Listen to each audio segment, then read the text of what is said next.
Oh my God. Doof Snacks here, Snacks with Snacks, round 2. We're taking on UK snacks this time around. Let's get right into it. We've got what kind of looks like a fire starter log. Digestifs.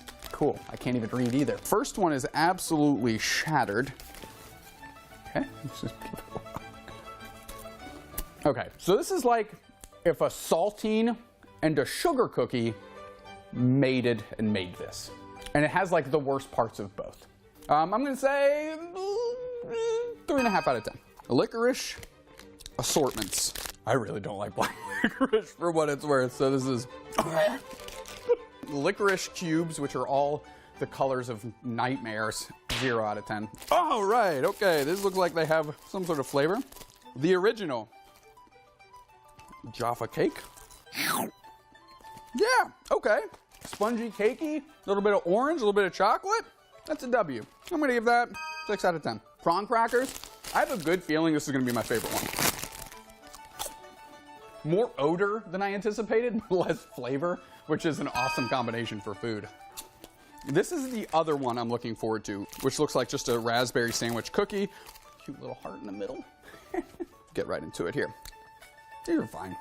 I'm like super unimpressed with everything. The UK is gonna come after me for this thing. Holy, whatever. 3.5. I guess it can't be as bad as the fire starter log cookies cracker things. I'm gonna say 4. I was told that this was probably going to be the most jarring experience, pun intended, because it's in a jar. And we've got yeast extract. Why is it that consistency? I doubt that this is gonna have any sweet flavor to it. We're gonna just go right in.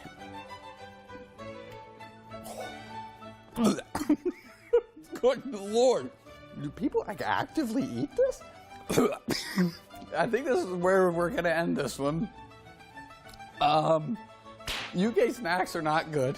Overall, not a positive experience. I hope you all at home enjoyed that to whatever ends that you can. I love you all. And Snacks with Snacks episode 2 is in the bag.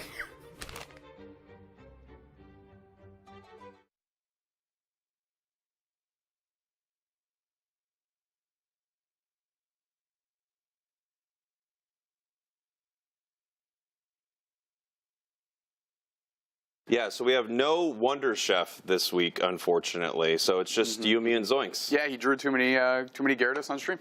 So it'll just be the 3 of us. Yeah, the 3 amigos. Yeah, the 3 Musketeers. The 3 of us. The Triforce. Yes, the 3.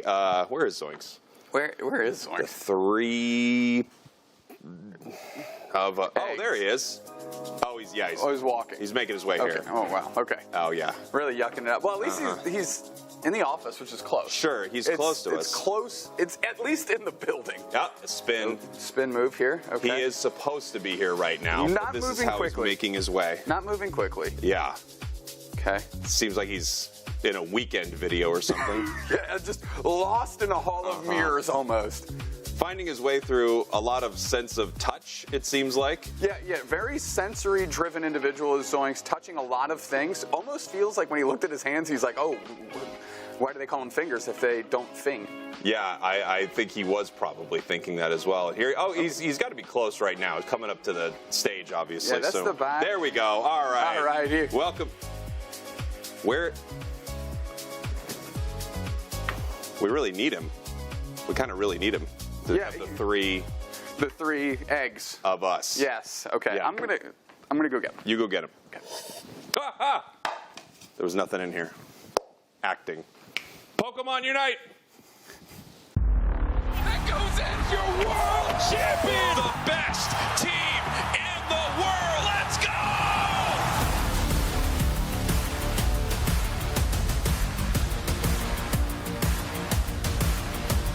Points are going to rain in as they dive in and pick up some more KOs. That's a full team wide. That goes in. Oh, shit. They take it in commanding fashion.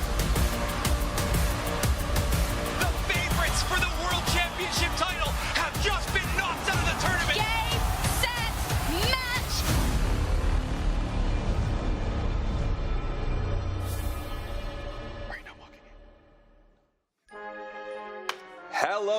everyone, and welcome back to the Pokémon UNITE Championship Series. Here we are in the April finals for the EU region, and we have North America coming up right after that. So we have an amazing day of Pokémon UNITE coming at you. I am Jake, aka Spraggles, your resident content cowboy here.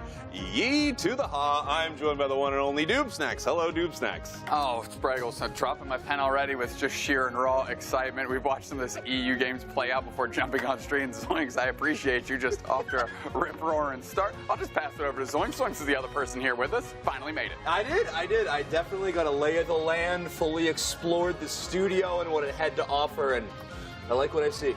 Yeah, it is an amazing studio, and it took you a while. Unfortunately, no Wonder Chef with us here for these finals. He is working on figuring out how to draw a Gyarados before they allow him back. Let's take a look at what happened at the AOS Cup, because, man, that was incredible. It was a great run.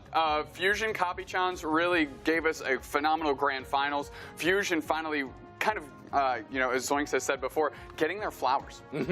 Yeah, a team that's had so much success in their own region, now able to prove it on an international stage. They weren't the only teams to do that, though. Kabi-chan's coming all the way over from Japan, really putting on a great performance. We had teams like Shin and Rude, Nemesis, and Nouns Esports all have great runs into that top 8, though, as well. Yeah, and now we're in this really interesting spot where right after that, teams have to sign up immediately for the April Cup. We saw a lot of roster mania. Zoinks, tell me a little bit about how that changed the CP leaderboard. Well, Telibomo Unleashed, I think is our full team, is going to be sitting at the top of the leaderboard now thanks to a couple of changes. They have now picked up Yutao and Megu, who were on that Nouns Esports roster, so getting a little bit of that championship points from the AOS Cup added to their team. Yellow Bingo right behind them. Now here is how you get to Worlds, which is coming up very, very soon. Doobsnacks, break it down. Yeah, 3 ways to qualify, of course. Earn the most CP in your region, bang, punches your ticket. Regional finals, win the whole darn thing, bang, punch your ticket. EUIC, win that. Fusion did, bang, punch their ticket. And now there's NAIC, bang, TBD. That's right. I mean, what huge news. We have Fusion, the first team qualified for Worlds already. They're sitting pretty, but there's still a lot to be done here for all of these regions. One region that's been competing while you may have been sleeping is OC. They are not going to bed. They are fighting it out, and they're the first region to have a victor here in the April Cup. We have Kellosaurus here with us live so that she can break it down. Hello, Kello. Hello there, lovely to see you all again today. Now look, we were the first region. We have set that bar high for you folks today. Yeah, I cannot wait to hear more about it. So tell me, who made it to the grand finals? Who won the whole thing? What does OC look like right now? Look, before I get into that, let me just call this story the Revenge Arc Tour. This time round, Antic ended up getting the revenge against the March Cup champions, Ground Zero Gaming, knocking them down into the losers bracket. However, we ended up coming up against Legends Reappear, who they actually versed earlier on in the day, and they actually ended up getting knocked out themselves, so LDR picking up their revenge. After all, we have Antic Esports and Legends Reappear in the grand finals, and you know what? It was pretty short and sweet, as Antic did manage to take it 2-0 against them. Incredible. I just remembered about my revenge tour. I have to get that list together. It's a very simple list. It's just my name like 72 times. Kello, Antic Esports winning, from what I understand, at least on championship points, pretty much Galaxy locks them into a world spot for the OC region. So assuming that, what's another team in OC we should be looking out for to fill that second spot that the region gets? If there's anything that we learnt from last year is do not underestimate a dark horse. That being a Legends Reappear. I really do think they have an opportunity. Ground Zero Gaming still looking really strong, even though they didn't exactly have the best run this month. And there is that potential for Fury Global to possibly just win in championship points alone as well. Yeah, that's not championship points, sorry, regionals. Of course, yeah, you take home that regional title, you can qualify immediately for the World Championships. And Kelly, you just mentioned 3 or 4 teams with a lot of depth in the OC region. I want to hear a little bit more about the players, though. What players should people be keeping their eyes on when it comes to stars rising from the OC region these days? to me, they're all stars. It's really hard to pinpoint. I guess in terms of Antic, Zulu, Challenge, I hate naming individual names here, but one to definitely look out for on Ground Zero Gaming is going to be Joe. Definitely one that has had that star lead in terms of the aggression that he puts out time and time again. Awesome. Well, I want to thank you so much for being here, Kello. Also, I have to say, your camera and background look very cool, and I'm very jealous for some reason just looking at it. Just looks so As nice. we're in a bazillion-dollar studio. No, but I'm Kello, looking at yours that. looks great, but ours looks great No, too. I wish my background when I streamed looked as good as this. All right, Kello, thank you so much. Make sure that you are following Kello, twitch.tv/KelloSaurus. She is amazing, and she keeps up with everything Pokemon Unite, especially what's going on in OC. Thank you, Kello. Thank you, everyone, for having me.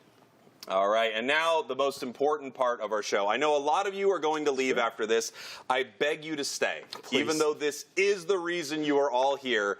You've been waiting for it. Zoinks, your power rankings. All right, well, it's version 3 of this one. I'm excited to see your power rankings after this one as well. But I'm feeling pretty strong about this. Our top 5 is very, very similar to the top 5 of the AOS Cup, where obviously it was our first chance to see international competition. Felt like a great proving ground, really locked in a few of these teams. We've got a few teams like Legacy and Nouns that have been moving down the list a little bit. You know, there's a lot of history with those squads, so they're still there, but, you know, performances like AOS definitely changed things up quite a bit. Yeah, I think there's some notable teams. I mean, it's really interesting seeing Luminosity back on here, but I understand why after that roster mania. And then you got Shin and Rude on there that every team was scared to face. For real. Yeah, that open bracket team, they looked unbelievably strong, traveling all the way from APAC to compete in the tournament, not even eligible for championship points, but literally just going for that top spot to try to win and get a spot at Worlds. Now, I think it would be important for everyone to take a look at my power ranking, Spraggle's Zoinks power ranking right here. I'm going to rank them all. Have to put myself number 1 for my last Spraggle Zoinks power ranking. I think that was actually really incredible. We had your March Cup power ranking, maybe your best to date. April, really? I'm a little uninspired by April. I think it's safe. I don't hate it. And then, of course, we had your AOS Cup power ranking that we all remember was an absolute disaster. Shambles. All right, well, a tip of the cap, certainly, to putting yourself first as a fellow power ranking connoisseur. I can recognize game. Yes, thank you so much. I have to. The people need those power rankings. Now, for everyone who has stuck around, let's tell you a little bit about what is going to happen here today. Dupe Snacks? Yeah, why wouldn't you stick around? We got games coming up now. Top 8 teams from the qualifiers, scrapped it out. Double elimination event, best of 3, but of course we're going to be taking a look at our next 4 games here. Winners, finals, losers, semis, losers, finals, and of course the GFs. Not your girlfriend, baby. We talk about the grand finals. That's true. Yeah, and we have our championship points breakdown. Zoinks. All right, so we're awarding teams, of course, some cash prize for participating in this tournament, but also the championship points. And these are becoming so important as we're getting close to the end of the year. Of course, we're going to have, in Europe, there will be 2 teams with championship points total that earn that world champion spot. We already saw the leaderboard earlier. Tally Bobo and Yala Bingo in the lead for that, but there's teams in close contention. So getting that 300 points top spot is huge. Yeah, every single month really matters, especially as we're running up to Worlds here with all the roster shakeups. Let's take a look at our bracket right now so you can see where we are today. Dupe Snacks? You listen to this. Look, Tally Bobo, Nouns Esports, swapping some players around. Doesn't matter. They ain't getting it done. They find themselves in the losers bracket already. Yala Bingo and A through L making it through 2-0 convincing fashion. If you take a look at the bottom, though, Cinco Golemi, Capibaba's great run at AOS, looking to move forward here through a pretty reasonable squad here and a personal favorite in the 8th seed. And then Surko Suka and Rostermania taking it 2-0, and a pretty solid squad with a lot of familiar names, Gek, Human on that team specifically. Now, of course, I mean, we're at this crazy moment where we do have this roster mania. These teams switch around, and you still see Tally Bobo, formerly For Free, and Nouns Esports, formerly Nouns Esports, having a lot of trouble. Still, we're going to give you our predictions right now, what we think is going to happen today. But make sure when it pops up in the chat, you vote for who you think is going to win the whole thing here in April. My prediction, if there's ever a month that Nouns Esports needs to win, it is this month. I'm predicting Nouns Esports. I hope they're going to win. I really hope they're going to win indeed. Old Dupe Snacks is going to go with Yalla Bingo yet again. I feel like it's a team I've called quite a few times, and production helped me call it this time again. Well, it's paying off for you, obviously. They're already in the winners finals, a guaranteed top 3, feeling very good.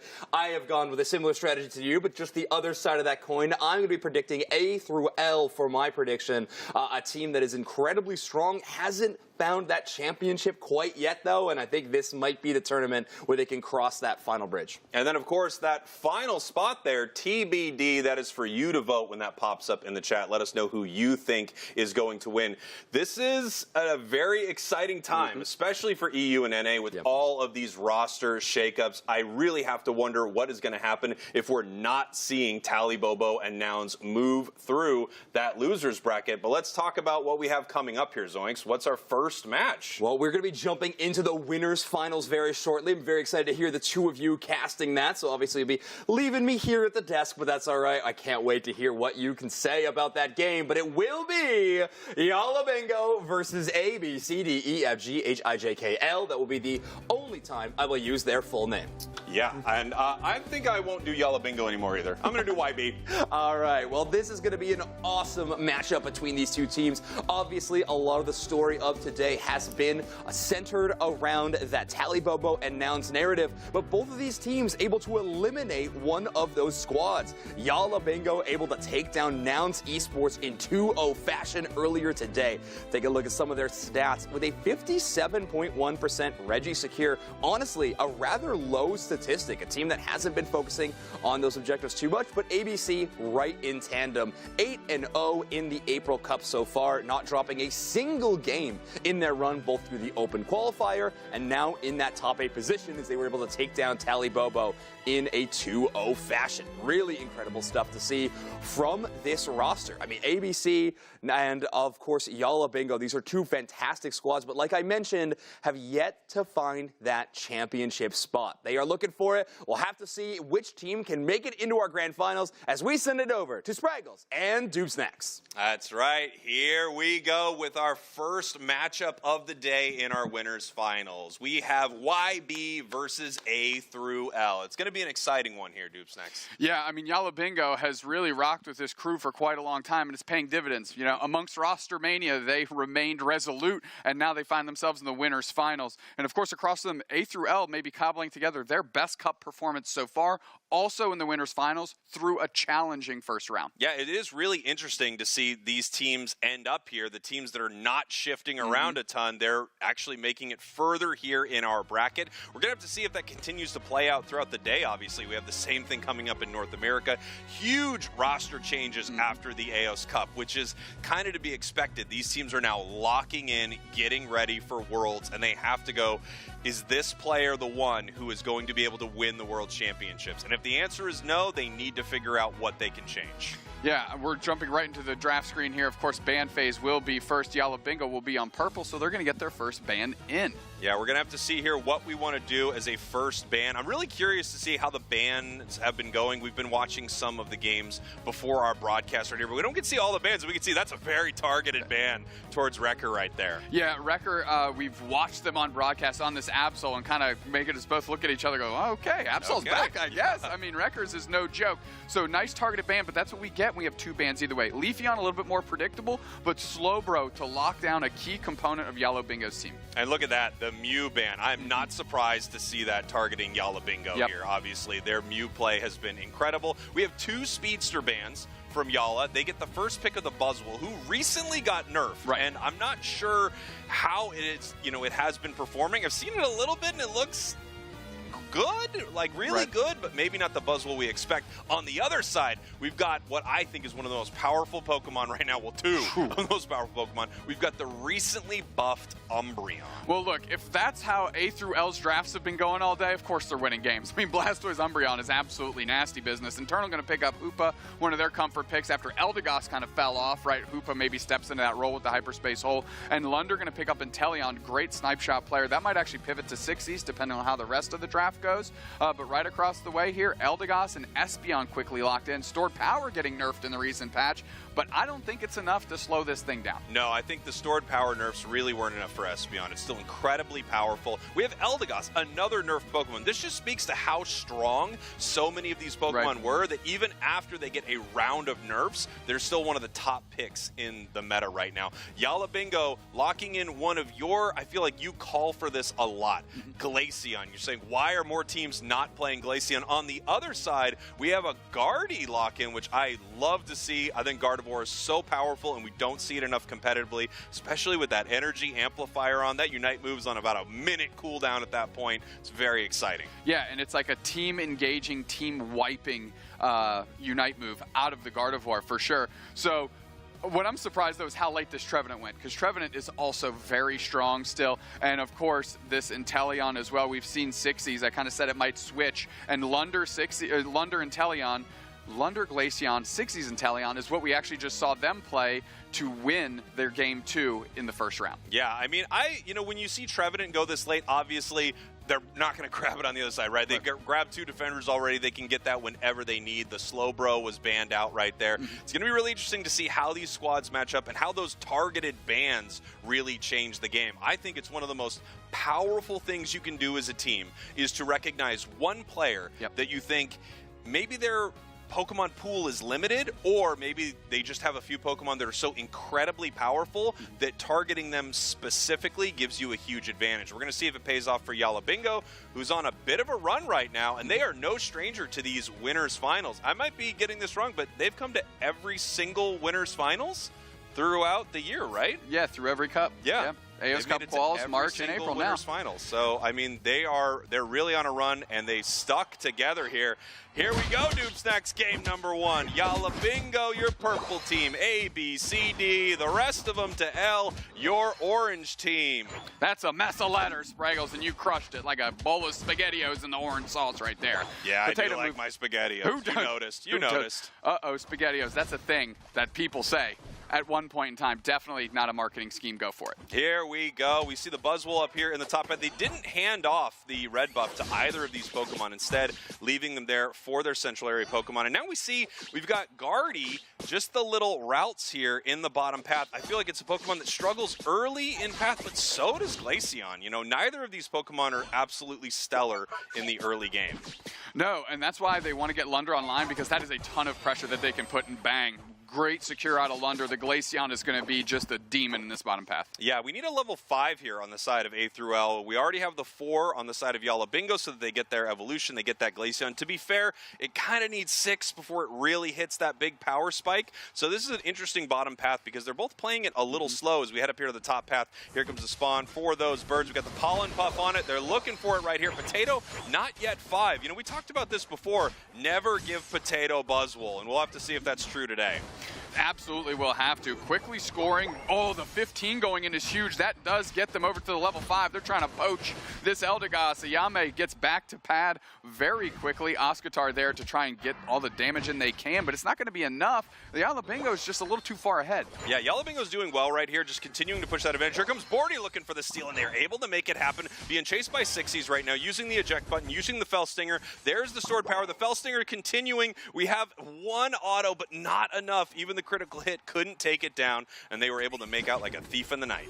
Oh, there we go. We have the Icicle Spears from Lunder, going to be able to do a ton of damage to this tanky squad that A through L has put together for themselves, as we're looking to kind of get after it here in the middle. Of course, this Curly, a Sad Wrecker, is trying to get as much of experience as they can. They want to get to Gardevoir fast. Yeah, we can see Inteleon kind of chasing, looking for a KO down here. They're going for it, pushing very, very deep, seeing if they can also get the SP. No, they were looking for it. They didn't know exactly where they were. They took the shot, but they were unable to make it happen, as now they're pushing back from this goal zone right here. A through L looking to defend. Well, the portal is there. It's going to reset no one, but it's going to bait them out and at least cause some space. A through L going to settle it out a little bit. And my biggest surprise here, Krinsky actually going with the mean look, Wish mean look combination, and I think Foul Play is just super strong. Foul Play is incredible right now, but Wish also got a really nice buff. So here we go. We're going to see what they're going to be able to do at this battle. We still have our 2 top lane Pokemon staying up there, getting strong here. We can see Marv looking for something down there. I don't know exactly what he was looking for, throwing the wood hammers. No one really there to catch any of that as both of these teams are setting up here. Reg Ice in the bottom path, and the rip has begun. Yeah, when you have Icicle Spear, you can do that. Glacial Stage is out there targeting Sagat Rector. Stepping up is Krinsky, taking all the damage on their behalf. Ayame's pivoting back. Nice Espeon Unite, but only catches Marv. So maybe not as nice as I thought. Nice quick KO on the Umbreon. They are down. Regice is spacing. Regice is going down. Regice is taken by Bordy. What a play by Aetherell to give themselves a chance in a team fight that didn't look great. It really looked like Aetherell was on the back foot right there. They were in trouble. Psyshock, not the best secured tool. They had, the amazing snipe shot on the other side for Yalabingo, but not able to make it happen. Bordy, I believe that was with their Psybeam right there, able to pick up that secure, which is an amazing Espeon secure tool. These Icicle Spears are literally like 75% of Bordy's health. They were full HP, and that was one round of Icicle Spears from Lunder, and they are just shredding these HP pools, and that's going to be a problem, especially because Sixies and Lunder are such high level right now. If you're saying that Glaceon is quite powerful, you would be the first person to say it. I've never heard anyone mention that these auto lock-on Icicle Spears are doing a lot of damage right here. No way! Again! Come on, Bordy! What a legend! Taking 2 in the face of Yalabingo. Fairy Singularity comes out, and that's a great KO just to get Potatoes. This opens up the push opportunity if they want to go for it. It looks like they might pivot a little bit. They're sandbagging it. Regieleci's going to go down. This push is going to be gone. No, Glacial Stage is coming out. They're looking for a target. Stepping up is Oscatar to not let Wrecker get KO'd. But can they leverage this? Potato is back, but the spacing is real. Snipe shot is there, but it's too late. Oscatar re-engages, gets picked up, put down, just like an absolute turtle shell getting launched. Hydro Typhoon picks up 2, and the push faded for a moment, but resurges now, and a 40 banger going in. 40 going in, 30 going in as well, and now we're going to see if they want to decide to break this thing. No, it actually is going to be stopped by internal there on the Hoopa. What a great fight. Potato jumping in on that backside there, being able to take down Gardevoir, but not being able to stop this Blastoise after that Hydro Typhoon. Big, big play, and really the question was, is Buzzwole still as relevant as it was before? We're going to have to find out as this match goes on. Well, the problem that people have been saying with Buzzwole, right, is it does worse in the late game. Yes. So, unsurprising that it's been fairly solid so far, but in the last 3 minutes, Spraggles, that's where we're going to see the difference. Yeah, Buzzwole really, the Buzzwole nerfs that recently happened were really all to its late game sort of infinite combos. Regice is already being hit here. Here comes the Glaceon Unite move. Oh, right into the Phantom Forest, and now they're pushing. Oh, Gardevoir down, Wrecker's down, and now way in the back line is Marv. Can they get the spacing on Bordy? Bordy's taken out everything from under them, and the spacing is real. Internal pops their Unite move. The rings are unbound. They go for a 3-player stun, forcing out the Umbreon Unite, but Krinsky's so low on HP. Can they actually close the door? Icicle Spear sort that out. No problem. No questions asked. Espeon Unite picks up 2, but Sixies is looking to push. Bordy low HP. Fairy Singularity is going to catch Sixies. Sixies goes down. Internal still there trying to score. They're going to get that. Oh, just barely snuffed out. I thought it was just on the razor's edge, and they can't quite score. They cannot quite score. They had a great fight from Yalabingo, and they expertly, zoned out A through L very, very well. You can see up in this top path here, Potato stacking up right now, making sure that attack weight is nice and fully stacked so that they are able to do as much damage as possible come some of these ending fights. Now, this level 11 normally used to be like the infinite combo start time for Buzzwole. It's not as easy to pull off anymore. You can't really have the same type of, superpower, smackdown superpower that you used to have. So we're going to have to see how this plays out for Yalabingo. Yeah, to go a little bit air quotes pseudo infinite, we'll call it soft infinite. Now you have to work in the Unite move more, but that doesn't mean it's not good. Marv quickly poached and goes down as they tried to get spacing. Finally, Sixies secures one, but at a price of Potato and Marv, I don't think they're going to walk this in, and the other team might just let this hit for just a 14 overcap. Yeah, this is really nice right here, and you can see they're hitting it right now. They can decide to, KO Regieleki, or they can let it walk at as low as HP as possible, which they could do right here with only a 2 over, but they decide not to. I wonder if that's going to be the play or not. They're going to leave this top goal zone open. opens up a huge scoring opportunity for Yalla Bingo. That might have been a moment to just let it walk right there. We'll see if that pays off for A through L.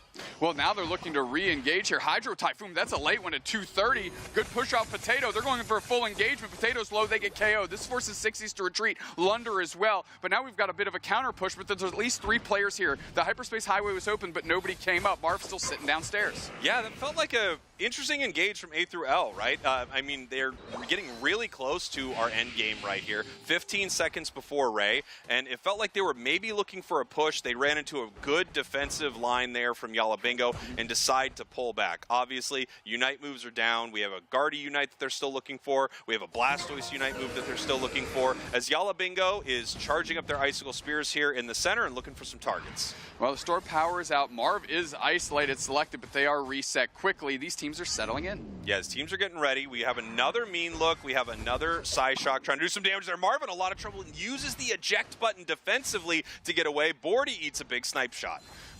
Look at Potato kind of eyeing down Oscatar on the other side. They're moving in tandem, trying to protect those tier 1 goal zones. Yeah, now here we have it. I mean, A through L is behind here. They need to kind of make a play. We're going to see what they decide to do. Blastoise Buzzwole sitting top. The Horn Leech right into the wall right there. Into a mean look. They're going to try to reset here, and they do.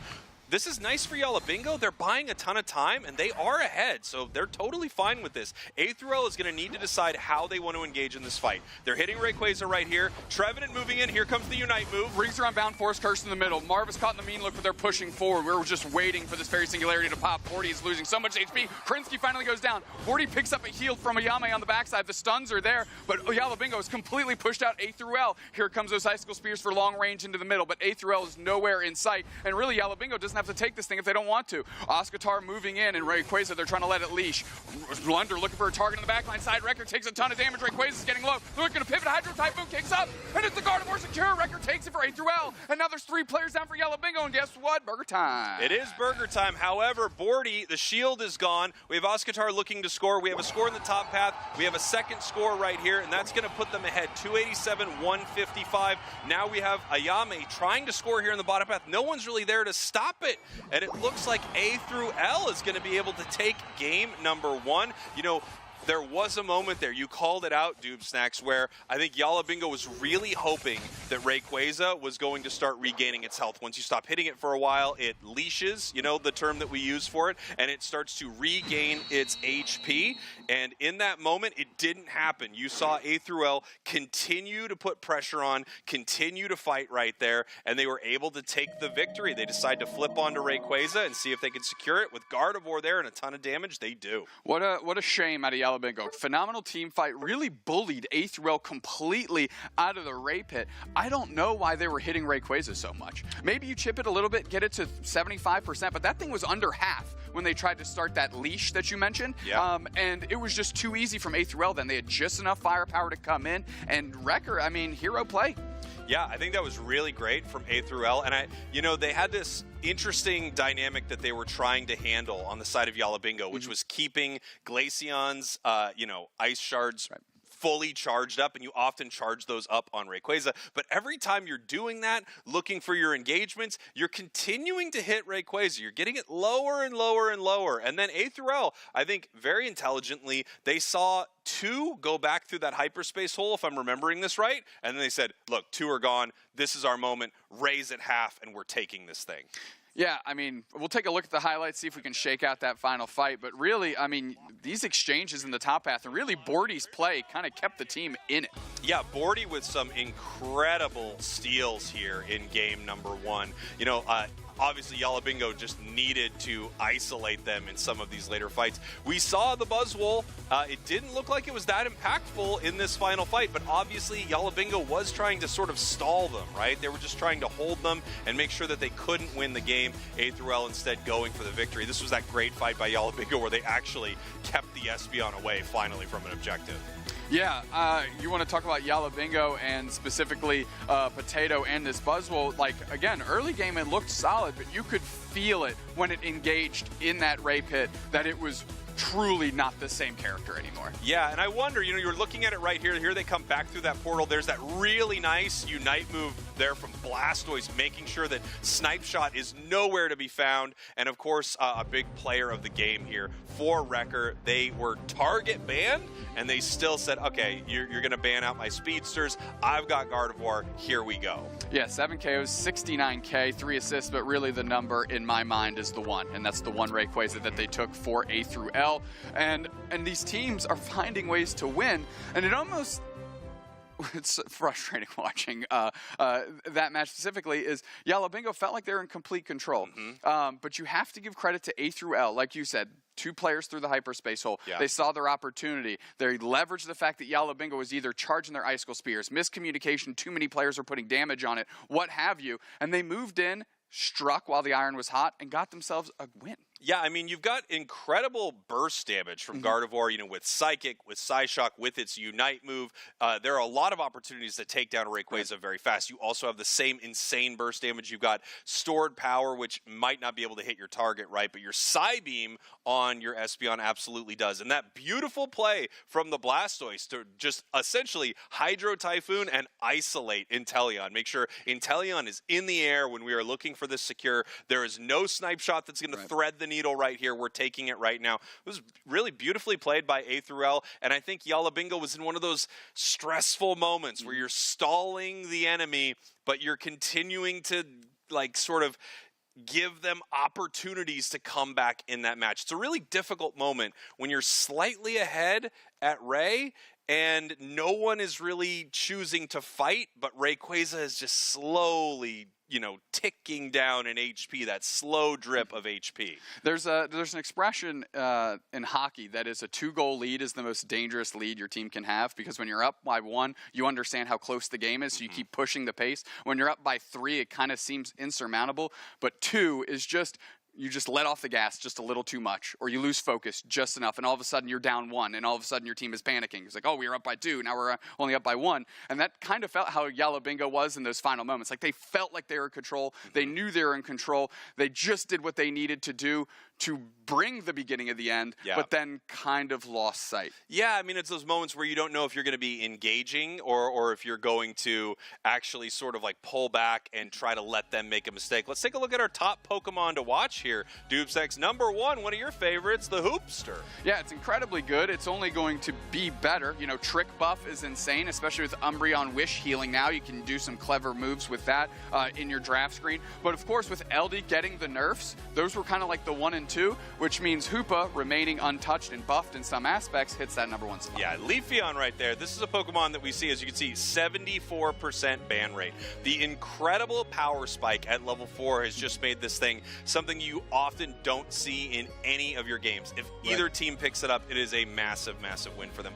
Blaziken had no changes in the recent balance patch. You've seen some teams pick it up, some teams not. Obviously, a very low ban rate. This thing is really only being banned if you know the enemy team has a stellar Blaziken. And then Buzzwole, all the way at the bottom right there. Very interesting to see how Buzzwole does with these recent changes. Again, the late game for Buzzwole it's been changed, and I wonder, watching these competitive teams, if it hasn't fallen off too much. Well, I think AOS Cup was a hard lesson learned, because even pre-nerf Buzzwole, there was ways to mitigate, stop it, and find yourselves on the winning side of those exchanges. Now with the nerfs, regions like EU, like NA, need to find out, well, what was the secret behind the Buzzwole sauce? Was it actually just how hyper strong the character was, or are there ways to make this work? And you can make an argument that maybe in that first game, it did suffer quite greatly for these regions like EU and NA. Yeah, you wonder, did it suffer, or was Yalabingo just too careful with their lead right there? Was there a moment they really could have pushed their advantage and they decided not to, and instead opened themselves up to end up losing that game? A through L, I could be wrong about this, but if they win this, would this be their first grand finals of the season? Yep. Of course. That would be very exciting for them. And again, a tip of the cap to these two teams. We talk about A through L. I know Krinsky kind of popped off and then popped back onto the squad, I believe it was to join Outer Banks there at the AOS Cup. But these teams, like you mentioned, generally unchanged. And you're seeing that pay dividends in this region right now, where, you know, what you would consider air quotes the top teams or just raw individual skill teams are having trouble finding their way and crossing that finish line. Yeah, I mean, the story of EU this whole season has been the story of the super team. And so far, the super team just feels like everyone's got their kryptonite, you know? Everything is stopping all these super teams. For free, doing, I think, better than teams expected, even though now we have roster mania from For Free. Noun's doing worse than I think a lot of people expected here. And now they have members of previously of For Free coming back. So let's take a look here. We're heading into our draft for game number 2. Yalla Bingo once again with that first pick. First ban, the Absol. Yeah, and that's a great place, right?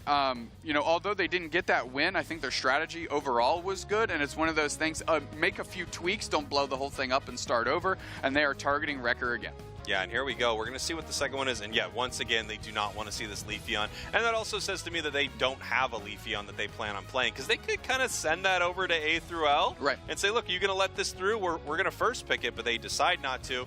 No Slowbro, no Mew for Yalla Bingo. I think Mew is so way underrated. Like, the teams that are good with Mew, you're showing that this thing has really not lost a step. I absolutely understand the Mew ban. And here we go. Potato once again on the Buzzy Boy. Obviously, they don't think that was the problem, as we have, again, Umbreon, Blastoise. If it were up to me, I really like being A through L here. I like both of those picks more than I like the first pick Buzzwole right now. I agree completely. Internal, again, I mean, we are seeing almost a carbon copy here. These Pokemon were picked in the same spots, and Teleon specifically right there can be played by Lunder. We saw a pivot to 60s. Across the way through A through L, of course, things are remaining the same. And honestly, I think because both teams really liked their strategy, it was just an execution error here and an execution on the first 8 minutes from A through L there. And hey, right the ship with a few adjustments. Here we go. Eldegoss being locked in. We're going to see these final choices if anything needs to switch around. Look, Yalla Bingo was ahead.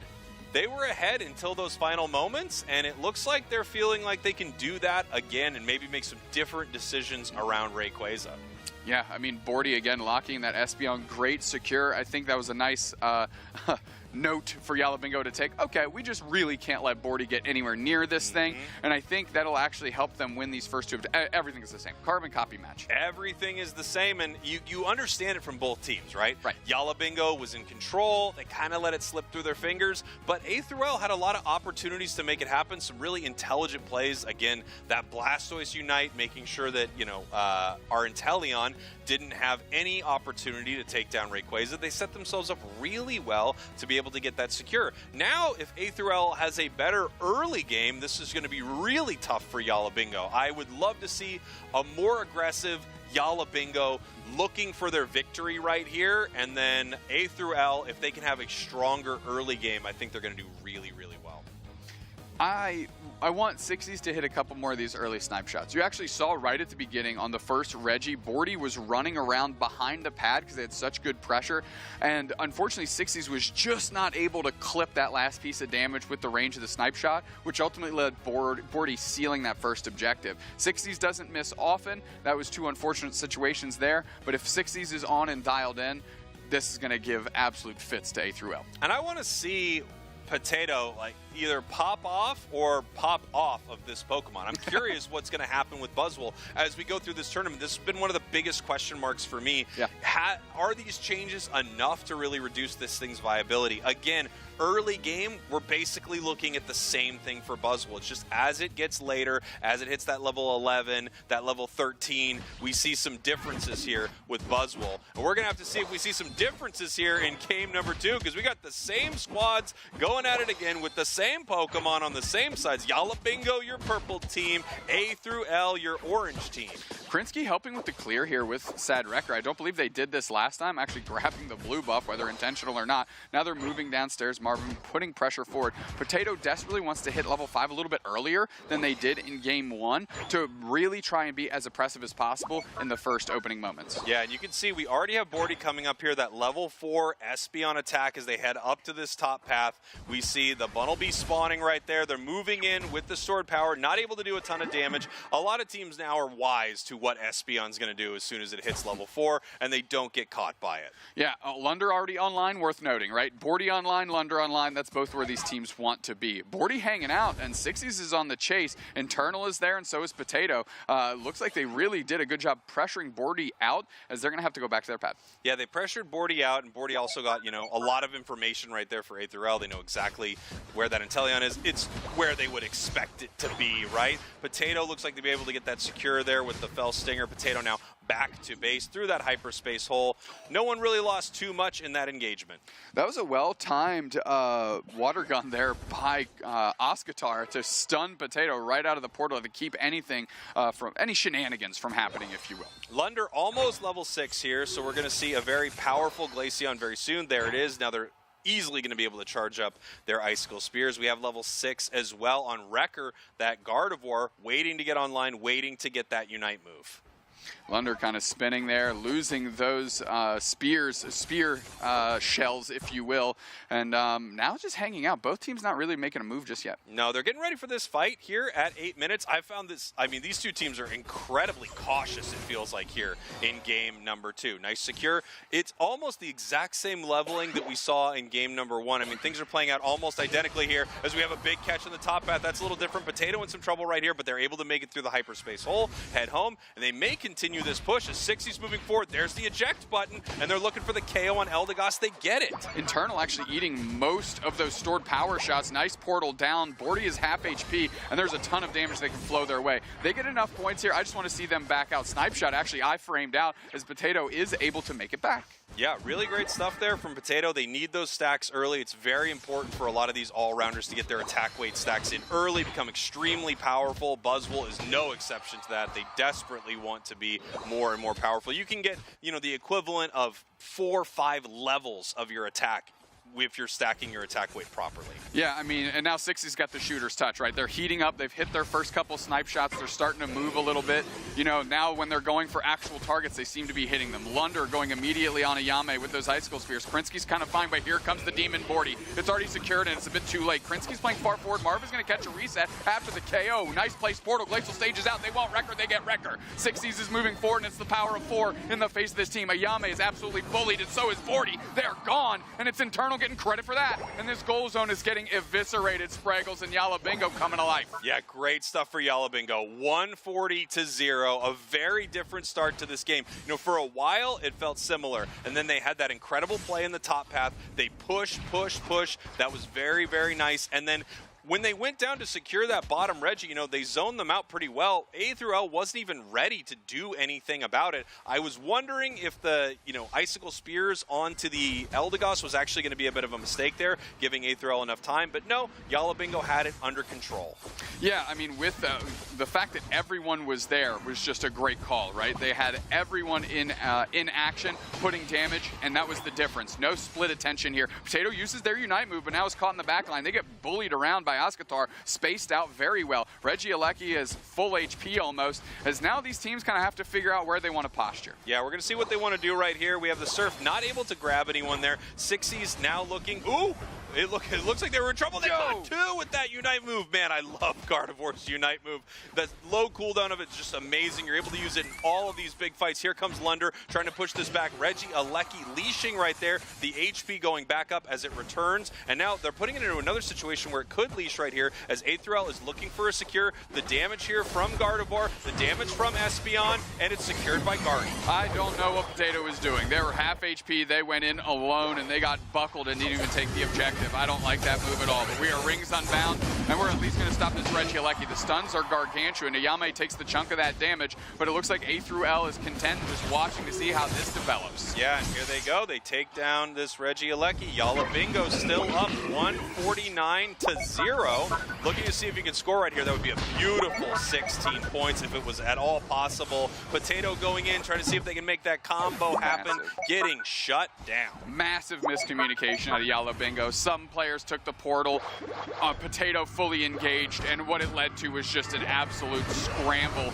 And of course, now Fairy Singularity on top of the goal zone, they have an opportunity to siege. Hydro Typhoon picks up 60s after the eject button. Unfortunately, Internal gets back with a nice portal down. Is anybody going to take it? No, because the action roars on. Blastoise is down, and we're looking for a counter push. Potato is half HP again, and they're trying to get themselves in deep waters. Is the team going to follow this time? They chunk up Wrecker. They get Wrecker straight down, and now this goal zone is an opportunity for them. Lunder is lining in the Icicle Spears, and this goal zone is going to be a no-doubter. It's going to be go.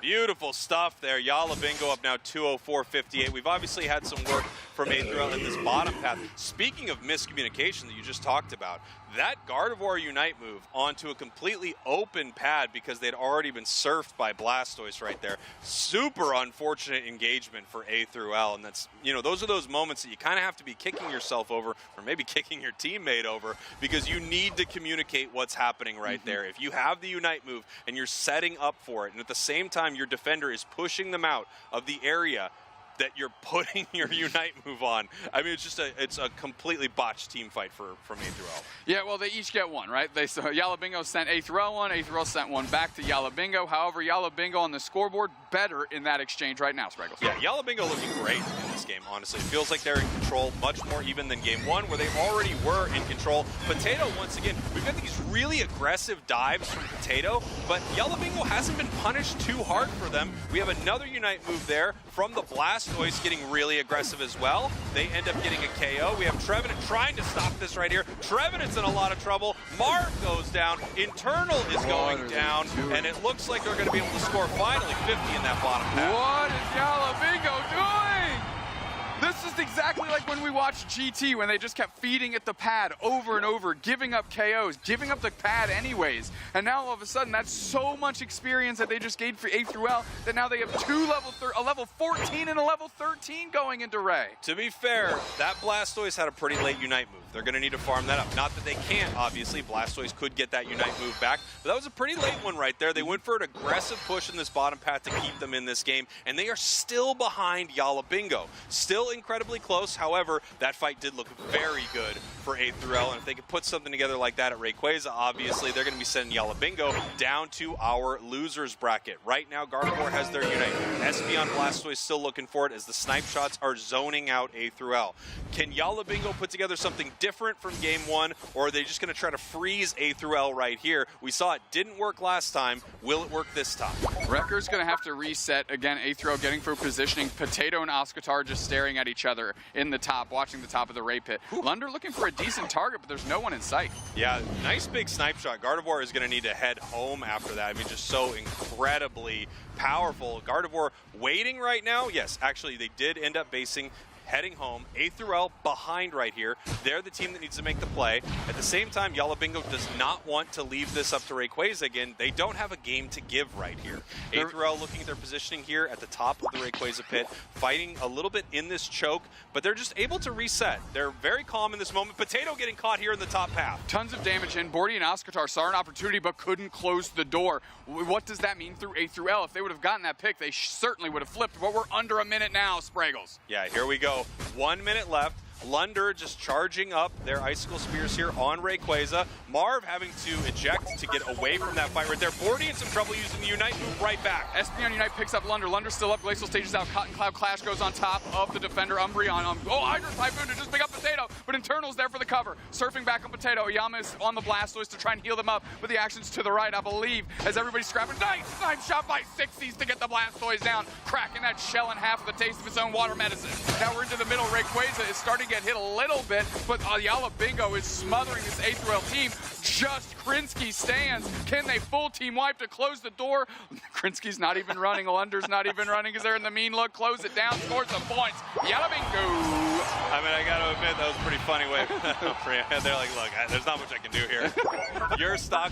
I'm in the tall grass. I mean, you get it. You guys were able to take the win.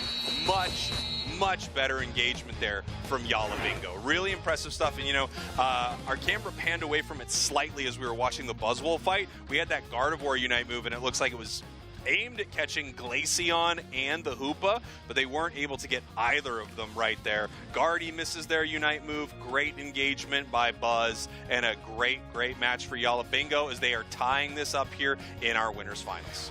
Was the Guardy Unite on Hoopa in the iframes of the Hoopa Unite? I couldn't tell if it was not in the first iframes. It might have been in the second iframes. It looked like they were actually just able to back out of it. You know, if you can see Guardy's Unite move coming, it's a little telegraphed. You kind of need a stun from your allies to make something happen. And I think Guardy saw two, was hoping they could catch it, and just was not able to. Could have been those iframes, though. Gotcha. Yeah, because I was watching the Buzzwole action, that was a great collapse on Potato.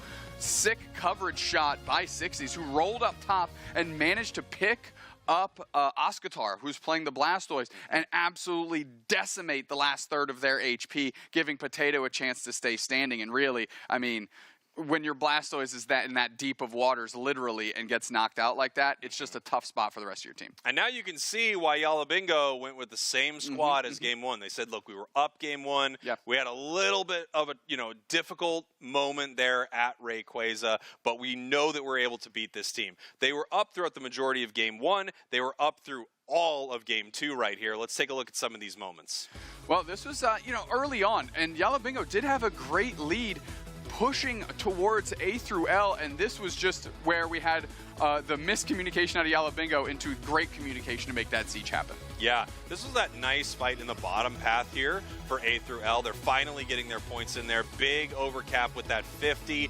Buzzwole obviously getting caught right here. It was a big moment. They used a lot of Unite moves for it, but the fight here at Rayquaza, much better for the side of Yalla Bingo than game number 1. You see that Espeon getting caught, having to use a Unite move, and here comes Buzzwole actually putting a ton of damage onto the Blastoise back there. Yeah, absolutely. It was almost like we were watching in the top path. Potato and Oscatar were just next to each other. Their pips weren't moving. They were literally watching to see who would flinch first, who would pivot to their team, and then immediately go for the pickup to keep them from joining the rest of the squad. And what ended up being was a very long, protracted 1v1, and the difference maker was literally 60s when he spun on that fight, was able to lay in one snipe shot and turn the tide to Potato. Yeah, that was a beautiful snipe shot. And here we have the MVP of the match, 60s on the Inteleon, 88,000 damage, 7 KOs, scoring 107 points. You can see the build right there for everybody at home. That's that Fell Stinger snipe shot. You've got the spoon, you've got the glasses, and you got the specs. Just as much damage as you can possibly get out of those snipe shots is what we're looking for with something like that. Well, when you're dealing that much damage with a snipe shot, the water recoil can get in your eyes. That's why you want good eye protection. That's where you wear 2 sets of glasses, and that's why your damage is so high. Science. I'm always wearing 2 sets of glasses. We have 2 on right now. Yeah, you can't see them, but I can. Yalla Bingo, A through L. Here we go, game number 3. Tying it up here in our winners finals. This would be huge for A through L to qualify into the grand finals through the winners side. Yalla Bingo, been here before, been here, done that, and hopefully for them, they're going to be able to do it again. A through L, what do they switch up now? Now they get to pick, right? It was purple side twice for Yalla Bingo. Are they going to take the purple side, and we're going to see a completely different draft here? Or do you really like what you're doing, and you take orange side for the 3rd time in a row? It's interesting because it feels like A through L on orange side is kind of getting exactly what they want. Right. Yalla Bingo, even if they're on orange side, even if they have second pick, they're still probably going to target ban Wrecker, right, with those speedsters. However, the question is, if they target ban Wrecker with those speedsters, now A through L does have an opportunity to steal away Buzzwole. Well, let's take a look at the chat results here. Who will win? A lot of people favoring the favorites. Yalla Bingo, like you said, been there, done that, looking to do it again.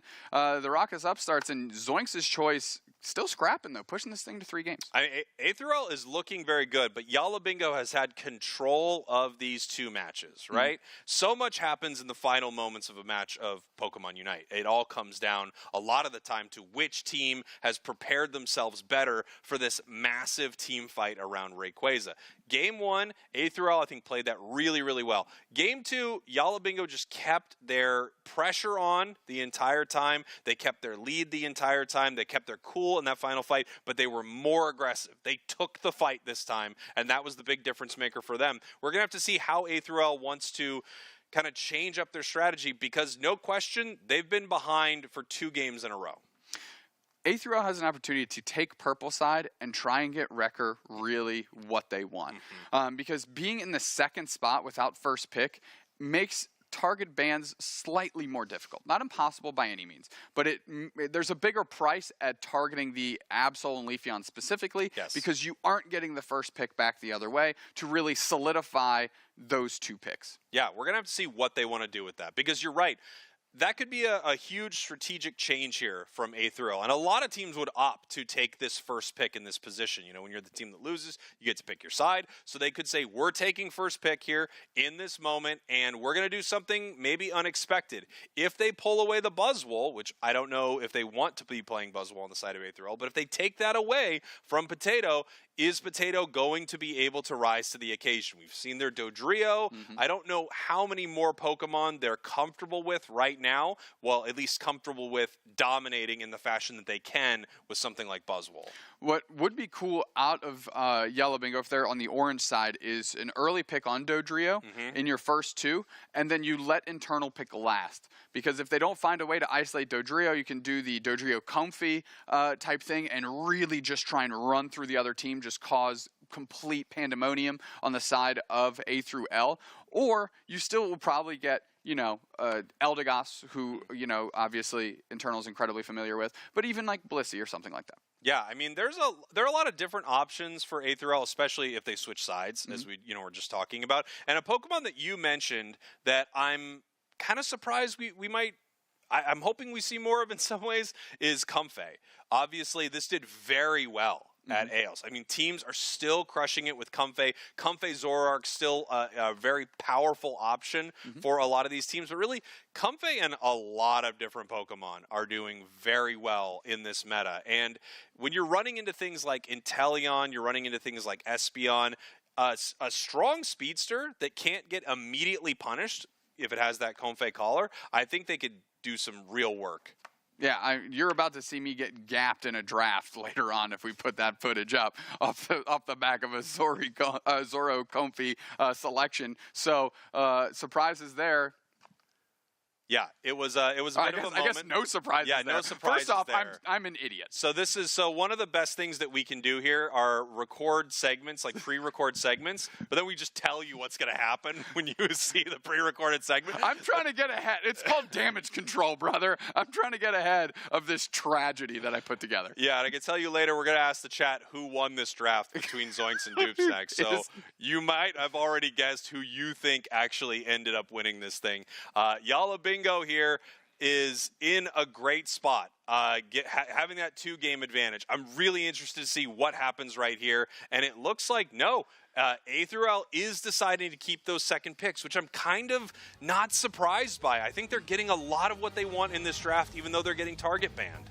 Yeah, and of course, Yellow Bingo, why switch it up, right? Yeah. Like you said, they've been controlling Game 1 and Game 2. They're going straight back to the Absol. Again, targeting down Wrecker on A through L. Just a great, phenomenal speedster players. Everything's the same. Oh, no. Inteleon. Yes. Inteleon makes it smart. Inteleon change right there. So they're not afraid of this Buzzwole pick, obviously, here from Yalla Bingo. They're handing it away, which we saw teams do at AOS, and it worked out okay for them. And now they're instead banning away this Inteleon, which I think is really, really solid. We have Umbreon, Blastoise once again. On the other side here, we've got the Hoopa, and let's see what they want to take for this third pick. Tree's been going later in some of these drafts, and there we go. So Slowbro is a Pokemon we saw A through L ban out, and it's possible they'll end up picking it here. But with 2 defenders already on the side of A through L, you're not in a lot of danger of losing that Slowbro. It would be a very bold move. It would indeed, but not completely unreasonable, because you can have the Wish healing out of Umbreon. You can have the Blastoise, really true be like a rapid spin, kind of tough into a Buzzwole, but theoretically there's a path there that makes sense. Yeah, and now we're seeing, it looks like, possibly stealing away this Glaceon as well. So they've actually now taken a lot from Yalla Bingo. Yes. You know, they took away the Inteleon, they've never let them have their Mew, and now they're stealing away that Glaceon, which has been a very powerful pick. Yeah, it's been Lunder's pivot, right? If it's not Mew, it's Glaceon. So now we're going to see Lunder on Espeon and Sixties potentially on this Sylveon. We've seen Sixties play Candle as well. I know that was hovered for a moment, and they're just trying to figure out what's going to give them the best chance here. Yeah, we're going to see Crustle coming on in, not even taking that slow row. Final pick here over to A through L, and they're feeling pretty confident about their Gardevoir. It looks like they could lock that in. However, I mean, there's some juicy targets. They could have another speedster that they want to pivot to, but they've been playing Guardy. They've been happy with it. You know, if they catch with that Unite move, it could be lights out for Yellow Bingo. I love this draft adjustment in this second slot by A through L. Like you said, they've really taken a lot of stuff from Yellow Bingo's tool belt here, and now forcing them on things that are honestly just less dominating and impactful. Yeah, you know, as we talk about, a lot of games can be won in draft, right? And you're seeing that as a possibility here from A through L. It feels like this draft is much more targeted to stop Yellow Bingo, and Yellow Bingo almost is playing catch-up throughout it. Now, the question is, you know, do they have all of these Pokemon also ready to go? Is this a great pivot for them? Are they ready for this? Or are they kind of on the back foot right now and a little worried about how that went? Well, if I'm Yellow Bingo, I would be a little concerned, right? Because you kind of set it up so you can get the Buzzwole again, but all of the pieces that really seem to make it function as efficiently as it did in those first two games is now gone. Yeah. So, you know, specifically the Icicle Spears and the Snipe Shots, right? Closing the door on the damage output that the Buzzwole provides when it plucks a target. So they need to make sure that those targets are being picked up, put down, and into a Hyper Voice, into, you know, the Espeon stored power to rein in and close out the damage. You know, something I saw on Wrecker, I think I saw them switch off their Curse Incense onto Choice Specs right there, which is an interesting call for Gardevoir. It's going to make it much better in this early game, and with the healing on the side of Yellow Bingo coming from that Hoopa, it may not, you know, be that big of a factor to keep a curse item right there. Here we go. Winners finals, game number 3. This is going to decide who is heading to the grand finals right now. Yellow Bingo, your purple team. A through L, your orange team. Yellow Bingo looking to keep that early lead that they've had for the past 2 games. A through L is going to need to change something up here in game number 3, and they did in that draft. 40 shows up, but Sixties is there with the stored power. Icicle Spears, but there's only a couple charges there to be used. Oscatar's low on HP, stored power comes through, can't close the door. But again, the position impact that Yellow Bingo has made early can't be understated. Yeah, I mean, that was really nice from Yellow Bingo, and you do have to recognize that Glaceon level 4 is nothing compared to Espeon level 4. Again, as we mentioned earlier in this series, Glaceon kind of needs that 6, and that is not as important for Espeon. Espeon can walk up top path at 4 and do some real damage. Lunder already level 5 and Marv level 4 as well. These birds are getting scrapped and they're getting screamed at as Wrecker has to eject over the Rock Tomb. Yeah, and here we go, just getting as much experience as they can right now. Not yet level 5, obviously looking for that power spike right here. We've had this Sylveon just be incredibly aggressive in this bottom path. Something they're able to do, just scream in their face with that Hyper Voice. Well, Marv in a mean look. Marv half HP, but nobody's there. Rock Tombing actually out. And look at that. We see Lunder pivoting, trying to get on top of Sad Wrecker, forcing them out of their central. Then now Lunder's looking to snatch, grab everything they can while the door's unlocked. And they're going to take that buff, but now the collapse is here. Now it's the EVs that are just moving in tandem with internal, putting tons of pressure in the opposing central. Yeah, moving down towards this bottom path, seeing if there's anything they can do to this Crustle, and it's really hard to punish a Pokemon like this big Rock Tomb right there. So, okay, just don't come into my goal zone. I'm kind of good right now. We had a fun little fight right there, but I gotta go. We now have the evolution here for our Wartortle, as we have Sylveon heading up to this top path, ready to continue to put the pressure on. Lunder looking for a big KO right there. The Pollen Puff and the Hydro Pump keeping them away. A Yame level 6? What happened up there? They got a big KO on Potato when all of Yellow Bingo pivoted. That's what happened. And now they're kind of leading the charge of their team. Yeah, I mean, this is really interesting. I mean, this Sylveon pick, obviously, for Yala seems to have done very, very well. Potato 7 right here, outpacing this Blastoise by 2 levels in the top path. That is pretty huge. We're going to see what they can do in this fight, how they want to play it. Here come the Icicle Spears, looking for a secure right there. A little bit of a trade both ways. You take the small ones, I'll take the big one. Great Phantom Force by internal on the backside to push all of the Swablu and Altaria towards Potato, but also get Oscatar disengaged from taking those. And that's probably what's allowed Potato to already hit level 8. And now you can see Regice just being ripped apart right here. We're looking for the secure right now. Huge X-Scissor. No way they can make it in to do anything about that. Beautifully played by Yala Bingo. The fact that Marv also, no, that's going to Unite for 4. Let's get after it, baby. 40 looking for a way out, and there's tons of pressure on. Rock Human trapped into Yame. Going straight for them is Lunder, using their big old Unite move to get into the back line. They're still screaming in their faces. Their ears are bleeding. Bordy's low on HP. Icicle Spears on Lunder, but cut off by Internal and Marv. Marv finally goes down, but that goal zone is gone. Yala Bingo gets it done. You look at this here from Yala Bingo. They say counter picks. We don't know what these counter picks are. We're totally fine with this team, and we're absolutely dominating here in game number 3. This would send Yala Bingo to the grand finals right now. As a team that hasn't moved around a single player from their roster, that must feel pretty good. A through L needs to get back in this. This would be their first time of getting close enough to taste that victory for their region. They're going to need to do something big, though. They're behind on every single metric. We've got Gardevoir here with the Unite move. Let's see what they can make happen. You know what? It's hard to make a lot happen when you're gone. Yeah, Internal's getting bullied by Oscatar. That's facilitating the double Unite moves for 2 more KOs. And now Ayame is finding themselves in the same spot behind their goal zone in the flux zone as it gets shattered in their face with nobody to Paul and Puffer help out. Yeah, the only issue for Yala Bingo is a little bad math right there, but if you want some real bad math, 190-3. Yala Bingo is way up in this match. They've been way up in a few of these games, but this feels like an even more dominant performance than we've seen from them previously. 187, my credit score separates these two teams right here as they're pushing this Reggie Alecki, and they're looking to make that credit score climb, raining in points. And I think we had another sequence of bad math there, but who cares? They're feeling themselves right now. Good Phantom Force to pick up the Icicle Spears. Yeah, amazing stuff right there. I'm really sorry to hear about the credit score. It's a number. It's made up. Nobody understands what credit scores are. Everybody knows how. All right, here we go. Getting ready for this fight here in the bottom path. We have Reggie Rock spawned. We have Yala Bingo coming down. They also could be looking to take a fight right here because they seem to win every time they run into A through L in game number 3. Here comes the big time Hoopa Unite. The fist from space with a big time stun, and Guardy completely whiffs another Unite move.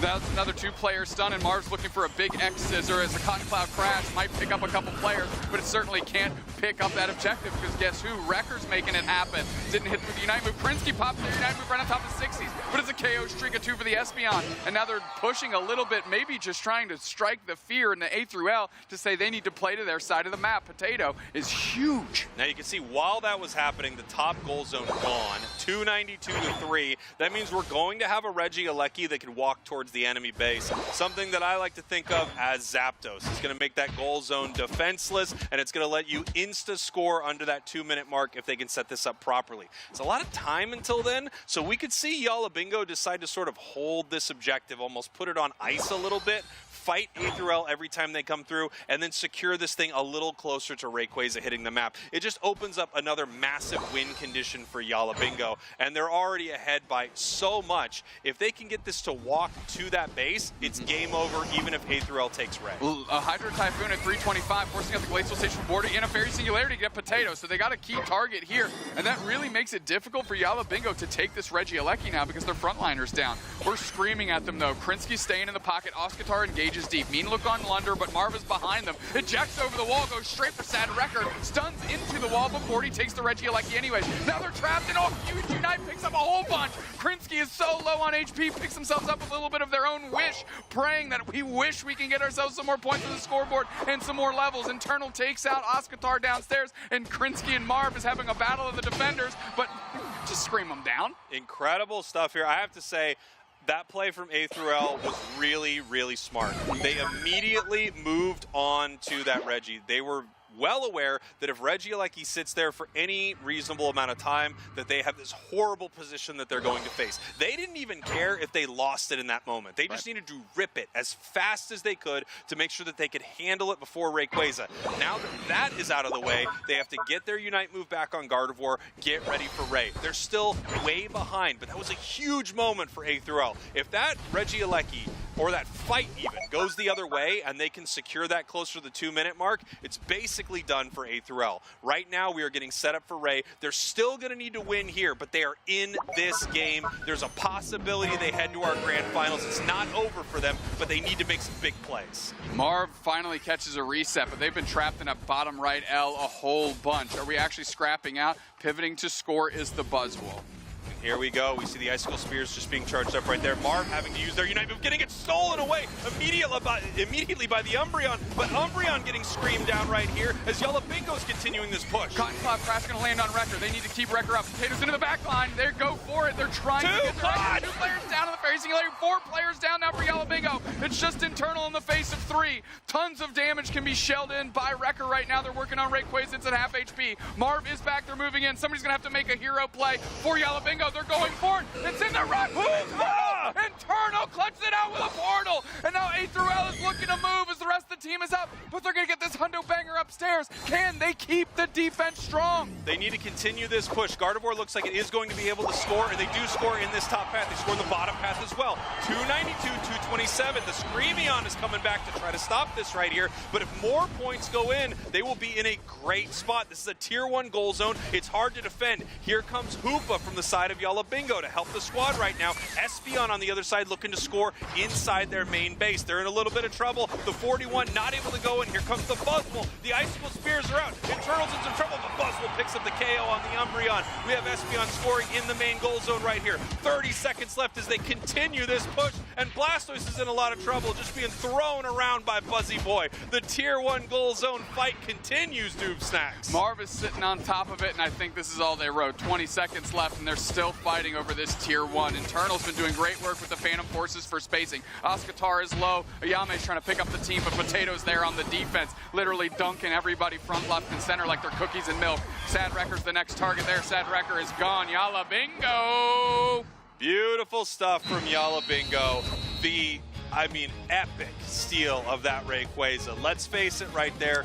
A through L played a phenomenal late game against Yalla Bingo. They made a great decision at Regieleki. They made an incredible catch at Ray, and then unfortunately they just could not make the secure happen. The Hail Mary, the hyperspace hole, takes it out from under them, sending A through L down to our losers bracket in a match that honestly they had just clutched up.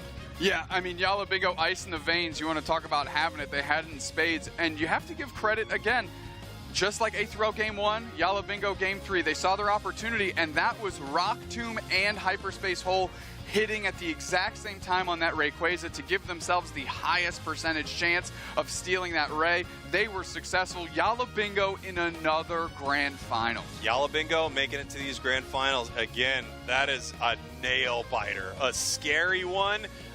You get one of those, Yalla Bingo. I don't think that's going to happen again throughout this tournament, but it happened at the right time, sending you back to those grand finals, a place that you're pretty familiar with. And, A through L has to feel a little gutted right here, obviously. Yeah. That was a tough moment for them, but at the same time, I think they played it great at the end. I have to really tip my cat to I have to tip my cat, which is something I'm trying to make happen. Let me know in the chat if that's something that will happen. Is that an 18 or 20% tip? My cat? Yeah, I usually do about 18%, but if it was really good service, I do 25%. We're going to send it on over to Zoinks right now because production hates what I'm doing.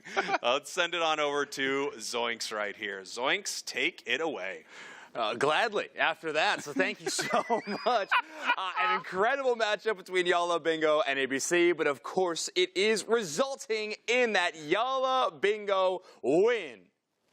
Now, I don't have the magic touch. Unfortunately, I'm sure Spraggles will teach me the skills one day. But it was an incredible series like those other two were saying. We had some clutch moments throughout the thing, so let's take another look at that match. The highlights were fantastic. You can see right there that huge Hoopa play was absolutely fantastic. Internal with a clutch moment. And yeah, I totally agree with Spraggles. That late game from ABCD really felt like they had a chance to take it all. and that Hoopa shutting it down. Honestly, credit to Yalabingo for this fantastic outer tier goal zone defense as well. No easy task to hold that down, so fantastic work for them. We are going to be awarding our player of the game to 60s. I think they picked up that accolade 2 times throughout that series, one from their incredible Inteleon and one from this Espeon, which still seems to be dominating the metagame despite the nerfs. Really fantastic performance from the whole squad. The whole squad, as Spriggles and I are perpetually confused about everything going on around us at all times. That's why we're a little disheveled. That's why we're consistently confused. Spriggles, say something intelligent. I'm going to tip my cat to A through... Dang it.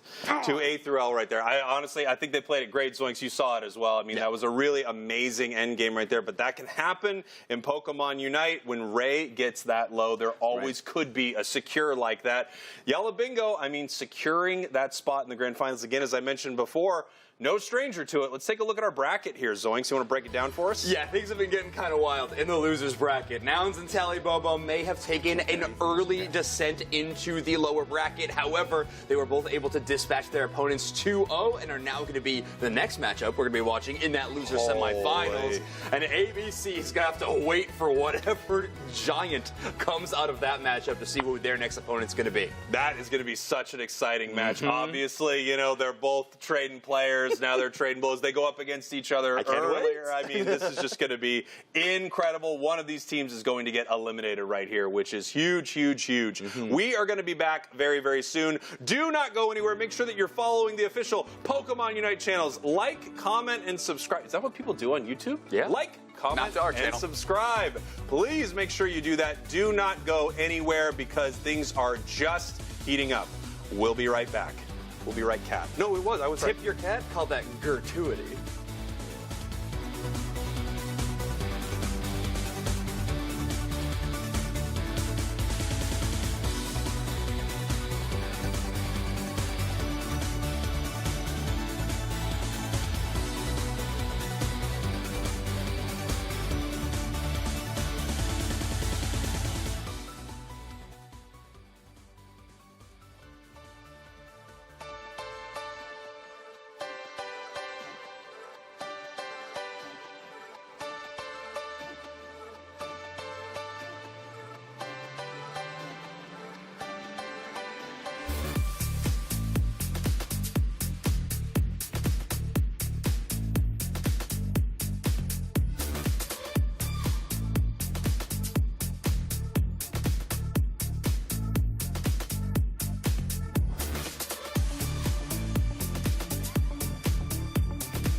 Hello, everybody, and welcome back to the April Cup.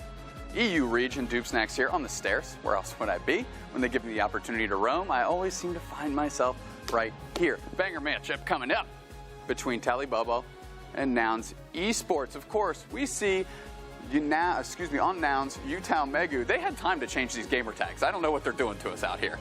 But they are now on Talibobo Unleashed. Nouns Esports picking up Sorayu and Gatlu.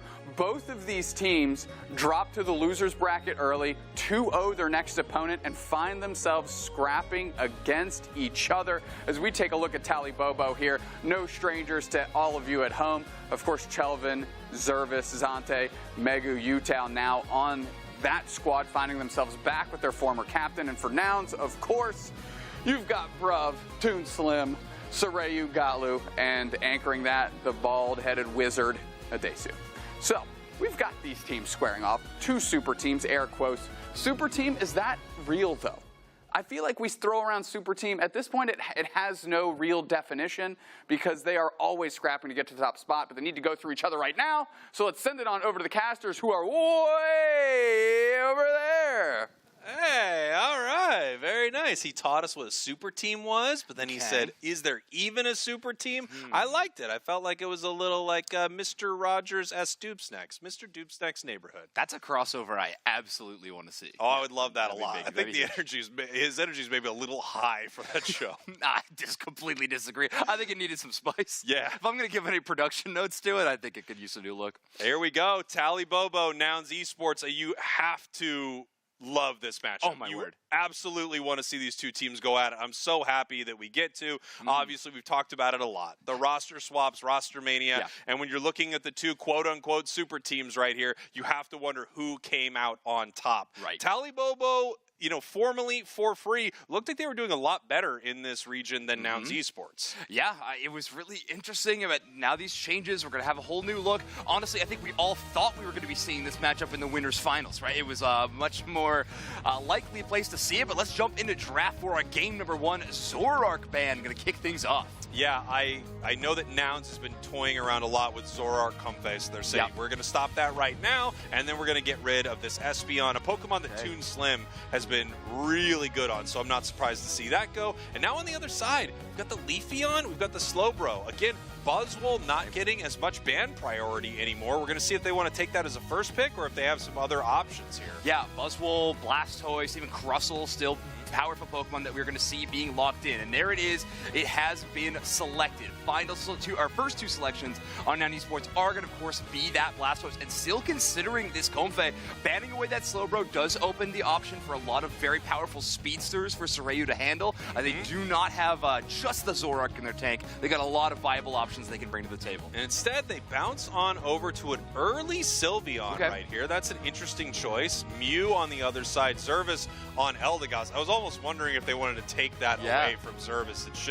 It's been a powerful Pokemon, but instead, Zervis not locking that in either. Still an option for Nouns to steal that away as we're looking for their next two picks right here. I really like the Crustle when it's paired with the Mew. Trevenant Mew is a fine path, but I really do think that Crustle Mew is one of the better bottom paths that you can secure, so I like grabbing that early. A Desu is going to find the Hoopa, so Zervis should be getting their pocket pick of the Hoopa. No problems asked, and there we go. It's going to be Utah locking in that Chandelure. Yeah, that is exciting to see. We don't get to see enough Shandy right here. And, I'm shocked that Talibobo is able to last pick Eldegoss. I know that it's been slightly nerfed here, but this is Zervis's best Pokemon, it feels like. So, I think it's going to be really telling to see how it does here in game number one. Final pick here for Nouns is going to be the Blaziken. Looks like Toon's probably going to swap on over to that Sylveon then.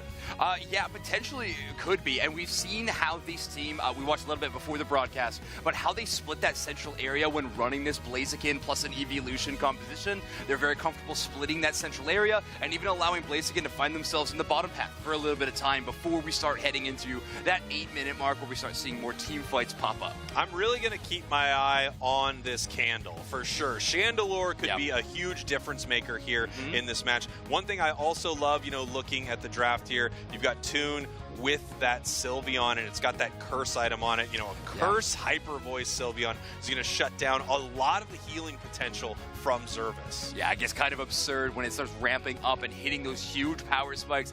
Very, very tough to shut down with your Zervis. Of course, you're going to be going all in on that healing, hoping for the damage reduction against something like Blaziken, but against Sylveon and that Cursed Incense, it could be devastating for them to have to handle. Here we go, everybody at home. I mean, I'm sure it's what you wanted. The Clash of the Titans here in EU in our losers bracket right now. Tally Bobo, Nouns Esports, one of these teams is heading home, and they're going to be pretty devastated with their results, I would say, this month. They were the team that traded the players, and they were the team that got the loss as we're getting ready here for game number 1. This is going to be a barn burner. Here we go. Tally Bobo, your purple team. Nouns Esports, your orange team in our losers semifinals. And of course, the players we're looking to have a little bit more firepower were those players that had that swap. So Yutao and Megu on Tally Bobo, and of course Gatlu and Sareyu on the other side. There's nothing quite like defeating your former teammates in a high-stakes match like this. You know they're going to be playing and leaving it all out here on Thea Sky Ruins. Yeah, it feels like you have a lot to prove in this moment. And one of the biggest things is, like, we were the team that got the better of this change right here. Jumping on it, got Lou in some trouble. Here comes the Hyper Voice pushing them back with a beautiful water gun right there after the Skull Bash. They're continuing the fight. Got Lou in trouble. Service goes down. Got Lou, get away from that Buttlebee, you silly goose. What are you doing? I can't believe Gatlu walks away from that unscathed. Well, maybe that's an overstatement with how low their HP bar is, but still, refusing to get KO'd. A fantastic showing from Nouns Esports, showcasing why even more evolutions than just the Leafeon or Espeon have these super threatening early flank moments. Look at this here. Already level 5 on that Ward Turtle. Still level 3 from the Buzzwole on the other side. Tally Bobo really struggling after that. Sareyu up here in this top path with the Blaziken. We see the overheat coming out. Zoned out nicely. Zervis in trouble. Caught and taken down. Same play again, right? We see a really aggressive Skull Bash. Gatlu lines up a perfect water gun, and they're going to have a fantastic engagement. However, Megu is able to throw down a little bit on their own goal zone and defend it. That's good for 2 knockouts. Yutao getting involved in that as well. That burn damage will be slowing the Sylveon for a little bit as they try to make their escape, but a Speed Berry, I think it's Sarlacc Berry, I think I nailed that. They are going to be making it back to their own central area. Yeah, interesting play there from Nouns.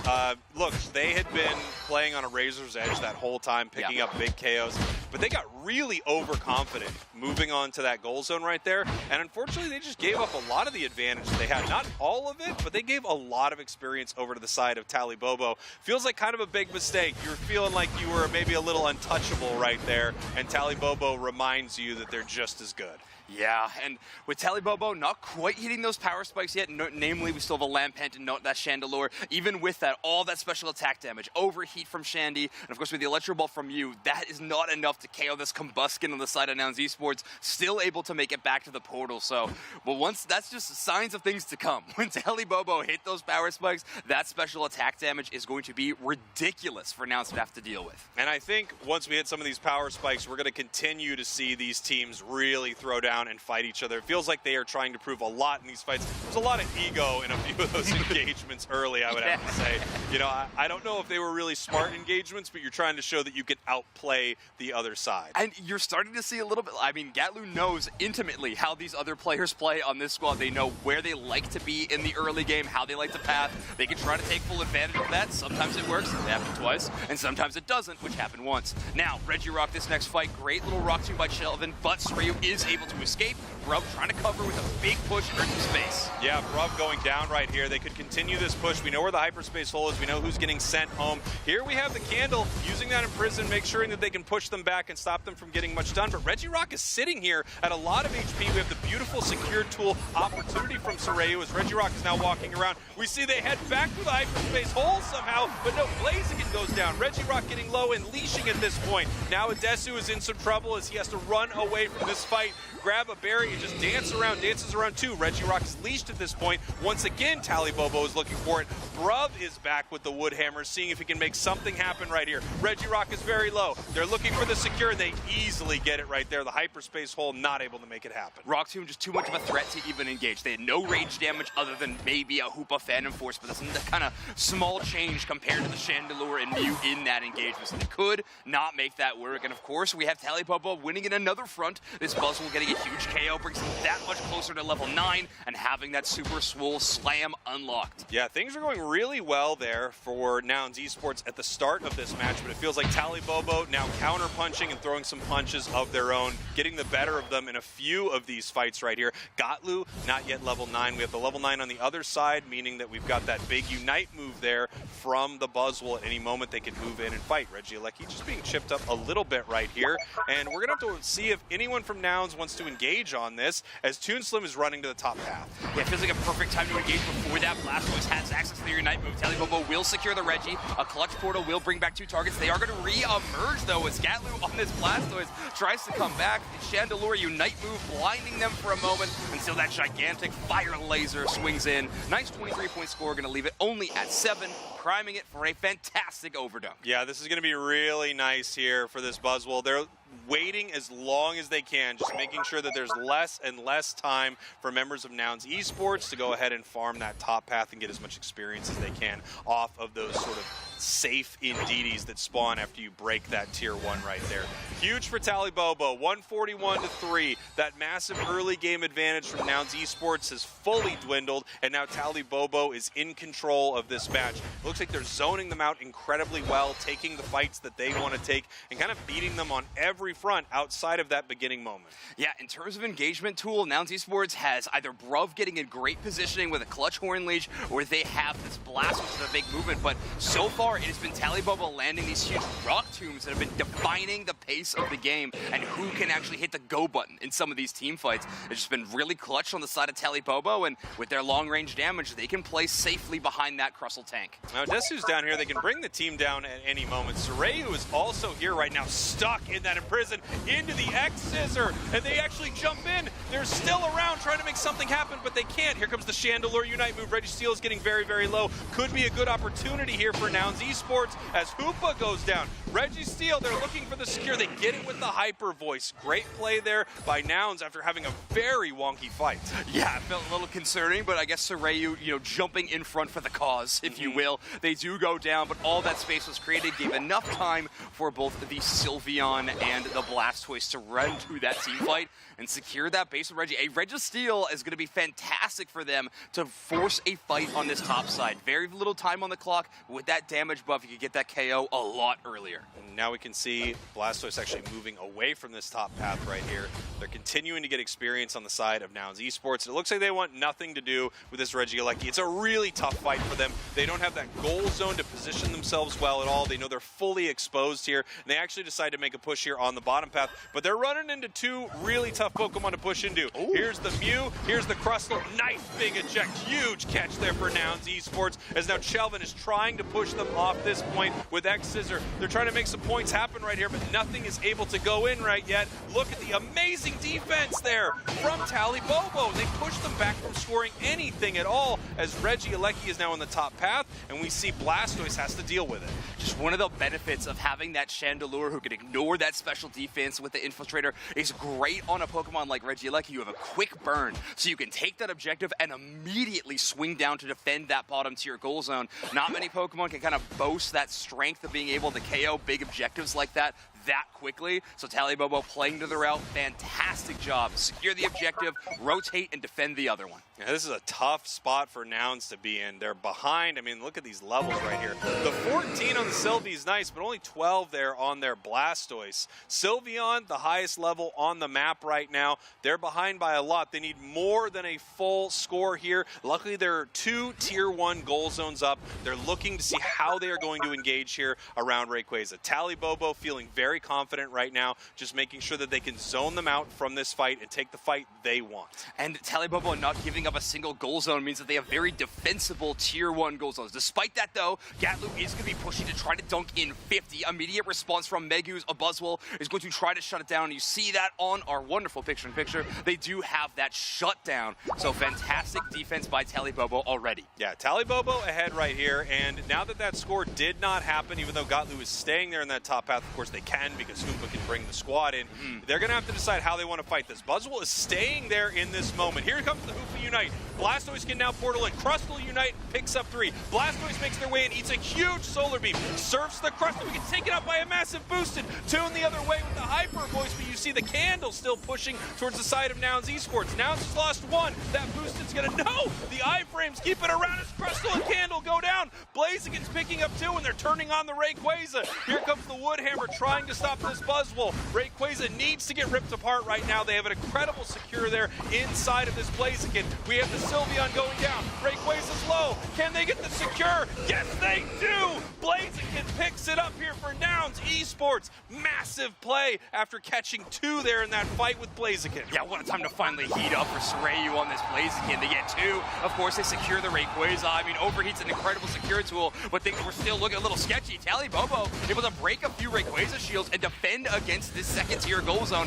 However, Blastoise still having that full shield for Nouns Esports will dunk in another 100, and Hoopa getting in 66 as well. Nouns Esports securing this game number 1. Wow, Nouns Esports played a fantastic fight there at Rayquaza. I mean, it felt after that first catch, Tally Bobo was just in such a commanding position. Then all of a sudden you blink and Crustle is gone. And that was a huge, huge moment for Nouns. Yeah, Crustle was able to split the defense, but honestly, Grub got caught out pretty bad too on that Trevenant. He engaged really far, hit a Unite move that only hit the Eldegoss. That Trevenant, you really want to be hitting multiple targets, but in the end, they were able to swing back and honestly, Sorayu catching steam, only getting 2 KOs in the entire match. And they were pretty important. And they felt pretty good. Yeah. If you're going to get 2 KOs, I would say those are the ones I would vote for. As you can see, Nouns Esports heading into that final stretch with a mighty point score of 3. Yeah, that was a really tough fight for Nouns. I think that really speaks to the power of Hoopa inside that whole thing. The real reason that play was able to be made was the fact that Hoopa could bring the team down even if Blastoise was poking at that goal zone, right? Yeah, it's a fantastic Pokemon to allow. We talk about the portals to switch between lanes a lot of the time with how it works with your goal zones. However, the Unite move just being an immediate button that brings you to wherever your Hoopa has so much utility, way more than you could think.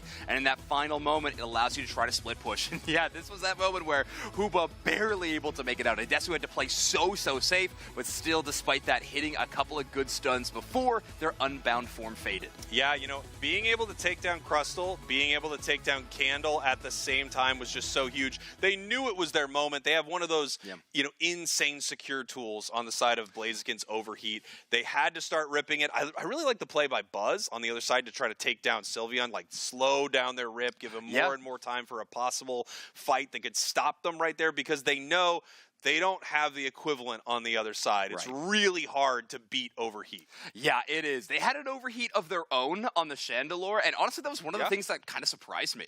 You thought it was Flamethrower, right? I imagined it felt like a pretty decent Flamethrower game. You're into Trevenant. I really like that build, but of course, Chandelure's best Unite move, or best secure, I was going to say, is the Unite move.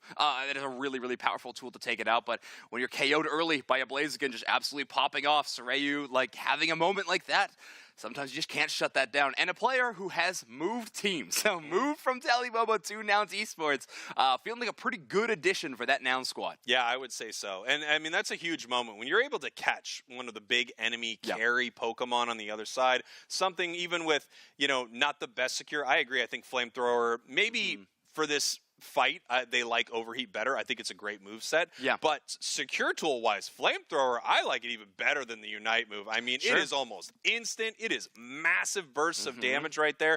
But just with Candle out of the equation entirely, it was time for Nouns to make a play. I love when teams see their win condition and take it. And of course, you're going to see that from some of the best in EU. Yeah, that's Ice and Vein level of moments that we are looking for, right? So it's really big. But speaking of Ice and Veins and players that we really respect for having that quality, we actually had an interview with Gatlu the other day, so we're going to throw to that, so check this out. Here we are with the former and now again current top laner for Nouns Esports, Gatlu, as we're going to be talking all things Pokemon Unite with a player who is bouncing around EU on some of the most dominant teams. Welcome, Gatlu. Having me struggles. Gauntlu, it's awesome to have you joining us here in studio. So excited for the chance to talk to you. And I know a lot of people are really excited to see you in that Nouns Esports jersey again. I have to admit, I'm pretty excited about that. But it's you and Sureyu joining this team most recently. And I'm really curious, now that you were on this team, you and Sureyu, definitely phenomenal players, but what exactly do you bring to Nouns Esports? How is this team going to look differently now that you and Sureyu are on the squad? I think Nouns Esports was always an aggressive team, and since me and Sadiu joined, we are both really aggressive players. And in our previous team, we played defensive, but now we are just going full aggression mode, which is pretty cool, and it fits our playstyle.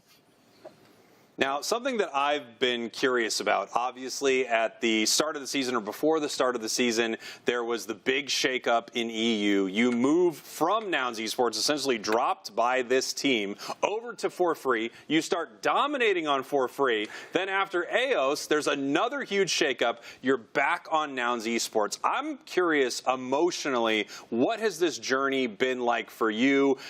Losing Nouns Esports or leaving Nouns Esports and then proving yourself once again as one of the best in EU? Like, what has this all been like?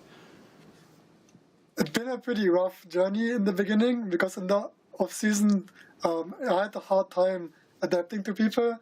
I always had this like one specific playstyle, but I tried to work hard on the off-season, and eventually I just got invited to a new team, which was For Free or Pokémon UNITE before, and it worked out really well for me because they helped me a lot to get to know how to play the game differently, but how to play the game more openly, which is like one thing Zavas helped me a lot, my previous coach and captain. Well, that's awesome. I mean, it's fantastic to hear that you're able to learn from your experiences in multiple spots, and now you're going to be able to exercise those on a brand new team. Of course, Nouns Esports, already we can all decide this is one of the best teams in the entire region. But thanks to the EOS Cup, we got a chance to see some of these regions competing with one another even earlier than the World Championships. So, Gatlu, I got to ask, where is your read on who's the best in the world right now? Like, what regions are you thinking are the strongest at this point in the season? I already have like a tier list. I think OC is the worst region, then EU, then NA, then Latam North, Latam South, and then Japan, and Brazil is in between. Okay, somewhere in the middle. That's good to hear. It's quite the tier list. Amazing stuff, Gauntlu. I'm so excited to watch you back on Nouns Esports. I hope you absolutely crush it. Thank you so much for being here. We will talk to you again soon, I'm sure of it. Goodbye, my friend. Bye, Gauntlu. Thank you for having me. Bye. And you might not know this, but that was actually us doing that interview. Confusing, I know, but we were over there when we did it previously. It was impressive. I don't remember getting over here, actually. Yeah. Why don't I remember so much of my life? Hey, we've got an exciting match going on here. Tally Bobo, Nouns Esports. Nouns Esports, you know, they talked about that aggressive play style that they had. They were very aggressive once they had that advantage in the end. And I think you kind of need to be. This is kind of the second time we've seen teams try to freeze out their opponents and basically just give them more opportunities to come back. Yeah, and wow, taking a look from the chat, choosing who they think is going to be winning this matchup. So far, feels like safe money with Nouns Esports leading this series 1-0, but I'm honestly shocked that it's 73%. Me too. People like Nouns. I think that is what we can gain from this chat poll. The information, they are a very, very fun team to watch, a very exciting squad, and now that Gatlu's back on it, just kind of feels right again. You know what I mean? I agree, and Nouns has been one of those teams, you know, we've been watching them for so long, so I think there's so many people that are rooting for Nouns. You want to see them back on top. We've got this game happening again. Tally Bobo is going to get your first pick, and their first ban, once again, Zoroark. They do not want to see the Zoroark-Comfey combo. I mean, they've played with and now against Sureyu Zoroark. I'm sure I fell quite a bit. They do not want to have to deal with that one. Espeon will be receiving the ban in this game. I mean, this Pokemon has just been dominating this region. We see so much Espeon in EU. Take it away. Once again, Slowbro here receiving the ban. Leafeon just making it through almost no games, honestly. Everyone is worried about this thing. Tally Bobo with that first pick, they are going with the Buzzwole. Yeah, no surprises so far. I have to imagine we're going to see the Blastoise on the side of Nouns Esports, and they're going to double up with a secondary pick. I'm assuming Adesu's swapping with the player right now to get something a little earlier, and it will be that repeat, Sylveon Blastoise again. I think the Sylveon was really strong for Nouns. I think it was very, very strong. Tally Bobo on the other side, once again with Crustle. Their Crustle was dominant, had amazing moments throughout that match. Interestingly enough, you know, Umbreon is available right here. I don't know if anyone on Nouns is looking to play it. It steals away Crustle's shield pretty well, but instead they might be hovering that comfort pick. Mr. Mime for Bruv. And the first difference, even before the Mine launch, is they take away the Eldegoss as well. So they're going to give up on that Hoopa pick, and they're going to grab the Mr. Mime to pair with it. Very, very interesting. Tally Bobo, while not having the Eldegoss, we're picking up a different support, looking like the Blissey right now for Zervis, but we will be grabbing that Chandelure again. So the top side of the draft going to be identical for Tally Bobo outside of that final pick in the Blissey. We're going to see what Soraya wants to bring here into this match. I love the choice to steal away, you know, this Eldegoss. I think that's huge. If you watch what happened to 4-3, obviously at the AOS Cup, I think taking Eldegoss is a great play against Zervis. If I'm Zervis, I would have been spending all my time between AOS and now making sure that my supporter pool was even deeper. And we're going to see what they can bring out here on Blissey. Toon now actually on the Delphox. Yeah, it's very interesting. We're going to be grabbing that Pokemon. I think notoriously in competitive is well known for its crowd control style of build with that Fire Spin and Fire Blast, but the roster I'm looking on the other side, you could go with the Flame Charge and Mystical Fire combination on Delphox. If I'm looking at Tally Bobo's squad, I don't think it's too bad. You have Blastoise for crowd control, you have Mr. Mime who's got a ton of displacement, and even if Eldegoss wants to go with the counter dive option, I imagine we're going to see counter guard or Cotton Guard, but still, I think we have some interesting options for Toon Slim in the near future. Yeah, absolutely. It's going to be an exciting match here. Obviously, Tally Bobo needs to get a win right here, or they are heading home. And either of these teams losing in this loser's bracket right now, it must be devastating. Again, this is the team you just swapped with. This is the team you said we're getting at the better end of this. We want these players. Now you have to prove it. And the championship points race is so tight, too, amongst the top 4 teams right now. I mean, Yalla Bingo and Tally Bobo, they were highlighted teams because they are the top 2, but Nouns Esports is right behind them. So if you can put Tally Bobo down to 4th place and go on a run, that's a huge points differential. And, of course, the same is vice versa. So going to be really, really interesting to see who can win this and what it means for the region as a whole. That's right. Here we are in our losers semifinals. Zoinks, Tally Bobo Believers versus Nouns Esports. Tally Bobo Believers is what I accidentally called them. Whoa, yeah. Just Tally Bobo on the screen. Maybe we got to just default down to that one. But Gatlu on this Squirtle in the top path again. Last game in this set was so excited to see how aggressive they were. But it looks like a different player is going to be picking up that role as Adesu is all the way almost to the enemy's home base on this Gossifleur, chasing down the Litwick from Utah. Yeah, I mean, the thing with Candle early is it really doesn't have great secure at all. It's why it doesn't work super well in path. Is Soraya right now also getting aggressive? We talked about the aggression with Gotlu earlier, and they are just stealing away all of this experience here. We are not going to have a Lampent very soon unless they have something to feed over on the side of Tally Bobo. Yeah, doing this really aggressive push to the enemy central, basically in favor of a really aggressive early flank instead. So now our first fight of the top path is going to happen around 8:50. Back feels like a throwback at this point. We always have fights earlier than this. We're going to see it happening right now with the first burns. Nice push right here. A lot of that obviously secured by Nouns. We're seeing the level 5. We see the evolution there for the Wartortle. And I don't know if they actually want to be able to push in right here. It's really tough to push in to a Buzzwole and a Blissey. Obviously, the level 5 now makes it very scary. And they're going to actually put the aggression on as they move towards that Wartortle in the center here. We see Soraya heading up, just kind of clearing some of this out. And the pressure once again in that central area. Eldegoss is not leaving that Candle alone, but in the top path, they're putting on the pressure. Here comes the Hyper Voice looking for the KO. Mime comes up to help secure it. Just relentless. Great shutdown from them. And Nouns Esports putting together a roster like that. 5 special special attacker Pokemon. So that Hyper Voice is just going to be paying off in unbelievable ways. Every other teammate able to take full advantage of the shred of the special defense that Pokemon can pull off. That's a great point, Zoinks. Yeah, I mean, that it makes it so much easier for you to pick up some of these KOs, especially shred through some of these tankier Pokemon. Objectives, yeah. It's going to be really big for the side of Nouns right there. Very smart to bring all special attackers when you have that shred. Yeah, lean into it. And honestly, I'm shocked to not see Shelvin rocking the Assault Vest. Normally, we do see the defender kind of swap off one of their other defensive items for that more special defense focus item when we see a roster like this, but no one on Televoke going to be sporting that, but Odessa with a huge call-out. Megu finds them in that tall grass, and that was going to be charging towards the goal zone. Yeah, Gotlu right here just really trying to buy time. They know that it's going to be almost impossible to stop them from scoring here, and he's deciding not to fight too, which I think is the intelligent play. He's just going to get KO'd by this. They're pushing here, so Nouns is pushing in the bottom path. They're going to be trading objectives here, ideally, if both teams are able to secure it. We were wondering what kind of Delphox we were going to see. We do have the Spin Fire Blast, definitely the most popular Fox that is out there right now. Nice secure for the side of Nouns, and I've got to assume the same thing is happening up top. It is.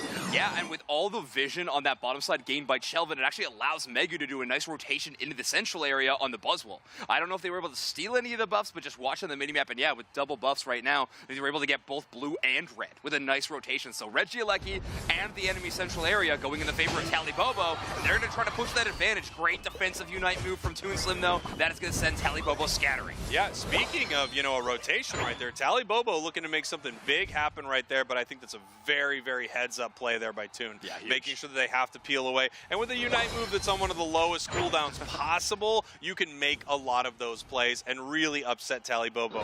The Regieleki did not get them much value, and now for the side of Nouns, it can't be overstated how powerful it is to have all of this free experience top. Yeah, especially for a Pokemon like Blastoise. Everybody else on the roster could use it, but having a Pokemon like Blastoise getting a hold of that is massive. And Megu was doing great in the top path on this Buzzwole, but now they're being outpaced by Gatlu's Blastoise, who has hit that level 9 and has their Unite move available. The same cannot be said for Buzzwole, but I think momentarily they'll be hitting it. Yeah, this is a much better looking game so far for Nouns. I would say they have been more aggressive, and even some of the moments that they've lost in have not been terrible for them experience-wise. You look at the side of Nouns Esports, they're looking really solid, still very much in this game, only down by 30 points, and they have this kind of well of XP that's coming back every single minute. 20 seconds now until objectives top and bottom. We're going to see if Talibobo really wants anything to do with Regieleki, if they just let Buzzwole take care of it. The big fight could be happening right down here in the bottom path as we have 3 members of Nouns, 4 members of Talibobo positioned to possibly move in. Yeah, this next fight will be happening very quickly as the Reggie is spawning. Big Rock Tomb catch onto the Sylveon. X-Scissor combination is going to put a ton of pressure, but the Unite move is there for Sarayu, and it's powerful enough to KO the Crustle in return. Huge Fire Spin is going to grab 2. It's going to give them a little bit of space. Running through the move lock is tough for that Sylveon, but still, they're going to make it back in time. Huge Solar Beam from Zante is going to soften up the side of Nouns Esports and do some terrible damage, but in the end, it is Sarayu securing that objective. Really nice stuff there from Nouns. You can see that secure. I mean, they just did not stop putting damage on him. Yeah. Beautiful zoning with the Delphox Unite, just giving them an opportunity to say, hey, if you move in here, you might get it, but we also have a possibility to KO you. I love the Mew Unite on the side of Talibobo to sort of counter that and put them in a position to secure, but it was the tortoise and the hare right there. They're coming in for the secure, but the slow and steady Hyper Voice just continuing to rip through that objective, secured there by Nouns. Nouns looking so much better than they did in game 1 so far.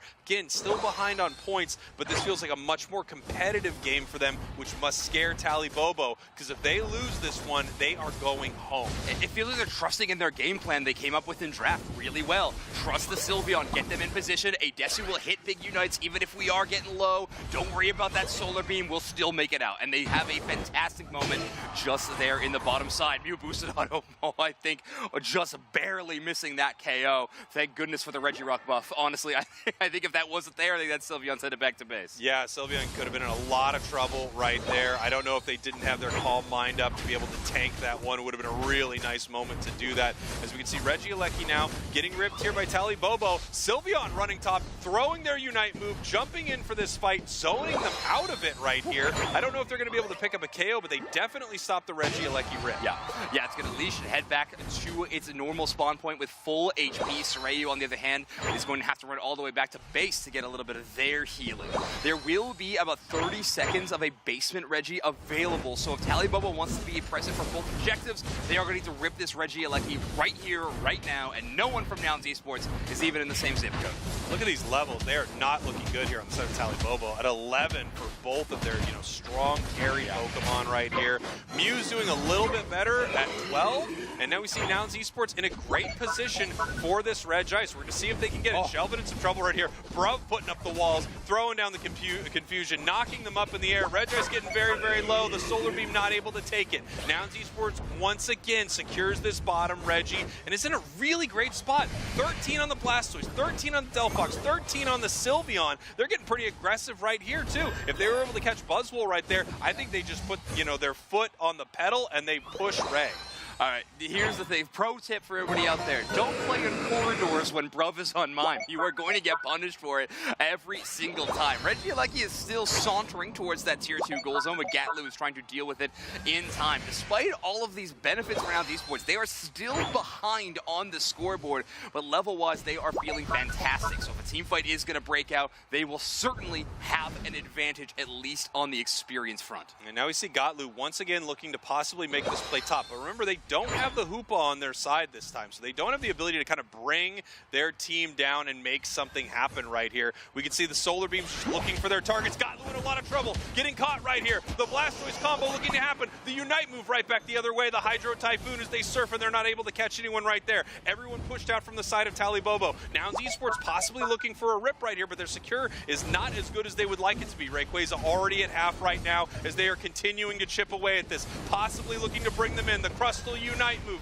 the Solar Beam. Nouns Esports now pulling back right here. This fight is moving in. Here comes the Mime Unite. 2 down on the side of Talibobo as they are going to continue this push. Buzzwole outside the pit right now, looking to find their opportunity to move in. 2 down from Talibobo, and they are moving away from Rayquaza, looking to score here. Bruv does. They are now up 95, 165. Bliss assistance doesn't come out, and now they're 3 down for Talibobo. Yeah, Nouns Esports just shutting that down on every front. You saw Observers making a mad dash to try to stop Bruv's score with that Egg Bomb. Comes up a little bit short, and they still throw in that Hundo Burger, and now Gatlu is going to be doing the same on the top side. Can't make the score happen, so they will Hydro Pump away Megu from stopping them. It looks like the bot side is going to be Talibobo's best chance to try to even up this score lead. We have Zante and Yutao momentarily, as Yutao has been KO'd. Zante's Mew has to retreat, and with that, it looks like Nouns Esports is going to be holding on to their lead and securing the match victory 2-0 over Talibobo. There you have it. Nouns Esports with a completely different looking game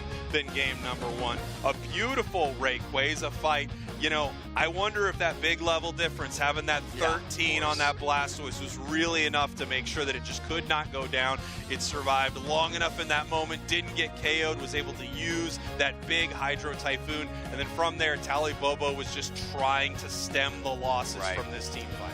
Nouns had 2 big things to play around in that final team fight. Don't get caught out by Chelvin's Rock Tombs, and find an opportunity for a Fire Spin from Toon to really play off of. They are able to avoid it, or at least Bruv jumping in front of that Rock Tomb to absorb it. And then the rest of the team, they grab 1 in 1 Fire Spin, and from that point, it's just all over. Domino effect at that point. Mew and Chandelure just don't have the defensive capabilities to hold up for very long against the onslaught that Nouns Esports was able to pull off. And with no front line, it was fantastic. Yeah, great stuff from Nouns Esports. They're moving forward right now. Talibobo is not. Let's send it on over to our boy, Noob Snacks. By the stairs? The stairs, no problem about it, by the big board, and I heard that this time it's going to do something, so let's fire that thing off. Nouns Esports. Win! We got it this time. What a match, what a Ray fight by this Nouns Esports team. Of course, getting the better of the trade, at least in that matchup in the head-to-head. So what we're going to do, we're going to take a look at some highlights as we recombobulate this studio. Great matchup here. We're moving through. They're on top of this. Reggie, it looked so good. Great secures. Hyper voice. You said slow and steady wins the race, Spraggles. It certainly did. Sylveon looked very solid here in Game 2, Zoinks. Yeah, it's so fantastic. We talked about it a bunch, but just the special attack focus from Nouns Esports paid off in team fights, in objective secures, even in the early game. There was huge moments where I thought it worked out Love Nouns Esports draft, and, well, I mean, their gameplay backed it up as well. Yeah, I mean, that last fight was a masterclass.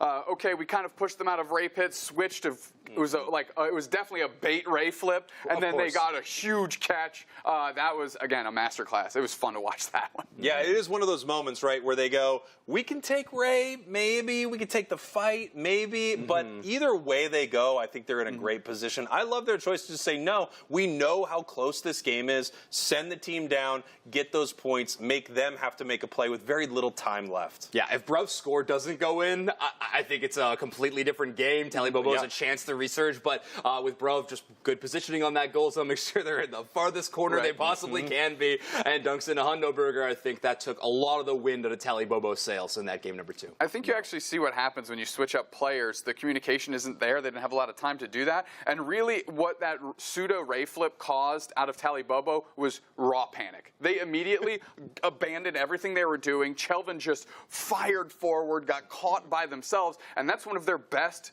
goal zone defense tools is Chelvin. And when they went down, the pivot, as you mentioned, was solid. I mean, that was, again, if you want to learn 2 minutes of a Ray fight, that is a heck of a game to watch. Yeah, absolutely. Let's take a look at our player of the game here. I mean, it's hard to argue.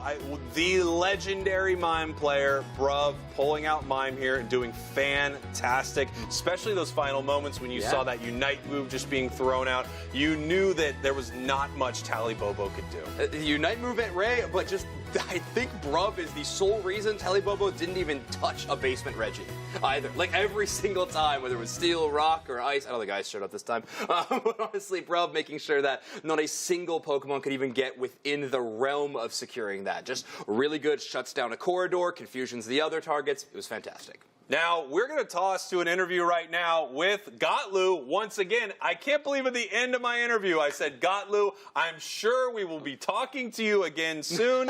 I've always thought I'm a psychic type, and I really am today. Gotlu, congratulations on the big win. Welcome back. Thank you. Good to be back again.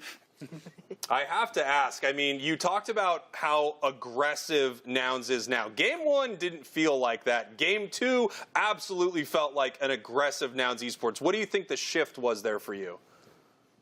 I think it was just approaching the team, because we also scrimmed them before. We knew how they will play, but we wanted to approach how they will play in the first game, so we can adapt in the second game. With Gotlu, with this newest patch, you're on the newest team. You know, sometimes you would lean into old favorites to kind of bridge that gap. Who have been some of your favorite Pokemon to take in the top path? Of course, we've seen the Blastoise, but what other Pokemon are you specifically looking out to bring to Nouns Esports to keep this push forward to win the April Cup? I would like to keep Doduo as well on top lane side, seeing how Doduo can perform as well.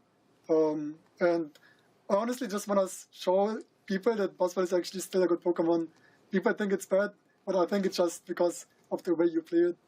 And, skill diff. Yeah, it's skill diff, obviously. That's a good answer. I mean, it's like not bad. You're actually bad, so you know. Oh, my word. I like that a lot. All right, well, Gatlu, obviously, this tournament run started off a little shaky for you, but you're able to take down one of the biggest opponents in the tournament in Talibobo. You're going into A, B, C, D, E, F, G, H, I, J, K, L. Next up, what is going through your team's head right now? How are you preparing for your next matchup?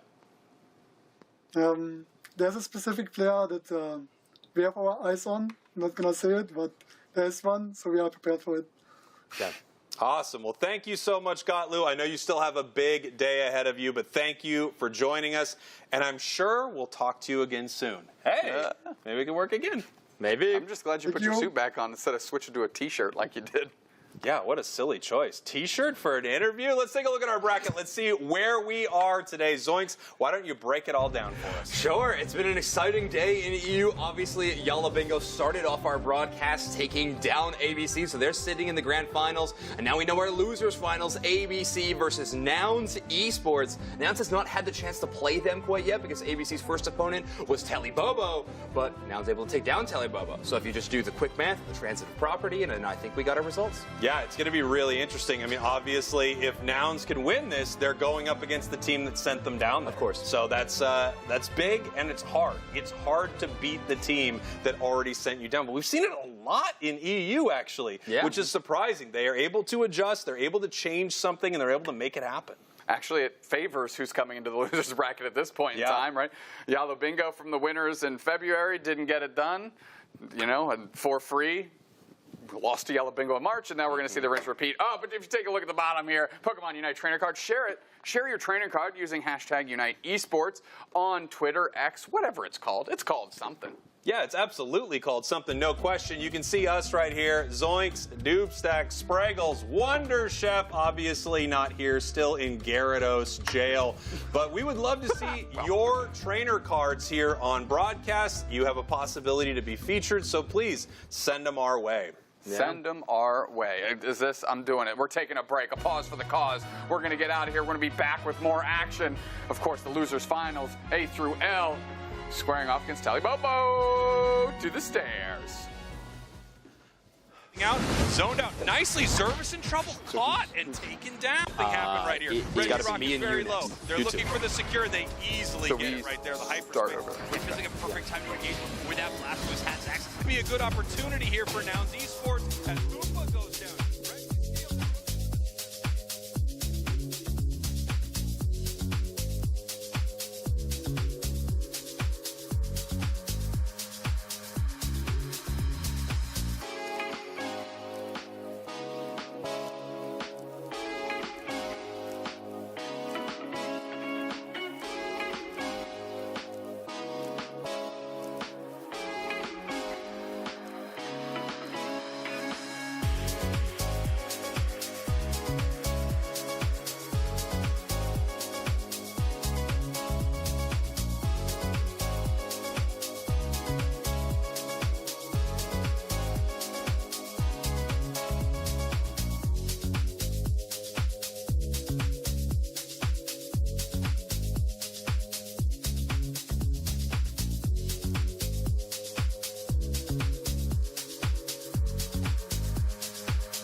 Welcome back to the Pokemon UNITE Championship Series. That sound effect was made with my own mouth. What? That wasn't professional?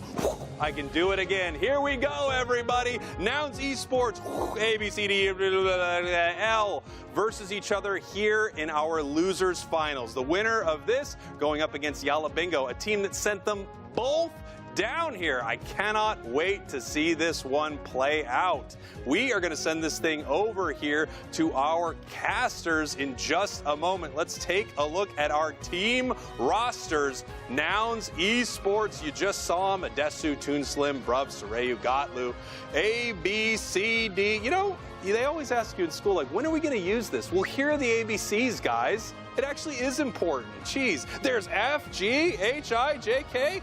L right at the end. Beautiful. Oskatar, Wrecker, Kato, Bordy, and Krinsky. We saw them play some amazing games earlier today, actually. I'm kind of surprised they didn't beat Yalabingo right there at the end, but whoever wins this will have to face them. I'm going to throw this thing on over to the Unite mics. Zoinks, Doob Snacks, take it away, gentlemen. We did it, brother. We are out here getting it done together. What feels like, well, definitely the first time this year. Yeah, it's First true. time in a long time. Let's get after it. Yeah, it's been a while, but I'm excited for this game that we have in front of us. Doob Snacks, Nouns Esports versus A through L is going to be a fantastic game. I'm really excited to see these two teams. One of the biggest things I'm interested to see is where do we go top path between these two squads. Both these teams have been very comfortable getting rid of Buzzwole and favoring that Blastoise, but now we're going to have Gatlu and Oskatar kind of competing over that pick. It's going to be interesting to see where these compositions fall after our first draft. It does feel like Gatlu might be a hair more comfortable with Buzzwole specifically, so maybe that's a direction they can actually go to. But Blastoise seems at a premium between them both. Yeah, and to be fully fair to Oskatar, they have an incredible Buzzwole. When we saw them earlier on in the year, I think it was February, when we were watching a lot of ABC, their Buzzwole was really, really fantastic. So we're going to have a lot of contentious picks between these two squads, and we cannot stress how important this matchup is for both of these teams. I mean, ABC kind of falling into that 4th or 5th place spot on the championship points leaderboard. Nouns Esports kind of solid in 3rd, so desperately trying to chase each other in that spot. See who can make it into the top 2. Have that guaranteed championship point spot for the World Championships later this year. Well, when we were looking at those top 2 CP spots, Nouns Esports was number 3, A through L was number 4, both on the outside looking in. This is fixing to change right there. Yeah. Yalabingo, however, can't go understated. They've put themselves in pole position here to lead this CP race going into the regional finals. Tally Bobo, they still got some work to do, but we've got this English classroom showdown between the nouns and the letters here. We're going to kick this off. Nouns going to be on the purple side, and we're going to see exactly what they're going to do here. All right, well, so I was very confused. I thought we were going to see a Lucario ban out the gate, but it will be that Absol ban yet again. I suppose if it ain't broke at this point in time. However, ABC going to look and raise them one speedster, going to ban the Zoroark in return. Yeah, I like these targeted bans between these two teams. If you're feeling comfortable with what the other options are, just knock down the selections of one of the players. And a great lockdown character, Slowbro, being selected. No cheese going to be happening out here with the Slow Beat. Yeah, Nouns Esports does not like that Slowbro. They have been perma-banning it in either pick position, whether on purple side or orange side. But ABC, speaking of target bans, maybe the one player in the world notorious for this Pokemon is going to have it banned away. Nouns Esports now have kind of their choice of top path Pokemon. Going to lock in that Leafeon. Leafeon often find themselves in the ban list, but they're going to make it to a game and no changes from A through L. These are the first 2 picks they've made ad nauseum. The Blastoise in the top path, and Krinsky doing really well with that Umbreon. Yeah, and so now we are, even with the Blastoise available, we are going to put favor on that Blastoise. And yeah, an Umbreon, a Pokemon that was shockingly absent from our last series between Tally Bobo and Nouns Esports, is going to be making a return. This is a Pokemon that I think was the biggest winner for the most recent patch, one we have seen so much. Buzzwole will be taken by Nouns Esports. I'm imagining we're going to see a shift of players and who's picking that Pokemon. Now they got one of the best-in-class top path Pokemon with a great central area option, and that's an Azumarill. Yeah, we'll see how it does. We'll see how it does. That is the selection they've made in this matchup. Y'all making a good one, though, Hoopa. This is going to be interesting. I'm going to be totally honest. looking forward to game number 2 when ABC has to run it back. We'll see. Don't do it like that, Notoriously, I'm not the largest Azumarill fan in the world, but I'm looking forward to see if Bordy can make some surprises. Nouns Esports, though, will be grabbing the Snorlax and the Chandelure. No Trevenant picked up from Nouns Esports, instead favoring that big body of the Snorlax. Record locking in Gardevoir again. We've seen them play it multiple times, but I want to focus in on Bruv's Snorlax, an absolute demon on Blocklax in Season 1. Yeah. You know, obviously the metagame changes throughout, but what a nice buff Snorlax got in this last patch. And if there's anybody that can facilitate and use the bonus shields, bonus HP, and the speed that you get when you've got that thing up, it is Bruv. Yeah, I think it will be the block as well. We see that X speed. One of my favorite things to do in Pokemon Unite, Snorlax is my most played Pokemon in the entire game, is you hit that X speed button and you kidnap one enemy Pokemon all the way to your side of the map with that block plus X speed combination. I'm sure Bruv is going to be on the constant lookout for who they can do that for. It's also a really solid Unite move if they are able to partner it with the Cotton Cloud Crash with the Eldegoss. It's just a lot of shields, a lot of space they can create. It is dangerous, though, with Umbreon on the other side. They're going to have to be very, very careful about the timing of these very impactful Unite moves in that late game. So this is an opportunity that we have in A through L. We want to talk about the new patch. We've got Umbreon, nice buffs to Wish specifically, great healing out of that Pokemon, but they also went with the Hoopa. So this is an opportunity to actually use Trick now and have some fancy Trick plays, because really the core healing can come from Umbreon, but you still get the Hoopa's Unite move utility. Oh, I'm right there with you in desire. I don't know if we're going to see it, though.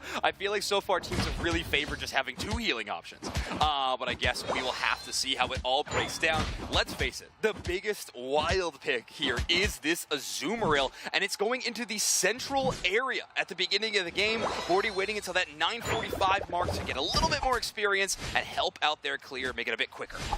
Yeah, just a bit quicker, but it's still slow as Adesu goes, oh, it's just an Azumarill? Okay, I'll go A-press that. Ayame there for a quick cover, nice Astonish, and if there's a moment here, there would have been. It looks like we're going Whirlpool. It's Whirlpool, too, as well. Yeah, normally we see this Pokemon have that Aqua Tail, a lot of HP restoration, but instead going to go with just the all-in Brawler build composition. A eject button utilized already for Krinsky to get away. Good resource brought up by Nouns Esports in the early game.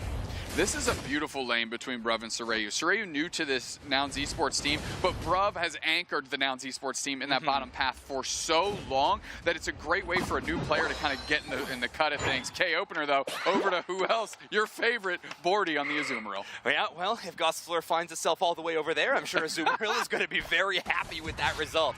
Oscatar has not hit that level 5 yet. They are going to evolve into the War Turtle, and Bordy is going to get right up in the face of Gatlu. That is a lot of damage with a Desu not being the Eldegoss quite yet. Their healing options are extremely limited, so ABC taking that small window of time they had where they had a huge damage advantage and tried to push it into Nouns Esports. Azumarill back to the middle because it needs to get up there. I mean, it was under level compared to Gatlu. Wrecker, though, is 5, so is Krinsky.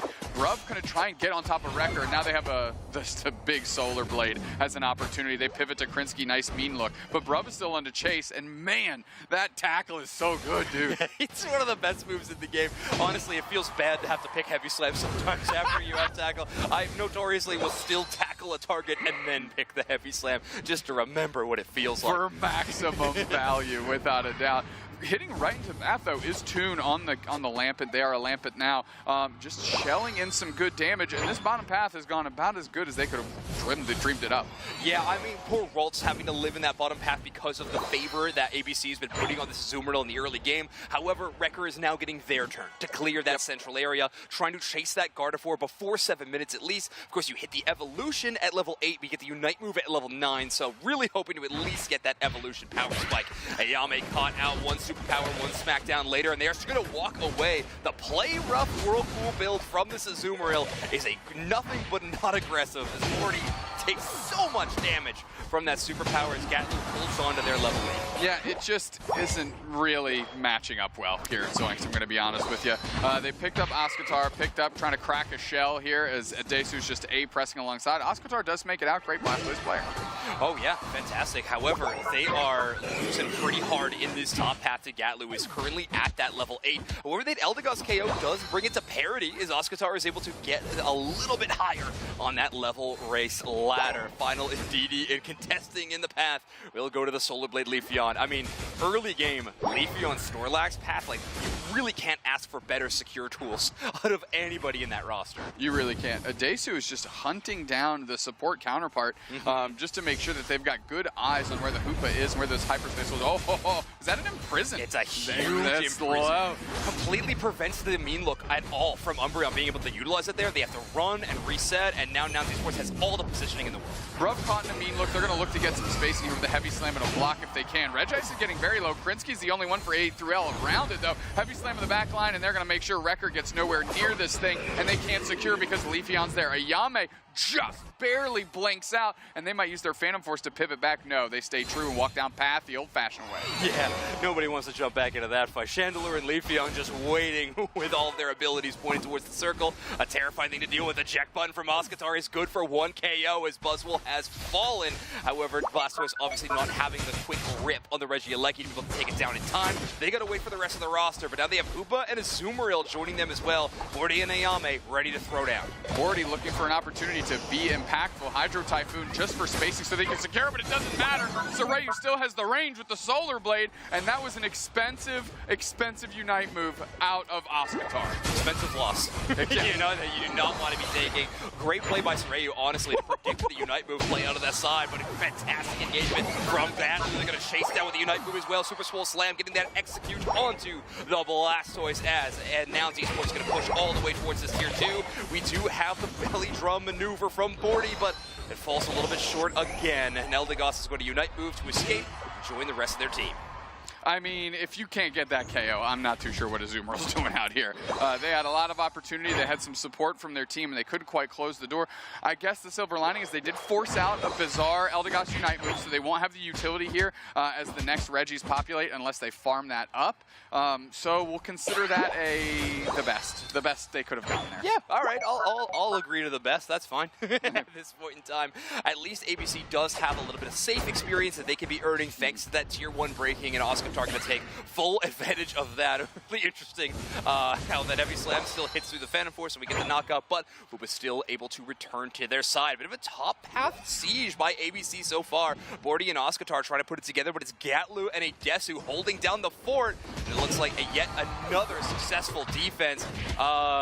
Wrecker used their Unite move. Nobody there, unfortunately for them. Yeah. And we're going to have Sorayu and Bruv really shutting this down. Great flank from Nouns, but we do have ABC on the fast rotate out of the bot side with the Hoopa Unite move. All right, well, we're going to see what Toon can do on their own after picking up a berry. I mean, not much. Regice is down. They did commit 4 players to it, and at least that is their prize. The prize they were looking for is the prize they got, yes, which is a good thing for A through L in this moment, because they're down on the scoreboard. They're trying to find a way to catch up in these levels. I do like that rotation that ABC was able to pull off. If there's no one defending, you get some scores in. Even if there is, you have Hoopa as always having that back door. So really good call out, and Ayame pulling it off perfectly. Azumarill is getting a little bit of HP restoration, but just Chandelure hits too hard at that moment. Adesu was able to make it back to their goal zone to earn that healing just before the Hoopa was in range of getting the knockout. Bruv has been all over Krinsky and Wrecker, who's been in this bottom path a lot, and just not allowing them to play the game in a meaningful way, or at least in the way that they strive to, right? I think the real opportunity that A3L had was when they took the basement Reggie that we just saw. Outside of that, they haven't been able to kind of get in the flow with the rest of the team.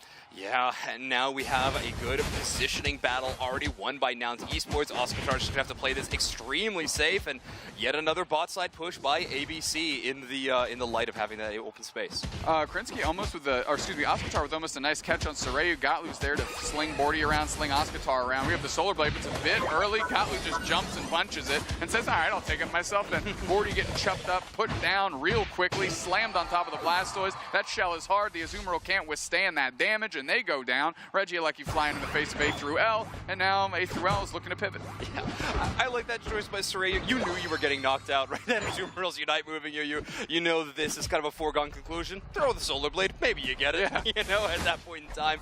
But Sorayu, I don't don't think is too upset about that KO. They're still almost at level 13. In the meanwhile, Tuna's been constantly farming. Is at level 14 on this Chandelure. Into the final stretch, I mean, that powerful of a Pokemon is so terrifying for ABC to try to shut down. But if they can find him with this engage from the Azumarill, you catch a huge mean look, maybe a Unite move from Gardevoir, any of those options, taking out Toonslim would be fantastic for ABC. But that is a tough benchmark, a tough goalpost to try to push for. Yeah, the 2 Tier 1 goal zones are open for now, so they do need to split their attention, right? A little bit of defense, and we saw literally Nouns do the Hoopa pullback in when the 2 Tier 1 goal zones were up just recently, so we know that strategy can work. We'll see how A through L approaches it. Yeah, they're going to just tap that Rayquaza for now. They do have a pretty tough point deficit, a larger one than we've seen so far. Unite move on to Sarayu. That's, of course, going to bring their support of the Eldegoss and try to push them off. Bordy is going to walk away from that fight, but good engage. Yeah, and now trying to keep... Oh, the heavy slam keeps it out of the portal. Marinsky has to force use their Unite move. They're still so low on HP. They're trying to pivot around. Blade doesn't hit anybody. They can't cut him down. But now Sad Wrecker's caught. They actually fall through the portal, so they don't get knocked out. What a catch with the Buzzle Unites on top. There's 2 players down. Bordy's still standing. They're looking for a next engagement opportunity. Gatlu's at low HP, but now they're starting to fall like dominoes on the side from A through L, and they're catching the L's left, right, and center as a heavy slam sorts out another. 4 players down. Wrecker has almost no HP. They're on top of this goal zone. Wrecker's going to have to defend, but Gatlu and Adesu are converging, forcing out the Unite move out of tune as they're just trying to get these points in. I was going to say, now these points got to be careful about chasing that KO on the Gardevoir. If Wrecker's able to get even 1 or maybe 2 a Pokemon, it would be a terrifying thing for them to deal with, but that's all right. Toonslim is able to take out Wrecker. Now Bruv's job is just to keep eyes on that Rayquaza, the last win condition available for ABC, and that's fading fast. Only 20 seconds left on the clock as Nouns Esports is just defending that goal zone, and another picture-perfect portal stop from Bruv. This Snorlax looks so good in their hands. It looks so good, and it should be played more. Heavy Slam actually gets the knockout. No portals, no life for you as you get smothered. Nouns Esports in commanding fashion in Game 1, Zoinks. Yeah, ABC going to have to go back to the drawing board, and I'm begging them to do so and find something new. As yes, Nouns Esports going to start this one off 1-0. Yeah, I think the verdict is in. Azumarill, not it. Guilty, actually. Azumarill, the verdict is in. Azumarill is guilty. It had a moment in that final fight, right? Bordy was able to jump on 2 and still walk away. One of the factors of Azumarill is its brawl and its self-sustain combined extremely well. So if you get into a dangerous spot, Azumarill is at one of the best Pokemon at getting out of such a dangerous spot. However, in the end, Nouns Esports team fight was just a little too strong. Bruv with some absolutely fantastic plays on that Snorlax, stopping portals, getting huge blocks even to get out of that hyperspace hole. It feels like one of the best counters to that Hoopa pick, and well, we saw it in this game, and we saw it basically off cooldown. Yeah, I mean, like I said, Bruv was playing so well in that bottom path. It was keeping 2 players from A3L to really participate in the game in a meaningful fashion. Of course, they're trying to siege this Tier 1 goal zone, and this is when the Azumarill was brawling, and I thought it had a good opportunity to get an Eldegoss knockout, but not quite. Yeah, unfortunately coming up a little short. And these are these final moments of this game. Azumarill tries to jump into multiple targets so they can hit those whirlpools onto everybody involved, but Adesu able to get the KO. And yet another example of Bruv shutting down any retreat options that ABC had thanks to those Hoopa portals. It felt like not a single portal was taken that game. Bruv made sure of that. Well, so I have to ask, Zoinks, A through L now, okay, they've... let's shelve the Azumarill point. We've beat that one down. Okay. Is Fine. Is Hoopa Umbreon it? Because we've seen them take it a couple times here. Is it enough? Is it too much focus? Is Umbreon not being utilized efficiently? What are your thoughts there? I'm assuming you're talking about foul play in there. I really like the mean looking partnership with the Gardevoir. But before we break that down, let's give the award. Our player of the game will be, of course, Bruv HD on this Snorlax. One of the best player cards in the game. One of the best players in the entire region. 4 assists on that Snorlax. 5 KOs. Nothing to slouch at, but I think it was really the non-scoreline plays that Bruv was making that, to us, makes them the MVP in that, and certainly the difference maker. But finish breaking down what your thoughts about this Umbreon here. I like mean look with the Gardevoir. Of course, those AoE damaging hits at that Psyshock just look great when you're trapping that enemy target within that spot. It's just you need to snowball with a Pokemon like Gardevoir. Umbreon's early game is okay, but when you're going in that mean look build, it gets significantly worse. And the changes to foul play are sick. Really an option for this Pokemon is now fantastic. I think it is something that we both would really like to see used competitively. We have not seen it on screen yet. ABC, one of the only teams playing Umbreon so far in this tournament, and we're still seeing that mean look constantly. I would like that shakeup, and honestly, I might like to see them go to an entire new defender at this point. Something like a Crustle would look really fantastic, I think, with what they're trying to build. Yeah, I think if you're going into the Umbreon, you actually mentally slot it into your support spot. Yeah. Right? So, and then you go into maybe a Crustle in that, and then you raise the question, can Wrecker go to a different Pokemon? Because I understand the mean look makes sense with Gardevoir, but does Wrecker have a pivot? Because obviously Wrecker is being target banned by all of these teams. Yeah, it's true. We're losing the Absol, which is one of their favorite picks. Zoroark, of course, and Gardevoir is also one of their go-tos after that front. But we do have more options. I've seen their Inteleon play, and it's really fantastic too. We could see some Central Inteleon from them, but I don't know. We might see the Gardevoir continue. It feels like that is what has been so far the series, and they have hit this top 3 part in the tournament. So obviously something's working for them, but something's working for these Nouns Esports bands. We're seeing Absol yet again, the first ban.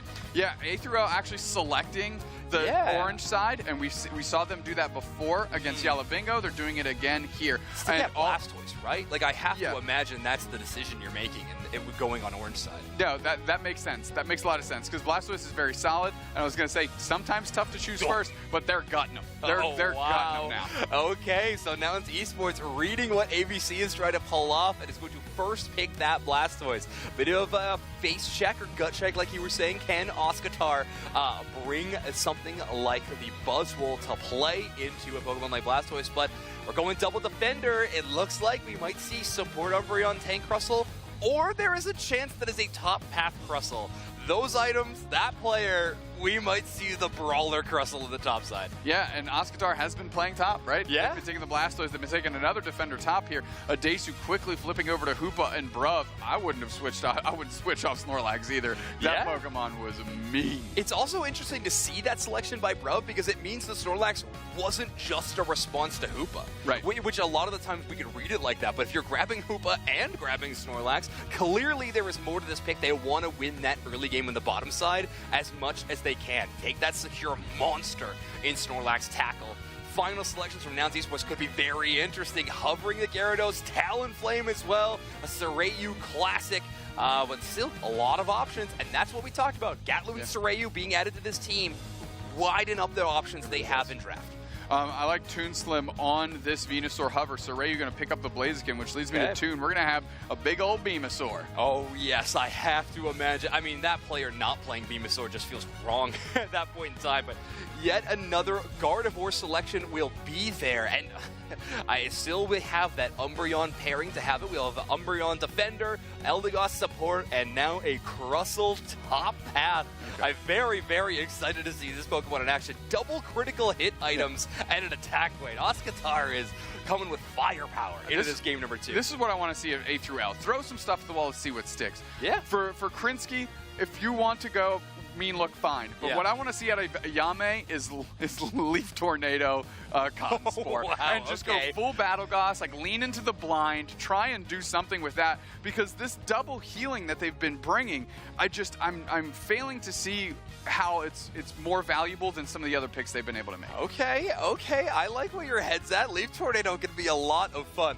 Honestly, I'm already giving 5 stars to ABC's composition because it lacks a Azumarill, so I'm already giving them a passing grade in our English class that we put when together. The bar is so low, it is easy to step over. I think it will be interesting for Nouns Esports. We talked about how the Snorlax will really bring a strength to their bottom path. They're going to need it. They're going to be running Bulbasaur into that bottom path. Notoriously a terrible secure option, and once it gets to that Venusaur, then it's a monster. But if you pair it with Bruv as an EXP share, you can give a lot of that over to the Bulbasaur as long as Bruv is hit and clutch secures. And it feels like that always happens. So yeah, I think they're going to be fine. It's Bruv with tackle on Snorlax. Secure everything. Everything's yours. Go. Well, of course, you called it. Toon and Bruv certainly used to playing with each other for a long time now, which means Sarayu is going to be in the central area for this Nouns Esports team. Yeah, this has been the new look for Blaziken. Blaziken, top path, gone. Prepare yourselves now, everybody, for the Fire Chicken hanging out in the central area. It's going to be happening quite a bit. Basically, every time we've seen this Pokemon, it's at least been taking one buff. They really want to get to that Combuskin as early as possible. That level 5 Blaze Kick, fantastic option. The most common band combinations was Buzzwole and Leafeon at 49% of the games. That's orange side, baby. Yeah. and to be fair, that was also before the Buzzwole nerfs as well. Yes, that is true. Yeah, the change here is very exciting. But yeah, the change to the metagame has been really cool to witness. Buzzwole still making quite a name for itself, but it was not banned in this game, not selected in this game. So 49% of games, I'm sure that statistic will be lowering a little bit throughout the day. A whole new world. Bordy on the Espeon with a quick presence in the top path. They're going to look for a decent target. Soreyu poaching all of the birds to the side of Nouns, and they got the lion's share of that Zoinks, exactly executing the way they would want to. Yeah, pulling away, obviously, the Crustle not having access to Rock Slide anymore, the Dwebble moves, so don't have their big stun. ABC going to keep up their patented aggression, though, as they try to find that KO into Adesu. Adesu quick dashing to that tier 2 instead of a Citrus Berry, but they get the shielding from that tier 2. Very cool decision. Yeah, quick pivot by Adesu to make sure Gatlu doesn't get knocked out either, to give a little bit of A-press support there. Honestly, Nouns Esports defending that aggression from A through L very well. And we finally get to see Trick Hoopa. Adesu has locked it in now. Is going to be trying to use that in partnership with a lot of different Pokemon. I really wonder, though, do you go Shadow Ball in this build? I don't know if there's many Pokemon you really want to bail out with Phantom Force. Soreyu, obviously, on the Blaziken, but outside of that, I'm not sure if there's many options to really utilize it. I might opt in for the more additional damage that Shadow Ball can provide. Yeah, I mean, both kits are fun. You can at least see calculated value. High-level players like this can really leverage that Trick Phantom Force combination to get your high-impact players in and then back out to safety. Or the stun from Shadow Ball, right? You mark a target, you boost it on, you stun them and lock them in place. Krinsky's Wish just not even giving them enough HP for the moment. They're going to charge all the way to the bottom side of the map, but now Wrecker has no defender to bubble out and earn them space. As Brub's going to retreat, try to defend Soreyu, who's taking a lot of fire from both that Corellia and that Espeon. A lot of damage, but good screening. They make it out, and you were worried about, no, you weren't worried. You were mentioning Toonslim needs to get to Venusaur, and they are there. And they have the beam on time for this basement objective as well. Yeah, we have that Sludge Bomb dealing damage. Of course, we're going to double down on that special attack effectiveness. However, they got to be careful around these objectives. Any Sludge Bomb debuffs on the enemy objectives will also benefit the special attack from ABC. So if a Sludge Bomb Poison Regice will take additional damage from Gardevoir, ABC is going to try to take full advantage of that. Well, they try to pop on top of Krinsky. That was a heavy slam that just missed. Regice is at half, but here comes Bordy, who's secured with multiple times with this Espeon. Nice Unite catches 3. It's so low, and it's secured by Wrecker. Now they're looking to pivot on Soreyu. Soreyu's low HP. Actually has to use their eject button. Quick little knockout on Toonslim, and they might get another one. No, Adesu hanging out and does go with the Phantom Force trick combination to try and get Soreyu out of dodge. Bruv using their passive on Snorlax to grab an aggro berry in the last Flux Zone, and we're still rolling through. Soreyu with enough HP to make a defense get a KO, but these points are starting to go in. No, cut off, and Overheat doesn't hit, but the mean look combination with Espeon gets a KO. Wow, I thought that was risky for Krinsky and Bordy to be hanging out so long, but they actually pays off huge. Bordy is caught by this Snorlax, though, but Bordy's going to respond in kind. This snowball effect from ABC, thanks to that basement Reggie secure, is starting to really pop off. Gardevoir Unite moves single targeted on the Toon, but that feels effective. They're trying to get some points in, but Soreyu has returned to the fight, chasing down Wrecker as quick as they can. Or that Wish healing from Krinsky coming in clutch. They are getting way too aggressive here, Zoinks. Fortunately, Gatlu up top with the 1v1 gets the objective. With Soreyu going down again there seemed very unnecessary to me. Push them out, you can fade back a little bit, wait till the rest of the team shows up, because by the time they got there, Bruv couldn't save them. Yeah, at that point, Brav returned from the back lines as well, and that Solar Beam could have tried to be utilized there. And well, I was mentioning on that basement side, by the way, the Sludge Bomb and debuff in the special defense, same thing happens with Gardevoir's Psychic as well. So it's a bit of an even trade. Both of these teams got to be very conscious about utilizing their secure moves maybe a little earlier than you would expect. Absolutely sick Overheat eject button reposition for the knockout there by Soreyu, allowing them to leverage Gatlu's 1v1 win to try and get a big overcap here here. And yes, a quick knockout, and they've done the math right. 32 overdone. Nice focus blast with Soreyu, that max, the only range damage that Blaziken has access to, and it always hits harder than you expect. Yeah. Whenever you're walking around a Blaziken, that focus blast really hurts, and Espeon learning that lesson the hard way, sent back to base, and now these teams are going to rally together to try to play around this Regice who's just spawned in. We have a spin pump Blastoise. We haven't seen Gatlu much, but now they're down with the team to scrap. They actually pulled through the Phantom Force. They're the ones that get leashed here. So this Trick Phantom Force combination has a couple reasonable targets. Yeah, Wrecker actually channeling a recall there for a moment, but it seems like they are going to be sticking around in that fight. Speed boost giving it bro for a quick moment. Hyperspace Fury gonna land 2 stuns. And Eldegoss Unite move, looking for the big secure. Overheat also contending, but in the end, it's the Venusaur from range. Yeah, absolutely gutting that basement Reggie here as the Regieleki is getting ready to spawn in 20 seconds up top under 4 minutes. Krinsky uses their eject button. Gatlu staying on top of him, staying relentless. And again, we have that spin pump build that was made very popular by the Japanese teams at AO Cup. Actually, quite a few teams played it. Yeah, it's really, really strong. You like that displacement. You want to try to protect your backline with it, and just the additional damage you get. Also fantastic. Ruff going to try to score this 40. This is a fresh goal zone. You put 36 in next. That's going to prime for a massive overdunk. Huge as now Esports lead is climbing 228 to a donut on the other side. Yeah, well, as much as I like to eat donuts, this is not the one that I would like to have on the menu not right in here. their team name. Ridiculous. Unbelievable. L is, and that is what's happening on the scoreboard here. They are losing. And now they're just putting pressure. Anywhere they can get to Bordy, they understand Bordy and Wrecker, if they can get to them in the back line, they are going to be the problem children here. And really, they've been able to fade whatever Krinsky's trying to put up front. Yeah, we have not seen much of Krinsky so far in this matchup. It's been a pretty quiet top path between Blastoise and Crustle in general. But yeah, we have not been seeing a whole lot from what that squad can pull off. But we are going to see ABC rotating onto the bot side, I guess thinking that Nouns might look for that Regieleki. They're going to try to take advantage of a slightly less enforced Nouns Esports on the bottom path and push onto that goal zone. Adesu going to try and join the crew here as their things have been scrapping out. Bordy trying to score. Adesu pivots back through. They're bullying pretty well here. Solar Beam is there. And yes, they do get some points into that goal zone, but not as many as I'd imagine they'd want. Quick KO with the Focus Blast. Now Krinsky's very low on HP. Is anybody going to pivot them? They're going to try and isolate them. Krinsky moving around, and they're getting blocked right back into Toon Slam. Yeah, Krinsky at this point, just knowing that it's a foregone conclusion, and we actually see Nouns Esports taking their time on the KO as well. I actually wish they would have waited longer. Now that we're headed to the final stretch with just 2 seconds, we got the Regieleki though. You can now pivot towards that Rayquaza. Umbreon will be back in a couple of seconds, but with Regieleki walking, Rayquaza spawning, Nouns Esports just have such a huge advantage. And because this Regieleki is going to hit, and they have the Hoopa, they have a real opportunity to extend this lead, Zoinks. And there you have Gatlu just hanging out, going to be able to get on top of that pad. Soreyu's cutting off any entrance. Yeah, great defense from them, defending this Rayquaza. We have Blastoise double scoring as well, 22 up to 44. So now they are sitting at 300 plus points, definitely in range where all they have to do is defend the Rayquaza until an advantage really provides itself. Well, these teams we've seen them ahead all day long so far, and A through L is one of the teams that has bridged that gap already on stream, so we'll see what they can do. Nice little block to stun Krinsky and get some spacing, and now we're just rotating through. The position for Nouns and is there, and the pressure is on A through L.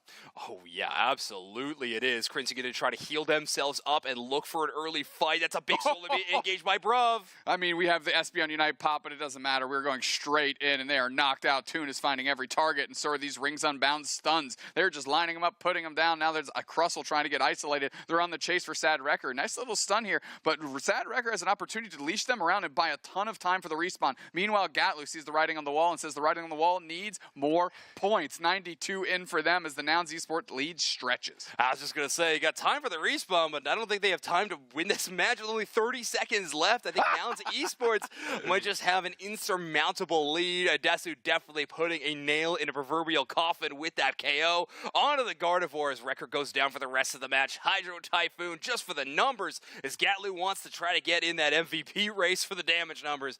As Nouns Esports with 10 seconds remaining in our match are going to win this series. A little bit of a fizzle here out of A through L, unfortunately. You know, the Azumarill pick in the first game didn't quite look it, and really Nouns Esports was in control here from bell to bell.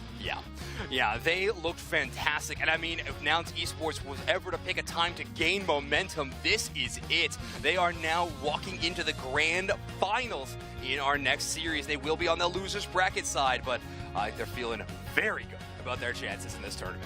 Well, like you said, the momentum is there. They have Yala Bingo, the team that they can perhaps exact a little bit of revenge on, I suppose, here in the grand finals. But Yala Bingo, the last time they were in this exact position, got reverse swept 2-0-2-0 in these grand finals. That is true.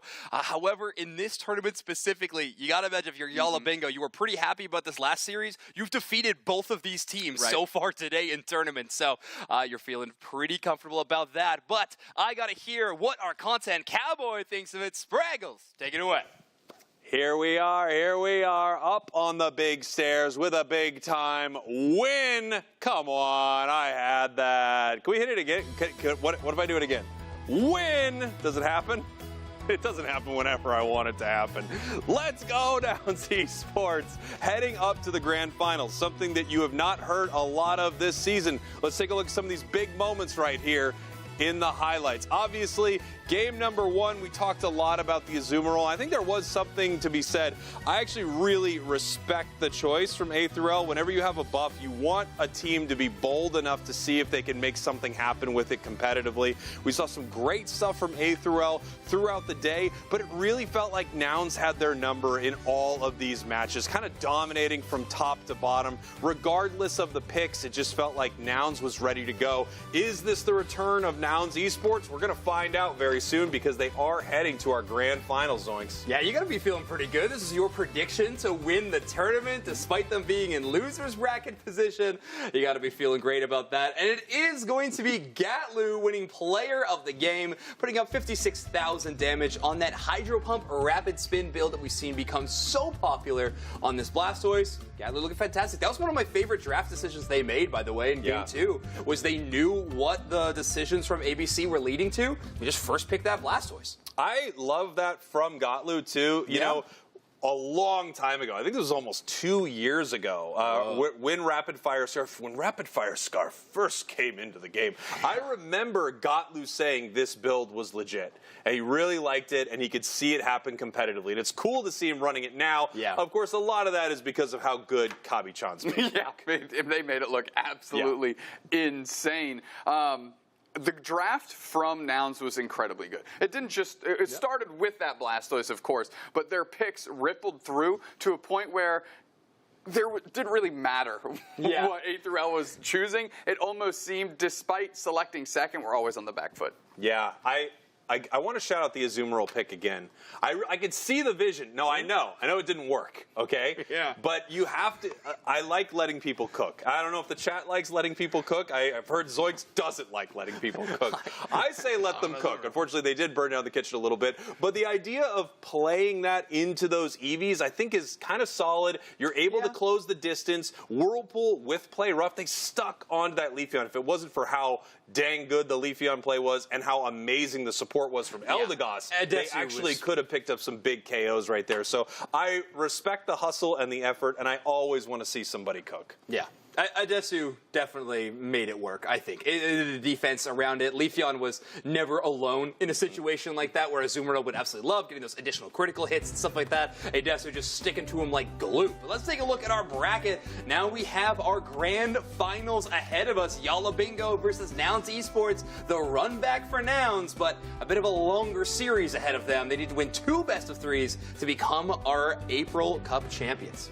Well, if anybody can do it, of course it's Nouns. I mean, they were known for those run backs. We've seen it happen time and time again. But Yala Bingo is all about the grand finals here in EU. They love making it to them, and they love winning them. They're looking to do it here again, Dupe Snacks. Yeah, well, we're gonna see. Well, why delay anything? We're gonna see. So we'll just set up that next game. We'll throw it to break. I don't have anything important. We're not gonna delay anything. To the stairs. Cats off to you. Cats off. I had no idea what my brain.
I cannot wait.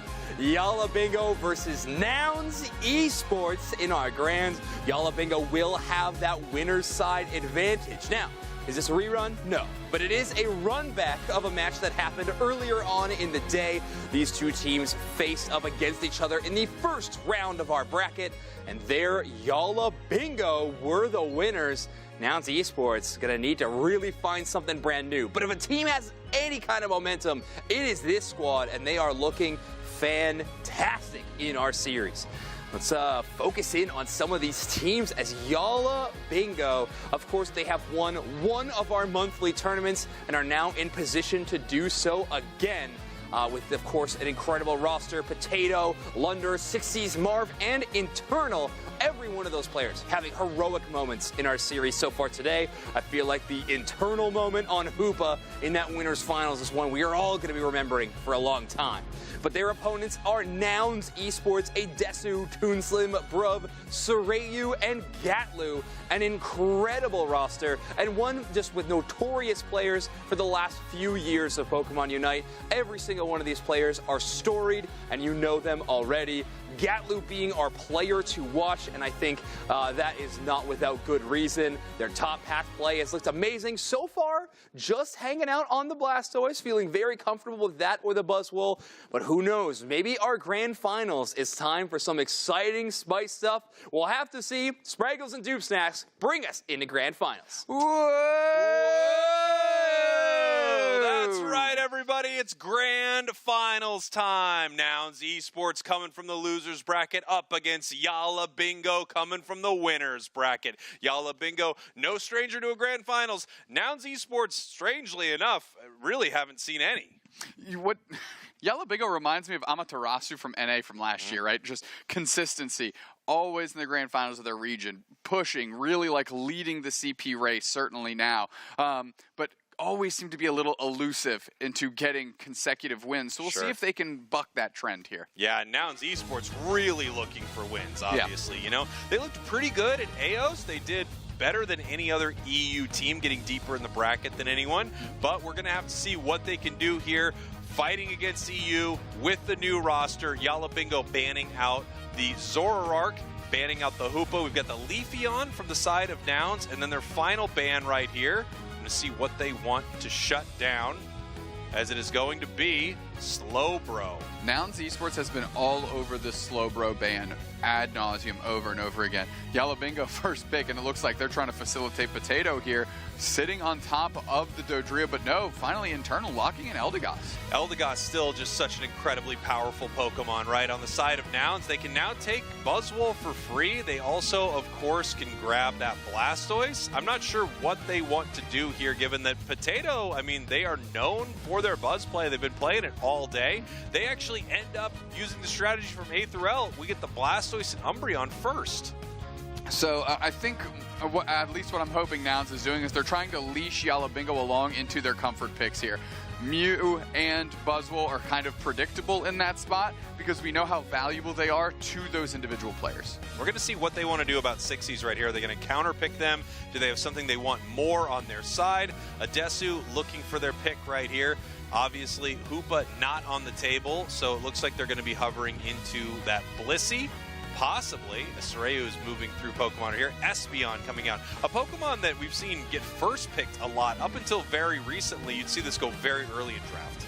Yeah, and now we've got a Glaceon hover here, so I think Lunder's going to be on Mew. Sixies is going to be taking up this Glaceon, and Marv settling into Tree, which is still just a great dominant defender. Yeah, I've got to say, I think Yalla Bingo got their dream draft almost. I'm wondering what else they would have loved to have stolen from Nouns. We're going to have to see how Nouns feels about it right here.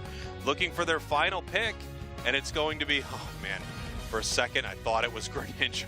It was so close to being Greninja. I was very excited. Well, eat some humble pie because it is going to be what looks like a Wicked Strike Urshifu in the hands of Surayu. Yeah, it looks like they are going to be running that single strike, the Wicked Blow, looking to get those big-time secures, and it is one of the best secure tools in the game. Yep. So it's going to be really interesting to see how Nouns wants to play this. Obviously, this is something that they are set up for. I have to say, seeing Bruv on Umbreon and now seeing the Urshifu right here, I wonder if we are going to see Mean Look. Mean Look just sets up, fish in a barrel for a Wicked Blow or Shifu. At the same time, he has a curse item, which leads me to believe he's probably at least running Snarl. It could be Foul Play, for sure. It's a great moveset right now. It could be Foul Play Wish, but I think there's a possibility we have a Mean Look and maybe even Snarl. I do like Foul Play just because of what it brings in the early game, right? As Zoinks mentioned earlier, of the Eevees, Umbreon is probably the most anemic in the early stages of the game. Sure. And Foul Play helps bridge that gap a little bit. However, the utility in Mean Look can be phenomenal, but it needs to be used cohesively through good communication. We just watched A through L select it in the 6 games of theirs we watched, and they lost both of those sets. I'm not saying it was because of the Mean Look. I'm just saying you need to go in on Mean Look if you're going in on Mean Look. Yeah, speaking of going in, we are heading into game number 1 of our grand finals right now. Yalla Bingo, your purple team. Nouns Esports, your orange team. Nouns coming from your losers bracket, meaning they are going to have to win 2 best of 3s to win this whole thing. Yalla Bingo can shut them down in just 1. I like this. Eevees going down in path and pivoting to the middle. Nouns Esports is playing incredibly insulated to their central area because they have the early spikes. They want to make sure they don't give anything over on a cheesy invade or anything like that. Yeah, they also have just one of the worst early Pokemon in the game. Kubfu is a sweet boy, but he's not built for this island. He needs to evolve here. Fun fact, Umbreon's win rate is 51% with a ban rate of 40%. 178 wins, 173 losses. Sounds like your solo queue allies Umbreon. Listen, it's a great pick in competitive play because of all the things we mentioned, especially now after the patch. I mean, I can't put into words how good the healing is off Wish now. Oh, Wish is unbelievable here. And you can see they did have enough experience ready to go here for this Urshifu. It's very difficult once you give away some of its central areas, so you have to make sure it has multiple opportunities to evolve here. Sixie's heading up to the top path right here, as well as Mew. That's going to be 4 against 2, as Nouns is pulling back here, getting picked up with the eject button, in a lot of trouble, running back to this goal zone. 4 on 2. Now they're just looking for a score. Gatlu makes it out. Yeah, and Bruv, meanwhile, is downstairs, and the K-Opener does go to Nouns Esports. Excuse me, not Bruv. Marv was downstairs alone. K-Opener going to Nouns. And honestly, there's not much that a Phantom can do in the face of those 3 characters. And now you see this right here. Even though they weren't able to take down Gatlu near the goal zone, they continue pushing towards that central area. We do see the foul play right there. So we have the opportunity to reposition your opponents, do a ton of damage, and also, get in great positions to apply all of that curse bangle. And don't understate the maneuverability, the mobility that foul play provides in Umbreon too, because you can dash through, get the reset, and then go even further. As those birds didn't even populate on the map. I think they just evenly split that experience on both teams and went both ways. Marv is pretty far forward, charging up the Wicked Blow is Soreu just for a little bit of that hindrance resistance so they can get back with the team.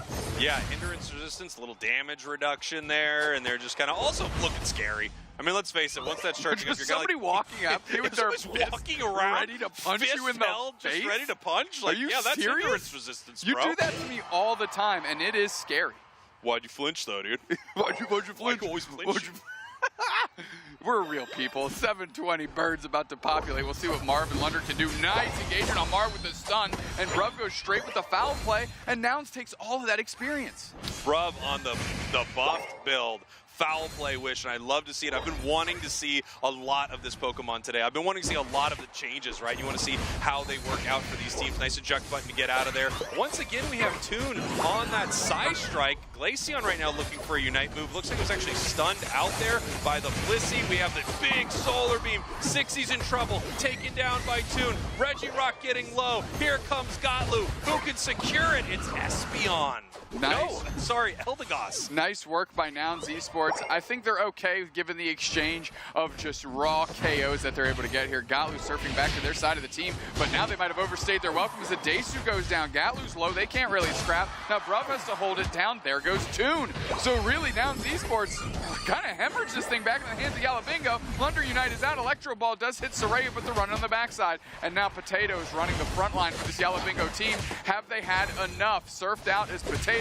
If they stay standing, that is miraculous. Holy dude. Whoa, what a beam. Hits 4 as they peel away from this. You saw Potato with the tech right there. He's got that beautiful eject button, pulling them back there with the smackdown. That was really, really good.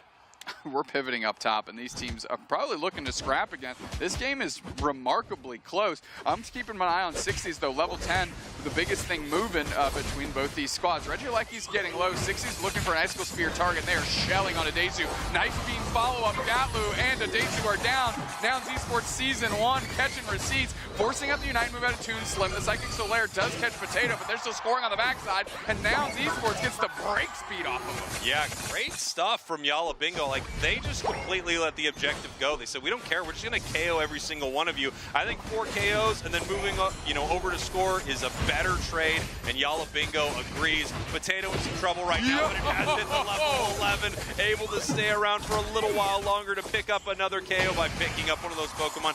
These solar beams are hitting their mark, doing insane damage. Gatlu very low right now. Another massive solar beam. Toon in some trouble. The boosted, blocked by that shield, essentially, from the tier 2. I mean, Potato sitting up like the Undertaker and going in for another choke slam knockout. Yes, they did get KO'd for that, but the fact that they were able to take somebody with them on the way out was astounding. Here we go, Reg Ice in the bottom path. Nouns has done better throughout some of these moments when it comes to securing objectives. But Yalla Bingo's looking to fight, They're looking to take members of Nouns Esports and send them back to the Pokemon Center in some pretty unkind ways as they're positioned here for Reg Ice already at half. They're looking, moving. Brav engages on 2 with a foul play. Uses their Unite with Brennan top Potato, stuns them. Reg Ice goes down immediately. We're Glaceon pushing. It's secured by Sorayu. That's good. Psychic Solaire gets some Potato. But 60s is there for the follow-up. Toon goes down. You can charge that Wicked Blow all you want, but you get snuffed out before you can chuck Nugs. And now we're going on top of the path. Potato is straight on top of the Hydro type from Gatlu. Gatlu's still low HP, and the shred is there. Lunder Electro Ball chases them down and burns them down electricity style as Potato uppercuts Adesu out, and now they're on top of this goal zone trying to get this thing. Charged up is the Wicked Blow. Hindrance resistance is there. Forest Curse is out. Trevenant. Marv pops their Unite move, and they're trying to get this goal zone out from under Esports. Nouns Esports, and they're taken to words. I like that when you make a mistake, you won't just leave it, you gotta scream it out. Get it out, dude. Get your words out. You got it, brother. Nouns Esports here, running a little Zap Brannigan strategy, sending wave after wave of men into Yalla Bingo in that bottom path. Every time a Pokemon popped up, Yalla was ready to shut it down. This Glaceon is on fire, ironically, ripping them apart. Level 13 already, getting ready for this Regieleki Secure. The only thing that's been going well for Nouns is every single objective they are at, they are playing very well when it comes to the Secure. Obviously, the biggest one's hitting the map in about a minute right here. The tech once again from the Buzzwole, grabs the Urshifu right there, that beautiful eject button tech, moves in with another Unite move. Wow, they're getting really aggressive on this goal zone. Blastoise having to Unite back under the 3-minute mark as they're looking to make something happen right here. Gatlu could be a hero, but Potato's looking to clean it up. Jeez. Yeah, what is this? Potato. I mean, Buzzle may have been nerfed, but Potato sure as heck didn't.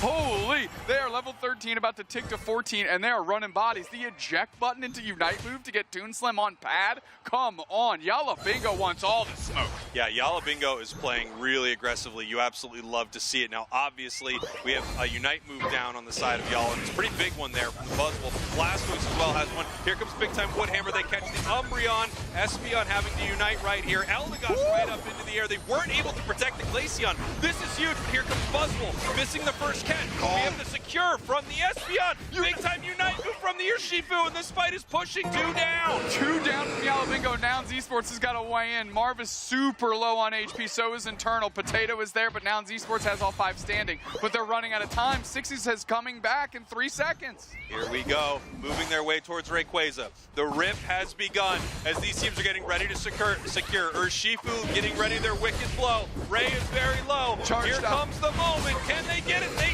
do. Sorayu doing exactly what they need to do, but the fight rages on. They're trying to get on top of Rough. Potato is low. Glacial Sage is out. Sorayu's shield is ripped, and Gatlu actually not stepping in front of the spears that time because they know how important it is for Gatlu to keep the shield. Marv is defending up top, and it doesn't look like they're being incredibly successful. They're super low on HP. Toon was able to get their points in, but they still need more points, and that might have been the difference maker. A little good math out of Nouns Esports, and now they're in the lead. They're in the lead, 363, 386, and they've got some big, chunky Rayquaza shield still on them. Adesu running to grab some points right now, and it looks like Gatlu, the Blastoise, is doing the same thing in the top path. It's very, very close, though. I mean, these teams, this margin of victory right now from Nouns, it's razor thin. If someone could just run, you know, a nice 15 points into a goal zone here with double time, it's going to be huge. Yeah, really the key here is keeping your pockets light. Internal has the correct amount. They actually need to stop picking up. So does Sixies. So if they can get one of them on the pad with the whole team, they've got a decent chance. We just need some good spacing. The Blissey back cap is going to make this a heck of a lot harder. Crash landing on top of them is the rest of the team. Now Esports kind of giving up this goal zone and looking to insulate here. If they do good math, they've got, oh, they scored back on the other way. Always tricked.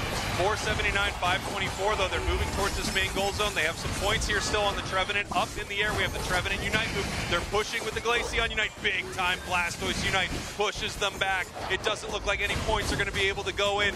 Beautiful goal zone defense. And with those back caps, Nouns Esports knew that they were able to stay ahead in that moment. They were taking a sort of cautious fight around their tier 2 to make sure they could defend that home goal zone. Yeah, with the Gatlu back cap, did you see everybody abandon that tier 1 goal zone, right? They immediately just pivoted off of it because they knew that the Gatlu score was going to put them ahead more so than what that goal zone was worth, and it's easier to defend your home goal zone because of the shields and HP recovery you get. So don't lose any members of our team in that effort because it is a fruitless one. That's right. If two members of, Nouns Esports, if two members of Nouns Esports go down in defending that tier 2, all of a sudden they're in horrible danger when it comes to defending that home base. But all 5 up, especially once Blastoise comes back in, the absolute hero moment with the Hydro Typhoon Rayquaza shield, they were ready to win that one. Very, very close game. But Nouns, as we saw earlier, speaking of that aggression, they saw their moment. They recognized, oh, Glaceon's down. We go right now. It's on.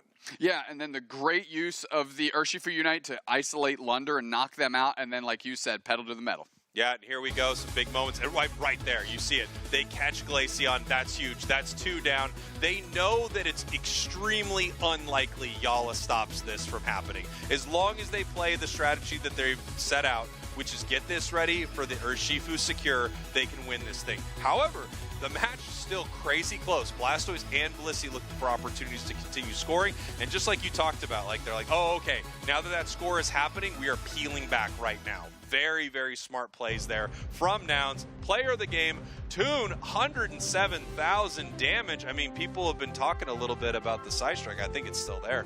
No, I agree completely. 107,000 damage, nothing to scoff at. But, the concentration that Toon had in that final fight at the Basement Reggie to secure in the midst of just the absolute chaos, that was a tide-turning Reggie secure. Yes. Because they picked up that buff, and that allowed them to push further. The Sorayu engaged with almost no HP to knock out Lunder, keep them standing so they could pivot to the middle. I mean, to your credit, maybe we talk about new players on new teams with communication being the disparity here, but they communicated that very well. Well, you can see the chats, the fan favorites, Nouns Esports, they think they're going to win this whole thing. Well, they got a tough road ahead of them, obviously. They have to beat them in 2 best-of-3s, but, if they play some of their later moments in the game like that, I could see them do it. However, Yala really controlling a lot of that match. They looked fantastic throughout it.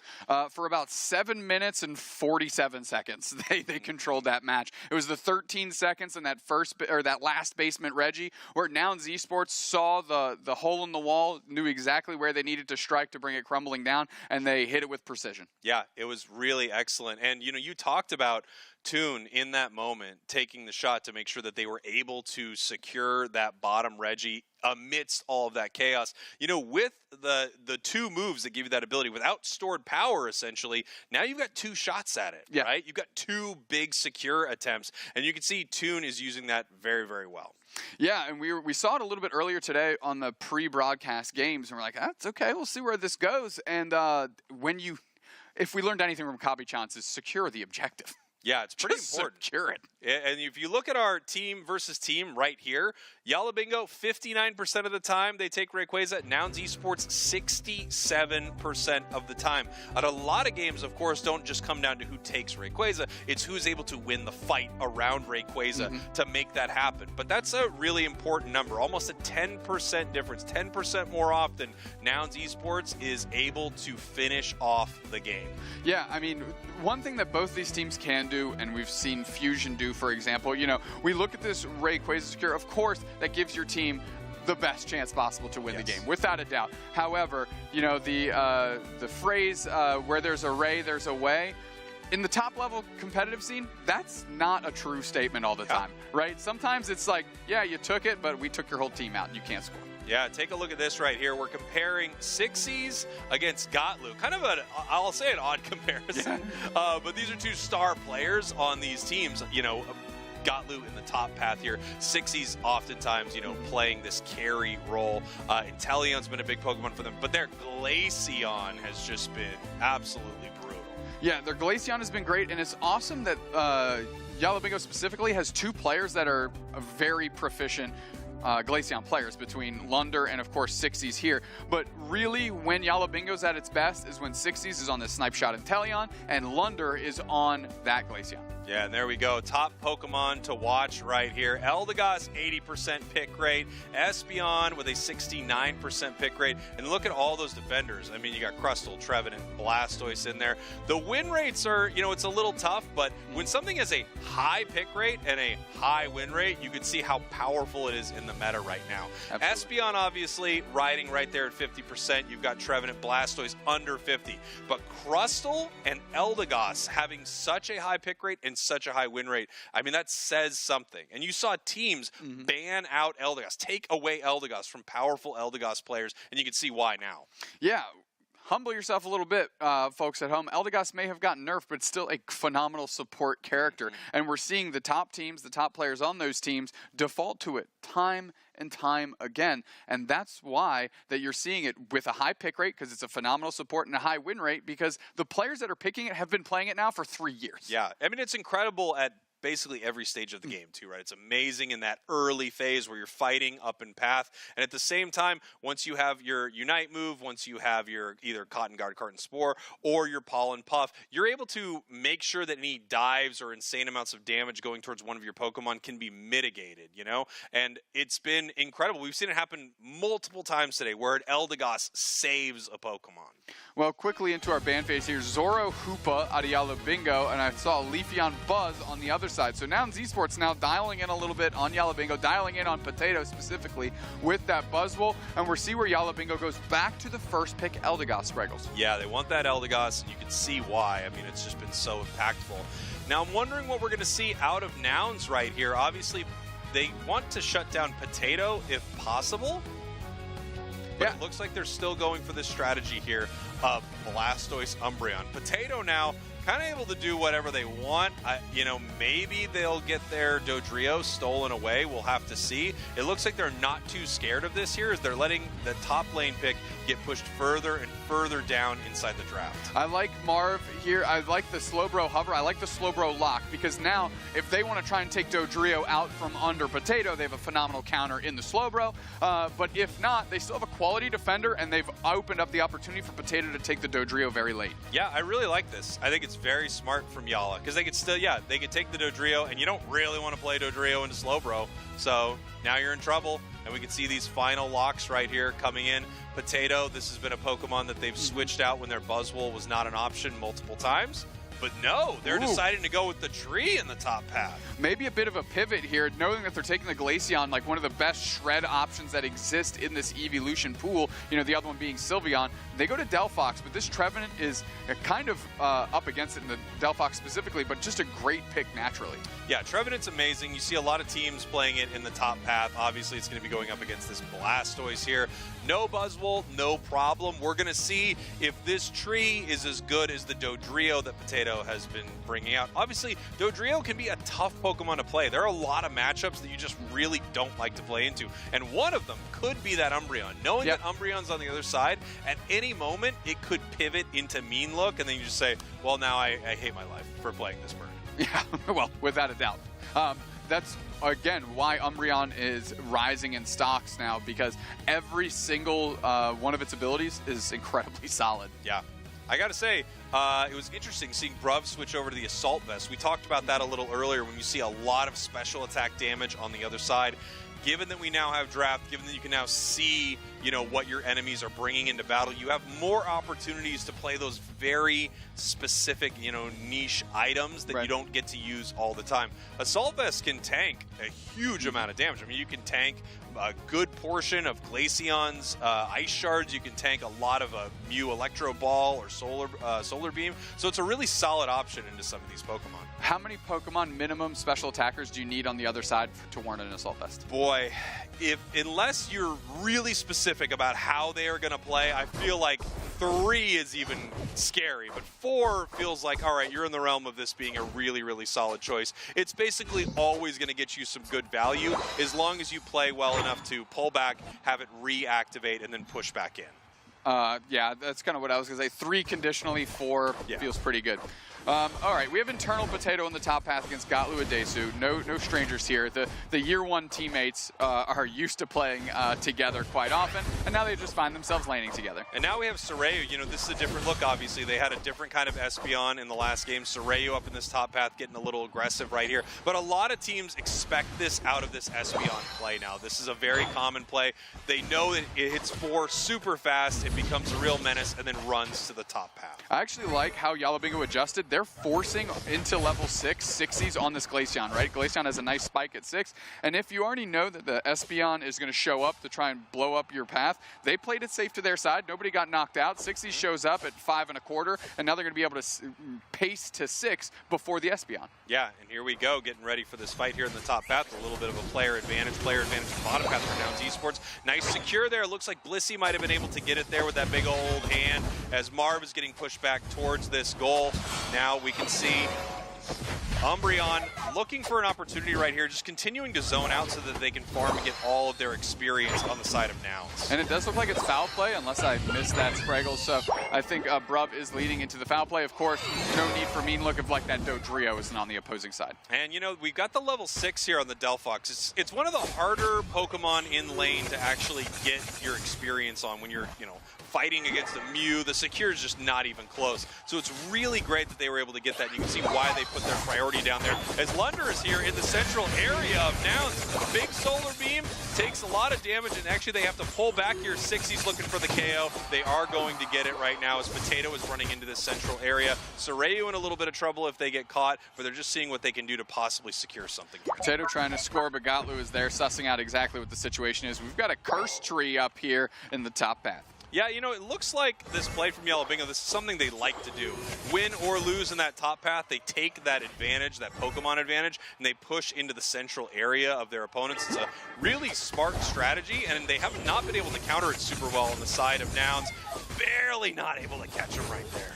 Yeah, I mean, just an amnesia slow bro out of Marv this time. Thank goodness, because the last time we saw him play it was a telekinesis one that did not look solid. Fire Blast right through the middle. Nice little surf action by Marv, hitting another amnesia. The store powers chunking and splitting between 4 players, but it is Potato in the top path losing the 1v1. Yeah, Potato goes down here in the top path. Gatlu now has so much free experience, a free score too of 30 points. Bruv eating a big time Icicle Spears, he's moving forward right here. Glacial stages out. Six is looking for a backline target. They're trying to dial one in. It looks like they've dialed in on Adesu. Regirock leashes towards Internal. Internal, oh, Fire Blast is there, but it's Bruv that takes it for Nouns Esports. Are they going to pivot to push? Internal does have low HP. Soreu's going to sort that out, and now the Fire Blast right on top of Sixies. That's a great catch. Bruv gets into the backline to pick up the berry. Now they're hammering this goal zone. Yeah, I mean, this is great from Bruv right here. You can see how they're using foul play into the Snarl. It's really solid against something like Glaceon. You know, you're able to break its passive with one, able to displace it with the other, and then you get the big time stun.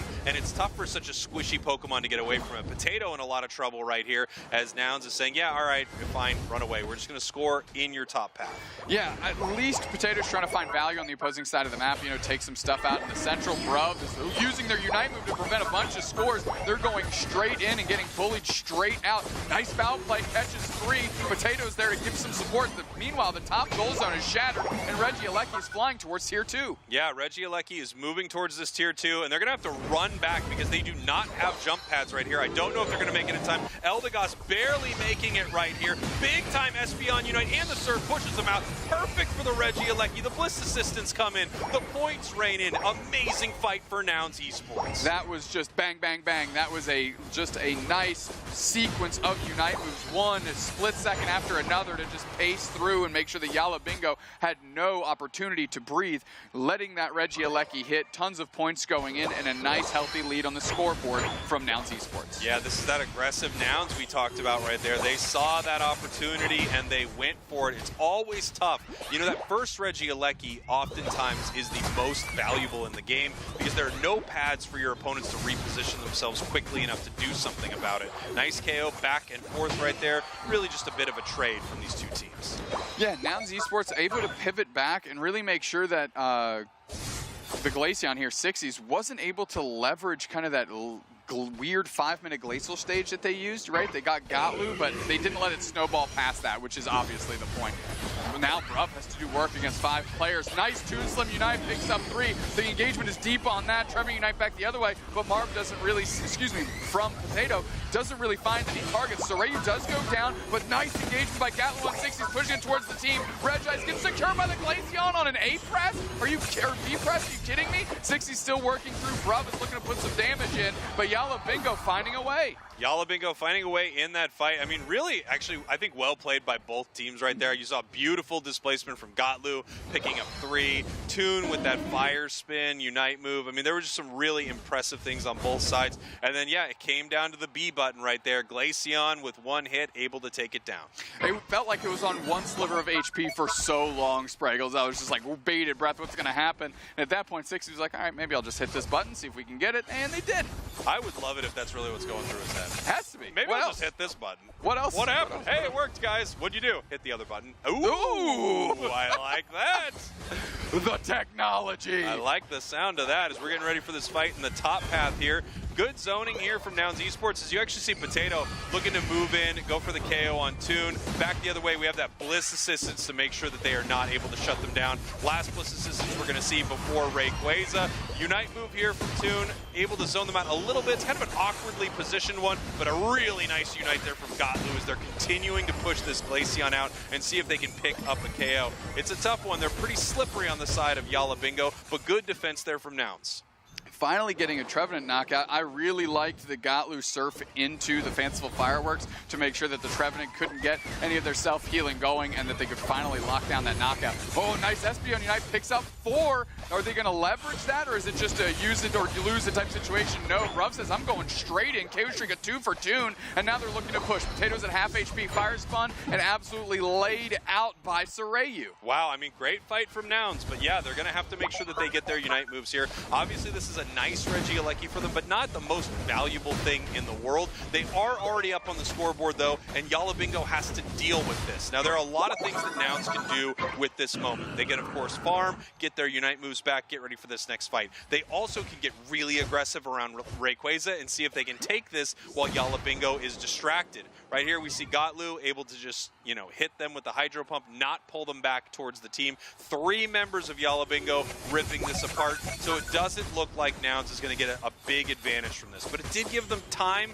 to get themselves ready for this next fight. I think Gatlu has an idea where Marv is. We'll see what the positioning is as we move in. Fire Spin to just try and suss anyone out. And look at Bruv, bottom left. Solar Beam comes through. They do catch Gatlu. It looks like they're for quick convergence, surf to the pad. Yeah, and here we go. I mean, they're looking for a moment right there, not able to make it happen.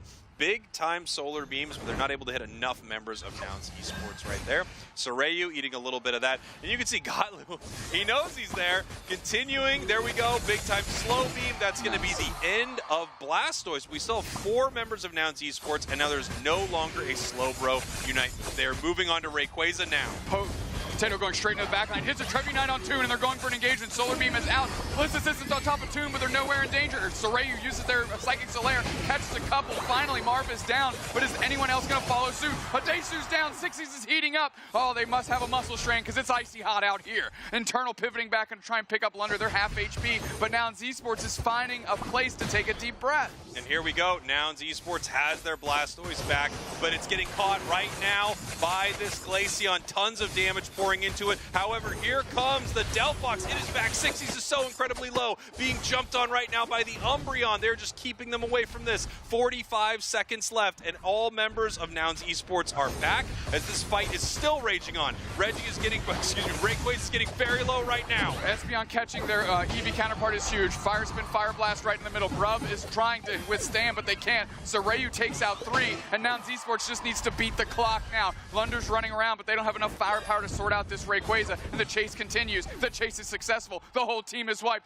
Yala Bingo goes down. Nouns Esports goes to score. That's right. Nouns Esports scoring right here, continuing to put points on the board, extending their lead, winning this first best of 3 from the losers bracket. For some reason, in EU, this is just the story, time and time again. You beat a team, you send them down to losers, and somehow the next time you face them, they're just mopping the floor with you. It's like we're watching an active data download, right? Like, oh, we lost, but now we know how to compute this and what strategy we need next time around. I must say, Nouns Esports was communicating so well again in that final fight.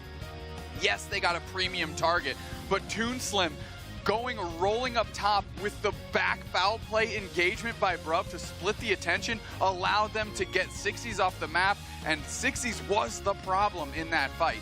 Yeah, and I mean, we saw that incredible play there, obviously, from Potato, peeling down, making sure that they could get to that Delphox. Delphox goes down there. After that Blastoise goes down, I think it's all over for Nouns Esports, but really heads-up play, Adesu, the Bliss assistants, they peel back, keep, the front line inside there so you can keep that Delphox healthy. Big moment there for Nouns. Yala Bingo, I mean, they found an advantage. They went for it. I think it was a strong choice from them, considering they were already behind. Big Psychic Solaire to kick off our highlights here. And this was just Nouns Esports cobbling together a very powerful push off the back of Toon's support, and that kind of became the story. Fanciful Fireworks are down. Full-on engagement, see what we can do. Yeah, I mean, this was such a big moment right here. Obviously, Delphox on 1 getting out of there. I think the entire match changes if that Delphox goes down. It's going to have a massive timer, level 14, but it was able to get themselves healthy and get back in there. Toon Slim on the Fox, 123,000 damage and 7 KOs. When Toon Slim is on, this team feels unstoppable within this region. And the last 2 games, their picks have been perfect, picture perfect, and their play has matched. Yeah, they're just they're playing out of their mind right now. They're doing a great job. Toon, as said by Zoinks, possibly one of the best players in the world. So we're seeing it here today. They're definitely showing. Listen, those are grand finals, but we reset this thing because Nouns won 2. So we're going to take a pause for the cause. We're going to get all that recombobulated, and we'll be right back. Recombobulated. We're going to get recombobulated. Recombobulated.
We are back. We are combobulated, and we are ready for this grand finals bracket reset between Yalla Bingo and Nouns Esports. At this point, nobody should be surprised that there's a grand finals reset in EU. We're just going to keep on doing it. Here's the question, though.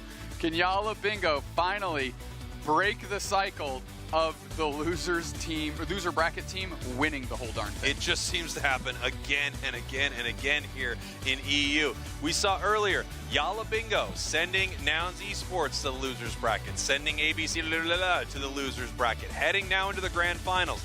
Nouns is back, better than ever, 2-0 in this first series.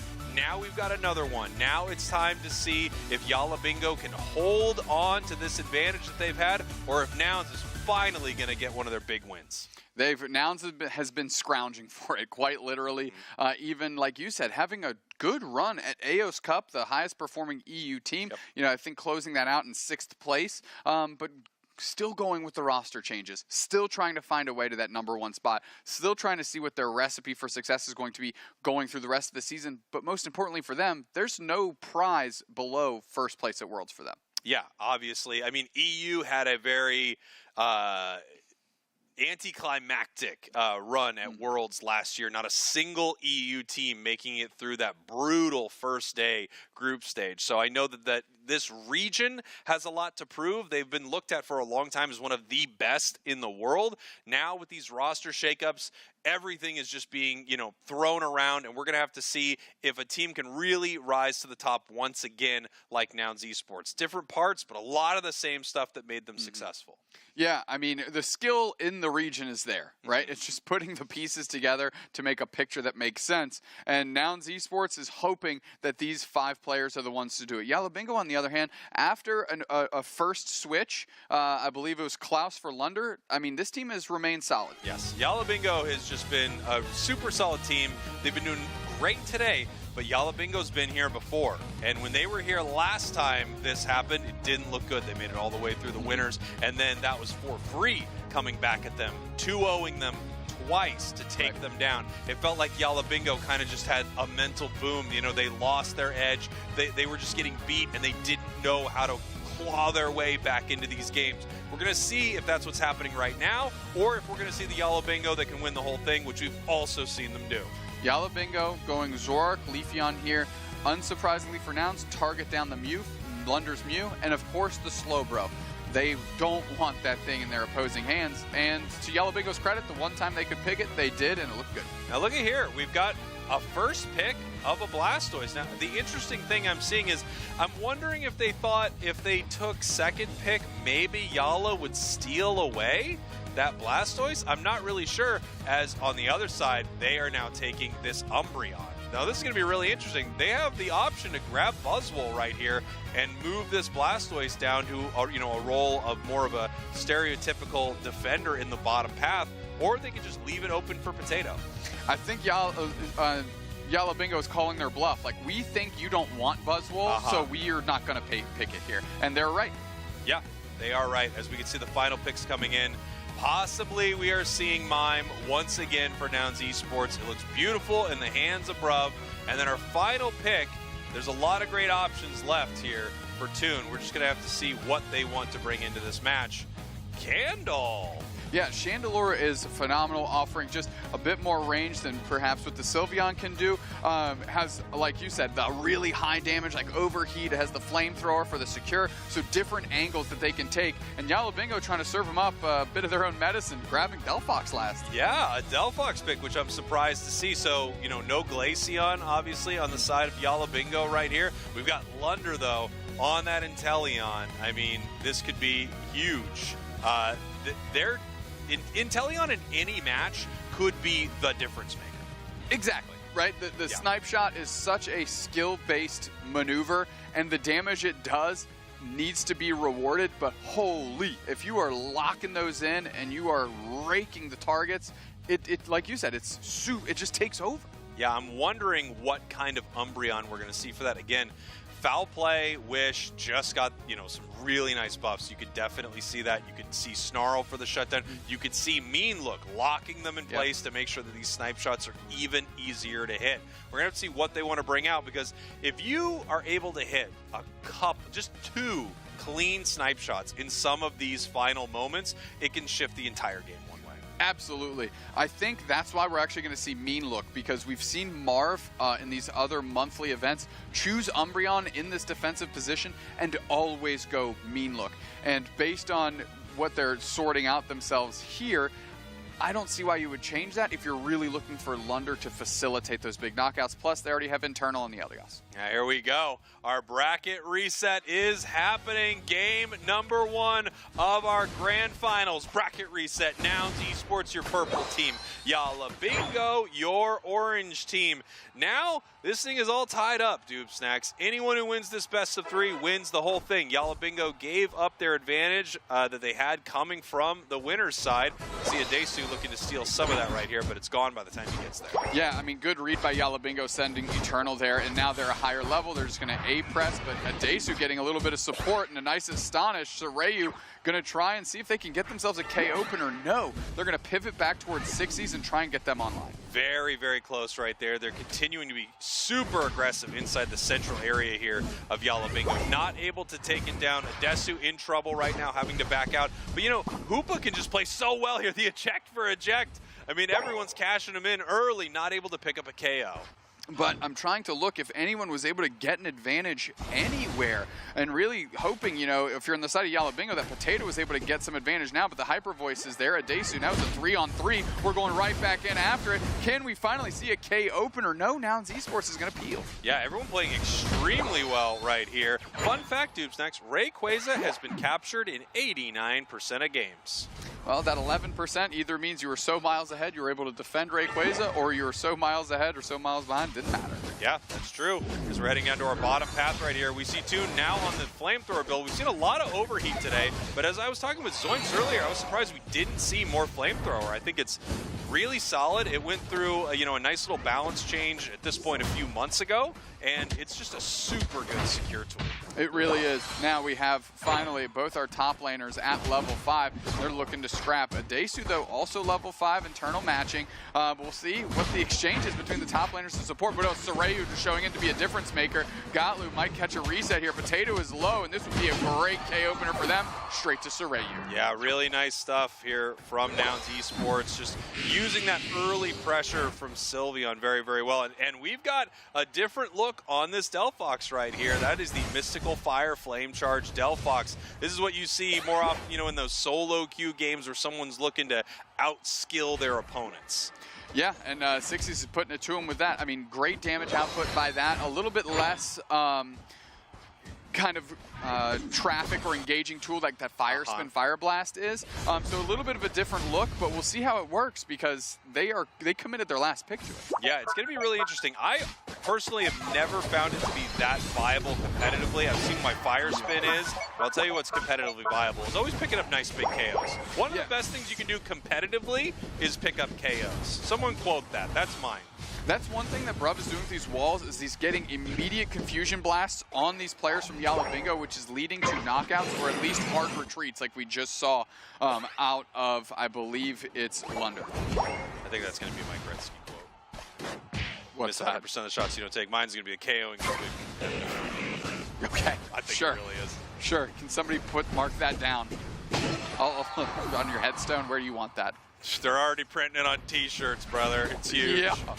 It's crazy out here. All right, well, there's a game going on, so Nouns Esports showing up. We've got the Hyperspace Highway open. We're going to see where Nouns actually wants to prioritize. They're sending a couple more players up top with Bruv kind of on just the bottom path duty. Yalla Bingo looking to match. Yeah, Potato doing well up here top, right? A little bit of a level lead, so obviously Buzzwole outplaying the Blastoise a little bit, but it's very, very close here. Sorayu in some trouble, and they are going to get KO'd essentially by Adesu, getting picked up and slammed down here by Potato. Buzzwole looking to move in. The Unite move, they are not stopping this assault as they move down to the bottom path, looking to continue putting points on the board. Mime is here, but there are 4 members of Yalla Bingo here to stop them. Goal zone gone. Nice mean look by Marv to trap Bruv around that berry so that they could close that goal zone out. The Confusion Blast range, not enough to disrupt that. So Yalla Bingo finding themselves in lead in the scoreboard.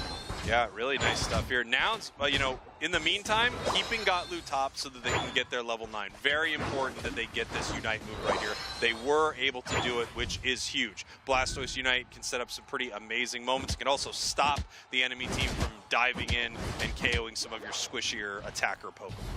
Full rotation here by the Nouns Esports. They're going to see if they can make some magic happen at this Regieleki. Potato's looking for a target. Oh, snipe shot right into the Hydro Typhoon, but the Spirit Fingers are out right on top of Potato as they actually grab the portal to reset so they don't get knocked out. But Surf by Gatlu pins 3 players against the wall, and that's 2 players down. This Regieleki's knocking on the doorstep. We're going to see if Nouns can escort it in, and they do. Opportunity for an overcap. Yeah, opportunity for a nice overcap right here. We've got 40. We decide not to go with that. We go with the 23, then the 40. Big stuff right here. Really good math on the side of Nouns Esports, putting them up 196 to 140.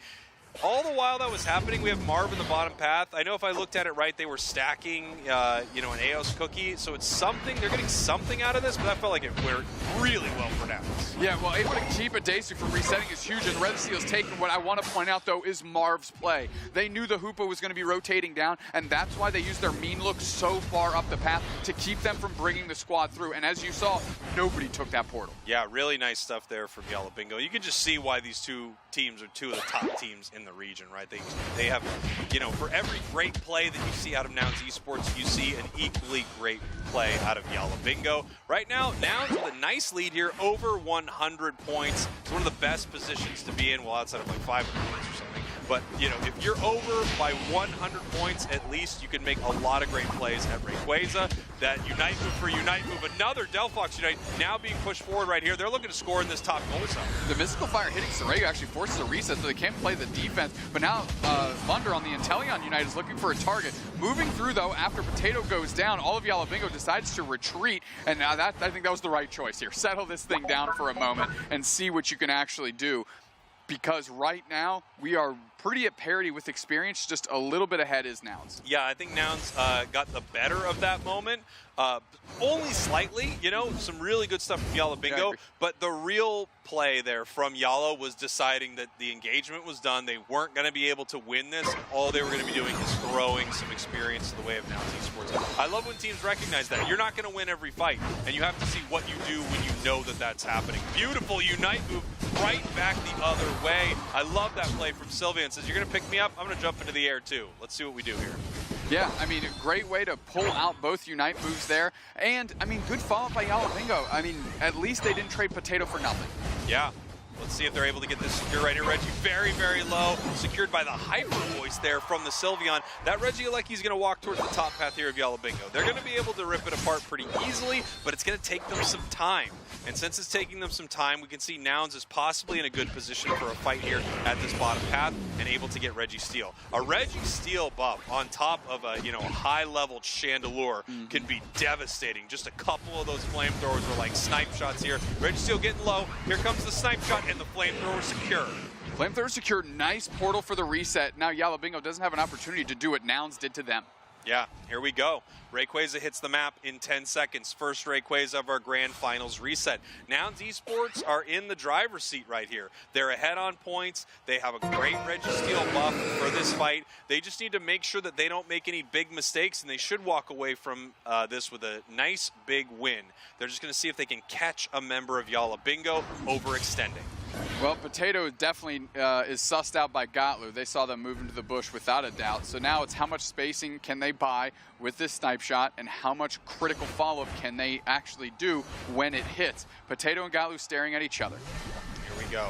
Looking for a moment right here. Eating the Mystical Fire. Rayquaza now being chipped up a little bit here by Yalla Bingo. As they continue this push, nice big pickup there. No, eject button into the team. Gotlu looking for a play right here, but only catches one and gets the Umbreon Unite onto him. Well, rings around bound. Hydro Typhoon is out, but Lunder is looking for their next target. We've got one player down in this Potato. Now, Desu's getting low, forcing out the Prance out of Sorayu. They're moving to the backside. They get Lunder with the eject button. Internal's trying to pick up. There's too many players taking too much damage. Fanciful Fireworks, just like that picture picture on your phone ain't getting looked at. Now we're moving back the other way, pivoting back to the middle. Again, Nouns Esports is still up. They don't need to take this thing. No, they don't. And they're letting Rayquaza reset right now. They're in a great position here. Toon caught inside that mean look, but they're able to send them back through the hyperspace hole. Sixie's actually really low on HP. If they eat a little bit of a flamethrower right there, they could be in a lot of trouble. Here comes the Unite move from Toon after the eject button. They take down the Delphox. 40 seconds left, and Yala Bingo is running out of time, running out of options. We've got the heals up, but they need to move in. They need to just kind of YOLO at this Rayquaza to see what they can do. But walled off and blocked off is Potato, and knocked down is Potato here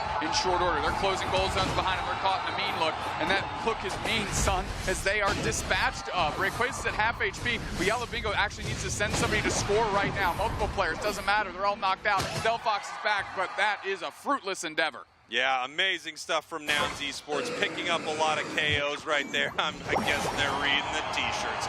KOs are important competitively, or whatever I said.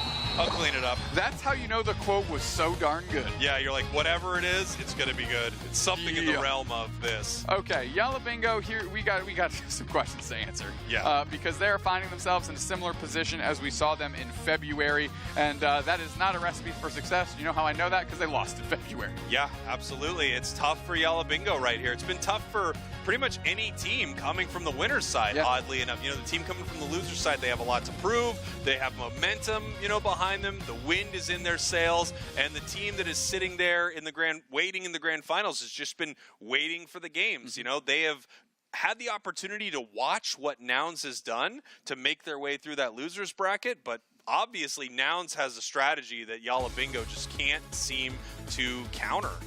Yeah, I mean, Nouns Esports seemed in control at every point in the game. You know, Yala Bingo, this is kind of where we said this could have been the beginning of the end for them. If they overextended and pushed there, that could have been a full team wipe, and then we're having a different conversation about Yala Bingo is still mentally resilient. What are we talking about here?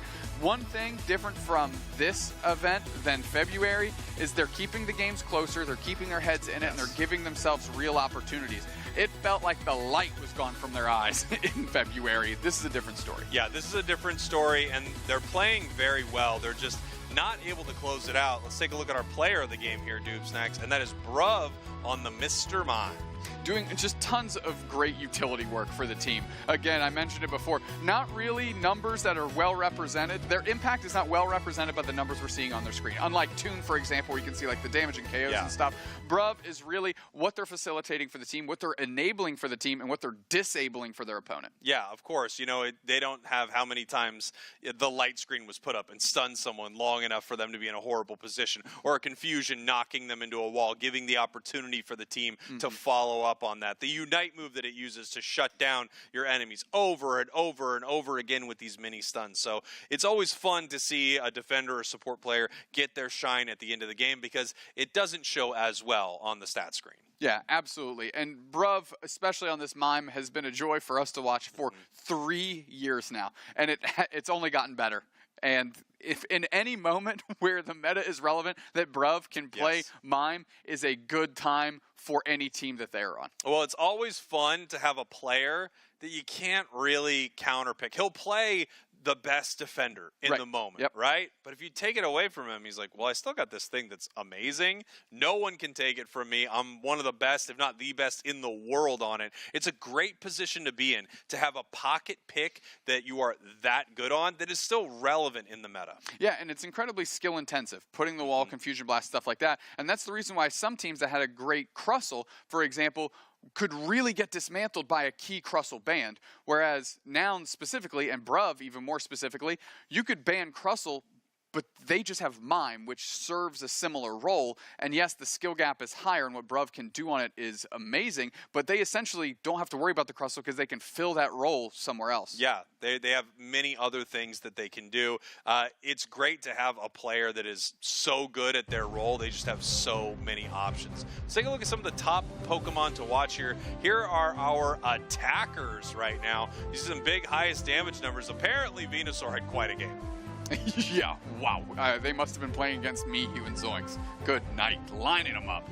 Yeah, really nice stuff. Average KOs kind of low across the board for some of these attackers, but you know, when you're playing these very high-level competitive games, you're not going to see someone as often absolutely run amok and have 19 KOs against the enemy team. It does happen, especially with Zoroark Comfey sometimes. But in general, you're not going to see that as often. Now, I think the big question on everyone's mind and the big question for Yalla Bingo is, are you going to let this happen again? How can you stop it? I mean, this is deja vu, the reoccurring nightmare. You're falling into this once again where you came from the winner's bracket. A team you already dispatched has come up, and now they beat you 3 games in a row. I don't know what Yalla Bingo needs to do specifically. They need to, I think, throw a Hail Mary move. I think having something on their side. I mean, Nouns Esports is banning the Slowbro, and if it's not banned, I do like that they're picking it, and I would like to see them do that again if that's an opportunity.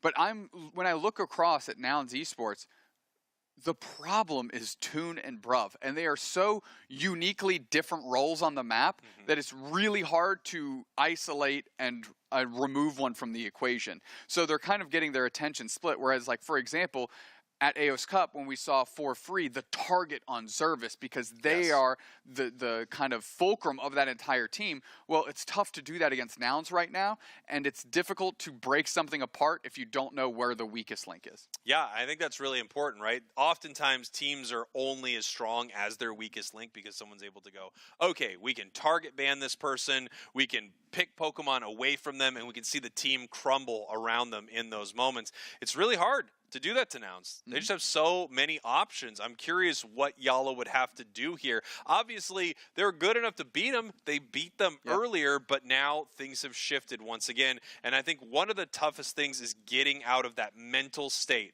when you are this far behind. How do you shake it off? How do you shake off the fact that you just gave up your advantage in the first series? You had to go to a reset. Then how do you shake off that, again, you have lost the game? You just have so much that you need to push through.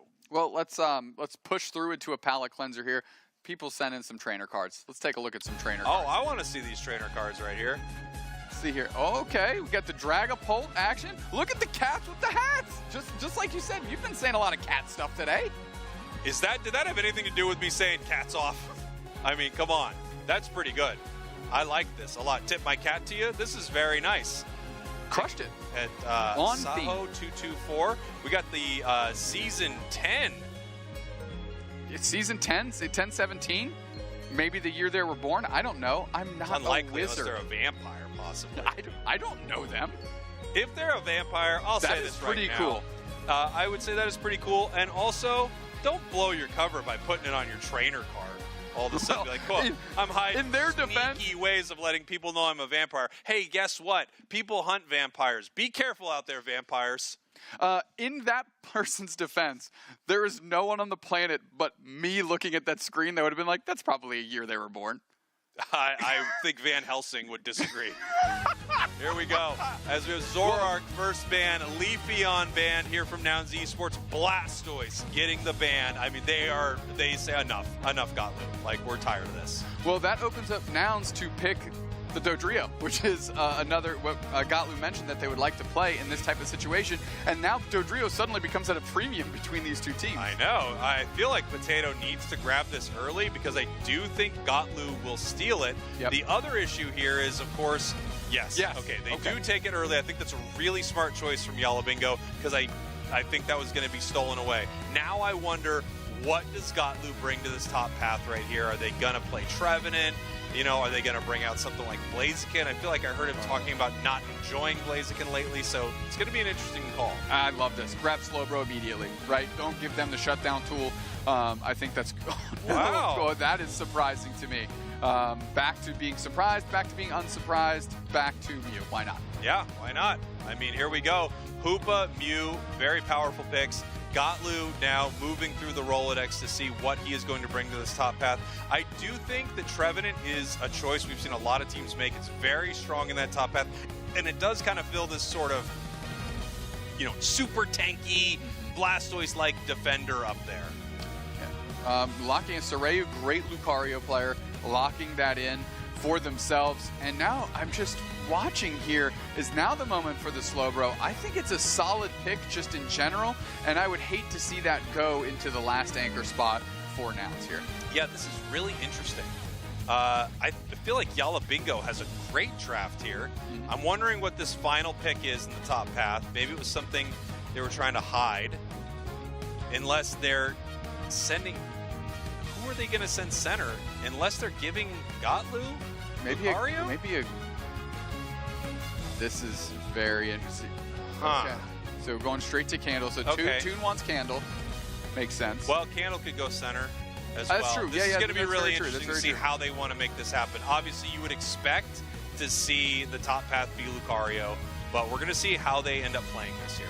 Well, it's nice because we're already seeing where things are going, is showing that Nouns Esports is at least dynamic in where they're willing to send their players. I would be just absolutely staggered if Sorayu doesn't find their way into the top path with their Lucario here. So the question is, how do they manage this central area? Is it Gotlu and Bruv both going, down path and then jumping into the middle to grab a buff and then hitting lane? What do you think? I guess it's as simple as Gotlu can take a buff, run top for a possible, Espeon quick attack there in that top path, and then they can feed some of that to Chandelure. Yeah, I think that's more than reasonable. I mean, giving at least one spin through the central on the Candle is a good call. Help it get scaled up and ready for that first basement Reggie or Regieleki, wherever they decide to prioritize here. How you feeling about Yalla Bingo's draft? I kind of love what Yalla Bingo did right here. I mean, this might be the shot in the arm that they need. If they lose this match, I'll be not shocked because Nouns has been playing so well, but I'll absolutely understand that Nouns was the better team in this engagement because this does feel like Yalla Bingo's game to lose here. Yeah, I didn't think any team lost themselves the game in the draft screen, which sometimes we do see. Sure. I think they're both giving themselves good chances. And here we go as we head into game number 2 of our grand finals bracket reset between Yalla Bingo and Nouns Esports. Yalla Bingo, your purple team. Nouns Esports, your orange team. They are up 1 game. If Nouns wins this one, they win the whole thing. Sorayu, yes, here in the top path, they are giving a little of that Espeon, and they're giving some to Chandelure. So that seems about right. Sorayu quickly working through, getting some wild farm. Gotlu, as you mentioned, rolling up top very, very quickly, looking for an engagement opportunity. And Potato kind of getting stored powered on, and now it's a 3v2. Yeah, they're pushing towards this goal zone right here. Sorayu scoring. It's really, interesting that they're comfortable enough for a kind of a roll switch up right here. And you see great teams able to do this, but it is very hard. Yeah, I mean, it just turns your Pokemon pool a little bit more dynamic, right? Toonslip getting eviscerated by the Electro Ball. Now Bruv is at half HP, looking down too. Marv is putting forward, putting some points in, and they are ticking over. Yeah, really nice stuff there in the bottom path for Yalla Bingo. Feels like Yalla Bingo, I do think they got the better of this draft, but I can't wait to see how it all plays out. Potato obviously looking for that big level 5. We've got the extreme speed Lucario looking to pop off right here, going for it, looking like year 1 up in there. Everyone kind of getting a little scared, saying, oh, I thought that thing was gone. Yeah, I mean, bunch of just cuts going through as they're knifing through this Yalla Bingo squad. Can't quite get a KO, but you can really see what speed can facilitate for Sorayu and this Nouns team. Here we go, looking to do something to Potato right here. Yes, really nice play. Able to just chase it down, finish it off with that stored power Meteor Mash. Nice stuff here as they continue putting points in this top path. This is one of those interesting moments where it feels like great draft for Yalla Bingo, but now they're running into something that they might not have prepared for at all. Yeah, we still desperately need to get 60s on this Inteleon here, as they're still on level 6, but they want that snipe shot unlocked. Sorayu going deep into the backline, Lunder is low, and now Internal has to reset themselves, and they do get the KO. I mean, this used to be the top skill expression Pokemon, right? Extreme Speed Lucario was what the best of the best used to show off. Now it's more of a Zoroark or a Mew situation, but you're seeing it here, and it looks amazing. Yeah, already level 7, really pacing the entire map right outside of 60s, who's the central for Yalla. So 60s now with Snipe Shot gives their team some engagement opportunities, and there's a nice Snipe Shot that we're talking about. Gotlu getting buckled. Yeah, Gotlu in a little bit of trouble right there, eating the Snipe Shot, coming in for the Drill Peck. It's a great combination if you're able to set it up. Adesu now heading back into the central area here. We've got Toon leveling up. They are now Chandelure in the top path here. Sorayu level 8. Yeah, and soon to be level 9. I mean, they are left all by their lonesome here. Lunder, big pot shot on Bruv. Telekinesis to pull Bruv back in, surf right through them, and they do get the KO with the Inteleon follow-up. But now it's a 3v4. We're going to see what they can do. Tons of damage was out, and that is enough for Toon to lock down a KO on 60s. Yeah, big stuff there. I mean, if you're trading KOs, trading a defender for that, you know, Inteleon's a great trade for the side of Nouns Esports. They're up on the scoreboard right now. Good positioning around this fight. I love seeing that they're playing Poltergeist here into Dodrio. It is so frustrating for Dodrio to deal with this. It lowers move speed. It's huge. It's a huge area. It's hard for it to avoid if it wants to fight it. It's almost like a gravity that you're throwing out as Registeel's getting very, very low right here. Straight to the backside, Espeon goes down. Snipe shot comes through for 60s. Now they're trying to do a pincer maneuver. They're trying to get on top of Toon, but they're caught in the living room. He checked out of the living room into the kitchen, and they're still cooking out here. As now Internal follows up, and there's 2 more players down. This goal zone is there's a Daesu pulling up in 60s. Divide that by 2, you get 3, and that's the KO streak they're on. Big, big time stuff here from Yalla Bingo, pushing forward, getting a nice secure, picking up huge KOs. 131 to 115. The level 10s are on the board here. We've got 60s, the Inteleon, and we've got that Lucario also here at level 10. In a little bit of trouble here in this top path. The Unite move looking for the KO right there, missing the Drill Peck, missing the Unite, coming back in, looking for the boosted, not able to make it happen. Here's the Pwn Rush. Can they pick this up? They finally do. I mean, we were new boot goofing out there. Soreyu was buying a ton of time for the team. You know, getting a Unite move out of Potato too, not a bad look, especially because it did get an instant knockout. They had to keep kind of working for it. So good on Soreyu on finding themselves in the backside of a nightmare and then trying to turn that as to the best situations they can. Yeah, and here we go. The top path right here. We have 4 Pokemon from Nouns heading up there, but there isn't too much going on. Everyone's just looking for a little bit of experience, but if you look at that map, it's almost completely licked clean. Just a couple little yellow dots where wild Pokemon are. This is how effective these teams are at getting their experience, and also sometimes how devastating it can be to have a goal zone up when your opponents don't. Yeah, because that is just a huge crop of what we call easy experience because it's on your side of the map. You're advantage, in taking that for yourself. Yeah, and here we go. We're going to get a nice bit of experience here for Potato on that Drill Peck Dodrio. Just continuing to increase their level in this top path. 10 seconds until our bottom Reggie, 17 seconds until our top Reggie Alecki right here, and we're going to see how these teams want to fight this. I'm taking a look at this Yellow Bingo squad, and Nouns as well have really settled in, right? This is not the same kind of calamity that we've seen and just aggression that we've seen. Marv playing far forward again. They're trying to keep a Daesu out of here, secured quickly by Lunder. A Daesu goes down. Are they going to chase this, or are they going to go up top? It looks like they're going to go and make a push for this Reggie Alecki. Yeah, and here we have Lucario just watching this here in the tall grass, just making sure they have vision, knowing what's happening from Yellow Bingo. Obviously, this is the last place you want to fight. Extreme Speed Lucario is around those birds right there, just the insane amount of resets that this Pokemon is able to get. But pushing into this top path right here, I think they're feeling pretty confident. They felt confident in a lot of these fights. They're doing very well.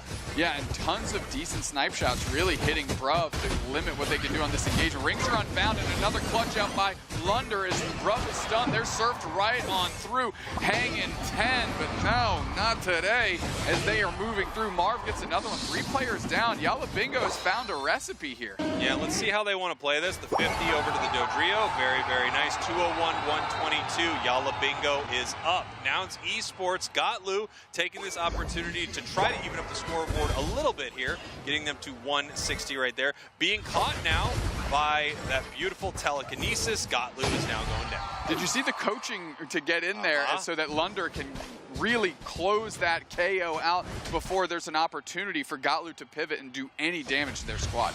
Yeah, really nice stuff. More experience in this top path as well. And we can see Sixies almost at that level 13 here as they're cleaning this up. Soreyu looking for something, but eating a snipe shot instead. Really impressive has been snipe shot every time it's been on camera, right? If they are hitting, like you said, it just seems to dominate a game. My question, Spraggles, is Yalla Bingo feels like they're in the lead here. They feel like they've got control, but we've seen them lose games with this scoreline before in this exact situation. We definitely have. It feels like level-wise things look amazing for Yalla Bingo. I mean, that's a level 14 Dodrio right here. Bruv eats 2 snipe shots and just has to run away here from this central area. It's going to give amazing positioning over to Yalabingo. If they're able to catch this Lucario with a slow beam, I think it's pretty much over for them. We're going to have to see what Nouns Esports can do right here. They may want to take this opportunity just to rip down this Rayquaza. I mean, they do have good secure. It's not snipe shot, but it is something. They were just biding their time. They're going for this positioning. Marv, always aggressive, goes for a surf there, but they're starting to hit Rayquaza right in the middle. We've got the Poltergeist down on top of Rayquaza. Psychic Solaire picks up a couple, but that Slowbro is deleted without using their Unite move. Rayquaza comes punched out by a Days 2. Now Esports flips the script on them, and I said this is a scene we've seen before, and call it Groundhog's Day or Groundhog's Day again, doesn't matter. Now Esports rinsing Yalabingo. You're thinking of Groundhog's Day, but different as they end up scoring here in the bottom path, in the top path. The points are raining in. Nouns Esports have a game to give. They know they're behind in this fight, and they just took the opportunity to take Rayquaza away from Yalabingo, and it looks like they took away their hope of winning here in the April Cup. Nouns Esports back on top, as this slow beam is not able to take down Lucario, and they are able to peel away from this. Soreu, 1 HP in a dream. You can't even see the HP. Can anyone see it? Legally, I think he's KO'd. We'll have to ask Judge. Doesn't matter. They could have been knocked out for the last, I don't know, 60 seconds, 75 seconds. What a convincing play by Nouns Esports. And really, that seems to have been the difference for Nouns from months prior to this one. I mean, their array fights have been so cold and calculated and executed well, and they've just rinsed that strategy over and over again to massive success. Yeah, great stuff from Nouns, and it felt like Yala, you know, as Nouns was hitting this, Yalabingo just did not take the opportunity to engage over and over and over again. Nouns kind of just set this up. I'm sure it was, I don't know, 60-40 or so on the side of Nouns Esports, but again, they're up 1 game. They had 60% to possibly just win this whole tournament right now, and they did. Great stuff from Nouns Esports, as they are going to be your April Cup champions here in the EU region. I could feel the balloon of Yalabingo deflate in that final fight, especially when Marv went down. You could still see that yellow pip above their icon, meaning they never pulled that slow beam, which is the strongest Unite move they had available to them to cut off Nouns Esports strategy. They have to feel gutted over that. Yeah, of course, and they have to feel gutted to be back in this position once again, but how good does it feel to be Nouns Esports right now? Back on top for the first time in a long time. Yep. The new roster is working. They're gelling. They came from the losers. They reset it, and they had a flawless run through it. Let's send it on over to the one and only Azoinks. Did it work? Thank you so much. Yeah, it did. Fantastic work, Jake. Yes, your Nouns Esports are your victors of both the Grand Finals and the Grander Finals. A flawless performance from them. Honestly, it is so cool to see this roster coming together and truly finding the success we all knew they were capable of. Yeah, I think I have to agree with my casting partners over there. That final moment really felt like Yalabingo just had nothing left to give. Nouns Esports 4 games in a row. Yes, bracket resets are common in this region. It's always surprising to see the team coming from the losers bracket side as the victor, but at the end of the day, you got to remember, it's so hard to beat a team twice in a day. It is extremely difficult, and Nouns Esports bouncing back. Gatlu, your player of the game. I mean, we talked about it over and over again. I said, we're going to be talking to Gatlu again. We're going to be talking to Gatlu again. And Gatlu's just absolutely crushing it. Yeah. I love this for him. I love his story. I feel like one of the hardest things that you could deal with as a competitive player is being removed from your team that you've been on for so long. Yeah. You know, one of the big elements of that squad. And now he's just proven himself time and time again. He's back. Nouns Esports is back. Yeah. My big question for Nouns Esports, enjoy this win, but we were talking about this. Is this a honeymoon phase or is this the real deal? Zoinks. Honeymoon phases are very real and historic in Pokemon Unite so far throughout the years. They have happened frequently. So it could be that, but If it is, I'm going to enjoy it while it lasts because I did put them in my top 10 power rankings and feeling very rewarded right now. Dang, your power rankings keep getting better, and honestly, I hate to see it. But they're pretty good power rankings. It's the only time I'm going to say this. They're actually pretty decent power rankings. What? Actually, cut all that. Did you mean that? No, no, cut all that. No, don't show the power rankings. No! All right, now Esports 10th on the list overall. After a performance like that, we might have to be moving them up. But yeah, the roster changes paying off. And just a reminder, for Yalla Bingo, obviously they're not going to be happy with the performance and getting second place. But give them a couple days. I think they'll be happy with a second place spot with the championship points that are getting awarded. They are still very solid in that top 2 position in the European region. I think they're going to be feeling all right. Yeah, they're without question one of the top teams, right? Yeah. I mean, they are a great team, and they do remind me a lot of Amaterasu from last season in NA. I feel like they're just extremely consistent, but they have these moments where they don't always, seize victory, even though they're always right there. They're always making it to the grand finals. They are that good. Right. If they can fix whatever this mental hurdle is when they get a little bit behind, it feels like they sink into quicksand as a team. They get a little behind, and I don't know if you know how quicksand works, but the more you struggle, the more you sink into quicksand. I thought you ran faster. Well, let's take a look at this bracket, the quicksand of brackets, if you will. Nouns Esports, of course, winning the grand finals and the grander finals, as Zoinks put it. 2-0 to become your April Cup champions. Yalla Bingo in second place, grabbing a huge crop of championship points. You mentioned how important that is. A through L with their best finish, I believe, in third. Yeah, I think they got third once in, was it February? I think they landed there as well. But yeah, Nouns Esports now going to be topping the championship points leaderboard. Like, we were talking about it so much. That's how close the race is in EU. Feels like after this month's performance, though, there is a bit of a gap between 3 and the rest of the crowd, but still very, very interesting because regionals is going to award a lot of championship points. Yeah, there are going to be a ton of points available, and we have an interview right now with a player from Nouns Esports, none other than what's that? Not Gotlu? I guess I'm not a genius. Bruv is here. What's up, Bruv? How you doing, buddy?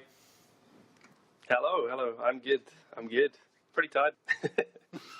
Yeah, I mean, you had to, claw all the way through that losers bracket to face off against Yalla Bingo. Again, I'm always curious when you're going up against the team that sent you down there, what was the difference maker? What is different between the winners, side and then your run in the grand finals? I think when we first started the tournament, we weren't fully warmed up. We made a lot more mistakes, and then we played game and game and game. We just kept being, I felt like we were improving slowly through each game. So I think it definitely helped us just playing more. Well, Bruv, I have to ask you a question here on behalf of myself, just myself, not the community or anything like that. This question, I'm not signing off on this, and I don't think Zoinks is either. Not a chance. Bruv, is the reason you're so good at mime your arm workout, or is there another secret behind your success? Yeah, I don't sign off on this question. Yeah, it actually is, yeah. I knew it! I knew it! It does more damage. It does. I mean, I've leaked it. That is a good choice. And, bro, my question is also going to be about your mime. No, unfortunately not. You're Mr. Mime, but you're also one of the only defender players in EU that brought out the Snorlax today. You've always been one of the, let's call it, trendsetters or meta starters in EU. What about these off-the-beaten-path picks make them so good when you play them? Is it teams aren't prepared for you? Is it you spend more time on different picks that just make you better at it? What's the secret to having all this variety that you have? I just try and play them all the time, to be honest. I try and play as many tanks as I can whenever, so if I ever need to play them, I can. So I think that's it, really. Yeah, cool. That makes a lot of sense to me. Awesome, bro. Before we let you go, is there anything you want to say to all the fans who expected you guys to win today? Because overwhelmingly, they thought you were going to secure this thing. Oh, thank you, everyone. We finally got a win. Took a little bit of time. We're not permanently 5th place, but yeah, thanks, everyone. I appreciate it. Awesome. Thank you so much for being here, and thank you for proving my prediction correct. Bruv from Nouns Esports, baby. I mean, what a run we've had here in EU. Yeah. This region refuses to have not a bracket reset. This region has bracket resets every single time we see them. Well, the more games, the better. And if those are the quality of games we're going to be getting, I'm all for it. You know what's funny about that is Nouns actually wanted to get as little games as possible because the only loss they had was an 0-2, and then after that they 2-0'd every other opponent all the way through the bracket. So we're never going to best of 3 ever. Yeah, never. They are very, very efficient. We have more games coming up, not from EU, but from NA, so don't go anywhere. We will be right back. Dupes next, to the stairs, ready to go. North America's coming up, everybody. Kind of thought they would cut on the bang. No, they're keeping it on you. What's that?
Welcome back, everybody, to the Pokémon UNITE Championship Series. Here we are in the April Cup for North America. We just saw some amazing games from EU. Once again, a bracket reset in the grand finals for Nouns Esports to finally put themselves on top. I am Jake, a.k.a. Spraggles, your resident content cowboy here. Yeehaw! I'm joined by Dupesnecks. Hello, Dupesnecks. I am so excited to see how the roster mania impact happens in NA. Of course, it seemed to work at least for one team in EU, and we've got quite a few roster shuffles in the teams remaining here specifically. Zoinks, what are you looking forward to, my friend?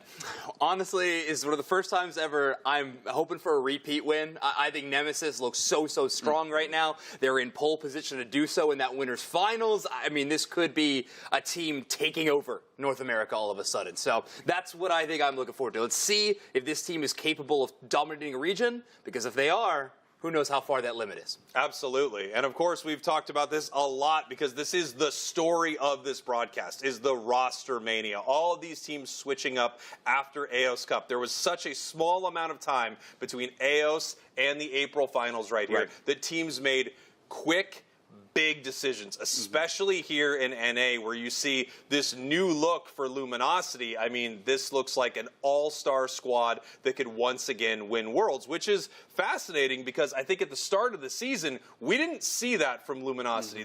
There was a team without the identity of the world champions. Yeah, well, they've kept one of those world champions, so a player that people consider maybe the best on the planet, in Overlord, and then they literally handpicked best role players, like best in-class players from every other NA team, gutting them down, breaking them down for spare parts, and trying to build essentially this super team. However, that super team is in the losers bracket. Yeah, and it seems to happen a lot, right? Especially with some of these shakeups. We have some really interesting shakeups too in NA. Zoinks, why don't you break this bracket down a little bit? Yeah, sure. I think the biggest surprise, of course, is Luminosity already in the losers bracket, but it's to one of the strongest new teams after this roster shuffle as well. Orange Team is the team that people need to be aware of.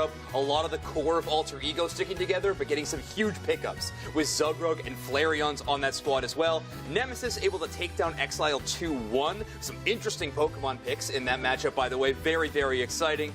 And then the bracket in the lower side, Exile making good pace against Team YouTube currently. And look, I mean, there was just a ton of 2-1s across that bracket. I mean, that's how competitive it is in North America right now. And North America was insanely competitive last year. Doob Snacks, is our CP leaderboard. Yeah, Nemesis sits on top of the pile here and still puts themselves in a good spot because they're in the winners finals, right? So the worst volume of CP they can get is that third place volume of CP, which is going to keep them, quick math, I think at the top two, especially because Luminosity is there and Orange Team is on the rise. But Orange Team also in the winners finals has a great opportunity to leapfrog LG. Yeah, I mean, we've been talking a little bit about Luminosity, but Orange Team is sort of the team that formed from the breakup of what happened to form the new Luminosity. We've seen this in EU, now we're seeing this here in NA.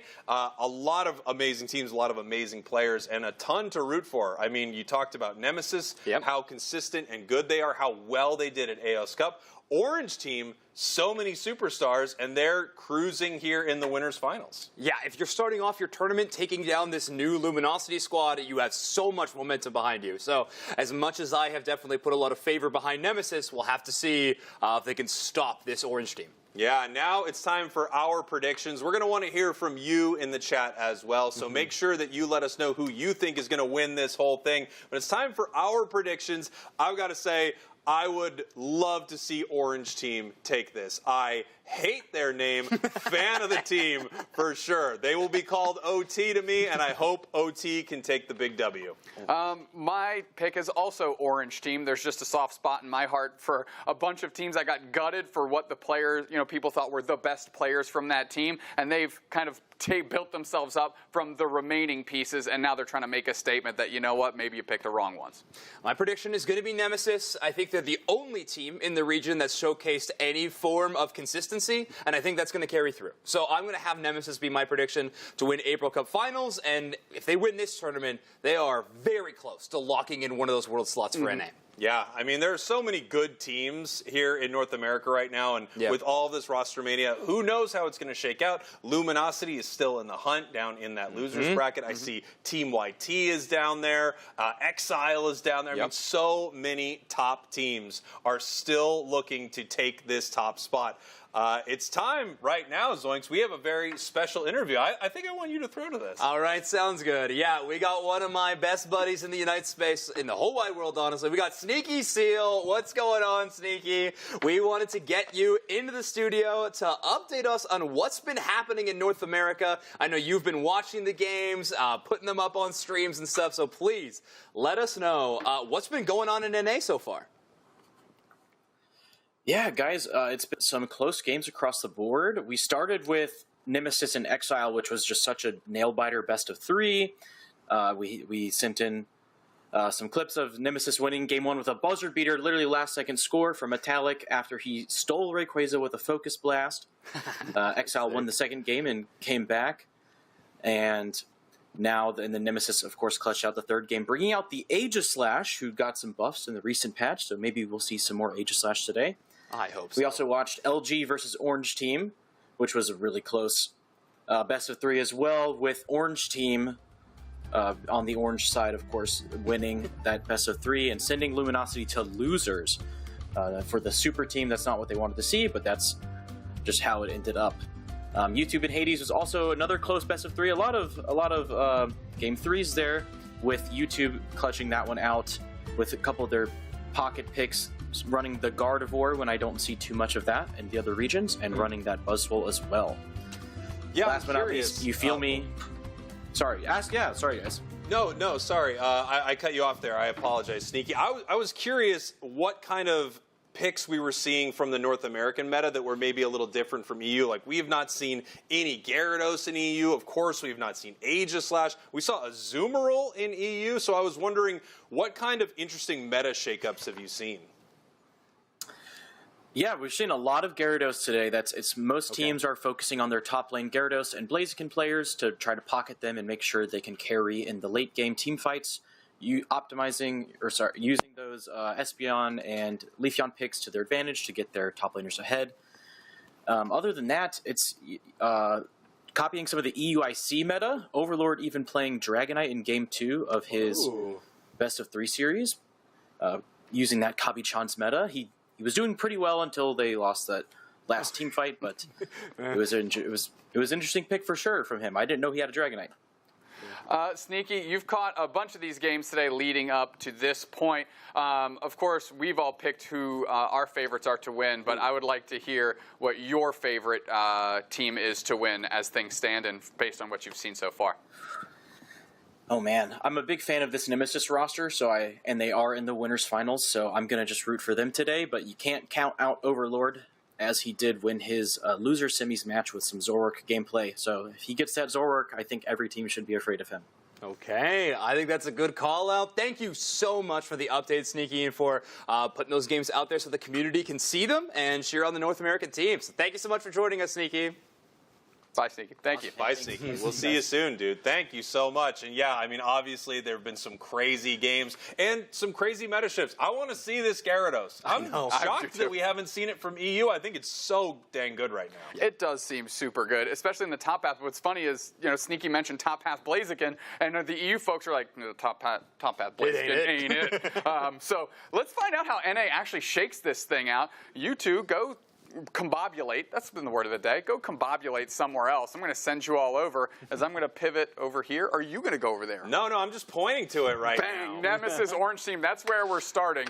And these two are going to go get ready to cast this thing. Nemesis Orange Team. I started milling around the studio because I'm not exactly sure where I'm supposed to be. So I was told to stay at the desk for those of you at home. Nemesis Orange Team, known quantities if you've been following the NA scene at all. Let's focus on Orange Team since they're the newest kids on the block, at least in this collective. You can see all the different team tags that they have there. We're going to look at Nemesis. Joke's on me. Rex, Asinable, Trainer, Yeet Fan, and Metallic. Great showing at AOS Cup for NA. Really played spoiler sport for the other NA teams, eliminating a bunch of them. But Orange Team, let's take a look. Kratos, Zugrug, Roland, Flareon's, Machisel. You see old Alter Ego in there, an LG player in Zug. Flareon's, which was also on LG, at the AOS Cup in London. They've cobbled themselves together, and this machine is humming. Let's see how they match up against, though, what we can say, the NA powerhouse that has been Nemesis. Enough time and just waste it. That's all I do, is waste time. I'm the worst. So let's get it over to the game with the two casters that are right over there, not too far. The camera spins. They're doing a great job with that. Take it away. Thank you so much. Why are you wasting all this time? We got to do something about Deuce Max's confidence. I know don't know what it he's is. just We gotta deflated or gas something like him up. that. You're doing great, buddy. You're doing amazing. Here we are, Nemesis versus OT. I'm so excited for this matchup. Yeah. Obviously, you want some Nem. Thank you. I love you. I love you too.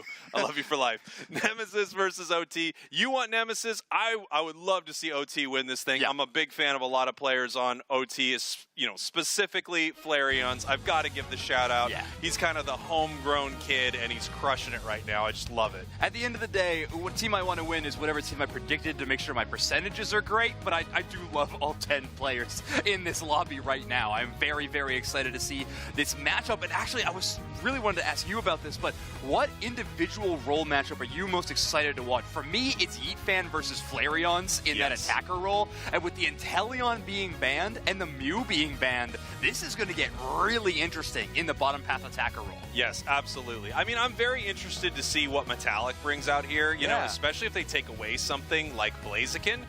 We've seen Metallic on Zarina. There are a few players that are trying to keep this Pokemon afloat in the meta, and Nemesis is the kind of team that could do it.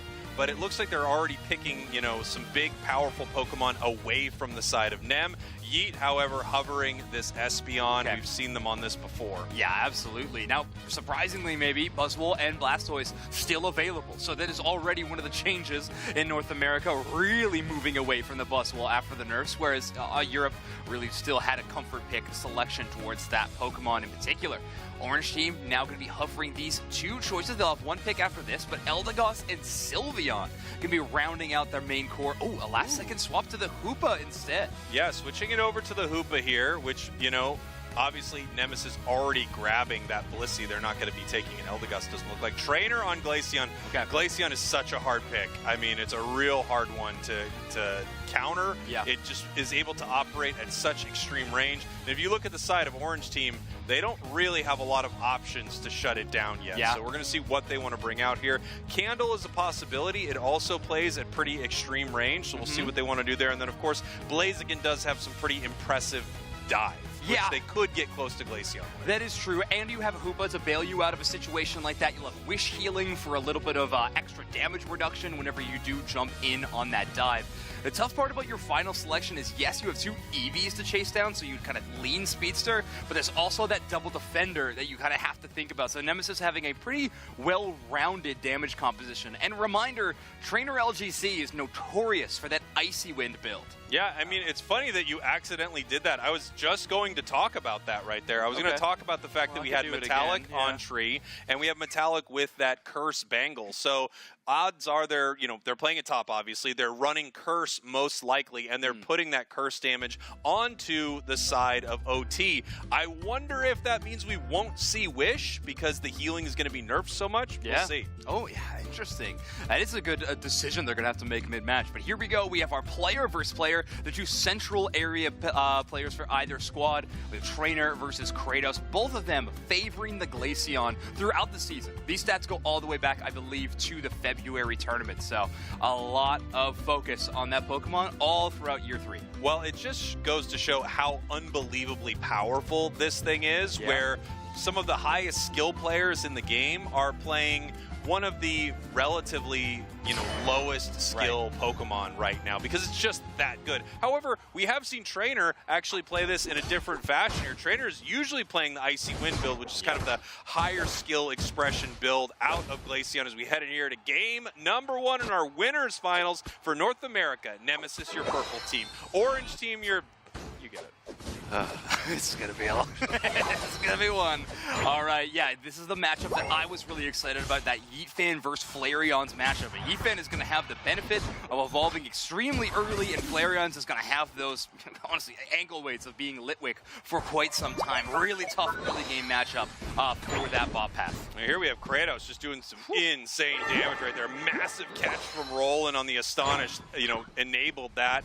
And then on the other side, we see Machizzle just getting nice and strong there on the side of the Blaziken. Down in our bottom path right here, yeah, Litwick has some real trouble early. We're going to have to hope that they can funnel a lot of experience over to this Candle. That is such a tough bottom path, too. I mean, Zugrug on the Umbreon, notoriously the weakest early game EV out of the pack. Like, that is a really tough mountain to climb for Orange Team in these early moments, but that's why they're going to prioritize this top path. But again, that's going all Nemesis's way. Metallic may have not evolved yet, but both of those EVs taking a ton of that experience, and more importantly, denying Metallic any of it. Yeah, and they're hoping that they can get this over to the side of, no, not able to make it happen over to the side of Orange Team right there. So we still do not have an evolution here for this Litwick, which is really tough. It's going to give Nemesis, a great opportunity to continue bullying here.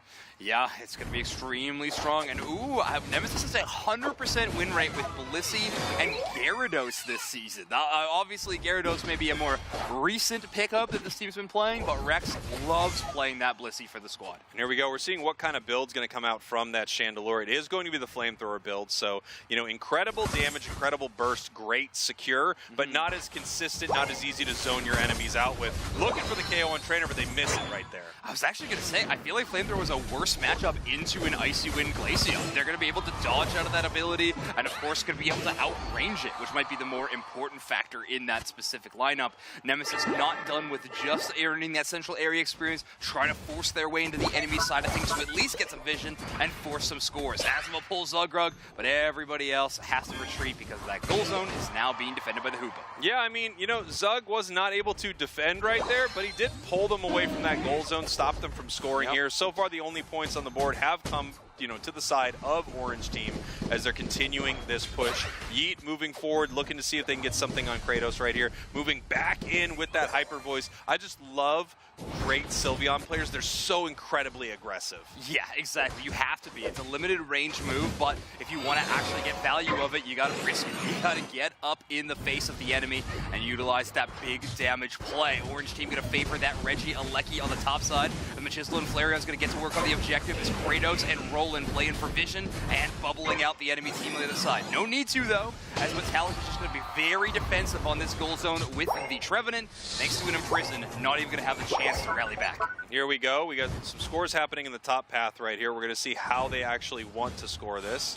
Flareon's possibly looking for a score. Obviously, Machislo stacking up as best they can here with the Blaziken, looking to get another few points put in.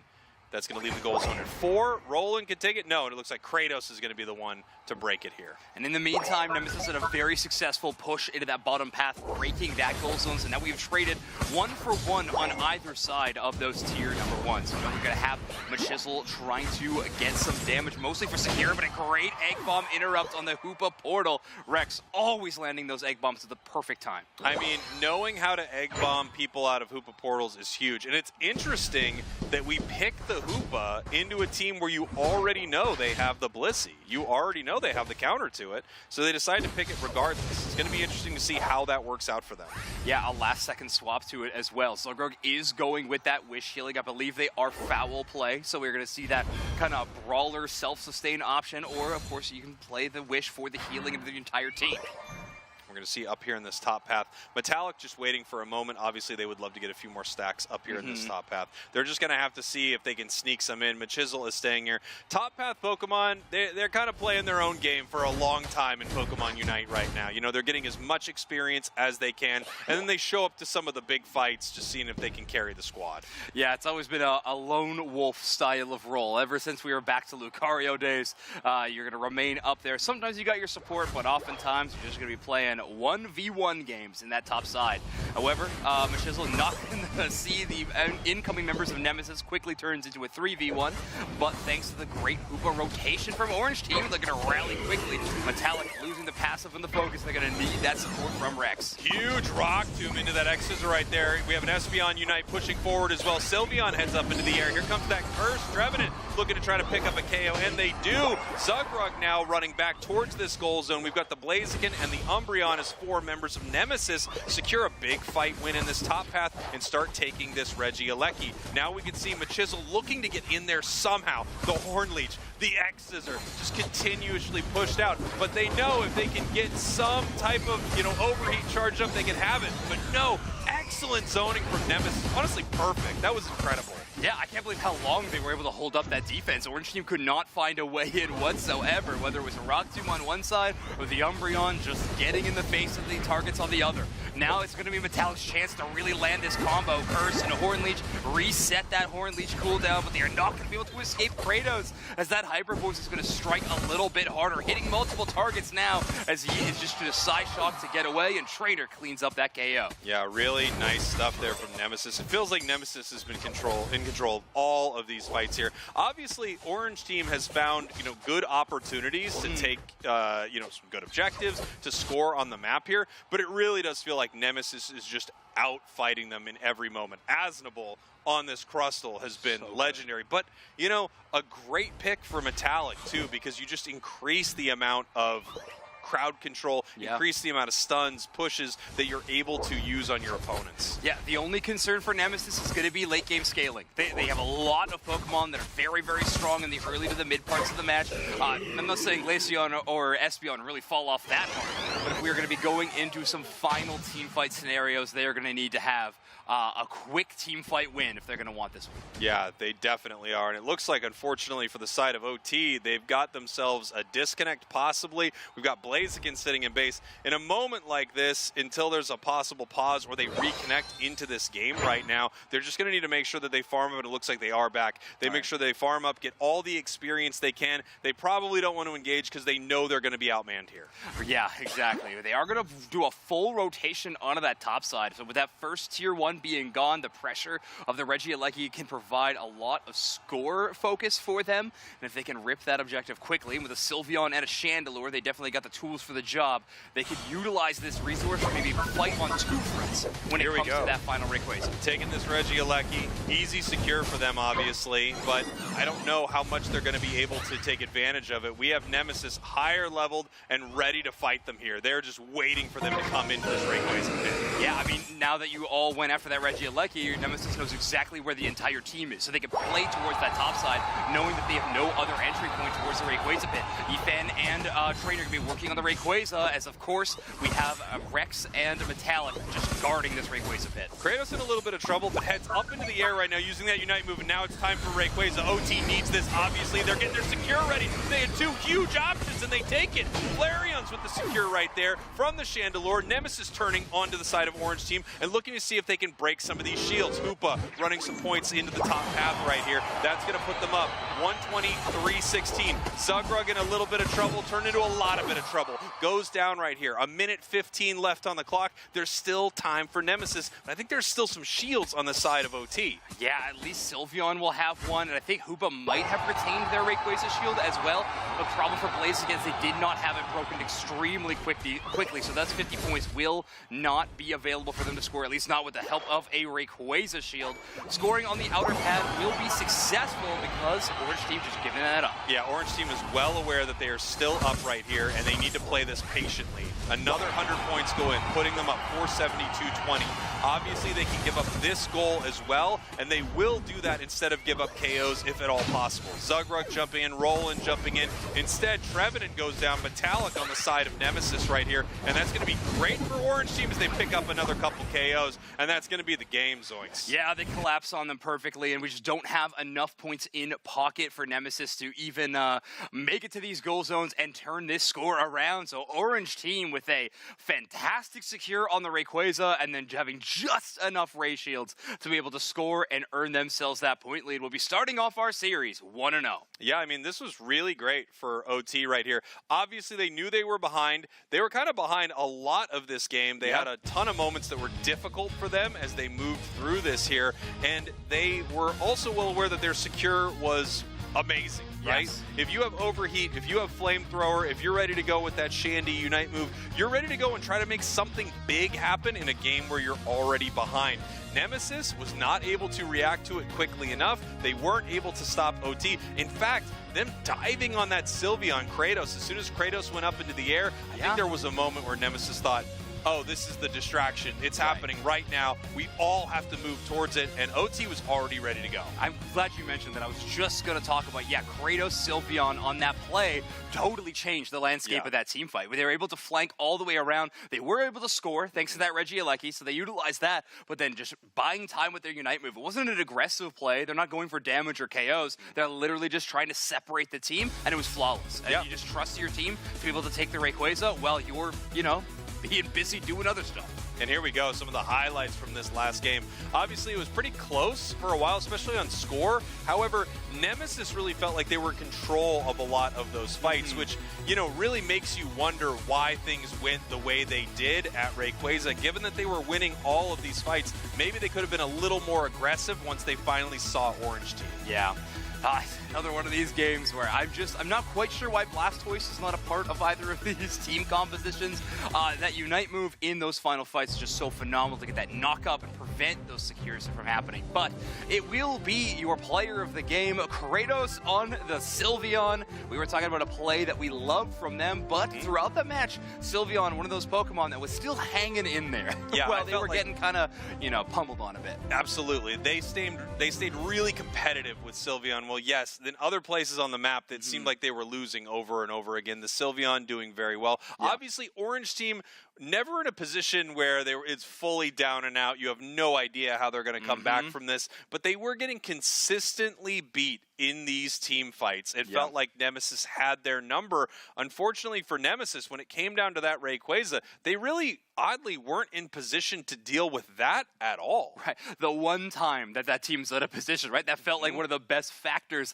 that Nemesis was bringing to these team fights. We were talking about that Regieleki fight quite a bit, where Asnable and Metallic just set up this iron defense around the entire spawn point of Regieleki, and no one could get in. But the one time we falter is when we let Orange Team into the Rayquaza pit, and they just kind of walk all over them. But very easily our closest chat poll of the day so far. Nemesis versus Orange Team, and I am keeping be careful. Thank you. I didn't realize that was real, actually. Who will win? Nemesis 58%, 42% for Orange Team. I mean, I think the odds would be for Nemesis, right? They're the more consistent team. Orange Team has been around for a qualifiers. Yes.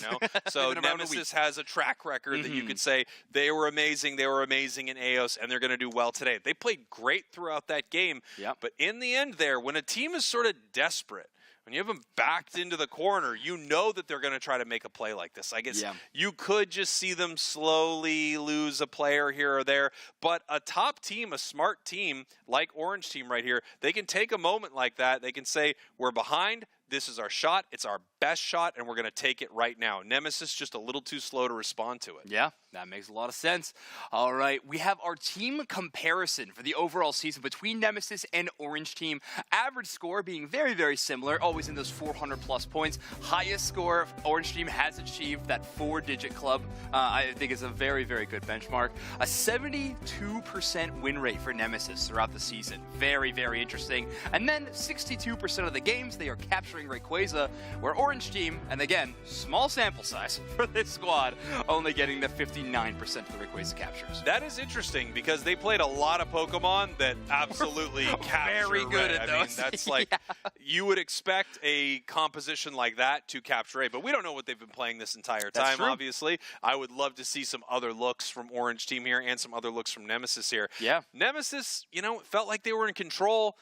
You don't want to change up too much, but you maybe just need to change up your strategy heading into those final moments. Yeah. One more player that I would like to talk about on Orange Team that we haven't got too much time to discuss is Roland, who was playing on this Alter Ego squad before, but has had to role swap yet again. So it was playing a different role for the team, is now on that support role when they're playing with this roster of 5.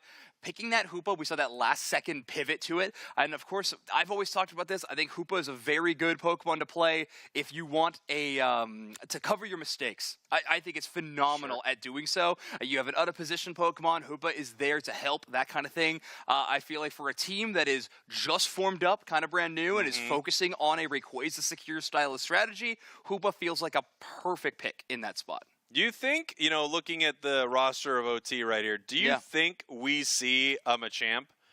Oh, with the one-game advantage? You've got the game advantage. It also recently got a buff. That I'm is just true. curious if we see this, if we bring that, or is that just something that we use when we're down and out? You know, you need that last I see. Yeah. Do you bit. pick it when you're winning or do you pick it when you're losing? That is a good question. Well, time will tell. My money is on yes. I think we see a Machamp in this I would game. love to. It really does feel like that's this seems like the spot for it. But Nemesis is going to begin the draft phase just as they did in that last game. Going to be banning the Mew outright. Yeah, and here we go, Leafeon ban. You would expect it. This thing is just getting banned all the time, and especially Trainer. I do not want to see Trainers Please Leafeon no. if I'm on the other side. No way. Yeah, not a shot. All right, we're going to see the Slowbro band again. This will give the opening for Trainer LGC to play a bit more of Speedster or Assassin-style Pokemon instead of the Glaceon, but this draft is looking very similar to last game, so we might just see a repeat. It is. I'm really curious what they want to start with right here, and they're possibly picking the Blissey right away. Yeah. I want to see what they... Yeah, okay, they go with the Blissey right away. This is interesting, because I was wondering if this might be a moment where you steal a first pick like Umbreon, and then you Comfey in your next two. Like Comfey Zoro next two picks or something like that. I don't know if Nemesis has been using that a lot. Kind of similar stuff across the board. Machizzle locking in that Blaziken, Zugrug on the Umbreon. Yeah, I'm thinking identical so far. We're going to have Zugrug there, Machizzle on that just secure monster of the Blaziken. Ethan is hovering the Chandelure, could steal this one away from Flareon, so it'd be a very interesting choice. They favored Espeon so much throughout this season with the pivot over to Gandalf just strictly in a counter draft sense. This is a big risk. Yeah, it's interesting, and I feel like, I mean, you could easily see Flareons take Espeon in a moment like this. We'll see what they actually want to do, what they want to bring out this match here. There's, oh no, I was going to say there's the Blast, but not. It's going to be Tree. Yeah, it looks like we are going to be seeing what we role would that even play at this point in time. We're going to go with the Clefable for the healing. So a defender Umbreon, support Clefable, most likely an attacker Sylveon or some kind of splitting of that central area for Sylveon. Nemesis now get their final picks. These are usually the most definitive part of the draft. You're giving your opponent the least amount of information by your time at this moment, so you're going to find something surprise the enemy squad. It's going to be that Glaceon and the Scyther. Yeah, Glaceon Scyther is most likely what we're seeing. It's and then we have top our final pick right here. Yeah, I mean, it's possible you see a Scissor. But it's probably a Scyther. It's probably a Scyther. You really don't want to play Scissor into Clefable, so yeah, I would guess that's what we're going to see here. Final pick, possibly moving over the Blastoise here. It's a very strong pick. Yeah. It's an interesting setup here from OT. Yeah, I assume you put your Blaziken into the central area for OT, and then you rotate the Blastoise out of the top side. However, the way they have them assigned per player, which can change, of course, in the next 40 seconds, Kratos is normally that central area player, so maybe we see Blastoise take some of those buffs. You could absolutely put Blastoise in the center area. It's, you know, not bad at it at all. Remember that one patch? Oof. Oh, well, we all remember that one patch.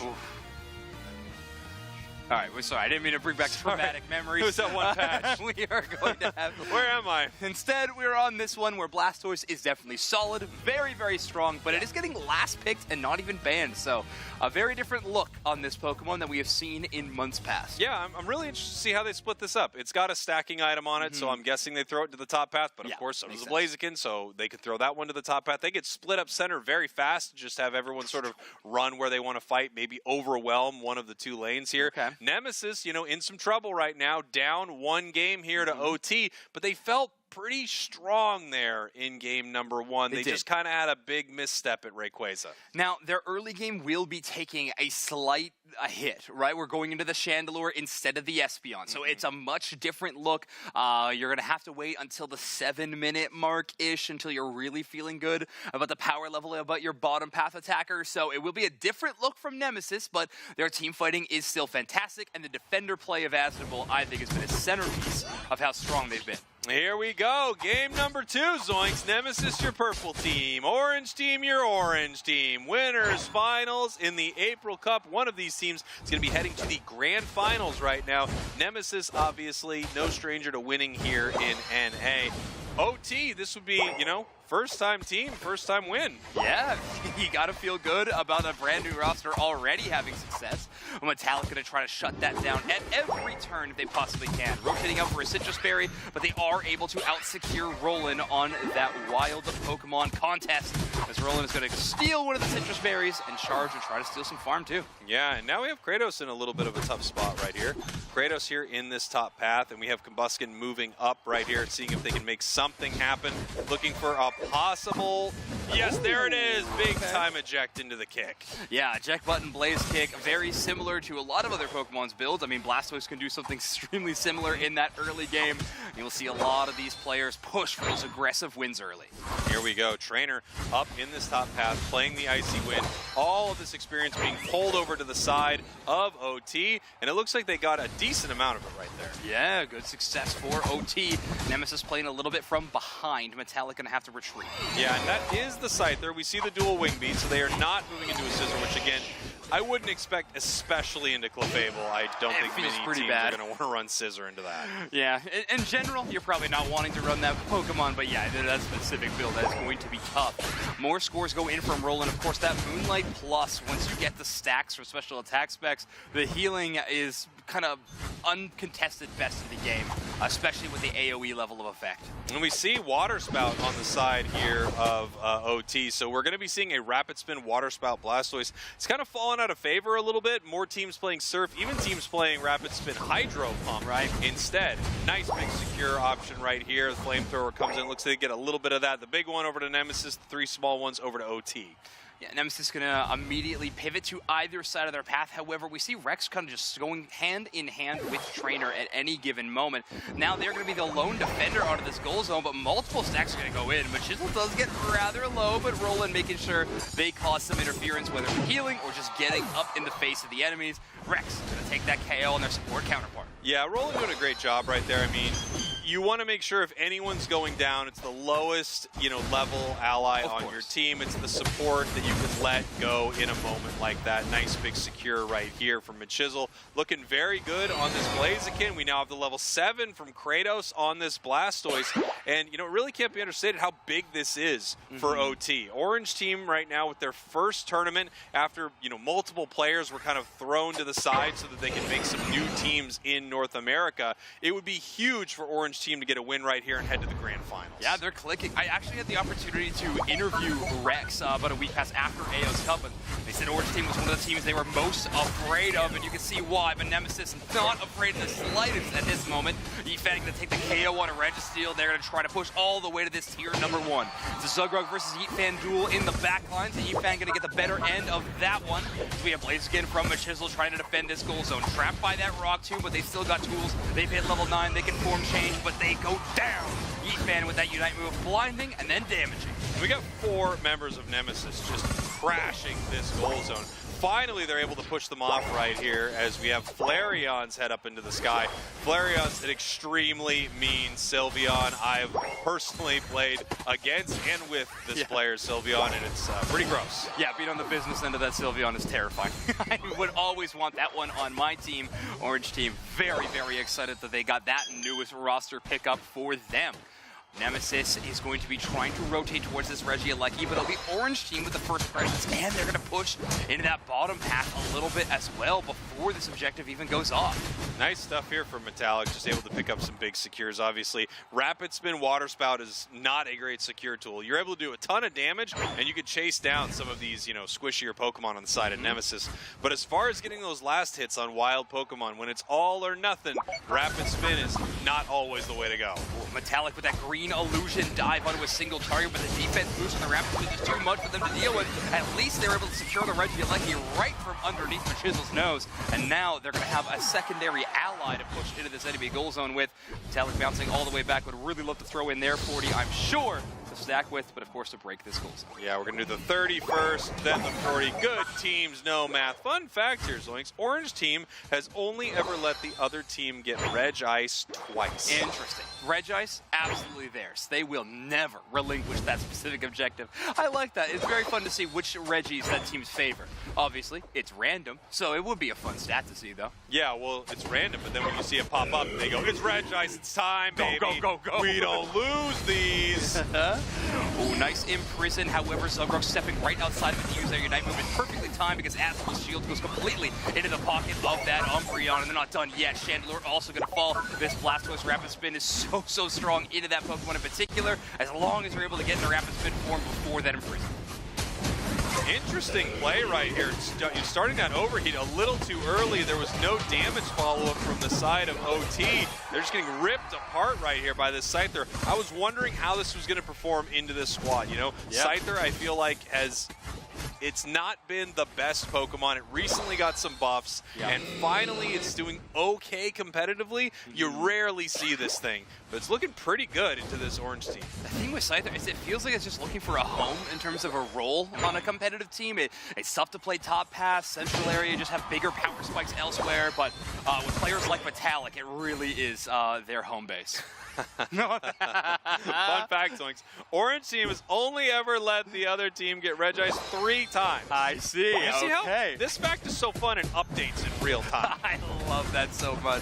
Rex rolls the block with their Unite move and immediately jump back into the fray with that Follow Me. Hydro Typhoon hitting the lion's share of the members on Team Nemesis, and now going to chase down that Glaceon. Doesn't matter if you got that healing buff, Blastoise is still going to carve through you, and Rex also going to fall. This feels like Orange team's first real chance to break this bottom tier goal zone. They've tried many times, but finally a successful push. Yeah, that was a great push from OT, and you saw the value there of the Rapid Spin. This is what they've been looking for, right? If they can find Glaceon and Chandelure and run them down, you really can't get away from this. It's got the hindrance resistance, it's got a move speed increase, and the entire time it's around you, it's just ripping you apart, especially if it's fully stacked up. I can't remember what it is, but it's something like 16 ticks of damage for this thing, not including, you know, hitting them with the shell already. It's crazy. Yeah, it's just an onslaught worth of damage. It's so tough to deal with. Asmo's going to pull Machisel away. Machisel's just going to be channeling that overheat only for the Unstoppable at that point. Have to wait for their cooldowns to come back up, and because of that, Nemesis has earned all the space in the world and an easy Regieleki going their direction. Man, when you see a player like Asnable, I mean, the zoning that they are able to do, the way they set up these fights is really, really impressive. It's so hard. You could see OT just decide immediately, like, okay, there's nothing we can do here. We just have to back away from this fight. 2 minutes, 8 seconds on the clock, Zoinks. We're getting ready for Rayquaza here as 3 members of OT are moving through their central area right now. The Rock Tomb's coming out, seeing if they can catch anyone on the side here of OT. Nemesis hitting Rayquaza a little bit, just using that as an opportunity to power up their flamethrower, it looks like. Yeah, the tough part is you got to get close within range to knock out that Rayquaza, but you always got to stay out of the way of Kratos on this Blastoise. That Hydro Typhoon can just ruin every plan of secure options. And a player I feel like we don't talk about enough is Kratos on Orange Team. So flexible, can play so many options, but wow, what a start. Metallic gonna KO Machisel on the other side. Top pass, Demon Metallic getting to work. Yeah, and here we go. We're gonna see how they want to play the rest of this fight right here. We can see Zugrug looking to make something happen into 3 members of Nemesis as Rayquaza is getting hit already. Kratos throwing down the Rapid Spin, trying to get a KO. So close to using the eject button to make sure they clean that up, and they get another.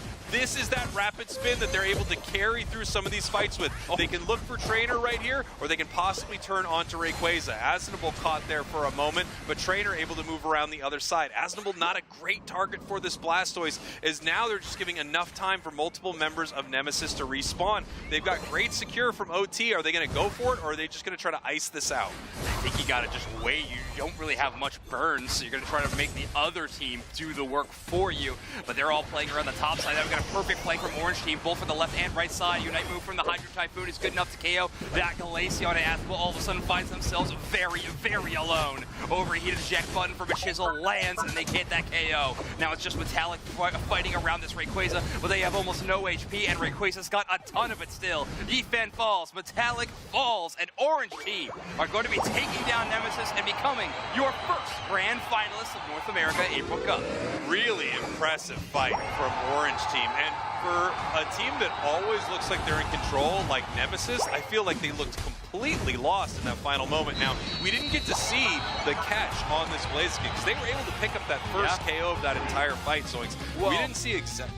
Before that, the Sylveon was KO'd on the backside too, so it was kind of a trade either direction. It felt really, really split, and yeah, concerning for sure. Yeah, I mean, I've seen Nemesis play some incredible games here, but it feels like Orange team really had their number in game number 2. Game 1, a lot better for Nemesis. Game 2, OT with some great strategy and a rapid spin Blastoise, which we don't see a ton of. That felt like the cornerstone, the answer, whatever you want, the secret sauce. Orange team had it in that Blastoise. It felt like it just demolished everything Nemesis was trying to accomplish. Really, really good choice by Orange team with their final pick. Yeah, that was really incredible. And I think really unexpected, right? Yeah. And we got to see the Scyther actually have some big moments there, but not enough big ones around that final fight. It's one of those tough Pokemon around that final fight, because if it gets caught a little bit, it's a squishy guy. Yeah. It goes down. Feels like you're good for 1 KO, but after that, what more can you really pull off? Unfortunately, a little bit short this time for Metallic. Nemesis not out of the tournament, just headed down to that loser's bracket. Yeah, so Nemesis could absolutely come back and face off against Orange Team again, who are going to be in our grand finals. We're going to send this thing over to one of the greats, the all-times, the legend, Doom Snacks. Take it away. Hello, I am all of those things that Spragle said, plus myself, on the stairs, where I need to be. In front of the big screen, we did it. I didn't even say do the thing, and it did the thing when I pointed at the screen. That might have been our best one yet. Give myself credit for that. Big win by Orange Team. Cobbling together from the parts of teams disbanded. Let's take a look how they got it done here in Game 2 versus this Nemesis squad. And really, they've just been putting pressure on all game long. Yes, we're going to see a little goal zone siege here by Nemesis, but of course that was enough to stem the tide of this Orange squad. Just all over the place, all over this Nemesis team, and this is where they had a phenomenal goal zone push to really start cementing the lead that they've built for themselves with this experience lead, with these level leads, and then it just became about fighting around Ray. Of course, Nemesis grabbing a late Regieleki, but this is the fight right here for the Orange team. Again, terrific spacing, getting all on top of these players, and a KO streak out of that Blaziken. We have the player of the game here. Let's take a look at it. Zugrug. And assists, not applicable. No assists. The assists are never applicable in my eyes. It doesn't matter how many It is the most irrelevant stat. I think sometimes I think they're applicable, but you know what? That time I don't think they were very Not applicable. I appreciate it. You know, the stats team's been working hard. You know, they're updating that Regice in real time. In real time. Live stats. Yeah. And it was even a hashtag, so you can get that trending on socials, of course. Hashtag, not applicable. If you'd like to. That's the thing people can do, man. Absolutely. You can use hashtags, and I think you definitely should. As someone who loves social media, it's one of the best things you can do to let people know what that tweet's about. We're going to be back with more exciting action here in North America, but before we go to break, we're going to take a look at this bracket. Let's take a look at this bracket. Also, you can hashtag Unite Esports, hashtag not applicable, hashtag not applicable is the transition to a break because we're looking at the bracket. Here we go. Orange team dispatching Nemesis 2-0 in a really convincing fashion, Zoinks. Yeah, it was wild. I mean, that game 2 felt like a draft win, and then after that, it was just all Orange team. So they are going to be sitting in that grand finals. Our loser semis is actually ongoing currently. Luminosity leading Exile 1-0 so far. Good chance we see LG against Nemesis in our losers finals. Yeah, that could be really incredible. Make sure that you are following the channel here for all the incredible Pokemon Unite action. It's right down there. Follow the official Pokemon Unite channels. Like, comment, subscribe, do all of the important YouTube things, and don't go anywhere because we have more amazing Pokemon Unite coming at you here in North America. We'll be right back.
Bop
and a half.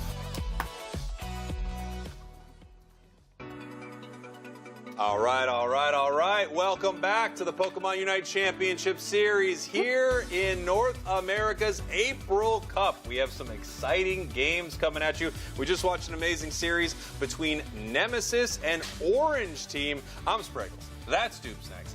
That's Zoinks, and it's a pretty exciting time because we get to talk to a player here from OT. Oh, sweet. Yeah.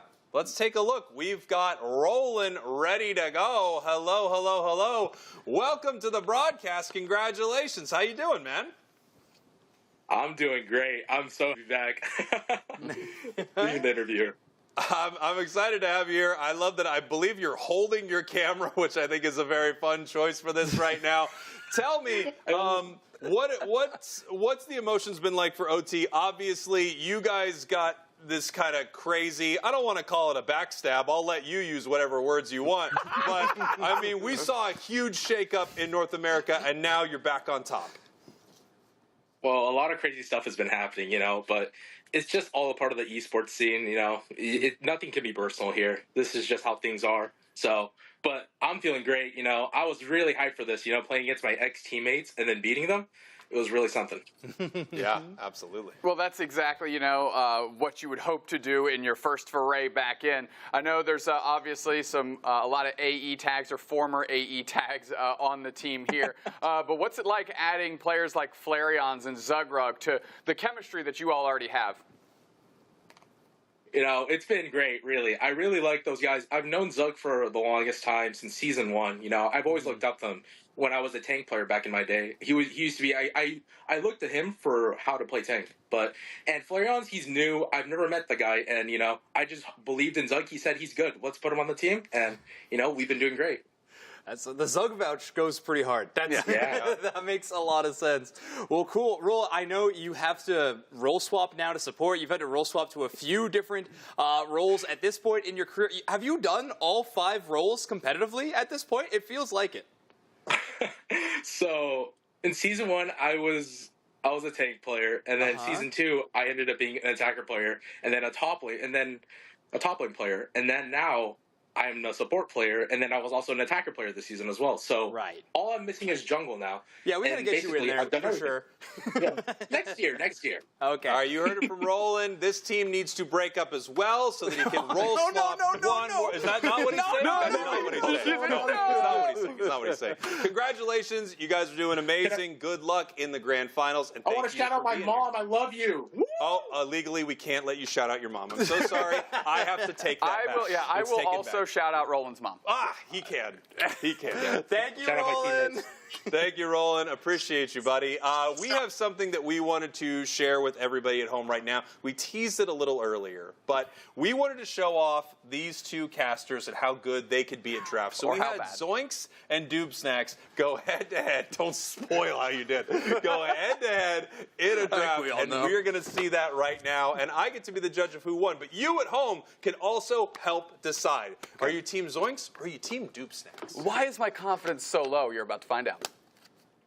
Hello, everyone, and welcome to our first ever Caster v. Caster mock draft. We have Zoinks on one side, Doob Snacks on the other. They are going to draft a team, and I am going to pick the winner. First, we need to decide who gets which side. I'm thinking a number between 1 and 10. Whoever gets it closer gets their choice. 10.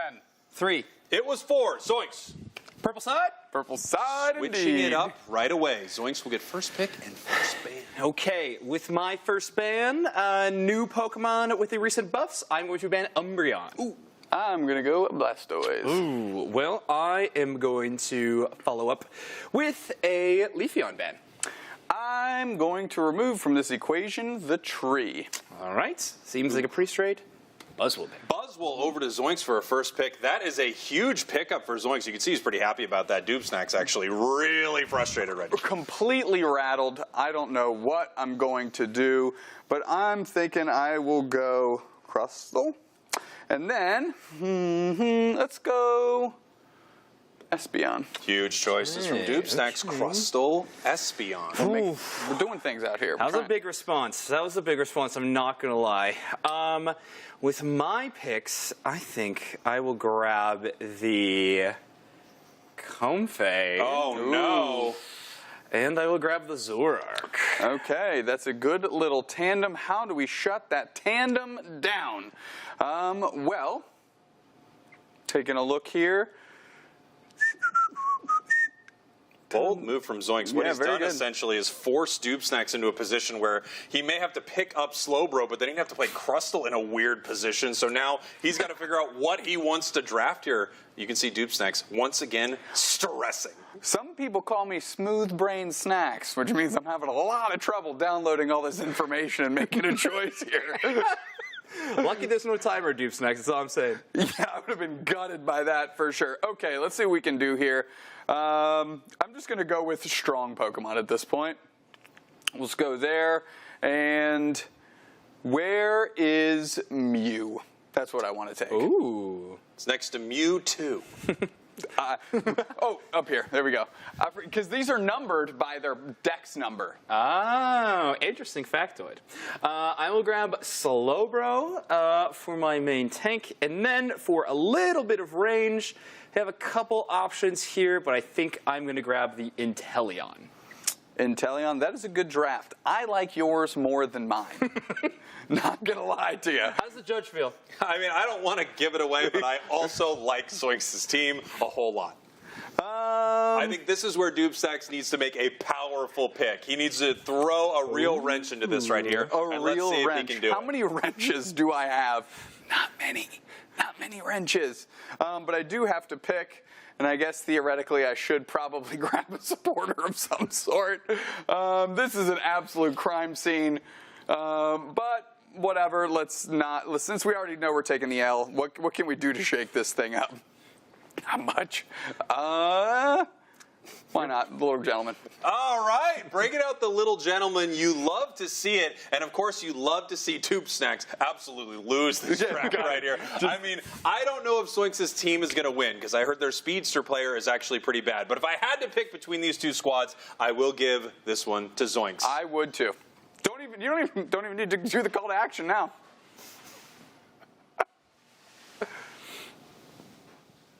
We did it.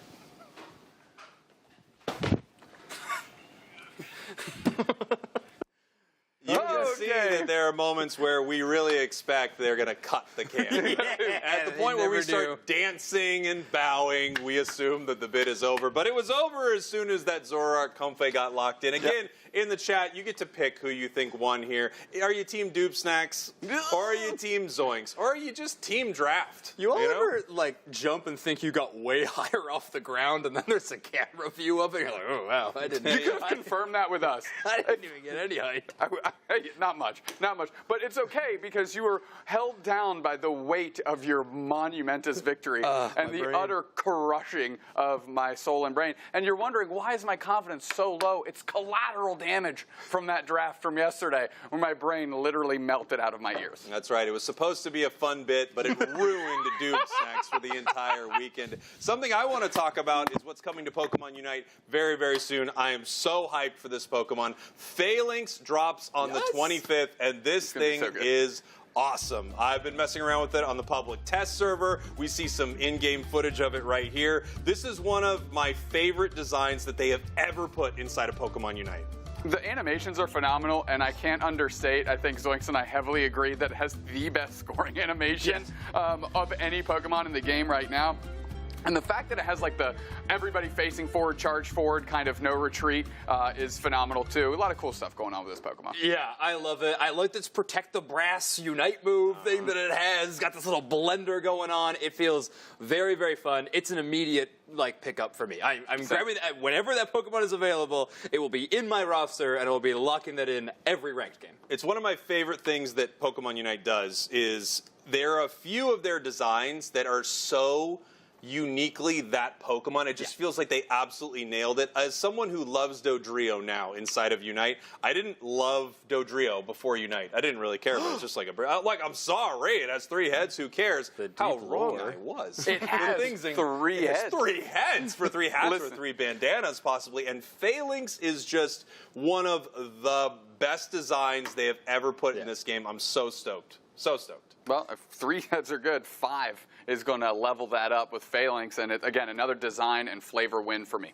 It's awesome. And I believe we have our bracket ready now, so if we can all get excited about this. Next up, we have Luminosity taking down Exile 2-0. Exile heading into the tournament at that 4th place spot, but this new Luminosity squad may have taken that early loss, but they are still striking forward in our bracket. Yeah, here we go. They're going to be going up against Nemesis. You just saw them lose to OT, but obviously Nemesis, one of the top teams in North America. Either of these teams would like another shot at OT because Orange Team sent them both down to the losers bracket. What's amazing about Orange Team is literally they're made of parts from the 2 teams that are fighting to face them in the grand finals. So what a statement that would be for Orange Team to dispatch either of them, and while the other ones are just saying, okay, well, we made these roster changes. They're like nouns, like, oh, we better do something because we pulled a lot of plugs and cut a lot of cords to make that magic happen. Yeah, and it's going to be really exciting no matter who emerges from these losers finals, obviously, but I have to say, I would love to see Luminosity and OT go at it, just as someone who would like to see that rivalry on the big stage. I think that would be really exciting. Luminosity, one of the best squads, it looks like. I mean, their roster's insane, but with that comes a lot to prove. You know, you are what a lot of people would consider the top dog. So when you're already down in losers, I think you've really got to fight. Oh, yeah, they need that energy for sure. Yeah, well, somebody's casting this game. Is it me? I'll do it. Zoinks is going to cast this game. I think that's going to be pretty exciting. And That makes sense to me. Doob Snacks, you are going to be casting this game as well. So I'm going to let you two head on over there and cast some Pokemon Unite. Sounds good, my friend. Appreciate it. Peace! It's going to be like 30 very, seconds. very Oh, we're not exciting supposed to here. walk yet. Yeah, we're not supposed to walk yet, and it's Do you unlikely. see what the draft has done? It's unlikely that not only are we not supposed to walk yet, we probably shouldn't call it out as well. That's what we're not supposed to do. But here we are, Nemesis versus Luminosity in our losers finals. It's going to be an exciting matchup. You just saw Nemesis, you saw him at the AOS Cup, and Luminosity you really didn't see at the AOS Cup because they had one of the worst records at the AOS Cup. Now this roster completely different. The only member of Luminosity that has stuck around is what is considered by most one of the world's best players, Overlord. Here is Nemesis, Rex Aznable, Trainer LGC, Yeet, the fan of 2016, and Metallic. They crushed it at AOS. They were the last hope for North America, being taken down late in that tournament, but they had an amazing showing. And then, of course, the new super team in North America, we have Overlord, Lutano, Otter, Joey, and JL. Right now, they're on an 11-2 streak. They're a new team here, and they're crushing it. Player to watch, Overlord. If you're just joining Pokemon Unite, this is one of the top players inside the entire game, considered by some the best player in the world. But he's going to need to prove it here right now in the losers finals. I'm going to send it over to Zoinks and Doobsnacks. Gentlemen, take it away. Thank you so much, Spraggles, Dupe Snacks. Good to be over here. We got another incredible matchup between two great squads. Again, Spraggles set it up great. We got Nemesis versus Luminosity. Yeah, again, another showdown between a team that has stuck together and are trying to fight through this adversity versus another one that is going, we are going with like just raw top in-roll players, mash them together and see if we can get some wins. And now we're going to find out if they can be resilient in Nemesis against these very skillful and talented LG teams. Yeah, I think no matter what, this is going to be an incredible matchup, so let's not hold off any longer. We are jumping into our draft phase, game number 1 of our losers finals. Nemesis will be on that purple side, and they're going to keep up with this Mew ban. New team, but there is Otter on that other side, so definitely warrants that immediate ban. I agree completely. Zor queued up as well as Mimikyu, and Mimikyu is a ban that we've seen a lot happen against Nemesis specifically. Although Mimikyu itself hasn't had particularly show out moments on screen. Totally agree. And very interesting final ban of the Crustle for Luminosity. Knowing that we have Azabel on that Pokemon very, very often for Nemesis, the question for me is Nemesis want to grab this Umbreon, who's got those new buffs, very, very powerful, so they will grab it. They will be giving over the Trevenant most likely to Joey on Luminosity. Yeah, Trevenant and Joey go hand in hand, peanut butter and jelly. Like, if they can get the tree for Joey, they're going to lock that in. But they left a prime target and one of the most banned Pokemon we've seen in April, Leafeon, on the board. LG snatches it up.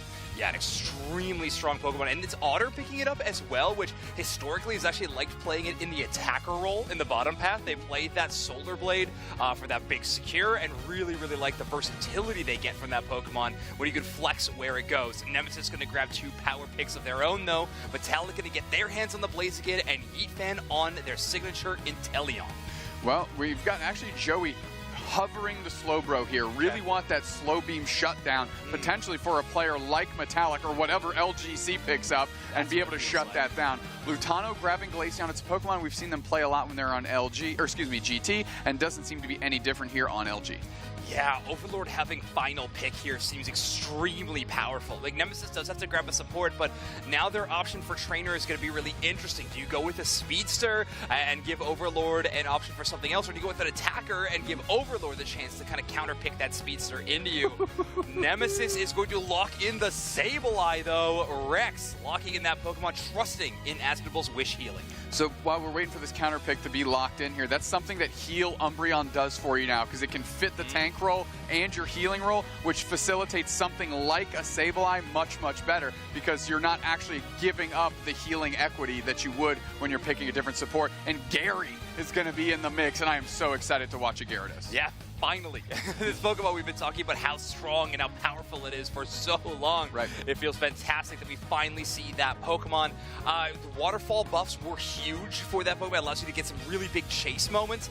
However, with the way Overlord plays in that hyper carry style away, likes to play a lot of ambushes, you know, do some split pushing, I kind of feel like Bounce Dragon Breath is going to be the direction they go. When it used to be that Gyarados had to rely on scoring to evolve, Sableye played a lot better into that with the knockoff to grab the money out of their pockets, even, you know, thieving early. But now LG is going to have to build around that, and I don't think Rex is necessarily going to find historic value that Sableye does in the Gyarados matchup. So they're going to have to get clever in a different way to try and shut down, because obviously if Overlord hits Gyarados too early in this game, it becomes a real problem. It's so tough. I mean, that's the trade-off you get with Gyarados, a horrendous couple of minutes, but once you get that evolution, you get both your moves, a huge power spike, and it is a game-changing level Pokemon. So having access to that early would be phenomenal for them, like you mentioned. And I mean, that's a lot to ask of a support player like Rex. To keep a player like Overlord down is no easy feat. However, Rex, one of the most prolific Sableye players in North America, so if anybody's going to do it, it could be Rex. We're about to jump into this game in just a matter of moments, and let's find out how they shut down this Gyarados, because they're going to need to. Nemesis, of course, purple, LG on the orange side, and Rex working through alongside Metallic.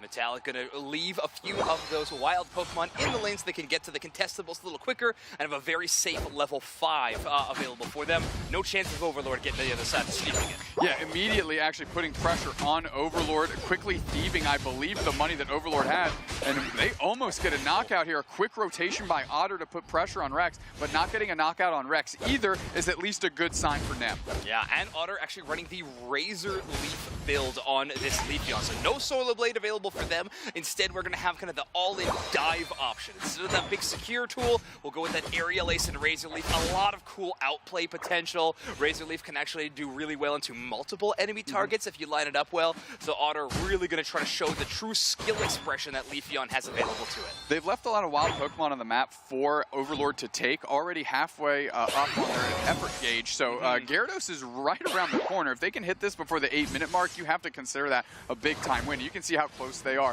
4 players are up there babysitting Overlord so they can get the evolve. They're engaging right on top of He eats at half HP, but caught in the middle is Rex going for a knockoff, getting tons of change on the floor. Great follow-up by Metallic, and they're actually getting a KO. JL goes down too. Amazing follow-up by He. There's another one. Nemesis really can, like, all off the knock-off engagement from Rex. Great pivot by the team. Shout out to Trainer, too, for making sure they follow up on something like that. Magikarp was right there in front of them the entire time, but that was not the best target for them to chase. Instead, they pivot, join the rest of the team, land 2 huge flamethrowers, and it's good for multiple knockouts. Metallic gets the evolution because of it. Honestly, Nemesis winning in every front in that scenario. Getting 3 knockouts is massive. Now Otter is going to stress the resources on the side of Nemesis. They're collapsing on top of the Leafeon. Rex is there to knock and just stun in the follow-up. I mean, that is the power of Sableye. If you have coordinated follow-up, when you go in for those engagements, that knockoff stun is a long time, Zoinks. Right. That boosted auto before it as well to get that fear combination. The chain crowd control that Sableye has access to is phenomenal, especially in the hands of really good players. Trust me, Sableye, tough to master, okay? I've been putting in some hours.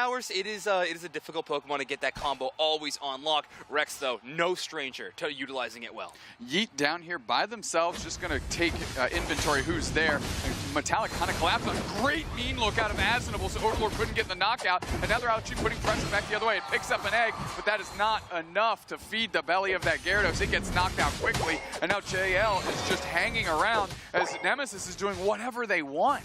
Imprisoned to line up that moment first as well, so Gyarados has no mobility moves available to it. Instead, it has to just naturally walk out of that imprisoned targeting area, and it's right into Mean Look, and of course Trainer just constantly flamethrowing off cooldown to get that KO. Huge play by Nemesis on the top side, but at the very least, they always got the silver lining, is Otter being a nuisance this whole game. The enemy central area has never been less safe. Yeah, I mean, the raw mobility that Leafeon has allows Otter to pretty safely contest when nobody is in the neighborhood. Last time we saw Rex come in. Now we have the Mean Look and Asinable showing up. Of course, Trainer LGC is going to be there to close the door. The 2-step is out, but there's no dance partners to be found as no knockouts, and Leafeon has to peel Otter on the backside of this Nemesis map.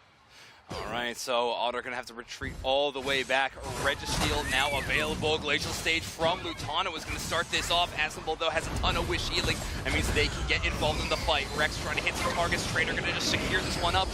We have Efan taking the final hit as the Gyarados Unite move comes up just a little short. I love what Rex was doing there. They're in the face of Lutano, who's really their secure tool, right? Leafeon's nowhere to be found. They weren't even pressing their buttons. They were literally just running in their face. Lutano couldn't get an Icy Wind on a premium target. And yes, Rex goes down, but that bought the time that Nemesis needed. Absolutely. Now Nemesis is going to try to make a quick rotation towards the top side where Metallic has been this entire match already on the Blade Skin. That Registeel attack buff and giving them some favors to KO this Regieleki a little earlier, and nobody from Luminosity can make it in time. Too busy just trying to level up and get some experience because they certainly haven't been earning it in team fights this game. Yeah, now they're collapsing on top of Lutano on this Glaceon. You know, there's a lot of purple Nemesis dots around around that Lutano character chart here. But now Slowbro sitting on pad. They're looking to push. Talion United is out, but they're actually sitting on top of JL. JL uses their Unite move straight to the back line. Otter gets on top of it. They use the two-step on LGC. Metallic's going for the chase now, and there's Rex with a 6 snipe shot on the backside by Yeet, and now this push can actually continue if they want to. Icy Wind right on Metallic, Egg Bomb for the spacing, and Nemesis looks like they're going to settle it out. Great call by Rex. Look at that mini-map where they're rotating to and knows that they're missing Overlord on their mini-map right now, and they have to immediately move. They do not want to let this player get any more stacks or anything like that where they would want. Big Unite is going to get the stun, and the capitalization from Metallic and Trainer is perfect. Nemesis is just playing with a fire that, frankly, we did not see from them in the Winners Finals. Literally, Rex's entire job is just to slow down the dragster that is Gyarados, this high-powered straight-line vehicle that can get them really high top speeds, and Rex is coming out and just putting like a little bit of sugar in the gas tank, just absolutely keeping it from leaving the starting line. When's the last time we ever saw Overlord at level 10 at 4 minutes? Like, this is a player that is constantly knocking on the door of level 12 in a moment like this, but being held down by Nemesis is such a fantastic way they're playing this game. Focus down, that power player, and Rex is going to be working on the scoreboard as well. As we'll get Slowbro to meet, look at Slow HP. They use their Unite move to get the KO. Now they're pulling back, but they need to help Yeet. Otter's all over them. We're trying to shut them down, can we? Now Regirock is on the backside, and it is half HP. Trainer LGC uses their Unite move, so they don't have that available, but they've got another stun down on to Overlord, who is such low HP. Metallic gets the KO, and now it's LGC getting low, but they're going to cut off Lutano. They're collapsing on them. Rex is there. Rex gets credit, and now the Regirock is there, charged up, overheat, secured by Nemesis. This team is nasty, brother. Luminosity had every response, and every single one fell short. We are now going to be slow beaming one individual target. Yifan is still up and running, wish healing, plus that Regirock defense buff is going absolutely crazy for Yifan, as now they are able to retreat back to their base. There is no reason that Inteleon should still be standing through a slow beam with half of Luminosity's team ready to take them out, with the support play of Asnable, and again, that benefit from the Regirock. So pivotal there. Rex is going for a backside score, going to keep themselves in a pretty good distance range here. Another 44 points, and really Sableye doing the work this game. Okay, we're popping on top of Asmo. Surf is going to chip them up. Lutano's there, and the pressure's all over this goal zone. They've done a good job insulating their score lead through the Sableye, so that's not too big of an L, because meanwhile they take the Regieleki. Exactly, and Yifan, you see them immediately pivoting to get that free experience. They don't have their Unite move available yet, so it could have been a little bit later of one on that bottom side. Would love to catch that for Inteleon. It's so powerful. Every hit being a critical hit. Very, very fantastic. We have Rex even more. They're going to break that tier 2. They will absolutely get KO'd if the enemy team wants to take credit for it, and they will do so. Rex going to be back in 13 seconds, which will be plenty time before Rayquaza. Well, now they're on top of the Slowbro. Joey goes down, and Joey really on the Slowbro, a non-factor this game. You can't amnesia if you're move locked. I mean, this Imprison has been so phenomenal from Trainer all day. I feel like I have always thought this move in particular is phenomenal. There are niche cases for Poltergeist, surely, but the Imprison in a competitive setting is unbelievably strong, and it looks so good when a player the caliber of Trainer is playing. You can change so many stuns, too, between this. Okay, Slow Beam on top of the Chandelure, LGC, but they're able to eject out. The Slow Beam was early. They can't use it, but they use their Unite move to get a little bit of shields. We're looking to pivot. A lot of HP bars low on the side of Nem, but Luminosity not interested in following up. I mean, I don't know if you can... Oh, there's Otter coming through, and we're forcing out the Unite, but for no value. We're pivoting back, and now Asimo's low on HP. They use their Unite move just to gain a little bit more shields. They're pivoting on top of Rayquaza. Overlord is there, chipping in their damage. Asimo wants a prime target. They're looking at Lutano, but it's actually Joey sitting there getting some space, and Rayquaza is getting very low. KO on Otter on the backside by Rex. They're getting to middle, charged up, eject button, secured by LTC. Nemesis gonna push to put in on these pads, and they've got tons of points to score. I can't believe Metallic didn't get it with that. That was so concerning for Nemesis, but luckily you got a clutch player in Trainer backing you up, and Nemesis is going to earn the Rayquaza. Now there is a minute left on the clock. Luminosity Gaming is not without win conditions, but they are extremely difficult to meet, especially with a player like Rex on Sableye with a full race shield and a full pocket full of 50. So tough to stop this Pokemon from scoring. It is my favorite Pokemon with Hoopa to play in the game, and it's for the plays that we saw specifically in this. And I'm not saying I make those plays, because I'm dog water, but watching Rex in this matchup with a coordinated team making plays around them has been amazing to watch. Now they're going to give up this goal zone because they can, and we're going to see what LG can do on this secondary push. Yeah, I was going to say that there was more points left in the central area, but I'm pretty sure Luminosity was able to pick those up. Got the Blaziken defending that tier number 2. However, we already start with Otter being KO. The Chandler Unite move's also going to take out that Blissey. JL, the second one down. Overlord trying to hang for a little bit. Joey slow beam left, but they are grasping at straws at this point in time. Nemesis, hold on, prevent Luminosity from coming back. Nemesis, start our losers finals, 1-0. What a game, Zoinks. What a game. Great draft by Nemesis. Honestly, I like Luminosity's draft as well, but really it was just executing of a strategy. Yeah. And you know, this is what you might be able to say. That's what you get out of a team that hasn't switched up, has stuck together, that can play into unique strategies like around the Sableye, and really pick apart maybe a team who's still trying to figure out their communication in LG. I loved that in Prison in particular. So good, it felt like there were so many moments. And, of course, Asnable's willingness to go to the mean look on that Umbreon. We see a lot of players going towards foul play because of how powerful it is, but that mean look can have a ton of value, and we saw it in that game in particular. Just absolute raw shutdown tools from Nemesis, and you could tell what their target was. It was Overlord. Overlord did not get off the ground with that Gyarados. Yeah, I mean, Metallic on that Blaziken, I would say also had a quieter game as well. It felt like both of those players had a slower topside, really needed to play it patiently, but both were going for as much as they could. You see that Bliss assistance onto the Gyarados even, just all of Luminosity's resources thrown towards that final fight, but in the end, it's just Nemesis with the Ice Invades.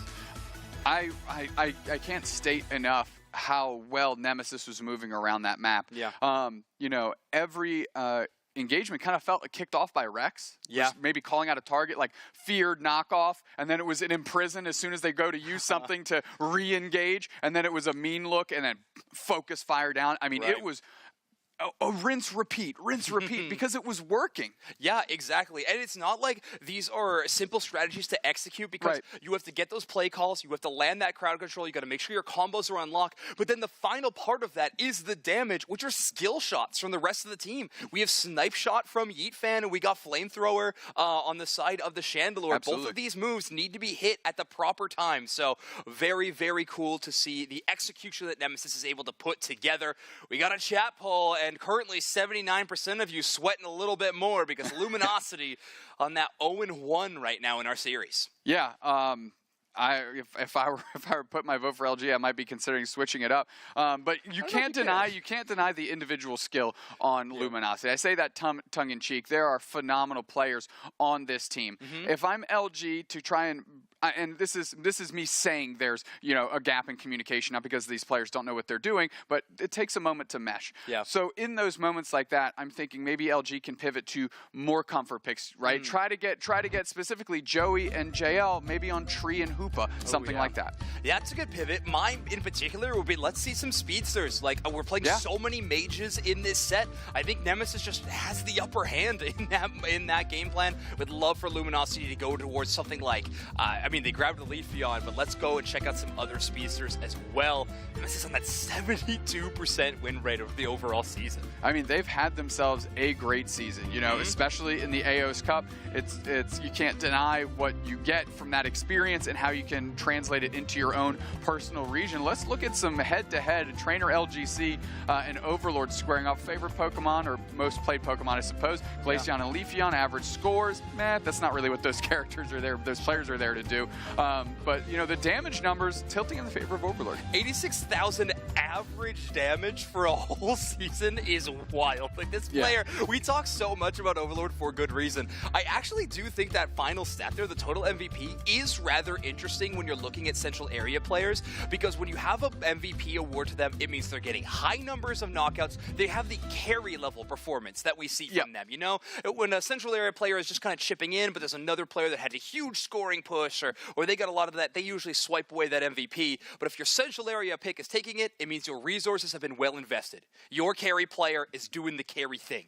And both Overlord and Trainer, exceptional cases of just that. Yeah, I mean, S-tier players without a doubt. Yeah. Let's talk again a little bit about Luminosity. You know, we were calling about some pivots. You mentioned some speedsters. I mentioned, you know, maybe getting Joey and JL on really kind of what the Pokemon they're known for in the community or in the NA scene. What other adjustments could LG possibly make here? Yeah, I mean, that's the big one. You honestly could put Trevenant into top path if you really wanted to. It could be an option. But whatever you do, you got to try to build around the potential of a Sableye on the other side. Rex winning player of the game in that first one. Only 20,000 damage, but hey, 287 points scored. That is a very important Sableye stat. It actually got some crucial knockout, too, at the end. Yeah. Rex was able to actually pivot and take out Otter, the Leafeon, which is a huge damage source before that final race secure. So, you know, another kind of the devil's in the details type situation, right? Like those two knockouts, but one of them was incredibly critical to keep Otter from being able to collapse and help LG try and out-secure on that Ray. Yeah, it's really cool. And with our metagame that has been developing both in Europe and in North America, it feels like getting a last hit secure on Rayquaza is extremely important. We're back to the days of the rip damage that we have from a lot of the popular Pokemon are really, really good. So we're getting into potential where Rayquaza could be KO before the team fight even occurs. Sure. We need options around that. And something that is a great option, that Confuse Ray from Sableye can cause absolute crime scenes in the Ray pit. You can steal away some big secures with the power of your enemy's Pokemon. Exactly. I think it's, I think it was a lesson learned, specifically, in my opinion, out of AOS Cup. I think NA and EU teams were usually like brawl out around the objectives, take convincing team wins, then pivot to it. It kind of felt like the angle that NA and EU were taking. And Kabi-chan's kind of flipped that script a little bit.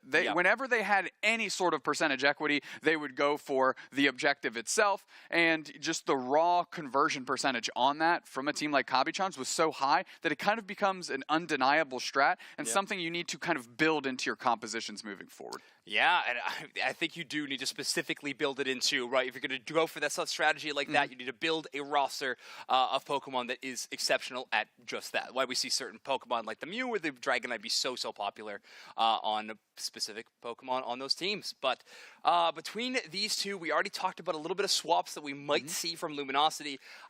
How about for you? Do you think that we see Sableye yet again from Nemesis? Do you think that they'll be willing to bring it out in a second game? Or is it worked, it was fun, it was niche, but let's go back? So there was just a lot of premium targets on LG's side, right? Only having the Slowbro to necessarily contend with also helps, right? Like the higher the HP pools that stack up on the side of LG, the harder it becomes. So like JL kind of having the second highest as the Blissey still kind of makes it easy to work because the targets you want are still ones that you can actually get to and shut down fairly easily. So I don't know. I think Nemesis truly doesn't play Sableye to play Sableye. They play Sableye when it makes sense to. But that's why they prioritize Umbreon, because Umbreon now makes that decision so much more mysterious, if you will. Of course. Yeah, you have access to other options. But a reminder of what has happened all day today. We had Sneaky Seal on earlier to remind us of what happened in the earlier matches. We've gotten a few of these on broadcast so far already. Orange team dispatching Nemesis 2-0, and then Luminosity taking out Exile 2-0. And now we are at the point of the losers finals. Whoever wins this moves into grand finals for that match against Orange team. And currently, Nemesis with the slight advantage in that 1-0 lead. Yeah, it almost a little bit of deja vu from what we saw in the EU bracket, right? Yalla Bingo sent their counterparts Nouns down. Yep. Nouns fought their way through, and it got to a point where the last two teams scrapping in the losers finals were teams that the winners, or the team waiting in grand finals, had already beaten. However, that didn't work out too well for Yalla Bingo, and I think Orange team wants to change that script a little bit. Right, yeah. We're hoping it's not a prophecy, just a random chance of circumstance. But we will have to see what actually goes down. We're still set in this losers finals with a game plan like Nemesis executed in that first game.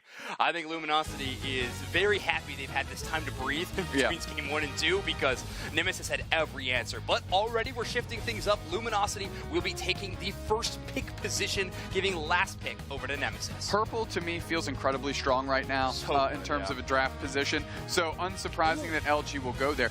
Banning Blissey and Mimikyu, and we have Mew on the side of Nemesis banning that out. I love this Blissey ban because last time we saw Luminosity feel like they needed to take it away in the draft screen instead of having it as a ban spot. But now Luminosity can grab something they're more comfortable with. We grab that Umbreon as well. Nemesis is going to have a brand new look on this orange side compared to what they've been able to do so far. This gives the opportunity for potentially Blastoise as we're clicking through the characters that we might want here.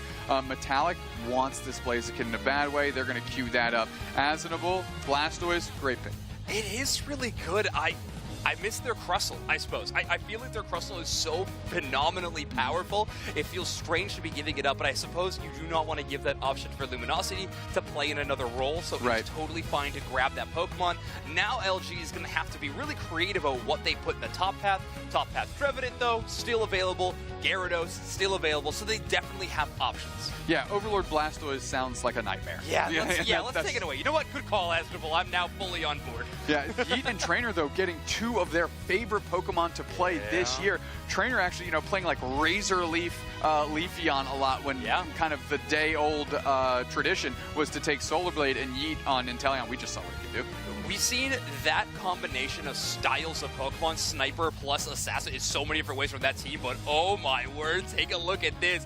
Luminosity locking in the King of Aegis, Aegislash, going to be entering the battlefield. Lord of the Sword was a thing we said in Season 1 for a reason. Overlord would pick this thing up and would actually, literally, cut through the opposing team. We are queuing up a potential Comfey situation because Comfey on Trainer LGC sounds like a mean combination. Metallic, Asnable, honestly, it feels like it's got a lot of play on a Blaziken in the early game. Could be really, really strong. Honedge not really boasting the best early game in the world. However, it can be one of those all-rounders that are surprising you with how much damage they can output in the early game, like Garchomp is one. Right? But Honedge is one of those as well. They have a full stack of 2, 3, 4 boosted auto attacks. All of a sudden, your entire support is just gone, and now you're left out to dry. So we're going to have to be wary of Overlord's Aegislash in the top path, but Nemesis taking that Comfey, a Pokemon that doesn't get selected maybe as much as we think it should with its power level. I have a tendency to agree, and like you said, there's so many good targets that, the more we kind of talk through it, the more it makes sense. I mean, jumping on top of Metallic or even Asnable or Trainer, the only player that really might not see a lot of Comfey around their neck is Yeet, because if they're picking up a Comfey in the action, they're not where they're supposed to be anyways, right? That is true. So, between these two, where's your head leaning in terms of the draft? Oh my word, I love Aegislash so much, so it's hard to pivot away from that. However, I do think that the Umbreon going to Luminosity might be the biggest selling point for LG's composition. First picking that Pokemon, it is so phenomenal after the recent changes, and I feel like it hasn't been getting the respect it deserves. I agree with that. So I do think that Joey locking in that Pokemon is a very big sell. The biggest thing going for Nemesis, though, is they have that Leafeon and Inteleon duo. That's just something that looks so good for them. I like to call it the hammer and anvil. You always have Inteleon hitting the snipe shot. If that doesn't get the KO, Trainer surely will. And these players have been playing together long enough that they got that synergy. Well, we're going into this thing. We can see what this Comfey can do. We can see what this sword can do. Zoinks. LG needs to win this one to keep their hopes alive. Yeah, LG does have 3 EVs on their side of the battlefield currently, which is a recipe for success for the most part. One cool tech that I've seen from actually both of these support players, both equipping the Resonant Guard. So we have the Buddy Barrier Resonant Guard EXP share on the Comfey. I love that option. We used to see a lot of stacking Comfeys back in the day with the special attack specs to get that additional healing and a little bit more damage. But personally, I think the Resonant Guard's a really cool tech, and I like that evolution on the support side. Here comes Trainer looking to make an impact here.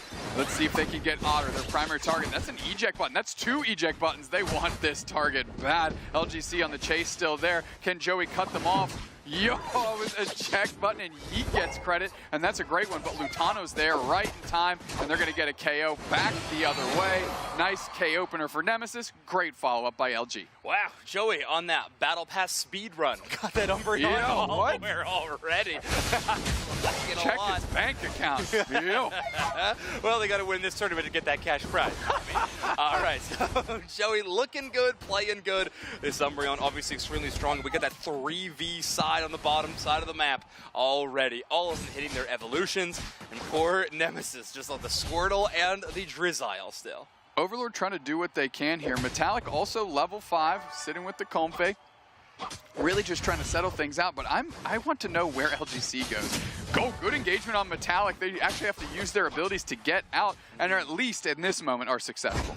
Yeah, now they're going to have Trainer to fight with at least, but Trainer catches Otter on that flank, immediately jumps on them. Razor Leaf aerial ace, but now you press all your buttons, you got to back out, especially because Lutano is joining that fight. Great coverage by Lutano, making sure that Otter is never taking that fight alone. These EVs are going to be hand in hand for a large part of this series. Yeet on the chase down. Lutano taking a ton of damage. Couldn't quite springboard over. I think that's what they were hoping would happen, but it just didn't go that way, and shame on me. Yeet picking up a comb. Yeah.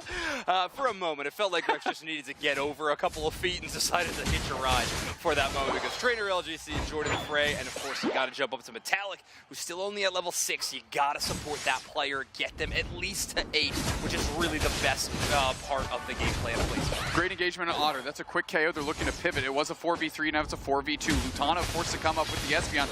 Overlord boosted Otter right in the middle of a bunch of players. Doesn't matter what that Pollen Puff has in it, it cannot heal that damage. As now we're still sitting 4v2. Are they going to make a push here? Letting LGC make the first engagement, see if they can leash them off that pad. I don't know if they know Metallic is here. Metallic has been unbelievably patient, just standing in place. Finally decides to dive in now that Sylveon is gone. There's less threats for them, and they can, of course, try to stack up this Blaziken with their attack win. I imagine they have not gotten any at this point in time with a full pocket full of 30. You're going to see Metallic going back and forth with this Eos energy frequently. Yeah, I mean, these Razor Leafs going out and creating almost a Razor net because you fire those behind your target, and when they try to retreat, you actually get to, obviously when you bring them back, double the damage up on that. Overheat comes through a little early, doesn't matter, it's uncontested. It's why we saw the early eject button from Trainer as well, right? They threw out the Razor Leaf, but Otter was able to outpace the Leafeon, so the only way that callback of the Leaves would do any damage is if they got to the other side of them. So you see Leafeon charging forward and trying to eject button to make sure that the Razor Leafs can land. But I'm sure we'll see more moments like that from Trainer throughout this series. Overlord level 9 just picked up their Unite move. Inteleon Unite is out. Glide Guard is there. Tons of damage being absorbed. Now Azuma was in a mean look. They want to prioritize another target. Trainer LGC sees Overlord, and it's so clear that that's where they're going. Coup de grace tries to find a mark, but nobody gets KO, but the sword is broken as Regice goes down. Nemesis takes another objective, and we'll see if they look to push. Again, just fantastic defender play from Asnable. Joey's going to be your main engagement Pokemon, but they're going mean look, so they don't have that foul play to really push the enemy out of the way. They're more playing for just damage focus, trusting in Otter and Lutano to close out these KOs, but that means they don't have many great engagement options other than Overlord, who just absorbed a lot of damage, but not enough. Some of the worst snipe shots for your teams are the ones that actually miss the intended target. Like we just saw one right there actually miss Joey, who is the front line, and it stitches the Eldegoss in the back, and then all of a sudden LG had to just stop what they were doing because if they go down, it causes problems. So, Nemesis kind of getting away with one despite not hitting the target that they actually wanted. Right, a collective sigh from LG whenever that happens, and then having to reset your fight. Yeah, that absolutely can happen. Overlord only at level 9 has got a big engagement on a Trainer. That's going to be a Unite move from that Comb Flowery Field forever. They're going to immediately delete that Aegis Slash. That wasn't a sword dance, but it was a dance with a sword indeed. The two-step sorting it out, breaking it down. Joey pivoting back a little bit. They're sitting, and those Razor Leaf, look at all the, just stops everyone in their tracks. Do you want to jump in front of those Leaves? I sure don't. Yeah, that team, that is definitely a get out of here warning sign from Nemesis. Yeah, a fence has been put up. These are angry neighbors. Hydro Typhoon picks up a couple. Joey's coming in. Mean Look is trapped on Asinal, but they actually break out of it with a Serm question mark. Oh, Coup de Grace does find a mark there, but they go down as well. Cotton Cloud Crash trying to pick up any target on the team that they can, but there goes Lutano. JL split away from Joey. We're coming back through and the pressure's on. Metallic wants Joey, they're going in. They're flipping back and forth between the fists and the feet to see if they can do anything here. Just gonna overheat a bunch of wild Pokemon, and Nemesis, to their credit, is not overextending, and they're just playing it patient. Yeah, I think without Asbel in that fight, you don't have anybody to push them off the goal zone, so you really can't afford to play that out. Also, I believe before you were looking at that beat, look, that's 2 times in a row where the surf has been so perfectly timed that the surf is just exiting as the Mean Look is like unchanneling, which is, again, great credit. He plays a lot of Mean Look Umbreon. Asbel knows the timings on these abilities.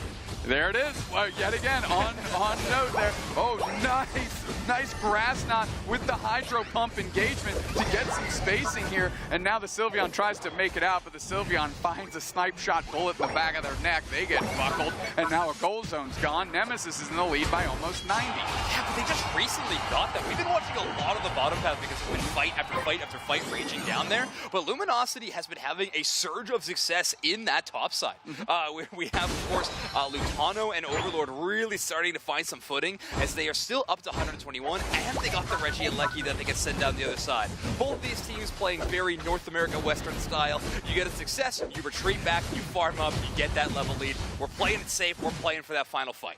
In this case, good work by both teams here. Nemesis is a little bit ahead on that experience lead because some of those bottom path push wins that we've seen, and now they're just grabbing kind of this contestable farm in the middle, like the Swablu and Alteri that both teams theoretically have an opportunity for. Yeah, you'll always have the edge. If you're getting the contestable and your own, of course, that's 2/3 of the available experience. You're going to be very happy with those odds. Now, we have Luminosity rotating around on the top side with 30 seconds left until the Rayquaza spawns. These teams have some interesting choices to make. If you catch somebody roaming, you can get a very quick KO, but Luminosity has a lot of EV Unite moves, which are really good to be aggressively played. You could look for an early fight here, but you got to be so conscious of where that Blastoise is, and they have no vision of him currently. Yeah, they just saw Metallic move out of the bush to take a position around their goal zone, and look at this. This is a gargantuan ambush. Metallic has no shot coming back into this fight, and that's the target they're looking to pick. They pick, and they jump right on top. The Comfy is there, and they use everything in the kitchen sink. They get the KO. Rex is solo. Rex is down. It's a BOGO deal. They didn't even touch Ray. 2 players down, and Nemesis is wondering what just happened. Azumble gets trapped, forcing out the Yeet Unite as they're looking for a prime target. Azumble's fighting off 3, but Yeet's in the background. LGC moving around. They do get Overlord at least. Otter kicks up and uses their Unite move as they're trying to get on top of Azumble. They're so low on HP. The Mystical Fires are out, but they can't quite close the door. And now Comfy is back. Blaziken's back. Yeet is taking a ton of damage. What are they going to do to adjust? Yeah, I mean, they took a ton of damage, but they bought a whole lot of time. Nemesis now able to rally back. Huge put at the overheat combination. Pulls them together, and they land a giant spike of damage. Azumble also rallying back. They were able to escape and actually recall back to base, so no respawn timer for Azumble. That was absolutely huge. The same cannot be said for Trainer, though, as they have to recall. This might be LG's big chance to push. There was a Metallic just used their eject button for an overheat that didn't hit anybody. Surf comes through. We're trying to hit on Ray, but Azumble gets absolutely gutted by the 3v1. Now Otter's playing forward on the Mystical Fire. They're trying to cut off Metallic from entering into this, and Otter's on the chase. They need Deep Fan back in the mix. They need that shot. Metallic goes down. Rex is floating around in space. They pick up a berry, trying to get some speed to get to somebody. They force out another Comfy Unite. Yeet is there. The snipe's out too early. Training gets to the middle. Secured by LG. Now they need to score. There's 3 players down, and now it's just nothing standing in their way, but an opportunity to get those Hundo burgers. Wow, Luminosity Gaming playing that so well. There was a moment that got very, very spooky for them with that Comfey Blaziken combo, but despite all that, they played that team fight so well. They group up together and utilize the Eldegoss as best as they possibly can and take out Nemesis one by one. Nemesis wants to brawl. They want to force these 2v2 skirmishes. Luminosity not having it, trusting in that AoE, and it pays off in dividends. What a fight by Luminosity. And I mean, you could see the trap that they were setting up, and they were ready to go. Whether Metallic moved in there was 4 players stacked up ready to engage, but once Metallic left and they saw them cross the goal zone, they had the perfect flank that they needed, and there was no chance. the fact that they were able to get there undetected is a crime. Like, Metallic was just forced to farm their own wild Pokemon in their own side, which means they had no presence on the top side of the map, and they completely lost where LG was. That cannot happen. It's why we see a lot of the times when we're casting, we'll see a big team fight around the bottom side of the Rayquaza, but the whole time we're reminding everyone of the 2 little dots on the mini-map on the top side. They're just standing still because there's so much tall grass on that side. You gotta have constant vision of that. And, well, certainly Nemesis did not. Luminosity Gaming taking full advantage of it, and it looked fantastic. I mean, Nemesis had a great start to the game, right? They were certainly in this bottom path, right? Yeah. That's where our focus really was, but here's that huge pick on Metallic. I mean, no chance. Metallic had no chance. Neither did Rex, of course. I like to call those the BOGO deal. Whenever you get a good pick and the Comfey is just sitting out, hanging out to dry, you get that one for free. Yeah, what a good ambush play. Maybe one of the best we have seen in the Unite Championship, at least in this tournament so far. We, of course, have the Unite move from the H-Slash for the secure. Does more damage the more missing HP a target has, so very, very good execute. But Otter is going to be the player of the game on this Sylveon. The Mystical Fire Draining Kiss, by the way, was really fantastic to chase down a lot of targets that were trying to escape. It's something that Blaziken hates to see. Really doesn't like that build to Sylveon in particular. So Otter with a really clever decision to switch that up. Otter and Lutana with absolute tragedies of trainer cards, but their play that last game was pretty tight. Of course, Rex and Aznable are looking to challenge here. At least Aznable put 1 sticker on theirs, so they're trying to, you know, flex their creative. Oh, I didn't even see. I saw the crown. I didn't even see the season sticker there. What can Nemesis do on the bounce back? I mean, this is an end-all game for both of these teams. Yeah, it is. I mean, their early game was so strong. That final team fight felt like just a little bit in shambles, honestly.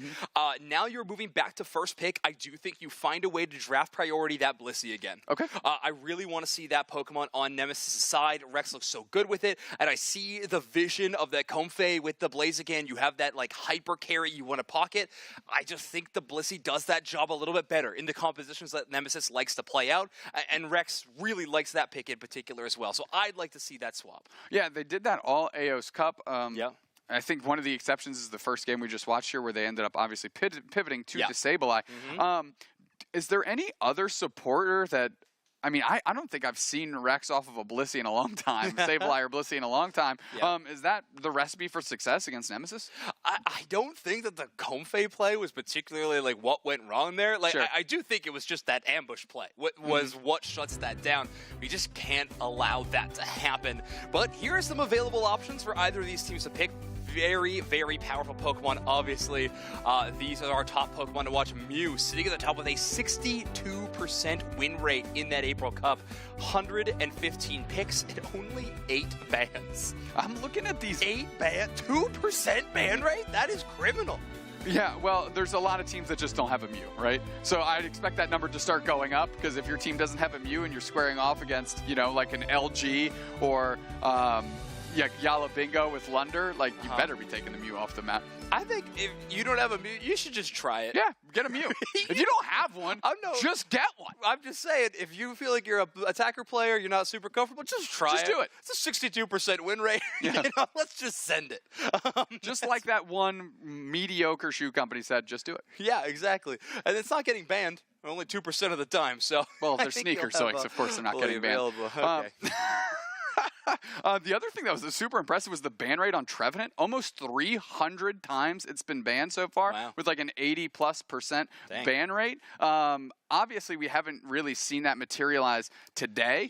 But should it be? Like, should we see that? I've honestly been shocked that we haven't seen more top path Trevenant in our matches that we've been casting today. It was something that was talked about a lot leading up into this tournament. And I think in the qualifiers, we saw a ton of top path Trevenant, but not seeing it this time around. Something I do want to see, though, Dupe Snacks, is we asked all of you to showcase some of your trainer cards on socials, and you absolutely showed up. We got some new ones to take a look at. Yo, Sith Lord with that gold badge decoration. I like that. Gold badge and Mew. Probably a Mew player. So, you know, just do it. Like and we we got ZZ Ray's trainer card on here too. Absolutely goated player from Apex. So awesome to see. Winter Tournament participator, Unite Championship Series lover. Big fan. I love that sticker on Z-Ray. I'm so jealous. The Winter Tournament one? Yeah, it's so sick. Okay, well, I guess I'll never get one of those. What and about Coco with a hat? I was just about to Let's say. make sure we don't forget Coco with a hat. This isn't cats off, but it's whatever Coco is. Gators If off. you That ask doesn't work. certain Twitch communities, chats, if Coco was a cat or not, I think they'd probably say he was. Cats off then. Looking at you, Zug chat. Anyway. Cats off. Cats off. Okay. Back to the drawing board here for Nemesis a little bit. You mentioned Blissey for Rex, you know, bringing that up the priority list here. Yeah. Yeah, I think that would be big. We've not seen almost any Zoroark. It's been banned a lot from Nemesis' side. Do not want to give Luminosity that option. It feels like a really risky Pokemon to let through because you want to select it, because as soon as it doesn't go on that ban screen, I think Luminosity is prioritizing that pick and draft immediately. So really, really tough to see. However, I do love Trainers Zoroark so much. The Aegislash in particular, I want to see again. Luminosity playing that looked really, really fantastic. Early game, struggled for sure. But Wide Guard is just such a phenomenal pick and has so many options. And when you have Inteleon on the other side with those like critical hit auto attacks, just being able to jump in front of it and Wide Guard a couple of them, like for your teammates to be able to escape and things like that, it gets so much value. Okay. No, I can totally see that. I can totally see that. On the side of Luminosity, of course, they had the Aegislash. Overlord had that. You wouldn't mind them going back to that well. But is there anything in the second game that you felt maybe wasn't up to snuff? Yeah, I mean, their early game struggled there, so maybe that's a credit against me in that Aegislash pick. But the three EVs were really phenomenal at what they did. They were covering their bases quite a bit. The Umbreon pick, I love it in that prioritization where they got it in the draft very, very early. But I would like to see maybe the Snarl build into what Nemesis was playing. Okay. Who knows? But maybe you do need that wish healing stuff. I mean, the wish healing is, again, undeniably strong. Let's take a look here at the region comparison between EU and NA. Most banned, Leafeon and Buzzwole. Unsurprising there. Most picked, Eldegoss. That shouldn't be a surprise to anyone. But Espeon finding its way in a lot of matches. Yes, Pokemon's everywhere. And then, of course, we have our championship points leaders. Nouns Esports newly minted as the championship points leaders of Europe. We may have a new leader in North America, but Nemesis has got a pretty phenomenal lead in that regard already. So I think they are probably going to be holding on to it despite the winner of this tournament, wherever it does land. They're feeling very comfortable about their season so far. Yeah, well, they've got one more game to try and get to the grand finals here and get themselves another win in their region. Yeah. 1-1, LG, new squad. How do you feel about it? We've got to watch a couple games here. Yeah, it's been good. I mean, I was really shocked about Luminosity Gaming in the first game. It felt like they didn't have an answer to anything Nemesis was doing. They were getting out-rotated. They were getting out-team fought. But the ability for Luminosity Gaming to bounce back so well in game number 2 is impressive. And one of the strengths of Luminosity Gaming, we talked about that word gets thrown around quite a bit, right? It's the super team. It's because of the individual prowess of all these players. So when you see drafts like that, where it's just comfort pick across the board, that is when you expect Luminosity Gaming to pop up. You don't even necessarily need too much synergy in the draft, just as long as you have haymakers being thrown from Otter Leafeon or Lutano Espeon, you know, things like that. Well, quickly, Mew and Zoroark are banned from Nemesis, and we got Mimikyu and Umbreon on the side of Luminosity here. So Nemesis, they're on the button. They get the first pick. Yeah, and so far we've seen a lot of support priority from Nemesis in this draft, so we could see something like the Blissey being first pick. Currently looks like they are hovering that. Take that away, and one of the best benefits of this pick is there's no potential Umbreon to really shut down those late game moments. Well, on the other side, we're going to have a quick response and back-to-back picks here out of LG as they are just going through the whole roster here. Yeah, wow, they are cycling as quickly as they possibly can. We might finally see the Trevenant for Luminosity Gaming, a pick that we talked so much about how powerful we think this one is. And it's going to be Joey picking up that Pokemon. Nemesis probably very safe to hold on to that Crustle now, as the series, as Aslo really preferring that Pokemon when it comes to defender play. But I can be wrong sometimes, as it is a Slowbro lock-in. I'm concerned because JL can now pick Hoopa if that's where they want to go, and JL's Hoopa is really cut from a different cloth. It is. Otter going back to the Sylveon, unsurprisingly, had a good game there in the second game, but JL actually going to Eldegoss, and maybe a sign that Eldegoss, although got hit with some nerfs, didn't impact how useful it can be among teams' compositions. Muscle Band is still a really good item. Eldegoss, one of the best Pokemon at utilizing that, especially in the early game. And of course, taking that red buff from an evolution in your central path is very available when you have that Pokemon. Now, Nemesis, these final two hovers. This is why you save your damage picks, by the way. You want to see as much information of the other team before you pick these big swing options. It's going to be the Chandelure and the Gyarados for Nemesis. Gyarados, we saw it in Game 1. I'm happy to see it back. I really want to have it stay in the sun because Gyarados feels like it could be really good right now if it's well facilitated by its team. And LG getting a Gutter Blastoise pick is just crazy. We're in a whole new world. Yeah, all right. We're in a whole new world for sure. Yeah, seeing the Blastoise again in this late pick, this was Orange Team's answer to Nemesis in their game against them. That Blastoise with the Rapid Spin build or Water Spout Rapid Spin was phenomenal into the composition that Nemesis built. To their credit, though, they have a slightly different setup. You got the Blissey and Slowbro, and of course that Gyarados. A lot more bulk on Nemesis' squad than last we saw them play against the Blastoise. So I'm assuming Trainer is going to jump straight into the top path here to help out Metallic and try and cheese like an early KO and get them evolved early.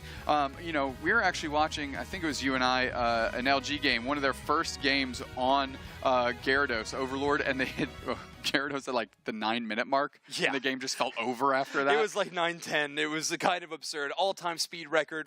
Oh no, it was you and Spraggles, and we're talking about it. And I was watching your broadcast. You were covering the qualifiers. But man, if they pull off something like that, it almost feels like it's over. Yeah, it is so good. I know our good friend Inder, who was covering a lot of the earlier games today, he's talked about the benchmark being that 8 minutes. If you can get Gyarados before that first spawn of birds in the middle of the map, that feels like a successful pick on that Pokemon, but if it's any later, it is very, very concerning to see. These days, though, Gyarados hitting that Pokemon pretty frequently. Magikarp evolving quite fast. Some of the recent changes, not in the most recent patch, but the following one, to Flail and Splash, doing it a lot of flavors. Favors, yeah. Here we go. Nemesis, LG, Game 3, winner of this goes to the grand finals. A lot on the line here for these squads. LG specifically really needs to put this feather in their cap to feel like these changes have made a difference for them, and we'll see how it shakes out. Both teams looking for the run back against Orange Team. They've all fallen to them in this bracket so far. They obviously want to prove that they are the better squad in the more important matchup. Luminosity's win rate today on Blaziken and Sylveon is 100%. So very, very confident draft for the side of Luminosity. Production, could we have the math on that? Is 100% the highest percent we can have? We've asked this question before, and I'll be honest, the math behind it is difficult. We haven't gotten to see that result, so if we could crunch those numbers, we'd appreciate it. Yeah, that'd be awesome. If it's a couple-week project or whatever, we get it in the next one, I understand. All right, Overlord on this Blaziken. Really interesting to see this team and how they do role allotments, right? We see Overlord in the central, we see Lutano in top, we see that flex constantly between these two teams. This kid with the blue buff is going to be jumping in. It's going to get the first KO of the game. Magikarp goes down. Yeah, great read on the rotation. Actually, this is what Nemesis did. Yes, 100% is the highest percent.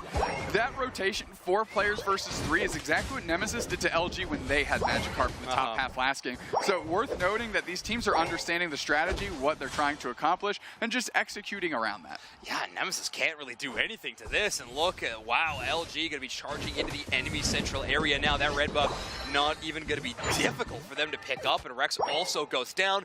Although meanwhile, Lutano is just going to be stacking up on this Blastoise. And now look at all this attention that's been drawn away from the paths to try and deal with what's going on in the middle here. They do get a KO on Otter. Overlord is scrambling away, but these mid birds are up. And there is not, yes, Gyarados just in time, I suppose, able to impact that as they are level 6. Eject through the wall, and Overlord is sitting on a sliver of HP. Trainer is trying to close the gap, but they just can't. Eject button, aerial ace, like doing everything Leafeon can possibly do, but still cannot catch the Fire Chicken.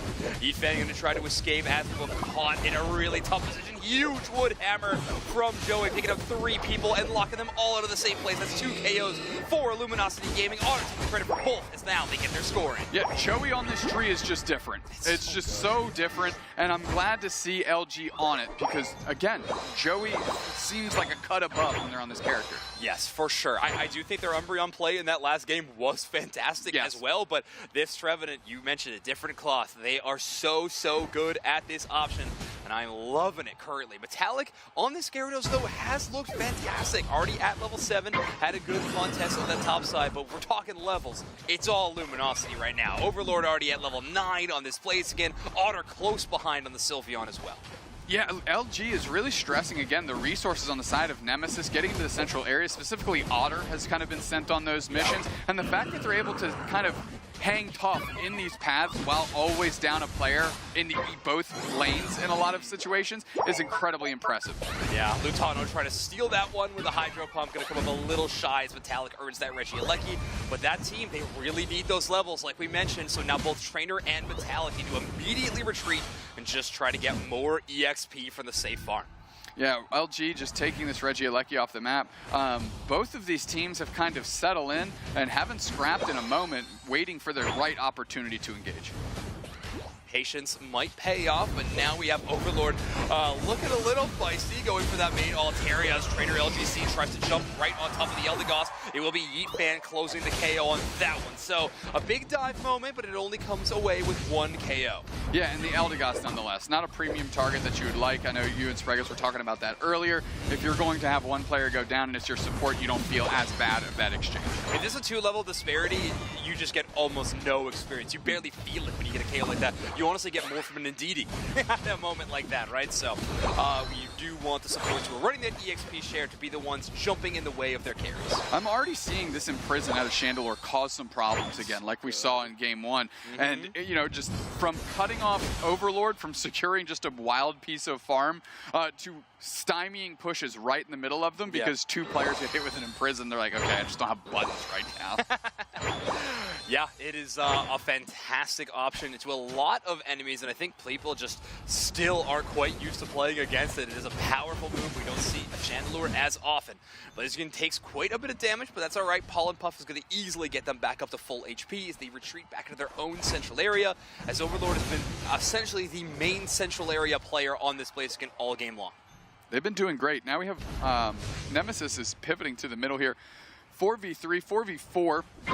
As these teams are trying to do some work around the basement Reggie, and we've got Metallic and Otter in the top path worth keeping an eye on here on the mini-map. Nice surf, reject out of the Hornleech back to the other team, and that keeps Azadable very healthy as Regirock is doing the great support role here, throwing rocks down. Forest Curse picks up 3, Cotton Cloud Crash is going to land right on top for some nice heals. Hydro Typhoon hits 3 players as well, and can they actually engage on this? Overlord's going into the backline, forces out the 2-step, gets a double KO. What a dance, what an absolute dance move hit by Trainer LGC as they are smothering Lutano now. KO streak of 2 there, and we just watched it. Slowbro eking out. Azadable taking just a hair of credit as Otter now is caught in a blender and they get KO'd.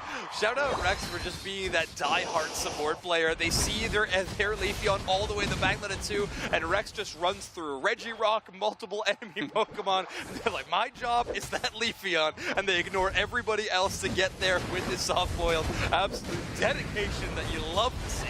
Well, here comes the Gyarados Unite, spins up Overlord and JL. JL is very low. Nice bounce across to try and close the gap. They do. Surf is through, and Lutano is trying to put pressure on. We have a nice bounce, but it's it was a retreat bounce out of them. They sacrifice Azadable in that mix. Flamethrower comes out, and now finally LG is backing up a little bit.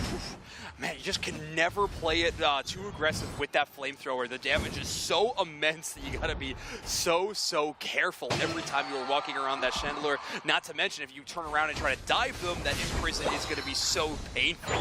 I really do think we're seeing so much Imprison because of specifically the Blaziken. It feels like this is a perfect on-paper counter, and it's working out really well for Nemesis. They actually let LGC off the hook after they were down to very low HP. Right on top of their goal zone is Nemesis. They're looking to make a stand. 250 left on the clock, and I went from what both of these teams were incredibly passive to now just won't stop fighting.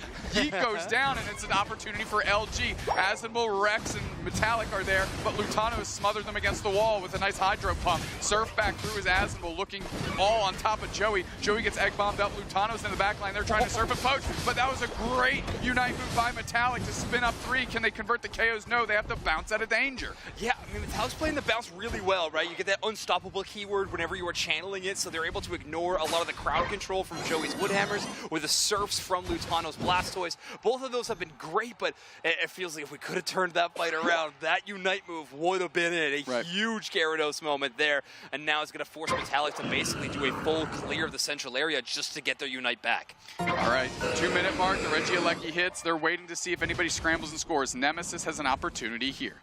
Yeah, Blastoise will be scoring in that backside. Going to be immediate, not quite Hundo Burger unless they pick up one more piece of Veos energy. We'll call that a 90-something. 98, I know how to do math. That's great. Anyway, Asimil being great positioning. I don't think they have eyes on Joey quite yet, but Otter and Lutano on this huge flank are going to make it really difficult for Nemesis to fight on 2 fronts. They got to protect Yeet. That Chandelure is very flimsy. They're going for it. Lutano's on the backside, though, has a surf opportunity, catches the target they want, right into a bunch of Unite moves. Hydro kicks up, 2 players down for Nemesis. What an engagement by LG. There's 3 players down. Metallic and Trainer LGC are the only ones standing. Rayquaza's at half. Trainer has to go in. They dodge the Horn Leech from Joey. They need to get in the middle. Metallic is going to start channel this bounce. They go straight into the middle themselves. They use their Unite move. Nobody's hitting Rayquaza. Trainer LGC is trying to find a way in. They pop up on Rayquaza, but LG is going to take it and secure it, as they rightfully so. They're going to punch their ticket into the grand finals. They just need to get a couple Hundo Burgers in, or if they're down a point, a 98% lean beef burger in. Luminosity Gaming just do not blink in these final fights. Like, their play calls are picture perfect. That final moment was a flank from a Blastoise into a Trevenant Unite move, followed up by a Blastoise Unite move. They could not move for what felt like 30 seconds. Bliss Assistance came through at one point, saved 1 target, but at that point in time, there were 2 or 3 members already down for Nemesis, and at that point, it's all Luminosity. LG are going to be sending Nemesis out of this tournament at 3rd place and moving on to your grand finals. What a showing by LG. Yeah. I mean, they had some moments where it seemed like the wheels were getting a little wobbly on the cart. Right. But man, that Lutano flank was perfect. And it was like, it wasn't even on Nemesis's radar. And you said they got to protect Yeet, and on cue, Lutano surfs in, smashes the Chandelure into the wall, shattered glass everywhere, Unite moves are popped, and LG wins. It's moments like that where I feel like we gotta stop talking about this team so much in mechanical prowess. That's perfect macro. That's exactly what you want from these final team fights. So, I mean, what more can you say? This team's got it all. Luminosity Gaming looking unbelievably strong in our losers finals match. They're going to get the run back versus Orange team very soon. I must say, for me, again, the difference was Joey on Tree. Yeah, it just felt shades different. Yeah, it looked fantastic. His Umbreon in that second game was good too, but they got the win. But you're right, there is just a level of change you feel in the map whenever Joey is on that Trevenant. Looked so fantastic. But we got Spraggles over there on the stairs. So take it away, Jake. That's right. Huge, big-time win for Luminosity. That was close. That was pretty close. I really liked it. Can we do it again? Win for Luminosity. Can we do it again? Win for Luminosity. Can we do it again? We'll do a win. All right, we're going to highlights. Here we go, everybody. What a series. I mean, tying it up with Nemesis, this was an absolute brawl. This last game was incredible. Zoinks and Dupe Snacks obviously calling out this amazing final moment when Lutano sneaks around. I'm sure we'll see it here in just a second. What a back and forth. Game one, it felt like Nemesis really had this thing. Yeah, they were, like I was saying, they out-rotated them at any moment. Like, Luminosity was struggling to even get a score in, but this is unbelievable. I mean, yeah, he snuck around. How do they not know he's there? He scored. Like, well, how are we losing vision of where this Blastoise is? It's just a really amazing play. Player of the game here, we have it as Overlord. I mean, incredible stuff. Some real huge moments for this Blaziken here. 194 points, 8 KOs, 78,000 damage. Huge, huge stuff. I mean, the catch between the Surf, the Hydro Typhoon, the Trevenant Unite move, the overheat from Blaziken. You know, as you were talking about, we talk about mechanical prowess, but that's flawless teamwork. Right. Yeah, I mean, I can't stress it enough. The flank, of course, it should have been on their radar that Lutano was somewhere on that side of the map, or at least on the top part of the map. Maybe that's where the confusion set in. But the call and execution, that's similar to what we saw Kabi-chan's at the AOS Cup when they went up, and it was like a big secure of all the moves in the middle. That's exactly what LG did. Probably use some more colorful language, I'd imagine. But as soon as Lutano hit the Surf, it was curtains. It was like, well, caught them all, and you just saw boom, boom, boom, boom. Yeah. There was a prayer overheat right into the middle, and that just locked everyone down. Yeah, it was such an amazing fight. Like, game number one looked pretty bleak for Luminosity, I thought. Like, I'm curious what you thought really changed between game one and then 2 and 3. I think that they just finally caught a little bit of steam. They changed up their draft quite a bit going into their game 2 and 3. It felt like they found comfort in game 2 and then really just had a fantastic draft in game 3. Like, felt like they kind of just wanted everything they wanted. So I think it starts there, but it definitely was a wake-up call, I think, when you're going into Nemesis, and that's what they're pulling off. You got to figure out who to target on Nemesis, who to prioritize, like, taking down first in these fights, and I felt like they just pulled it off really well. Yeah, game 2 that had that fantastic and then obviously very bizarre Rayquaza fight from Luminosity. They had that amazing catch. You know, you get essentially when you catch a player with Comfey, you get Comfey and Blaziken at the same time. And then we have this like little wonky fight there as they're chasing them the whole time. I want to talk to them about all that and everything, and we have someone here. I'm very excited. Lutano is joining us here from the newly formed Luminosity. Lutano, welcome to the broadcast, my man. How's it going, everybody? Great to be here. Happy to make it to Grands. I can't hear anything. He made it to the grand finals. I'm so excited. Obviously, this squad is North America's super team. How do you feel like bouncing around between multiple teams this year and now landing on what a lot of people would look at as the team that could maybe win Worlds? Honestly, it's kind of been a nightmare. The start of the season, like we had some mishaps with our roster, and I just kind of bounce between team from team, and that's not normally how I like to perform. You know, I like to stick together the team. So hopefully, I found my home here now, and I'm excited to show what we can do. How do you think it feels? Obviously, you're moving from a team like TTV, where it was a friend group that was all really cracked at the game, and then you kind of became this free agent. You move over to GT, and now you're playing with some players that would be considered the best of the best in each of their roles. Like, what does it feel like for you making that transition? Like, how different does this feel from, say, playing on GT or playing on TTV? So for me personally, I never really liked.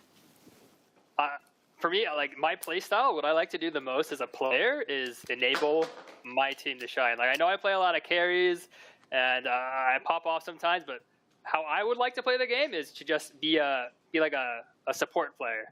I go around, I say, here, you take this farm. Here, you take this farm. And I think the best player to do that in Unite is probably Overlord. And then I think the second best in NA has got to be Otter. I mean, the guy's cracked on the sticks. So I'm really happy with how the team formed and how it played out. And honestly, JL and Joey as well, that they're so good at enabling everything along with me. So I'm excited to progress with the roster. Amazing. So now that you're going to be heading up here, you're going to be facing off against OT. What do you think could be different for you guys going up against this squad in the Grands?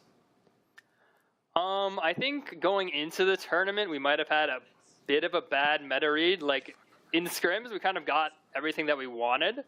And now people are doing specific bans against us that were expected, but our adaptations to the bans weren't as good as we thought they would be. And I think we kind of have the meta solved a little bit more, and I think there'll be a different series this time. Awesome. Well, I cannot wait to see it. I'm not going to lie, this is the matchup I've wanted to see all day. So good luck to you, Lutano. Thank you so much, and we will see you after the grand finals, possibly. There you go. Lutano from Luminosity, ready to head to grands. Bye, Lutano. The Guac Bowl has to be proud. The Guac Bowl's freaking out right now. I love being in the Guac Bowl. Lutano, a phenomenal player. We got to talk to them quite a bit at the AOS Cup and what their sights were for the rest of the season, and it's materializing very well for them right now. Yeah, let's take a look at our bracket here. We just talked about it. We're heading to our grand finals. It's going to be Orange Team versus Luminosity. Orange Team sending Luminosity down to this loser's bracket, and, you know, Orange Team and Luminosity are just... This is the roster mania from NA. Somehow we get to see them clash in grands. I cannot wait. Yeah, this is the matchup, right? It happened off broadcast to begin the day, and it was a 2-1. Apparently, Sneaky in our interview was saying it was super close, like came down to some last-second heroics. So I imagine we are looking at a very, very fun grand finals. Yeah, I think so. I think this is going to be the best match that you're going to see today, and it's the one I'm the most excited about. Do not go anywhere. This is the best North America has to offer after all of this roster mania. We will be right back. You will stay 100% put.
It's grand finals time for North America, the Pokémon UNITE Championship Series.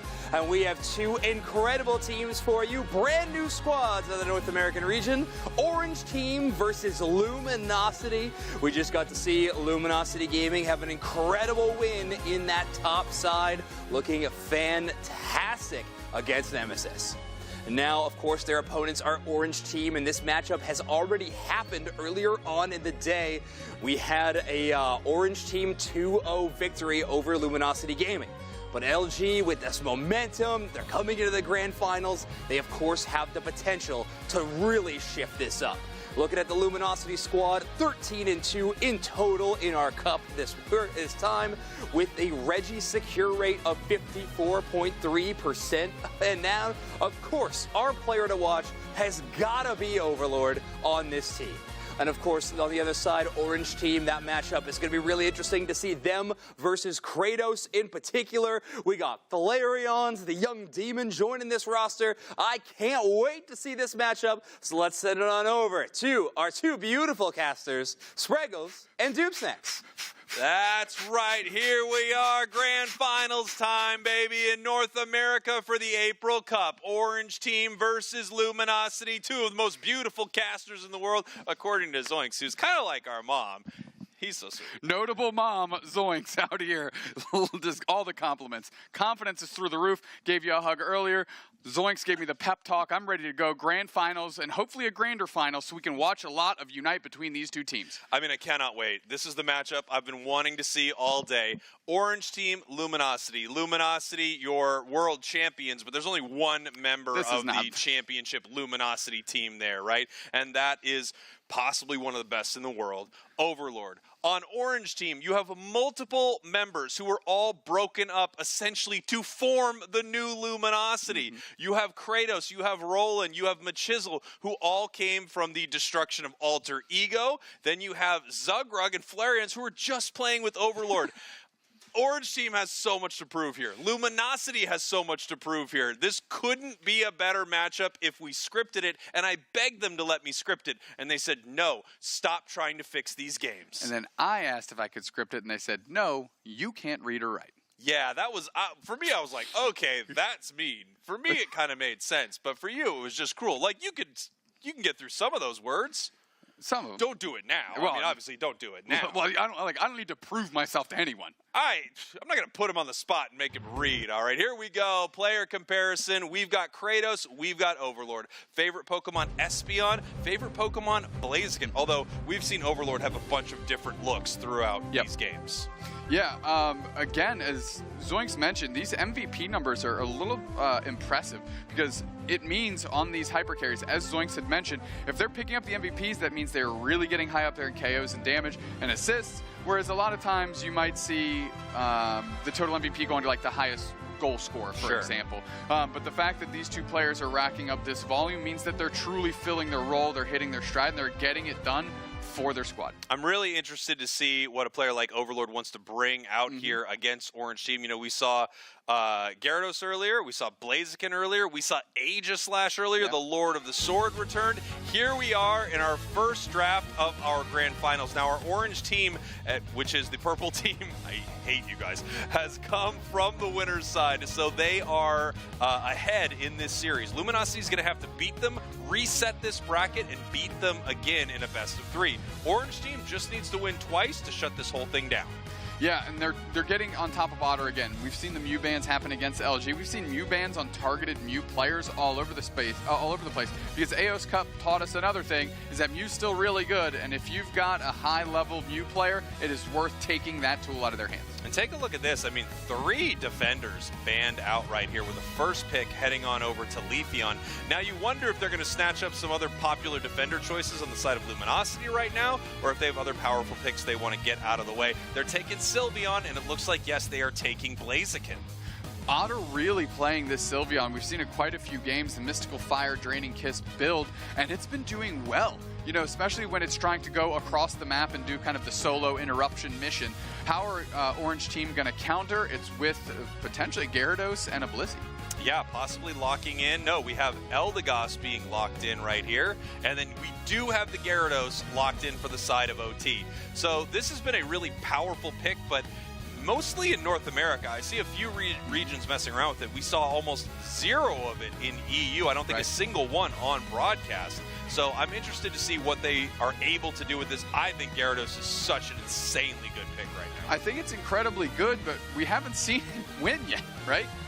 We've seen it have some impact. We haven't seen it win. And that double defender tandem between Blastoise and Slowbro is just shut down machines. So where is OT going to go here? Flareon's looking to highlight the intel, but I'm focusing on Zugrug here. Is this Lapras where they want to be? We haven't seen Lapras in a minute. Yeah, we have not seen a ton of Lapras. I mean, it still has a few really strong options for locking down your opponents, right? It's Unite move, obviously, with that massive wave, whether you're running Ice Beam or Bubble Beam. But, you know, compared to things like Crustle, Trevenant, it doesn't feel like it has a consistent way to lock down your opponents. A gutter Hoopa for JL and LG, they cannot be happier about that. You're telling me the best Hoopa player in NA, or certainly top 3, gets this pick with no priority involved? That is an amazing win for LG.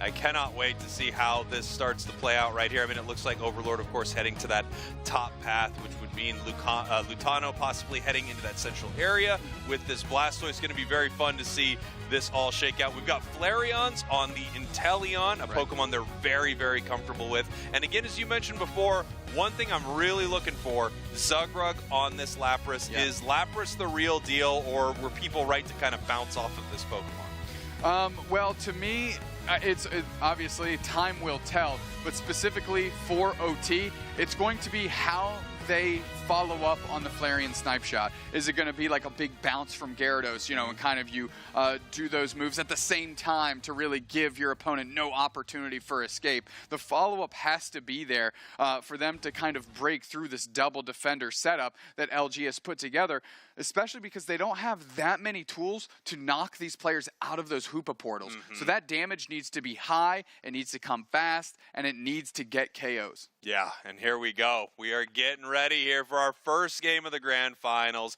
OT versus LG. OT, your purple team. LG, your orange team here in the Grand Finals. Again, Luminosity coming from the loser's bracket, meaning they're going to need to win 2 best-of-3 series. Nice little creative action here in the middle as the Blaziken is working alongside, of course, JL, the Hoopa, to see what they can do. Lutano playing far forward. They're taking their spot in the top path. So really, I mean, these Pokemon will be able to switch back and forth where they are on the map with real efficiency. Yeah, I mean, you know, you are not sure exactly where they're going to push these Pokemon, how they're going to try to get a lot of, you know, their experience for them. And you can see they're sending Overlord into that central area here. Fun fact, Orange Team has yet to see a Regirock today. That's kind of wild, actually. It's like one is not populated on the map, I suppose, is what that means. That's kind of crazy. You know, it's kind of it is fun. Fun with a heavy. I'm just telling you, like, some people will say fun fact and they don't deliver a fun fact. That fact is straight up fun. You can't argue it. They're just fun. Someone hold me back if you try to argue that's a fun fact. Here we go. Don't make me charge up a wicked blow seconds here. Nice big solar blade, but huge KO there for Luminosity. Orchestrated so well, and they really have been playing with such a flow to them like that. It's been impressive to watch. Well, it's almost predictable at this point. If there's a Magikarp, they're doing a 4-player rotation, and they're really trying to just absolutely cut off that lane. This is exactly what they did against Nemesis when they had Metallic on the Gyarados in the top path. Ticking over to level 5 is the Magikarp. Not too sure where its effort gauge is, but you can't imagine that LG is too concerned about it now after that big, big push they did in the top path. Yeah, you see Kratos heading to this bottom path right now. We didn't talk much about it, but Leafeon is a powerful pick. They handed it over to the side of OT right at the start of this draft, but it seems like they're not too worried about it. Able to fight really well, even with Pokemon that can put that much pressure on them. Yeah, and look how forward they're playing. Lutano is going on the chase. You know, Kratos with the Solar Blade comes in and then immediately engages, but Lutano picks them back to the side of the team, and they get the knockout that they want. Lutano still stands. Impressive stuff. I feel like Luminosity, they're playing so well here. It's just so, it's so pretty watching these combinations. You can really tell that as a team, they are clicking very, very well. Joey doing a pretty good job holding down this bottom path. You know, they have scored some points into that goal zone, but it's not broken yet, and they've been able to let the rest of the team be unleashed. And that is a level 8 on that Blaziken, which is a huge level spike for this Pokemon. Obviously, they can now switch their moves up, which they're going to do right here and continue pushing towards this fight. It's one of the amazing things this Pokemon can do, and without the need of a Unite move, it's just able to continue brawling. Having a level advantage just makes it so incredibly cruel, because no one even has a Unite move to counter it. Yeah, and Machizzle is just charging up bounce, but Lutano is unafraid. They are out-leveling Machizzle here. Meanwhile, we've got a little fight breaking out downstairs. Zugrug in the face of 4 players, charging up Overheat. Regirock becomes pretty free at that point because nobody else from OT was there. But Lutano is forcing OT in the top to play on their pad. Zugrug getting back on, getting a berry, and seeing if they can keep Otter from making this push. Flareon's getting space, and Otter just uses their Unite move. Flareon's uses theirs right back, and they get a good snipe shot and get a KO. Let's see if we can find it. Fun fact update, by the way, they did eventually see that Regirock. Not able to do anything about it. Nice big KO there. However, Kratos picks up the KO, and they get the secure in the top path. So a little bit of a win here for OT as they're continuing to push forward. No Unite move yet on this Gyarados, but once they do, that thing is on a crazy low cooldown. They'll be able to brawl pretty heavily. Just ticked over to 9. They can definitely use it in this fight if they want to. Kind of easy setup right here. You know exactly where your opponents are going to be, and here they come with a big-time Unite, looking for Lutano, not able to pick him up. But they're doing a lot of work with 2 players here. Luminosity has to commit to defending this Regieleki, and the pressure that Machizzle and Roland has been able to put on them allowed them to close the goal zone in the bottom pass break. Yeah, great stuff here as Lutano's once again in a little bit of trouble, playing a little passively as he pulls back, or defensively, I should say, as he pulls back. Nice KO right there. Regieleki finally will go down, but a great fight from OT. Overlord looking at Roland, now just flipping their attention to Machizzle. Goes straight on Machizzle, charging an Overheat. The kick comes through, but the 2-step sorts them out. And that hot chicken is ice cold now as they get buried deep, and the goal zone now is gone. 209 to 71. Great stuff from Orange Team. I mean, they were behind in the beginning of this match. Luminosity was really taking it to them. But right now, it feels like they're online and they're ready to go. That Gyarados getting online is a huge part of that, obviously. Luminosity bullying OT for a while, but now that it's here and it has Unite moves very often, it will be able to fight. Another just not fun, just a fact. This one's a fact. OT has lost every Regirock they've seen today. 0 for 1. As now the pressure's back the other way. They do close the goal zone with a 12-point overcap. Meanwhile, Flareon's for OT secures the next Reggie. And here we go. This top pass. So wait, they got a Regirock yeah, so now? they're 50%. Hold on. What are we doing with these facts here? It's going to start getting confusing. Is this one a semi-fun fact? I need to know. Can we change them to fast facts? Fast facts. Can we get them faster so that we're not wrong as soon as we read them? These are the Regirock facts, the fast facts. In the top path, Luminosity looking for a secure here on Regieleki. They should be able to get it. You might have a snipe shot fly in here, but the easy secure, yeah, snipe shot's a little too late. On point, though, by the way. That was a pretty good snipe shot. But no, too late. Luminosity gets the secure. I thought we might see actually a Gyarados Unite come out because the whole team of LG was kind of clustered around the Regieleki. Alas, we did not see that, but the push starts. Otter is in there. We're forcing out the Inteleon Unite. The Regieleki hits. That goal zone is eviscerated. Lutano low on the backside. Solar Blade comes out. They are still standing, however, because they're pulled through the JL Rings Unbound. As now we're jumping on the Lapras Express, and we're going to see if this train can hit and run through somebody or if it's going to go off the tracks. Doesn't quite make it, not for any real impact. Huh. I mean, that was a really interesting situation there. I think maybe Orange Team didn't realize who was going to be staying at the goal zone, just, you know, far forward enough to make sure that that Regieleki did not walk in, because they've opened up a really unfortunate lose condition for themselves by having that top goal zone gone. Of course, the next Regieleki could walk into it and create a Zapdos condition, which would be horrible for them. Yeah, lose conditions are the worst conditions you can materialize for your team. Truly they are, and honestly, that's up there with my quote. Okay, well, forever second best. You know, bargain bin Spraggle strikes again. I said it's up there. I feel like that's a huge compliment, given that my quote will last, you know, it will outlast me, for sure. My grandchildren will point to that. Be like, I knew that, man. I knew the KO guy. Anyways, Roland, nice little puff on Joey. Joey gonna surf in, only catches Roland though. And Zugrug not playing as far forward as we're typically used to seeing them on the backside. Kratos in a hair of trouble as Machisel quickly sorts out Lutano. But now there's 3 players looking at them. The next baseman, Reggie though, which is another Reggie Rock. How's this possible? And now they're positive on their Reggie Rock secures. That's honestly, it's unreasonable. And the only reason it happened is because of the fast facts. There's no reality where they get any of those Reggie Rocks without this. And now they're Reggie Rock securing fools out here. It's literally all they can get. They're taking them all, except for that first one that they didn't get. The other ones, though, they're getting. Yeah, here we go. Orange team setting up around this objective. Rayquaza being hit right now by Luminosity, but, you know, they're just kind of testing the waters here, seeing who's around, seeing if they can pull someone in for this fight. Overlord chipping in some damage on Rayquaza, but Lutano on the flank again. And here we go.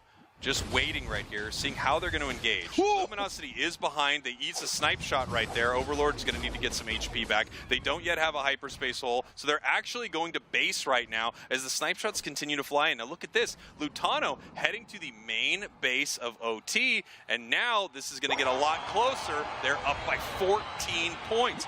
Orange team now needs to make a play. However, we have the Leafeon from OT scoring in the bottom path as snipe shots continue to rain in. Oh, no, we have, it looks like Overlord running down here to stop it. So, Luminosity still slightly ahead, no one wanting to commit to this fight. No one knows exactly where they are, and they're going to find out it's a close battle. What an awful thing to read as Gyarados looks to score in the top path. Machisel is here, and it looks like a fight is starting out in the middle as they are scoring right now. We have the Unite move coming out from Hoopa. We have players running into this fight. The intelli on Unite is out. This Rayquaza's at 50%. JL's looking for a big time stun and secure. Machisel jab bounces into the middle. Joey's pushing forward. Is who's going to get it? There's about 30% there. Kratos is with a big flank. Oh, 3. They're gutted. 4 players down. Just Lutano stands, but this is their kitchen here. Can they cook? Oh, the snipe shot! The snipe shot is gargantuan. The 80 points are going in. An orange team, OT, sitting on purple, looking for a dubski. Orange team scoring in the main right now. They're up 442-74. What a chaotic fight. I mean, just back and forth. Some of those snipe shots absolutely perfect here as they take one game off of Luminosity. Orange team, your purple team, beats the orange team, Luminosity. That was a sentence that you had to say. I love this team name. I mean, they really did it to have some fun, didn't they? And they're having fun out here as they're in the grand finals right now, 1 game away from being your April champions. And we're taking a quick look at your stats screen here. Joey, again, on the slow, bro. Was it bad? No. Was it as impactful as the sick tree plays we were seeing in Game 3? Mm-hmm. No. Yeah. I mean, it's a difference maker for this team, for that player. I just don't know what else to say. LG's draft, aside from that, looked good. Yeah. Slowbro as a character looked good. Orange team, great final 90 seconds. Great final 90 seconds. I mean, I have to give it to Luminosity, too. I think that was an extremely smart play, sending Lutano all the way to that central goal zone. It's unlikely someone is going to be there walking around, sitting on pad at that point, given how this fight is kind of breaking out. Yeah. And it's a tough one to make happen. They did put themselves slightly up right here, but then at that moment, obviously, the counter scoring is happening, the Hoopa Unite move, and then it was just mayhem in the central area. Well, we'll see. This is that goal zone siege where OT kind of lost sight of the prize here. That Reggie Alecki hits at the low cost of free. Yeah, that was Luminosity pretty wild, is able to just rally back in the score chase. And now big Hydro Typhoon kicks up everybody. Rayquaza gets low, and now it's just everybody's kind of scurrying everywhere. Everyone's divided, but we have this huge Solar Blade that hits 3 players, brings all their HP low, and you called it the sickest snipe shot from across the map. That was such a beautiful snipe shot. You also had the Gyarados Unite move catching Otter there, the Sylveon kind of right at the start of that. So they had a few huge moments. And you talked about Gyarados. We haven't seen it win some games. It looked extremely good in that match there as soon as they were able to get it online. Luminosity did everything they could do to shut down Machisel, but they just couldn't do it. The player of the game.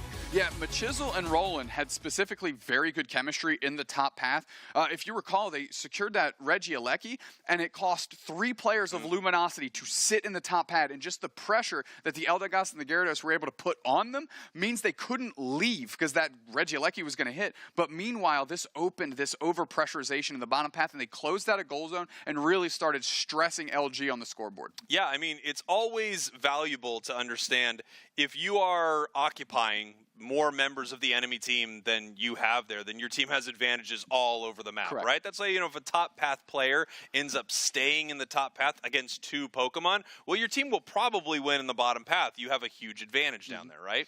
Yeah, and here we see from who will win the chat poll, a lot of LG believers, 57%. However, right on the other side is OT, 43%. Both of us actually choosing OT in our team that was going to win this thing, and we seem to potentially be 10 minutes away. We're going to find out very, very soon. I have to say, whichever team wins this is, man. I'm so excited. The match I wanted to see all day. It feels like the perfect story to see these two right away after the roster mania, both with so much to prove, both with so much on the line, and now OT just 1 game away. Well, let's look at the team comparison. Can't be that much, right? Like, both these teams have just played in one event together. Unbelievably close, by the way, yeah. in every way.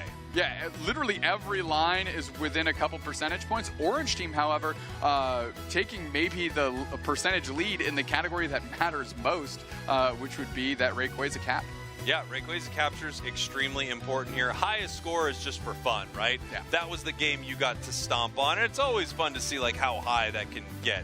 But the real exciting thing is your win rate and how many times you're able to win the big objectives inside a match. And then, of course, the new most important thing that you can look for, how many Reggie Rocks did you see?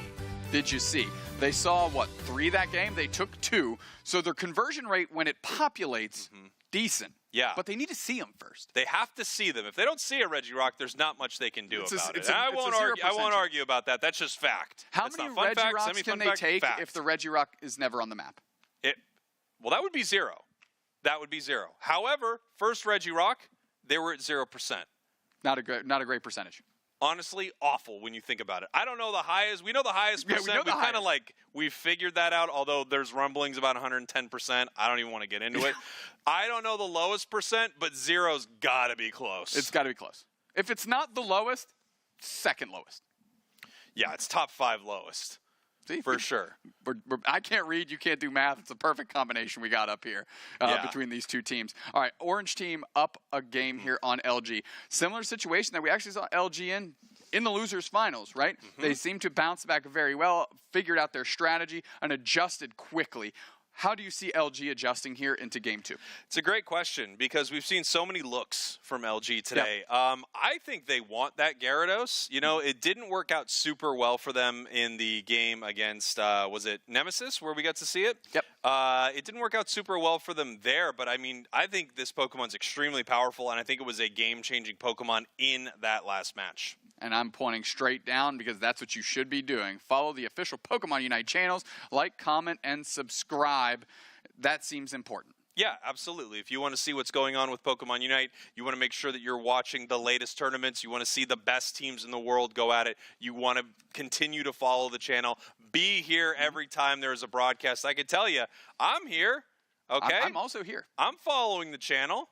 I'm a pretty cool guy. He's all right? Cool guy. I'm a really cool guy. My jackets are, one use. They're pretty flashy. They dissolve in the rain, which is crazy. Not the highest of quality we strap to ourselves for these things. Absolutely not. They don't do well in heat. They don't do well in water, and they don't do well if you end up wearing them. But other than that, they're really cool. Yeah, they look cool. Yeah. Orange team, Luminosity. Yeah. Orange team, 1 game away from winning these grand finals. The newly formed Orange team. And against the newly formed Luminosity. Yeah, you mentioned Luminosity, your world champs, but there is a whisper of the world champs on this team. I guess it's a pretty loud whisper in Overlord, but those other 4 players are looking to make a mark under this world champion banner, and they've got some champion caliber players. We are in a draft phase. Orange team saying, hey, Otter, Mew, no thank you. Yeah, they do not want to see Otter's Mew, which I understand Luminosity banning out that Gyarados. So they're saying, actually, we would rather not see that from them either. It was a huge problem as the match went on. Yeah, maybe taking away Machizel's new pivot, maybe after Buzzwole, right? They haven't played Buzzwole in a minute. Blaziken goes down, Tree goes down as well. Yeah. And that feels like the right call from my point of view for Orange Team. You know, just as you called it, obviously, you know, you said Joey on Trevenant is a disaster. So, for the enemy team. So, of course, they want to take it away. First pick is going to be this Blastoise. Head over to Luminosity. I mean, they've got the chance to get Leafeon right here. They've got some big options. We're going to see what they want to bring out.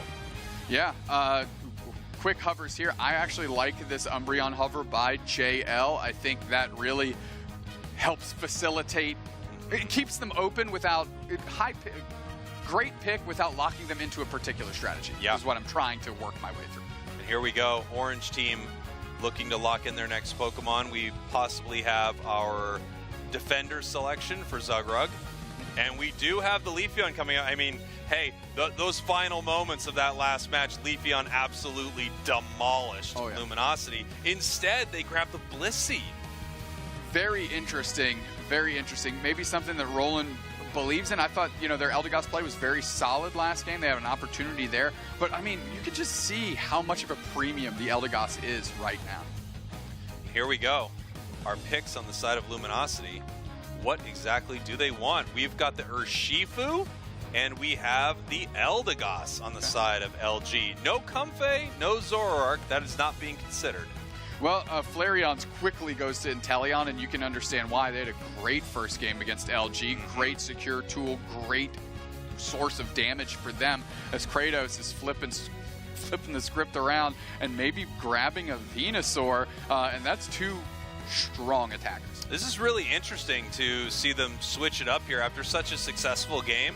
Not wanting to bring that Leafeon back out is very interesting. Final pick on over to the side of Luminosity. Lutano locking in the Glaceon. Glaceon, unbelievable. Like, what a powerful choice, really, on any team. If my team is selecting Glaceon at any point in time, I feel like we've used a pick successfully. There's not a lot of times where your team's locking Glaceon, you go, that was 100% incorrect in that moment. Glaceon has been incredibly strong, both builds, of course. But Lutano getting this last. Again, Luminosity getting so much good value in this last pick. Hoopa last game, which is JL's preferred Pokemon, and now Lutano on this Glaceon, which is something we've seen them pick earlier in the cycle. It's interesting not seeing the Hoopa right here, but I'm guessing they don't want to deal with the Egg Bombs from Roland, right? Yep. They just say, okay, forget it. We're not going to be able to do anything with Hoopa right now. You're going to just keep continuously knock us out of our portals, so we'll bring in LD, a Pokemon that's crushing it. Yeah, well, Hoopa specifically against that, you can get Surfed out, you can get X-Scissored out, you can get Egg Bombed out. Like, when everybody on the other team can keep you from resetting, yeah, it doesn't look as good. Yeah. So lock in Eldegoss, get that true source of healing, a sure source of healing, and do your job, which is support the team. And here we go. OT versus LG. If Orange Team wins this, they are winning the whole thing right now. This is a huge moment for this team. They would love to not reset this bracket against Luminosity. Obviously, the more time you give a team like this, the worse and worse it will get for you. Yeah, LG downloads the information quickly, adapts quickly. And here we go. Orange team, your purple team. Luminosity, your orange team. Thanks a lot. Here we go. Grand finals time. Orange team, again the purple team, and the griefiest team that we've seen. Moving through, Overlord taking the Cub Food of path. Really weak early is this Cub Food. So there's an opportunity for OT to have a great rotation here with one of their players if they can keep Overlord from hitting level 5. And you can see Lutano running up here early, putting the pressure on. Is that possible? That almost does not feel correct. Hold on. Orange team hadn't seen Regirock or Registeel? Is that true? There's maybe. We'll see. I know we're going to see 3 in a row. I'm well aware of how this works. Yeah, but I don't understand that. Otter with Mystical Fire here. Joey back on the Umbreon, which did win a game with Umbreon, Joey on that Umbreon, Yes. so not a bad look there. Overlord, though, getting a lot of support for the team and hitting level 5, so they were able to send it to the top path, and because Venusaur takes so long to scale up, they were unable to take advantage of the weak early game and a nice Wicked Blow popping in a ton of damage. I mean, it's so fun to go, I know where they are, and they don't exactly know what I'm about to do to them, and it's going to be really, really mean, that Wicked Blow. Overlord lately, I feel like he's been playing a lot of Pokemon that require obviously high skill, but also a high level of patience, you know? Things like Aegislash, you have to be very patient with how you're able to use your combos. Same thing with something like Wicked Blow or Shifu. The level of patience, the ice water in the veins, so you know exactly when it's time to charge up that move. They're impressive Pokemon to win with, and he's an impressive player, so I'm not surprised to see it. LG getting a lot of value with an undercommitment of resources, right? Just in terms of player presence, they're getting a lot done. And because of that, they're able to siege this goal zone with a quick move by Lutano. And Roland, just level 3, can't even contend. Yeah, here we have the top path looking pretty well for Luminosity. We have multiple members of Orange Team coming up here to see what they can do about it. Here is that Petal Dance Giga Drain Venusaur, something we saw a little bit at AOS Cup. It looks like both looks on Venu are not too bad right now. We're seeing less and less Beam these days, actually. Yeah, I mean, the preferred kind of long-range shooter here is the Snipe Shot Inteleon. But Overlord is level 7 and looking to make a mark here. They're charging up a Wicked Blow straight into the birds, quickly taken. And Otter closing the gap here and getting a lot of damage in on Roland and Machisel. And we can see in the bottom path, not a lot happening between these two teams. We just have two defenders down there. However, Venusaur from OT running to this bottom path to see if they can make something happen, while Luminosity is crashing this top goal zone right here. That's a level 8 Venusaur alongside the Inteleon. They have incredibly strong secure here. They should be able to take down this Regirock very quickly. As you know, they take these things down all day, considering they finally saw them. 75% conversion rate on these Regirocks. And now they're going to see if they can get on top of this goal zone, because at least leverage some points. This Regieleki's on the doorstep. We have a Spin Pump Blastoise out of Machisel trying to hold down this top path, but it's not going well. 3 players have shown up. The Regieleki has hit, and now they have the opportunity for a 28-point overdone. Yeah, really nice overcap right there in this top path. Very good stuff for the Urshifu. 99-126. Luminosity, 1 goal zone down. OT, 1 goal zone down. But with that overcap right there, Luminosity is ahead after that nice X-Scissor to push them out. It seems like once these teams decide they want to fight, we're going to just see them scrap for the rest of the game. We just haven't quite had the scales tipped into that direction quite yet. They're playing very patient. You mentioned Overlord specifically, but the whole team, Glacial Stage is out. They're looking to make a move. They're pushing forward. Zug taking a ton of damage, but the big Unite move and Wicked Blow combination by Overlord knocks out Flareons. Now Zugrug is going low. Kratos is trying to make a push the other way. Overlord picks up an Eldegoss Puff, and JL saves them for the moment, but catching the receipts of the entire team is Lutano as they are taken down by the Grass Dino. Yeah, great stuff there from the Venusaur. You know, they pushed them all back. Impressive, you know, retreat by Luminosity in that moment. Urshifu definitely could have went down. Instead, Inteleon goes down for the side of OT, and then they pull back. Nice stuff. Yeah, premium target, a great use of the Unite move out of Overlord with the Urshifu. And again, not overextending your welcome, not giving up the advantage that you just picked up. Absolutely. 103-126, incredibly close game right here. And again, Orange Team could be 5 minutes away from closing this whole thing out, winning your grand finals here in April for North America. Luminosity is looking to stop them right now. Heading up to this Regieleki, they've got a great opportunity for a secure right here. Plenty of rip, plenty of damage. Machisel could try for something, but it's really hard to beat Wicked Blow in a moment like this, and he decides to back out. Yeah, they're actually just going after Otter, just trying to lay in some damage, prevent what can be a very big push here. Rock Tomb is spacing, but the Regieleki is marching. Is LG going to push this? Overlord is right there to see. Yeah, we're going to see what they want to do here. It looks like they're walking away from this, heading down to the bottom path right now, possibly looking for some of the experience in this central area as well. As they move down to this bottom goal zone, the 14, the 40, nice score here, 143-216. Luminosity ahead with 4 minutes left here. and a nice big punch. Zugrug right back the other way with a Unite move of their own. Didn't catch them with the Rock Tomb, however. Otter jumping on up into the air, making sure that Unite move makes them invulnerable and able to get away, jumping through a Rock Tomb there with the Mystical Fire. Obviously, Hyper Voice would not be able to make plays like that. They would be stuck in that Rock Tomb. Clever scoring just moves across the map between these two teams. Oh, Bliss assistance right into the Hydro Typhoon. Overlord is very low. Rolling is there. Zugrug actually spaces out with the Rock Tomb. The rest of their team from themselves as Overlord seals up with the Wicked Blow, cracks the shell, breaks the Blastoise down. Incredible stuff. And, you know, it kind of looks like Shredder. He's dining on turtle soup tonight. Incredible stuff. I mean, I thought Overlord was going down multiple times inside that fight. We had the Bliss assistance into the Hydro Typhoon, into the Hydro Pump. Like, amazing. And somehow the Urshifu is still standing. Yeah, Luminosity seeing the opportunity. Zugrug with just a hair of a misstep with that Rock Tomb, keeping the rest of OT being able to go support, but at least they didn't overextend once that happened, right? They said, okay, we just got to give up Machisel in this moment and hope that we can find some value somewhere else. Here we go. They're going to be heading up towards this top path once again, looking for this Regieleki. The snipe shot's coming out, but really they're just, you know, firing a few shots into the dark, basically. There isn't much they're going to be able to do with that, as Orange Team is heading to our bottom path here to see if they can secure Registeel. Joey just keeping an eye, seeing how many players are here, and the commitment, of course, is 3 on the rip because, well, Machisel was trying to find the damage that they needed. Going forward, though, this Regieleki is flying towards OT's Tier 2. Yeah, this is not good for OT. They don't want this to walk, but they don't really have a great choice here. They're already behind on points, so someone from Luminosity could peel away and score in this top path. They also know that they're already ahead. A great position for Luminosity to be in. If Orange Team wants to do something about this Rayquaza, they have the Wicked Blow. If they want to fight, they have a lot of Pokemon that are happy to brawl. This is a great position here for Luminosity. Joey caught a little bit with the Snipe Shot and the Rock Tomb, but it's an Umbreon with Wish, and it's doing okay. Yeah, it healed itself right up.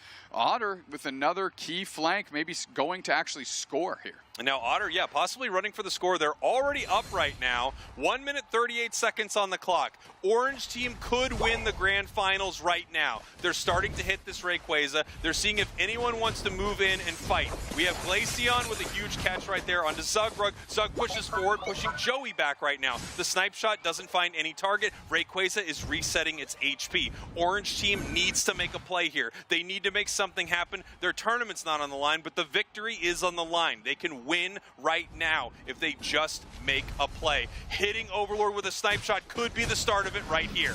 Yeah, Machisel is going in, but look, Otter at the flank. Zugrug's got them on the radar, but they are on top of Joey. The Glacial stage is out, and Lutano wants to pivot on the target. They're going towards Kratos. This forces out Flareon's Unite, but it's the dance from Otter that lands right back down Flareon's. Bliss is on Kratos, but they're looking to pivot. They're getting absolutely pushed out of this Ray Pit. Kratos is on the chase. Otter is low. Flareon's needs to help out here. They do get the KO on Otter. They're looking to pivot. Zugrug goes down in the middle. Machisel is there trying to see what this team is doing, but the rest of the Orange Team is coming in. Big Bird and Anger. Can they get another KO? It's 2 players down for LG. Hydro Typhoon kicks another one. Joey is low, but Lutano is just shelling in Icicle Spears. Just sitting on top of him is JL. Kratos needs to push forward. Can they? Stepping in front of them is Machisel. Rayquaza's at half. Joey's looking for an opportunity to come in. Rapid spin pump right into the middle. Joey goes down. There's 3 players down. Can the Orange Team make a play here? Flareon lines it up. Flareon shoots. No! LG secures. LG's gonna score. Beautiful stuff from Luminosity. Already ahead, already able to zone that out. Standing around Rayquaza perfectly right there, recognizing that they were going to block any Snipe Shot that was thrown in. You saw the play from the Inteleon. No Snipe Shot, using the autos, looking to see if they could get the secure. There still wasn't much time on the clock either way. Luminosity taking game number 2. Taking a look at that, Spraggles, and LG leashed him around the map.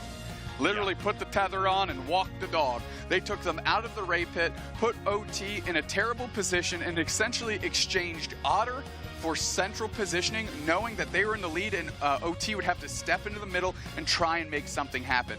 And the moment they tried to pivot to do that for themselves, LG flipped a switch, took the whole team down. Yeah, I'll also say I feel like the Venusaur Unite move, it looked like it could have been a big game changer, and it just seemed to miss a lot of the targets there. Great point. That could have been huge had that Unite move hit. They move in for that fight. Let's take a look at some of these big moments here from game number 2 and how Luminosity was able to pull out a nice victory. Well, here's the Regirock, of course, the third one of 4 that OT was able to take for themselves. And we are dwindling in time here as we are just moving through, chasing LG around the map. Yeah, and here we go. There's a Registeel. I've heard you don't see those every day as it gets secured in the bottom path right here. Here's this fight, going back and forth, really. A lot of amazing plays by both of these teams. Snipe Shot's missing a little, and now we have the moving on for this fight. We have Lutano putting out an insane amount of damage right here, and we also have the Umbreon moving in to help clean up those KOs. Player of the game is Lutano.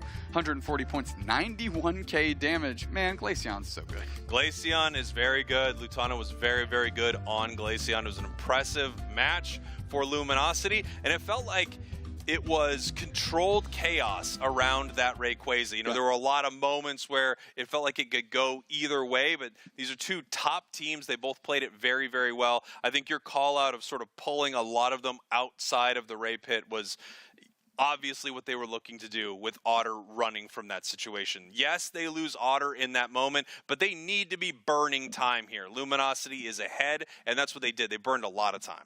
Yeah, a signal that we knew that was what LG was trying to do is because typically when characters make it to the opposing side of the map for a flank, they don't give away their position. They stay in a bush and pounce. But Otter left the bush and was making themselves known, trying to get somebody from OT to leave the central pit. And OT, to their credit in that moment, did a great job not taking that bait because waiting for them in the bushes was Overlord right there. However, they did it in a different way. Once OT tried to flip the script on LG and start the fight, they had Otter just run straight down. They weren't even pressing buttons anymore. They were going straight towards where that basement Reggie resides. And by then, Orange Team pivoted, but LG had swarmed that Ray Pit. Yeah. Orange Team runs after that KO. By the time they're back, Luminosity's there, waiting for them. The Verdant Anger doesn't really get enough. It doesn't do enough in that moment. The difference between the Petal Dance Verdant Anger compared to the Verdant Anger into Solar Beam is pretty big, right? Yeah. There are those moments where Venusaur literally just hits that and multiple members of the enemy team are deleted. But that did not happen. Venusaur was not able to make a big play right there. And then finally, you have Inteleon just completely zoned out of the Rayquaza. Quickly worth mentioning, I keep saying that, LG gave up Otter in terms of positioning. But they also got Zug in that exchange too, because Zug didn't pivot and Zug couldn't get out of the central. So they sent them on the ride and they essentially eliminated the front line, which causes a lot of problems for specifically Flareons and Kratos when they're not ready to engage. Yeah, and it was very smart. Even when they're having Otter get chased out, it's also very close between Otter and Inteleon, Flareon's there on the side of OT. It got very, very close. Inteleon almost going down. I actually loved a play that was made. I don't know if you noticed it when they were fighting down near that basement Reggie. The Inteleon gets the camouflage against the wall because in that moment, Sylveon can't hit it. The Mystical Fire can't find it. The autos can't find it. It literally doesn't have a single move outside of its Unite move that could hit it in that moment. It was kind of a really clever way to play against that, waiting for the Venusaur to come down. It was a really great play, but they still weren't able to head back into Rayquaza and make anything happen. Yeah, I mean, great recovery in that moment, but you still found yourselves out of position here. Okay, I'm going to ask you again. LG Orange Team, now the sheet is balanced 1-1. OT is still one game away from being your April Cup champions. What do they need to do here? It's so hard because I feel like every game, Luminosity gives you a different look. Correct. Every game, they give you a different Pokemon. Every game, they throw a new strategy at you that you have to deal with. And you're coming there with some new stuff from OT, right? But I feel like Luminosity is setting the pace and setting the kind of match we are going to play. It doesn't mean they're going to win, but it does mean that they're the ones sort of throwing the new stuff at OT and seeing how they react to it. I didn't expect the Urshifu at all in that moment. I expected something more like the Blazikins and Gyarados that we've seen. Obviously, Luminosity didn't want to see that Gyarados again. I think they made a great call right there with that ban. For the side of OT, I love their bans. So I don't know. I like their draft a lot too. You know, you're banning out Tree, you're banning out Mew. I think those are really good calls. Well, we're taking a look at the bracket here. We are 1-1 in the grand finals. Orange team was from the winner's side, so if they were to lose this best of 3, it is a bracket reset to our grander finals, where a final best of 3 will help us determine our April Cup champions. That's right. Orange team wins this, they win the whole thing. They're coming from our winner's side, and they've already dispatched Luminosity once today in a 2-1, so they could do it again right here. If not, we reset, we see the grander finals. We take a gander at the grander finals. Gander at the grander, that makes sense to me. And again, I didn't want to prophesize, but maybe pointed out a happy coincidence. The team that keeps moving through the losers bracket, we are seeing similar things shake out here, not necessarily in terms of like game wins, but the situation that's happening right now is the team sent down, LG in this case, gets all the information they need, cobbling together a pretty decent strategy, and now that they get a second bite at the apple, they're making it work. Yeah, I mean, there's something to be said about that momentum, right? We see this a lot, where the team that is qualified through winners sits, they're waiting, maybe they're, you know, as Nouns talked about before, you know, maybe they're not warm anymore, they're kind of coming into these games a little groggy compared to the other team that's on fire, ready to go, playing right now. And we're seeing that happen. However, OT took game 1. Right. So I think in that moment, you know, the momentum kind of squashed there for Luminosity, and now it is all tied up. It's anybody's guess as to who is going to win this. It really is. It really is. I've been impressed with Orange Team, how quickly they've come together as a team. I've been specifically, almost lost my pen. Oh, whoa. Sports. That was pretty good. Flareon's has played incredibly well when we've watched them on camera. And, you know, Roland said, Zug gave them the vouch. Roland says, okay, let's do this. I don't really know this kid, but let's go to war. And they're doing a great job. Flareon stepping up onto the stage and performing for this brand new team. Yeah, someone who I think has been crushing it pretty hard today is Machizzle. I feel like Machizzle's been playing really well with a lot of the picks they're bringing out right here. And we've seen really fun picks from Kratos as well on the side of OT. Kratos has a pretty solid Dodrio, also has a Talonflame that could be interesting. And I know, you know, when we get into these best of 3s and maybe another best of 3, the longer you have to process the information from the other team, the deeper you go into these players' pools, into the strategies, into the things they want to pull out. I mean, LG suffered a pretty radical loss against Nemesis because of a Sableye and what they're able to do around it. JL has a nasty Sableye. And that could be something that we might see, maybe not here in Game 3, but maybe Game 1 of the Grander Finals if they can reset it. Here we go. Top Pokemon to watch here in North America. Number 1, that Espeon 68% pick rate with a 50% win rate. I gotta say, for me, that's not number 1. I think Trevenant looks more like number 1.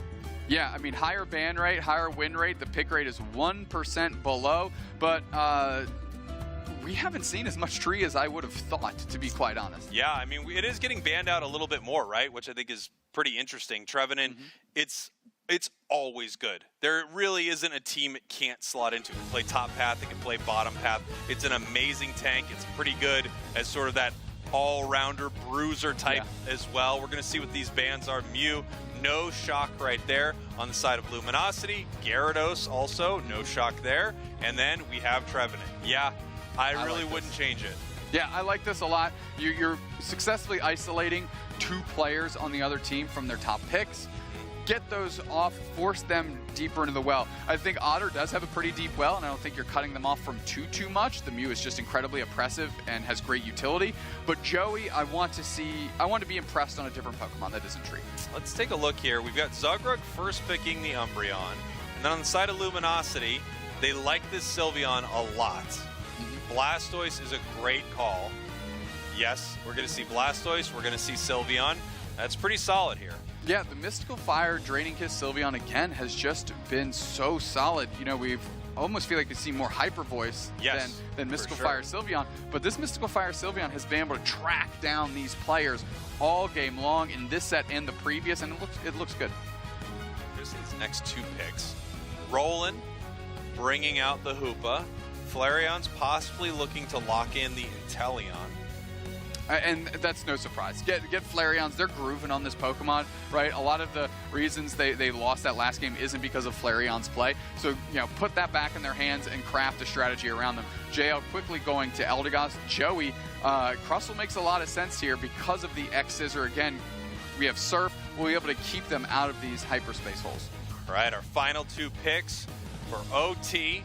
Possibly the Leafeon coming back. It was like huge in game one. I'm kind of surprised we didn't see it. And then Machisel, are you gonna do it? Let's go. Are you bringing it out here in possibly your last game? Is it the champion? We're gonna find out here in just a couple seconds. So it's already wearing the power belt, so it's ready to go. Kratos locking in Leafeon looked phenomenal for them in game one. Lutano hovering Glaceon, and I kind of love it. Yeah, I mean, Lutano's Glaceon is awesome. Glaceon is awesome. Luminosity looking good. No, Lutano switching it up on you last minute right here. A9? A9?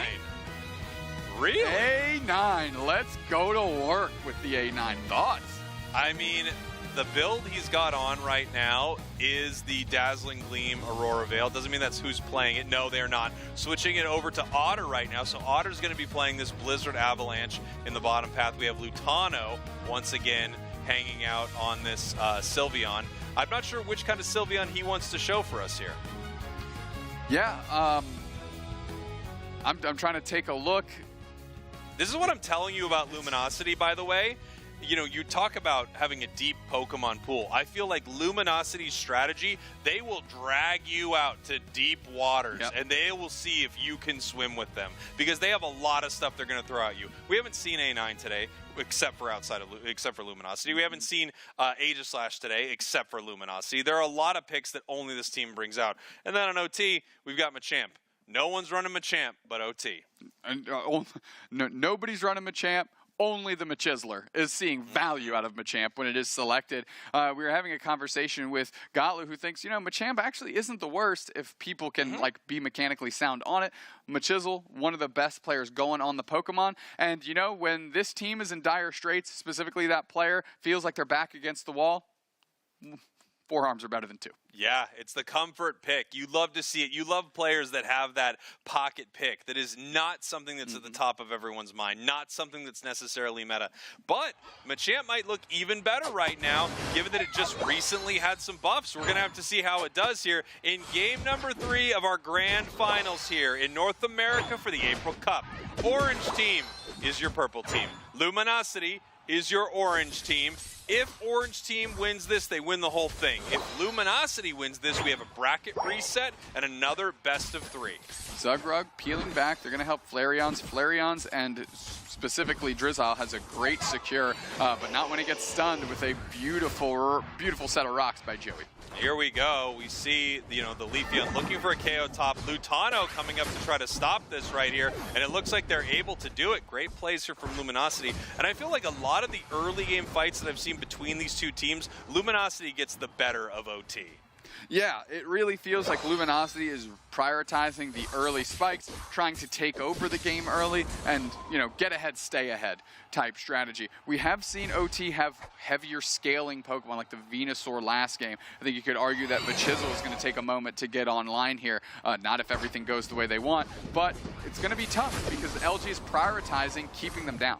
Look at this play right here. 4 from Luminosity into this top path, getting really aggressive right here. Scoring, even though the Solar Blade was coming down. Great stuff from LG as they continue this push. Machisel moving on in there with the big-time dynamic punch, looking to KO Lutano. Lutano is able to withstand it. Yeah, JL making sure Lutano doesn't get knocked out. Didn't take any damage for themselves.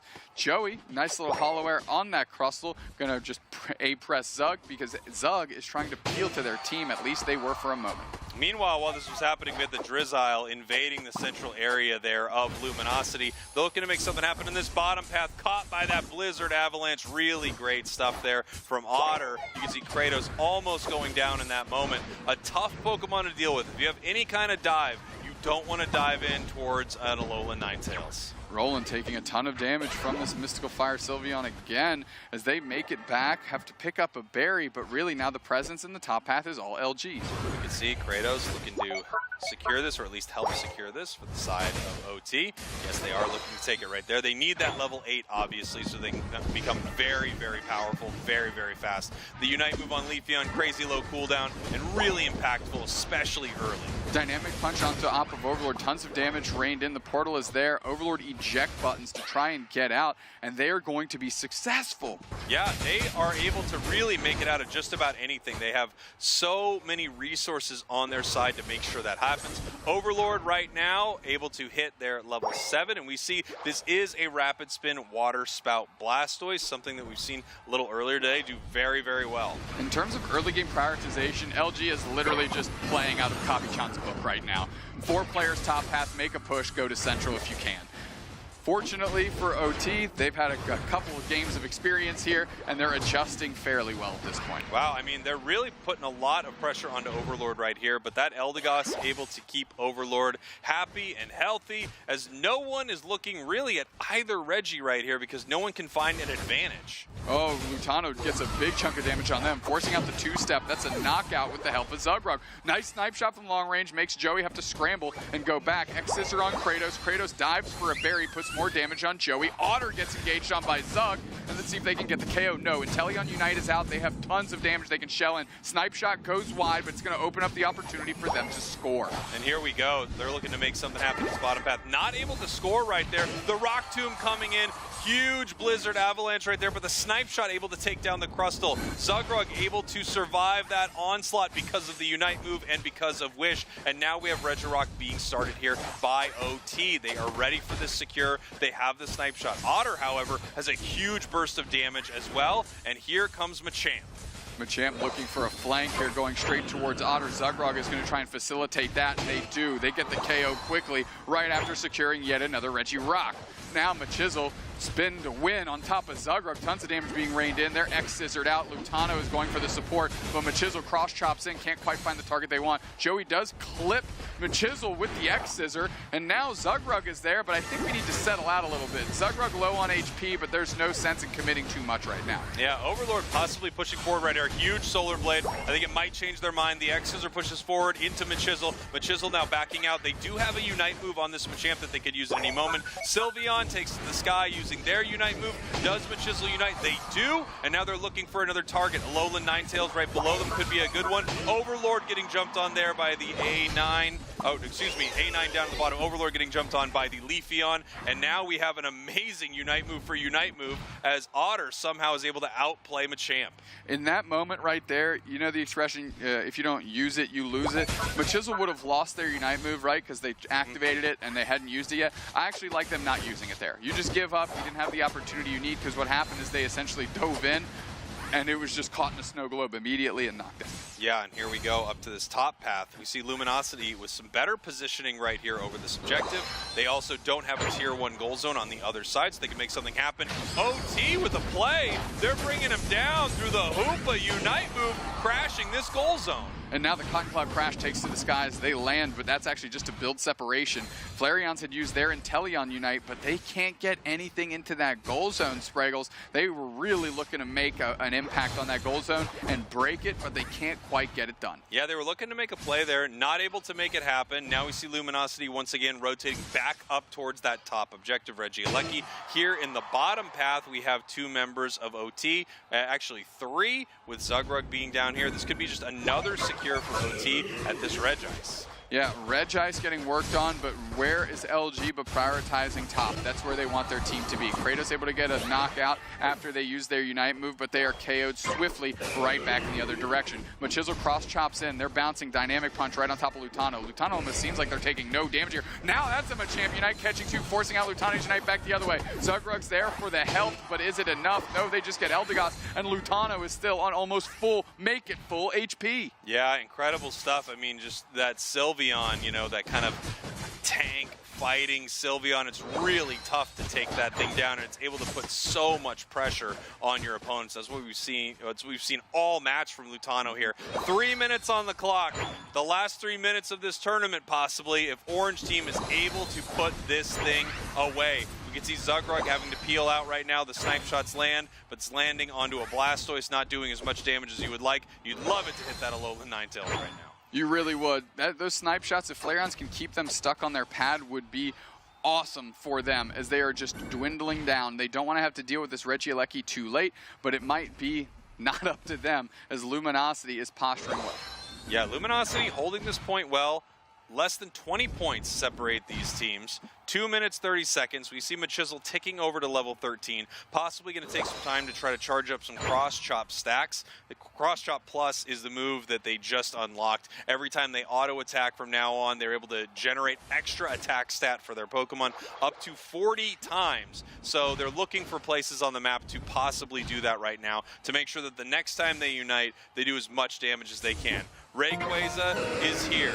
Orange team is up. Luminosity ready for this fight. It feels like this match is so unbelievably close. It's just going to come down to whoever can make a bigger catch here at Rayquaza.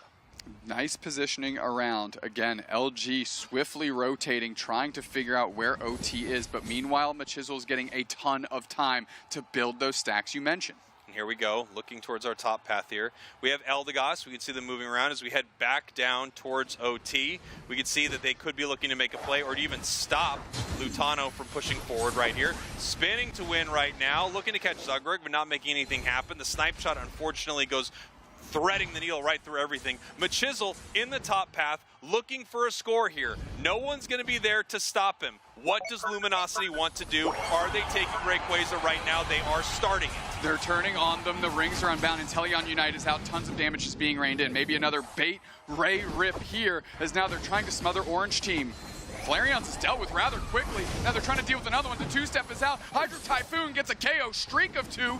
Might not be hanging 10, but they certainly hang in 2, and that's too many bodies in Pokemon Unite.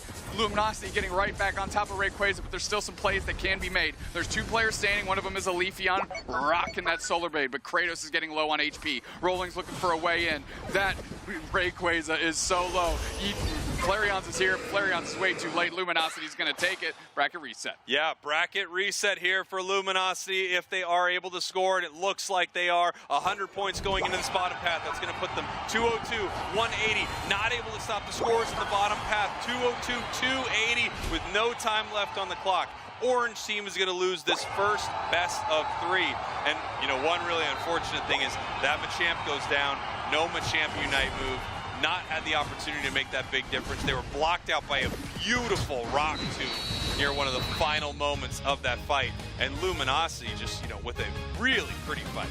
Yeah, you mentioned Joey. Joey came alive on this Crustle here. This is where I want to see them go now if they're not going to go tree. Crustle looked very good in that game, impactful from bell to bell. And now, bracket reset. Bracket reset. I mean, it's just the name of the game. Whatever team's coming from the losers bracket, they've learned so much. They've gone through so much hardship. They're ready to reset this bracket. They're ready to take down the team that had the easier run through that winner's bracket. And here we have Luminosity resetting it on Orange team. Where does the mental go from here for this Orange team, right? They're a brand new squad. We kind of talked about this in February back with Yalla Bingo, you know. Yep. We'll make it. We'll make it. We can get to that desk. I know we could have got to that desk. We are just raw speed. We are pure speed. We just didn't want to show it off right there. Yeah, I mean, we have those like fast twitch muscles and everything. It's really impressive. Let's take a look at some of those big moments here. Obviously, this was a really interesting match between these two teams because it felt incredibly close the entire time. Every fight almost a stalemate. Yeah, absolutely. And in the moments where I really wanted to see some of these pocket picks show out, you know, like even Machismo, when they hit that perfect two-player Machamp Unite, still couldn't quite close out a quality knockout on Lutano there. And LG, again, pulling the bait and switch, fake ripping, pulling in Orange Team, scrambling, causing chaos, and they just turned on them and got all of them. Yeah, it was a beautiful, beautiful fight there from Luminosity. I have to say, I respect, you know, that players have a pocket pick like Machamp or something like that, even after it's gotten some buffs. I definitely want to see it. I just don't think it really stacks up in this meta right now. Lutano, the player of the game, on that Sylveon, they were such a menace.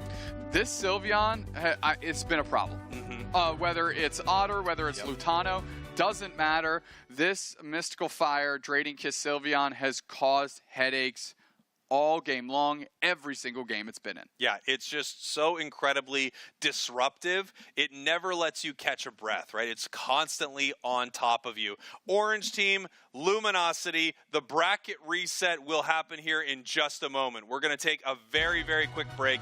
Do not go anywhere. I'm telling you, this break is so short, we shouldn't even be doing a break. We'll be right back.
Bracket reset for North America in the April finals. I mean, it just seems to be the way it goes. If you come from that loser's bracket, you are able to take down the team that had the flawless run. I don't get it. I was asking Zoinks how it worked, and he gave a very unsatisfactory answer. Better answer than I could have drummed up, without a doubt. Yeah, it just seems that these teams, once they face them once and get sent to the loser's bracket, they start gathering this information and they can utilize it faster, apply it faster, as now Orange Team has all that information that that LG gathered earlier today, but it's how quickly they can apply it, because they still need to win 2 games now. Yeah, I mean, what Zoink said was just about exactly that. It's hard to beat a team twice. You know, you can beat them once, you can show up with some strategies that they might not expect, but the second time they run into them, they may have figured everything out. If you're just joining us, what a time to be here in the Grand Finals bracket reset between Luminosity and Orange Team. Orange Team coming from your winner's bracket, dispatching Luminosity, taking down Nemesis, now going back up against Luminosity after they crawled their way through. Losers, Luminosity resetting the bracket, and here we are, a new best of 3 to decide your champion. Let's get straight into draft. These teams are ready to go. So are we. Just a couple games of Pokemon Unite separate us from our April Cup champions. And in a way, it's the AOS Cup champions. Just in that it's the most recent tournament, and it's in no way the AOS Cup champions. Correct. Mew banned, Gyarados banned. Is it a Trevenant ban? No. Sylveon. They're done with it. They're tired of this Sylveon. Blaziken on the other side. First pick. Hey, if they take away that tree, I kind of love this. We'll see. I don't know. Maybe they just said, look, Joey's scary on Crustle. Joey's scary on tree. Okay. What do we take? Okay. Joey does have more than tree. Let's not worry about it anymore. Here we go. Second pick and third pick on over to Luminosity. What are they going to grab? Blastoise. Hey, there's that tree I talked about. Yeah, it is a difference maker, I will say. Now, Orange Team has the ability to adjust. I would love to see Glaceon maybe. You know, if they go double tank, you know, Glaceon is a great place to start here. Let's see what they can find. OT looking for their next choices here. Obviously, they're able to have, you know, Flareon's has been picking Inteleon really without issue. It hasn't been stolen away. It hasn't been banned away, so they could keep playing it right here. Machisel on possibly the Garchomp in the top path. Okay. I like this much better. Yeah, Eldegoss looks a lot better. Yeah. Because if you're going to go Garchomp, you can get that in your next series of picks. Anyways, putting Luminosity in a bit of a guessing game. This is a bit of a vanilla draft so far. It doesn't have a lot of texture to it. Making LG maybe remain kind of uncommittal to their overall strategy either. But Otter queuing up this A9 and switching quickly to Glaceon. But the A9 did look good in that last game. It did look good. And again, it was another look from Luminosity. Something we didn't expect. Something that maybe OT has not played against much as of late. We're going to see what the final Pokemon are going to be right here. We've got possibly Chomp, possibly Leafeon. Kratos switching back to Leafeon, not bad, but it's very clear that LG is not concerned about this whatsoever. Yeah, I think LG's okay with it, and they could take it for themselves if they want, but they don't seem to. Final pick over to Luminosity as they're scrolling through the roster. Highly doubt it's going to be the Charizard, but truly, I would geek. Mamoswine, no. Otter, where are you going to end up, my friend? He has played this. Mamoswine, okay. He has played sort of this attacker Mamoswine. You know, cats off to you, Luminosity. I really think this is some exciting stuff. And it's, as I said earlier, they're bringing OT out to the deepest waters of Pokemon Unite, and they're seeing if they can hang. Well, we're about to find out, because this is a heck of a draft, and that is a tanky composition with not a lot of Pokemon on the side of Orange Team able to deal with those HP pools and those defensive stats. And honestly, one of the best Pokemon to do it, they let go in favor of the Eldegoss, and now it's sitting in the hands of Lutana. Yeah, this is just really tough for OT. I mean, that is a Blissey and 3 defenders with a Glaceon just behind them, riddling them with damage. It's going to be really impressive. We're going to see if OT got completely outdrafted right here, or if Luminosity is finally outside of their depth and they're going to lose this one. Well, the big question mark is, of course, over the Mamoswine in the hands of Otter, right? You said you've seen them play it a little bit, but there's necessarily a difference of them, for example, 5 stacking on ladder and playing that, or in the grand finals of an April Cup. We'll see if it's just the biggest brain play ever, or if maybe there's some room for improvement. I mean, I would really love it to be. I would really love to see a huge Mamoswine moment right here. That thing does not get enough chances to shine, and it would be unfortunate if the only game you really see it on, they get absolutely rinsed here in our grand finals reset. Heading into our game number 1 of our grander finals, the bracket reset. Your purple team is a team named Orange Team, and your orange team is a team named Luminosity. Machisel quickly going to the top path. Gibble and Gabite specifically not as bad as compared to the other stage 2 Pokemon that can be played. Has some great tools to them. Otter quickly going for a stack. Why? Because they're attacking this game. Right. Yeah, they are. They want that extra damage. They want to get real mean, real fast here in this bottom path. Leafeon coming down to see if there's anything they can do to stop it. We're going to see big time Solar Blade, but no, Otter able to make it out using the X speed, using their Icicle Crash right there. Great stuff. I want to see if Otter goes Ice Fang. Have you seen them play Ice Fang with this? I feel like I have seen them play Ice Fang, but it's all going to depend on what they want to do. You know, Icicle Crash, their first move is Ice Shard, I think. Icicle Crash is a little better at kind of disrupting long-range Pokemon. And then, of course, if you're going toe-to-toe with a Garchomp or something like that, you can just pick them up, slam them down with that Ice Fang. It's a very unique composition, and first they need to get to Mamoswine, right? Otter sitting at level 4, they need to hit level 5 here, but they're quickly engaged on by Zugrug, understanding that Otter right now is in a really fragile state as this Swinub. Yeah, they're just not able to get enough done yet. They're not powerful enough. But Chisel just running around, looking for something to do. As we have Overlord up in this top path, looks like they're securing a little bit better. But Chisel now trying to get their level 5 off of some of these Pokemon in the central area. Yeah, that just means that the top path has been going incredibly well for Luminosity here. Zugrug is level 5, out-leveling Joey, but that might be the only level win that OT has for themselves right now. JL and Overlord working in tandem, feeling good. They've got a good rhythm. Yeah, they've got a great rhythm right here. Once again, we've got the Water Spout on the side of Luminosity. Overlord going to be playing that Rapid Spin Water Spout build. Zugrug still trying to put pressure on Otter. Otter desperately wants to evolve here. Icicle Spears are all on Machisel, with Machisel still barely left standing, but because of that, the space was granted. Piloswine is Otter now. Yeah, we're going to see what kind of Mamoswine we have inside this match very, very soon, how they want to play it. Heading up into our top path right here, seeing if we can score 30 possibly. But no, Garchomp is coming to do some work. Glaceon hiding in that tall grass to see if they can push them back.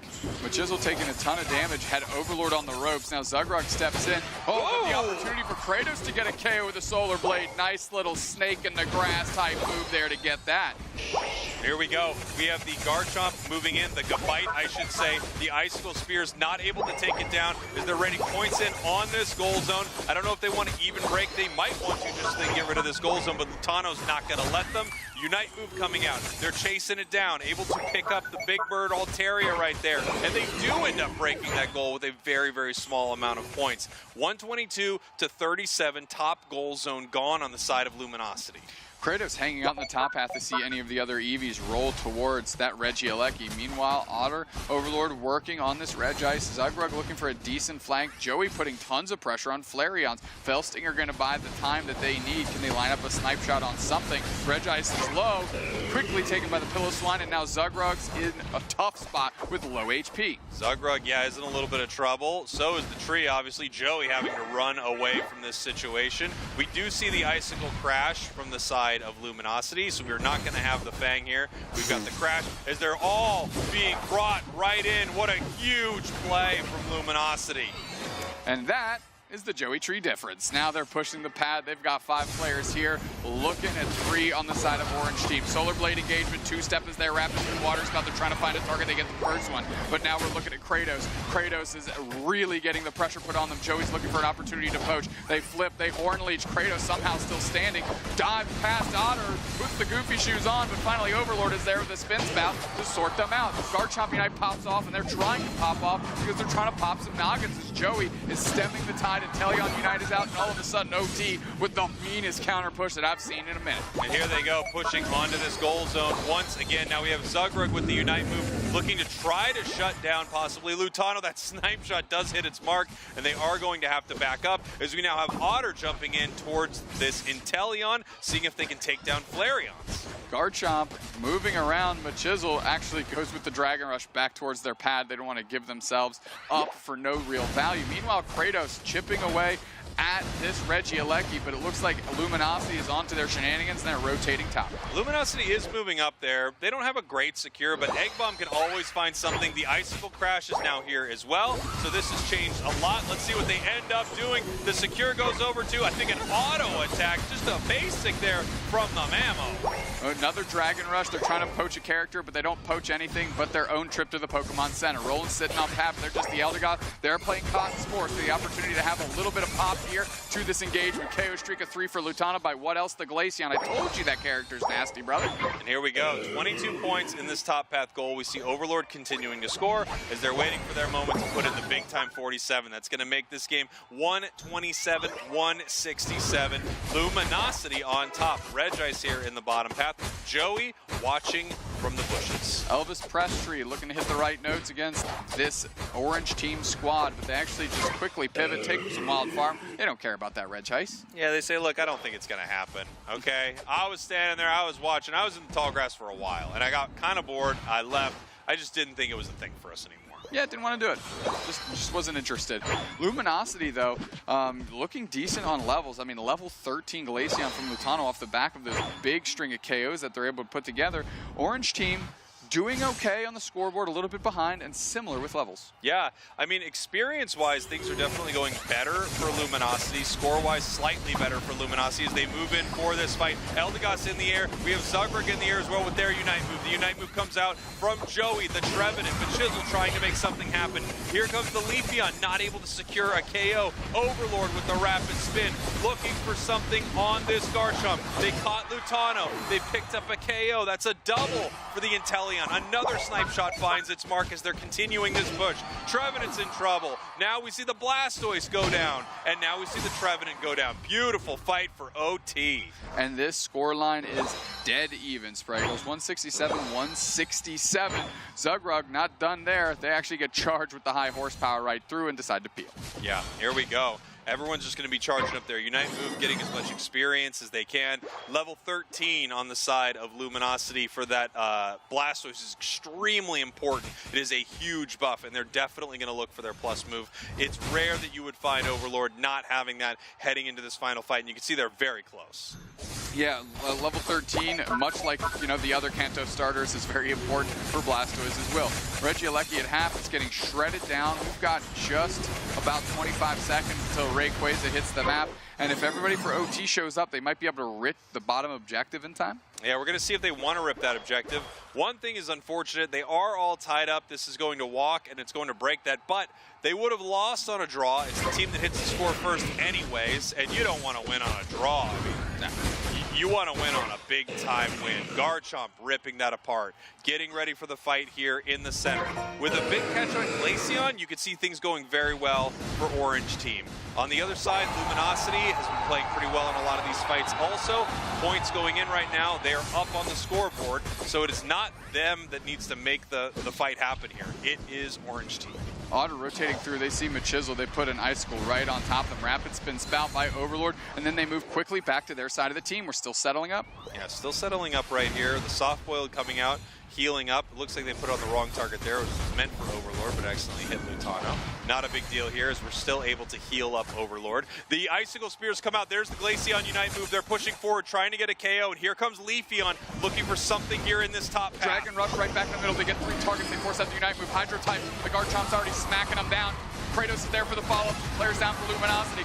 They are putting the pressure on. They engage with a nice Dragon Rush on Overlord, who has literally 0 HP. They're quickly KO'd, and the Eldegoss is back just in time. Zugrug still healing themselves up, staying up, and it's the Garchomp that Machisel popping off. Joey looking to keep their team alive with a chance here in game 1, but they are down. Just the Blissey remains as Rayquaza is getting eviscerated. Blissey comes in. Can they make a hero play with an Egg Bomb? No, they're too late. JL scrambles back. OT scrambles to score. OT looking for some scores right here. They're still behind, but they don't need to do much to get right back in this game. A single 100 points, and here they are ahead. 267, 261, 367, 467, and with only 30 seconds left on the clock, that is not enough time for Luminosity. Luminosity will lose this first game. Orange team up 1 game, just like they were in our first series. What a heartbreaker for LG. It felt like they were really moving well that game. They had the level lead. They had the score lead. Orange team with some tactical pushes are able to square this thing up, and what a fight in the end by them. Yeah, really great fight for them. You can see in the end, unfortunately, the Mammo Swine just standing there right now. Yeah, I mean, again, when we see unique picks like that, it's easy to point at that being the issue, but Sure. I don't think it necessarily was. No, I don't think so. You know, there was a part of that final fight where the Glaceon used its Unite move and it was looking for a KO and it was not able to pick it up. That might have been the moment where they got a little too aggressive. They engaged too hard onto Orange Team. Orange Team able to counterpunch very well and win that fight. Yeah, you mentioned that. Lutano obviously had a target in mind, right? And saw an opportunity to jump. Unfortunately, with the coverage that happened between these players, Orange Team collapsed very well, and actually the Eldegoss, Roland, ended up picking up all of the damage. They did get knocked out, but that was not the target that Lutano wanted to put themselves out into a vulnerable position for, and Orange Team quickly pivoted, right? Yeah. Again, we've seen it before. Sacrifice your support for less value to gain major value in a different way, and that's exactly what they did. And we had some big Garchomp moments in that final fight, too. I mean, Garchomp, if it gets a nice Dragon Claw combo catch right there, they do some real damage. We're taking a look at some of these big moments here. Obviously, like most games, Luminosity winning at the top. It feels like they win the early game every time I see them. Yeah, I mean, Overlord's up there. And if they're the best player in the world, as we tout them to be from time to time, it's easy to see why they let that that ship go and get all the resources it needs to get moving. And you can see that big-time Garchomp Unite move. Leafeon following it up, making it a double KO. The Dragon combo, catching Overlord there on the Blastoise. And then there's the beautiful Secure from OT. They were fully ready to go here. Up one game.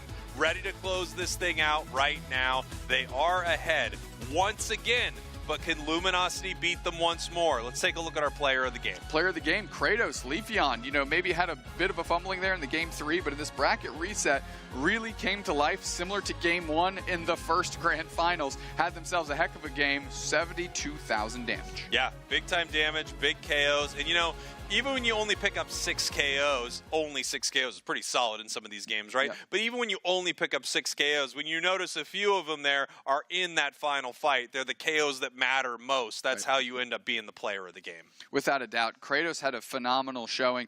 Roland as well has settled into this supporter role flawlessly, giving their team a real chance here. Luminosity, again, back against the wall. They're one game away from elimination. They figured out a way to do it in our grand finals, but in our grander finals, can they pull it out?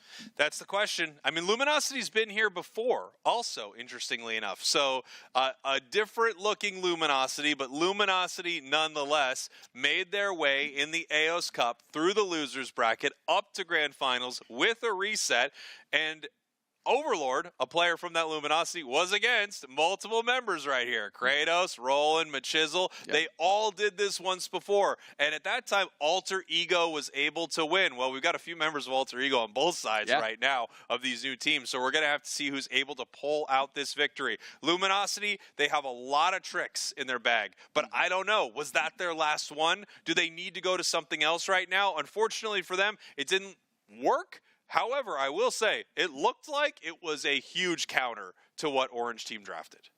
I agree. Again, it's one of those, maybe execution was a little off, but it wasn't a complete L leaving the draft screen, right? We've seen that from time to time where it's like a whole, like the Snacks and Zoinks draft. If we were actually loading into lobby, catching an L. You're not. He's having a real hard time because of this draft. I got dismantled. I just got a mental boom from that. It was a for fun thing where we're just seeing. Like, we're just having a for fun draft. I really think it has affected Doomstacks in some serious ways. I have scheduled some therapy, but it's okay. LG here looking for the bounce back. They got to win 2 in a row. The situation that you were outlining from February, LG actually won first game, and then it was Alter Ego, or now members of Orange Team, that bounced back actually off the back of the Machizel Machamp. That's right. Yeah, that's right.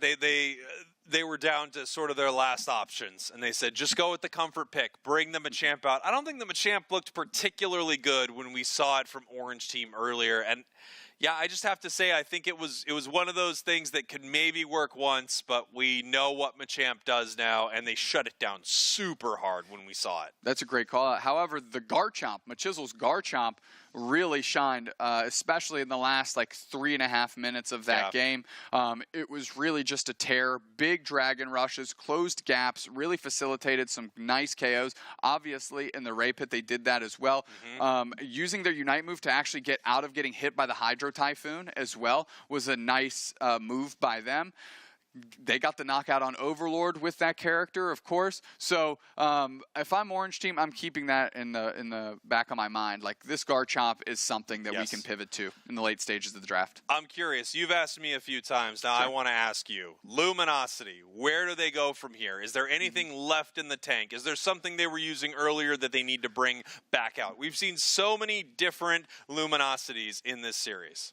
Well, obviously the Sylveon sticking with the Glaceon, both of those things. Maybe figure out what else Flareons can play that isn't this Inteleon. Lutano is a phenomenal Inteleon player themselves. Maybe you kind of get yourself a power pick and take one away from the other team. But look at the broadcast schedule for 2024. Why don't you run us through it? Yeah, we got the regional finals coming up here very, very soon, May 11th and 12th.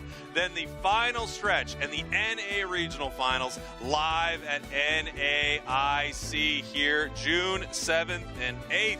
That's in Nolens.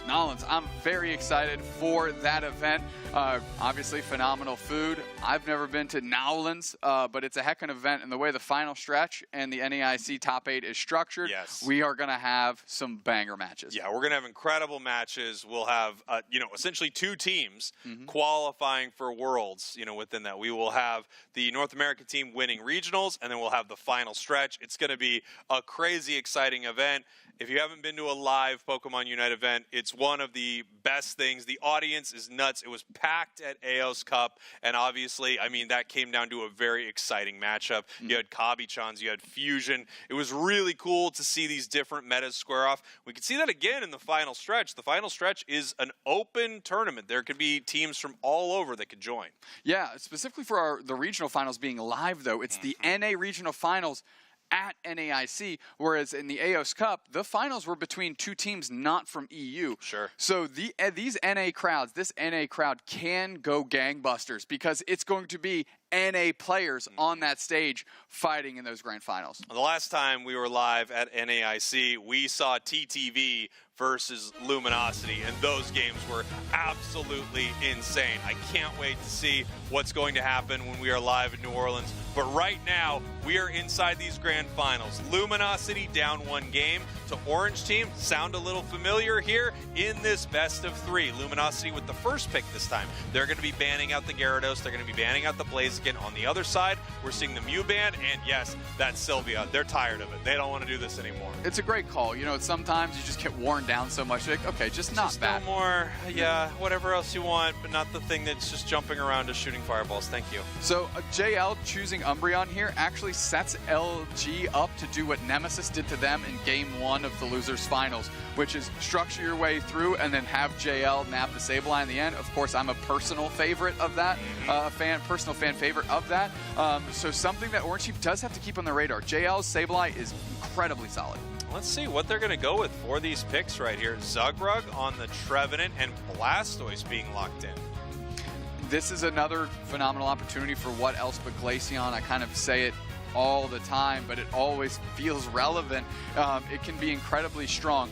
Now, Otter has an opportunity to go to the Glaceon now, the Inteleon now, like we talked about, right? Yeah. Take something out of Flareon's hands, give yourself a powerful tool, and maybe a pivot from JL onto this Blissey here. Yeah, we're going to have to see if that, Inteleon is a difference maker for Luminosity. Obviously, Otter a little cracked on the sticks, and I think he's still might be playing a Switch in handheld mode. I can't remember. But, you put this, player on any of these attackers, and he's absolutely unbelievable. Over on the side of OT, we have our players locking in possibly Eldegoss and Chandelure, a Pokemon we actually have seen a decent amount today, more than I expected.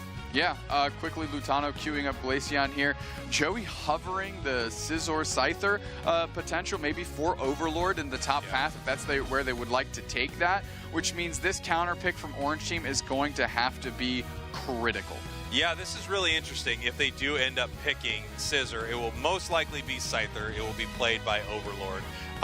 He is a player that dominates with Scyther. He plays Scyther when he's bored. I've seen him on stream just run around and rip through solos, duos, trios, 5 stacks with Scyther. Now that this Pokemon's buffed, I'd like to see what he wants to do on it.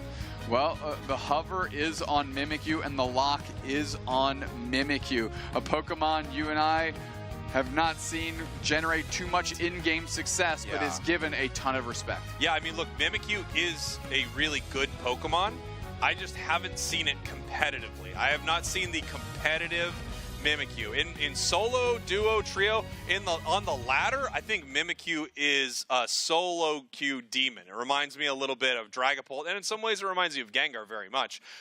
They're great when the enemy's not coordinated to shut you down. We're going to have to see what they can do with it here. I feel like every time I see Mimikyu, it's not the game winner. However, there is that one time where it just chains those KOs through the entire enemy team. And the ground that a long-distance Shadow Sneak can cover cannot be understated, right? You're just moving around the map, and all of a sudden you find yourself face-to-face with Mimikyu, shredding your HP bar down. Yeah, it's pretty solid into some of the things they have on Luminosity. Like, it's really good into Inteleon. You catch Inteleon with Shadow Sneak, you have your Unite move up, it's absolutely over. One Pokemon down right away from that fight. Shadow Sneak is reset. You're ready to go right back in and continue that advantage. So I see the thought process behind picking it. We're going to have to see what they're able to do with it here. Yeah, without a doubt. I really like Otter grabbing the Inteleon out from under OT because, of course, Flareon's has pretty much spammed that Pokemon the whole time. Here we go. We're getting ready for game number 2 in our Grander Finals. This is the bracket reset in North America. Luminosity, your purple team. Orange team, as advertised. Yeah, finally fulfilling their team name here. Kratos working through the middle, unsurprising in that instance. They want to get this Mimikyu online. And here we go. I gotta say, I love the new buffs for Scizor and Scyther. These are Pokemon that I, rightfully so, have hated on for a while because I've really wanted some changes to them. I really wanted them to be better, more competitive. They got a few nice buffs recently. One of my favorites is Scyther. When it hits the boosted attacks, it gets this move speed bonus, and it's just able to chase things down, and you're seeing it right there. Continuing the chase, rolling in some trouble. Lutano keeping the pressure on, as we're going to see Overlord continue to secure and stack up. Yeah, what a window built and bought for Overlord to get those stacks in, and Lutano just being able, I mean, Roland couldn't even engage. There was enough spears there for just one trigger of Icicle Spears to take them out. So now Machizel is needing the help of Kratos to come through. Can they get a nice pick on Scyther? That would be the target I'd be looking for here. Yeah, if they could do something about it, that would be huge. Actually pulling back right here. The one thing about Scyther, though, it's a squishy boy. If you're able to shut it down, you know, if you're able to do something where you get it in even the Mimikyu Unite move, I think you could have a big opportunity to win the match. Zugrug in a mean look. Tons of pressure being put on by Otter and Joey right now, and Zugrug is just trying to secure their level 5 so they can become a tree. We're slashing through. The mean look traps Kratos, and Flareon's is starting to chuck some fireballs. We got the Overheat build here for the Chandelure, which is, you know, a little bit of a different look, right? We've seen Flamethrower, we've seen Overheat. Overheat, I feel like you're going to overall probably do more damage and you zone enemies out better. Flamethrower, you've got the better secure, the better, very fast point-and-click burst. Yeah, and I'm looking at the secure tools that OT has, and outside of maybe the Chandelure Unite, I'm not seeing too much. Yeah, I don't think they're a secure heavy team. They're going to need to win a fight. That's what they're looking to do. And they do have a few options to do it. Level 7 for Kratos. That unlocks that Shadow Sneak. Oh, what a joy. Mimikyu is another one of those Pokemon that's just an absolute dream to play. Yeah, a big flavor and like contextual win when they design that character. I love it. I absolutely love it. Zoinks was mad at me one time for not telling him it was good. But let me tell you.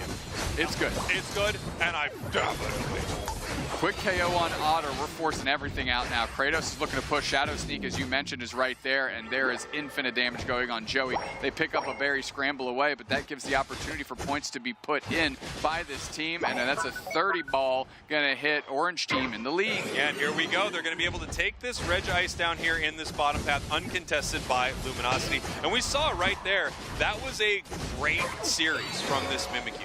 We're going to see if they're able to shut it down. Luminosity doesn't have a lot of options to stun it. They have a few. You know, it plays great into teams without a lot of options to actually stop it from continuing to chain KOs. Could be, you know, the huge difference maker right here. Obviously, Orange team wants it to be, as Luminosity is crashing onto this goal zone, trying to score right now. Here comes the Inteleon Unite. Here comes Mimikyu. Mimikyu Unite move used. They were able to pick up a KO, but then they go down. Yeah, Lutana using their Unite quickly, but they are put down very swiftly by the Candle. Flareon's finding a new home with a new Pokemon going from water to fire type. As Dugrug is doing a great job spacing, sitting in the mean look, and just being a problem in the front line here. Otter can't get the space they need for a snipe shot secure. And here we go, Otter looking for something, able to hit Machisel right there. The snipe shots continue to roll in. Here comes Overlord with the Bliss assistance, with the Unite move, and he is looking to tear apart OT. This is exactly what they need to do right now. They need to get a big win inside this fight. Machisel with the Hydro Typhoon right back. Here comes the snipe shot from out of nowhere. Zugrug's in a lot of trouble. Into the mean look, and Zug goes down. 35 going to this top path here. Very nice with the 33 overcap. Roland was there, but really couldn't step up and prevent any of that at that point, because everyone from Luminosity was there. They took a nice convincing team fight, and they really kind of built a little phalanx around the scoring animations of Overlord to get those points in uncontested. Yeah, that was really great. And you know, that combination between the Scyther Unite and Bliss assistance, you jump all the way in, the bowling ball Blissey moves through, hitting multiple Pokemon. It's a massive moment. Rolling in a little bit of trouble right here, eating a snipe shot. Snipe shot obviously, oh boy, that look is incredibly mean, maybe too mean. They didn't even have to use abilities. They just A-pressed poor Roland in the mean look here. As Orange team is taking at least the basement objective for themselves. Zugrug is trying to do this goal zone defense on their own, poaching out Joey, forcing out the Inteleon Unite, maybe purposefully going for that, because nobody from Orange team is here. So if they can quickly shred these players, they can quickly eliminate this goal zone. Yeah, scoring in this top path here, and they do. They break that top path goal zone. Really nice stuff there for Luminosity. They're way up on score, 239 to 87. This is not a good position for Orange team to be in. Also, we do have a Regieleki that can walk towards their main base. We're going to see how Luminosity wants to play that. I think Orange team wants to get rid of that as quickly as possible so they don't have to deal with it again. Yeah, you know, if they can get it off the map under the 4-minute mark, which is obviously going to be easy to do, there's going to be no opportunity for a respawn, so the pressure that home base Reggie can build won't exist. Lutano in a little bit of trouble right here. The Bliss assistance for the save. We have the Unite move from Trevenant. We have Blastoise moving in. Nice, picks up a nice big double KO for the side of OT as they're getting ready for this Regieleki. They're just being zoned out right now by Zugrug. Easy secure for Orange team. Now the Regieleki's flying in the face of LG. What is OT going to do with it? Zugrug getting into the back line here. Woodhammer poaches Overlord, puts them into the line of fire. The rest of the Orange team. Hydro Typhoon kicks up. Is it going to get a knockout? No, not yet. LG is there, and they're putting tons of points in. 2 players down for LG, and a goal zone gone, and the scoreline close. Yeah, a lot closer here for Orange team, and they need this. They need this victory right now so that they can secure their spot here as the Grand Finals winner for the April Cup. A lot to prove for our Orange team with a minute until Rayquaza. You have to remember that this team does not exist if it wasn't for what Luminosity is today. A team of Luminosity, Alter Ego, members of TTV, YT, all kind of thrown together right here to make a super team, and now they're coming through looking like a super team, picking up some KOs. Orange team, the team that was formed from the ashes of these changes, trying to prove that they are the best in the region right now. Well, a mean look is going to stymie the push of Machisel. Luminosity going to pivot back. Kratos getting caught in a mean look from Joey, and a great call out by them. They get dispatched up, which made the push on the goal zone and the secure of that objective very easy. 25 seconds until Rayquaza. I'm taking a look at the levels, Spraggles, and they're not too far apart, pretty even. The score line separated by 1. This is a nail biter. Yeah, this is an absolute nail biter. This is so incredibly close. We have multiple Unite moves not out for some of our players right here. Orange team with a 1-game advantage. They can take a weighted flip right here. They can get pretty aggressive onto the side of Luminosity if they would like to. Kratos obviously can make a big play happen if he's able to catch that sight. They're pushing right onto Rayquaza immediately. They're looking for the secure right now. They're going for it. It's going to get ripped and flipped. Hydro Typhoon's going to kick it up, secured by Orange team. They're looking to score. Quickly trapping in is Scyther in the Mimikyu Unite. We're pivoting back. Otter's taking a ton of damage. These shields are still standing. Orange team is getting it done. They went for the full rippy flippy, and they lock it down off the back of the Hydro Typhoon. OT taking it in OT and the Grander Finals. That's right, taking it all the way to the Grander Finals here. These matches, much like Hercules, they can go the distance, but it looks like it is over right now. OT 606 to 241. Luminosity has one more push in them, but they are so far behind. I mean, this is wipe the entirety of Orange team, score a ton of goals, pick up more points from somewhere, and then still they might be behind. Can they do it? We're going to find out in 1 minute. Roland is sitting there. They're putting just light pressure on this bottom pad, forcing out some Unite moves. They want to try to get some KOs. Caught the mean look as the Blastoise, but damage isn't there to follow up. Cotton Cloud crashes up. They're going to top off Machisel with HP. Trevenant scoring on the backside. Another hundo burger for them. They're eating good in the back. And now the push continues, but Umbreon is down. Joey is down. Kratos is coming in. They're looking up targets. Overlord gets into the back line, but can't find a KO. Crash landing on top of the pad is Zugrug, and it looks like OT's defense is going to stand. That's right. There's not enough time. There aren't enough points. There are too many members of Orange team ready to stop them right here. Sending Overlord back to the Pokemon Center, doing a little dance with Kratos. Kratos saying, yeah, I'm just going to set this controller down here for a second because we just won this thing. 19 seconds left in what some people call garbage time, but it's not going to feel like that for Orange team because they just won the April Cup. They are spinning on pad and maybe rubbing their noses in it. Luminosity put it to that. You left us out to dry, hanging out to dry, but we are the ones that are getting it done. Incredible stuff. Orange team making it happen against some of the best in the world here on Luminosity. An insane bracket reset. What an amazing game. I mean, it felt like everyone played out of their minds. Orange team just decided to end it right there. I love that call. They had a game to give in the Grander Finals reset. They go full rip. No, they didn't have secure, but they had a mess ton of damage, and they threw everything at that Rayquaza. Well-timed Machisler Hydro Typhoon gets the secure, keeps Luminosity from being able to adjust properly, right, with the knock-up, and Dubsky. There you have it. Orange team wins the whole thing. They are your champions here. We're going to send it back on over to Zoinks up on the stairs. Zoinks, my friend, take it away. Thank you so much. Yes, our Grander Finals champions of North America and the April Cup are going to be Orange team with an incredible win. Having a bit of a stumbling start to that Grand Finals, but swinging back in a major way in that game number 2, or like, as I like to call it, the Grander Finals. Take a look at some of these highlights of this game. So interesting to see Orange team respond after that bracket reset. Some of my favorite changes that they made throughout the series were in the draft screen in the games after the reset. The Garchomp in that first game, and then the Blastoise in that second game. Luminosity throughout this entire series, banning constantly into Machisel, Blaziken, Gyarados, trying to deny those top path options at every turn, and Machisel just being so impressive. In fact, winning player of the game in that second one. I think it'd be impossible to give it to anybody else after that Hydro Typhoon secure around that Ray fight. The only piece of insurance that Orange team had in that final fight was Machisel's Unite. Used picture perfect. Incredible stuff from this squad. Yeah.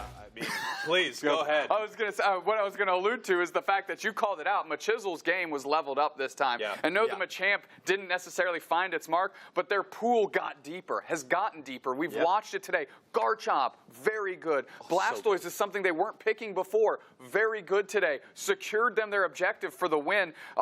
All the credit in the world to the Machisler. I mean, have been leveling up their game, and it's really nice to see Orange Team play with the chip on their shoulder. And like I said, you know what?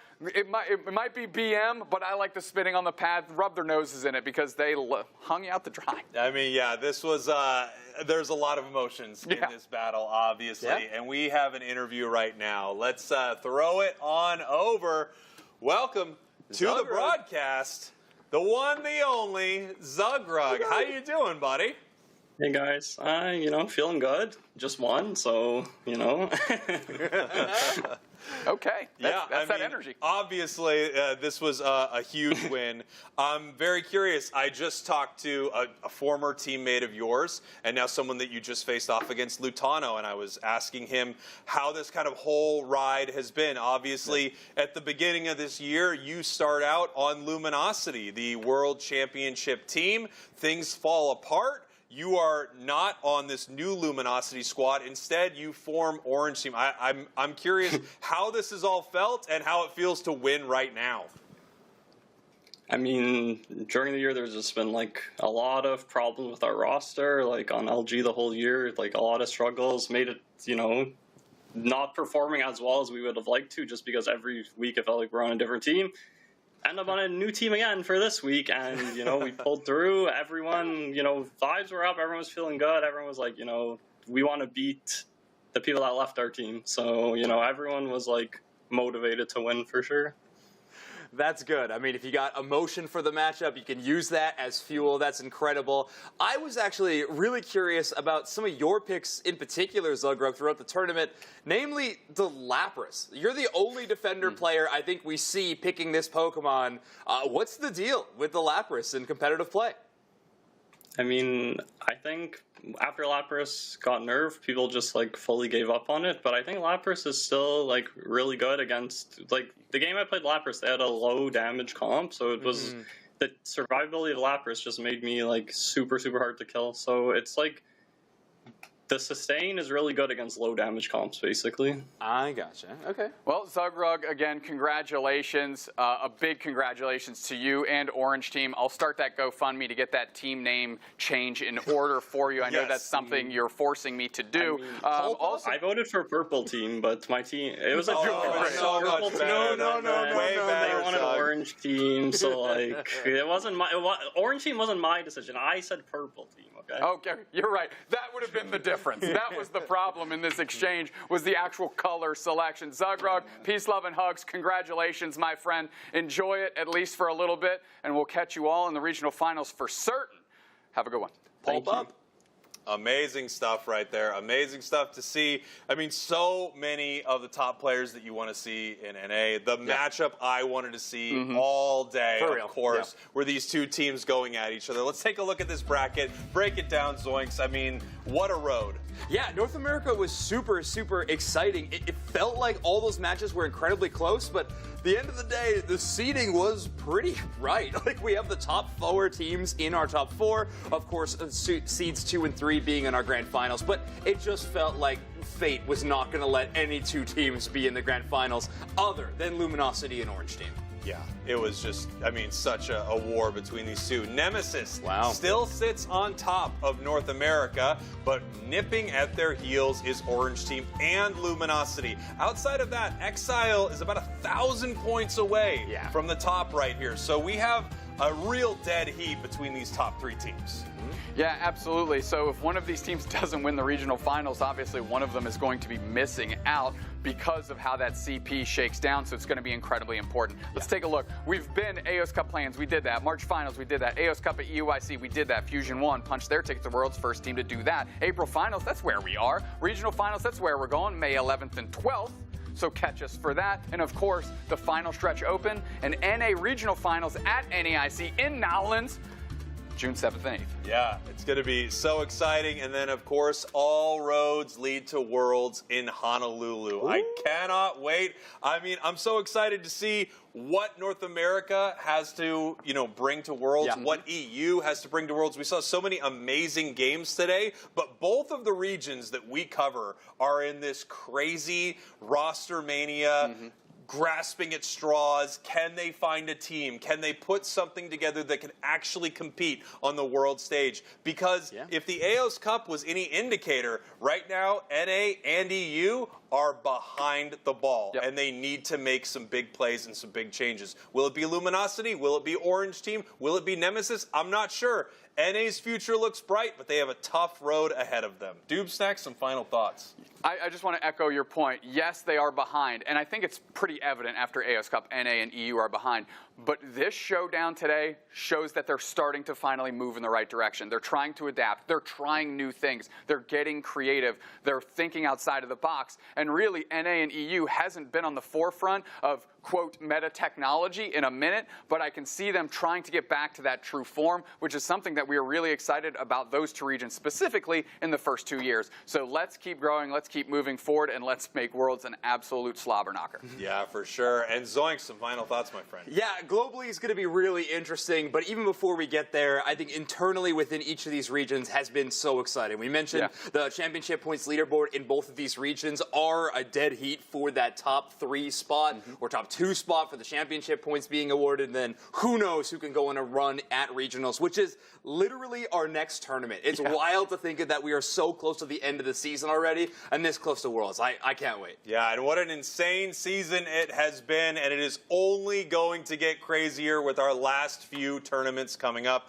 I want to thank you all for watching. Thank you all for listening right here to the April Cup, here for the Pokemon UNITE Championship Series. You are the reason that this exists, so thank you for your passion and your energy. I'm Jake, your resident content cowboy, saying one last yeehaw and one last throw at the camera. Come on. All right. Good night, everybody. Goodbye. Stairs.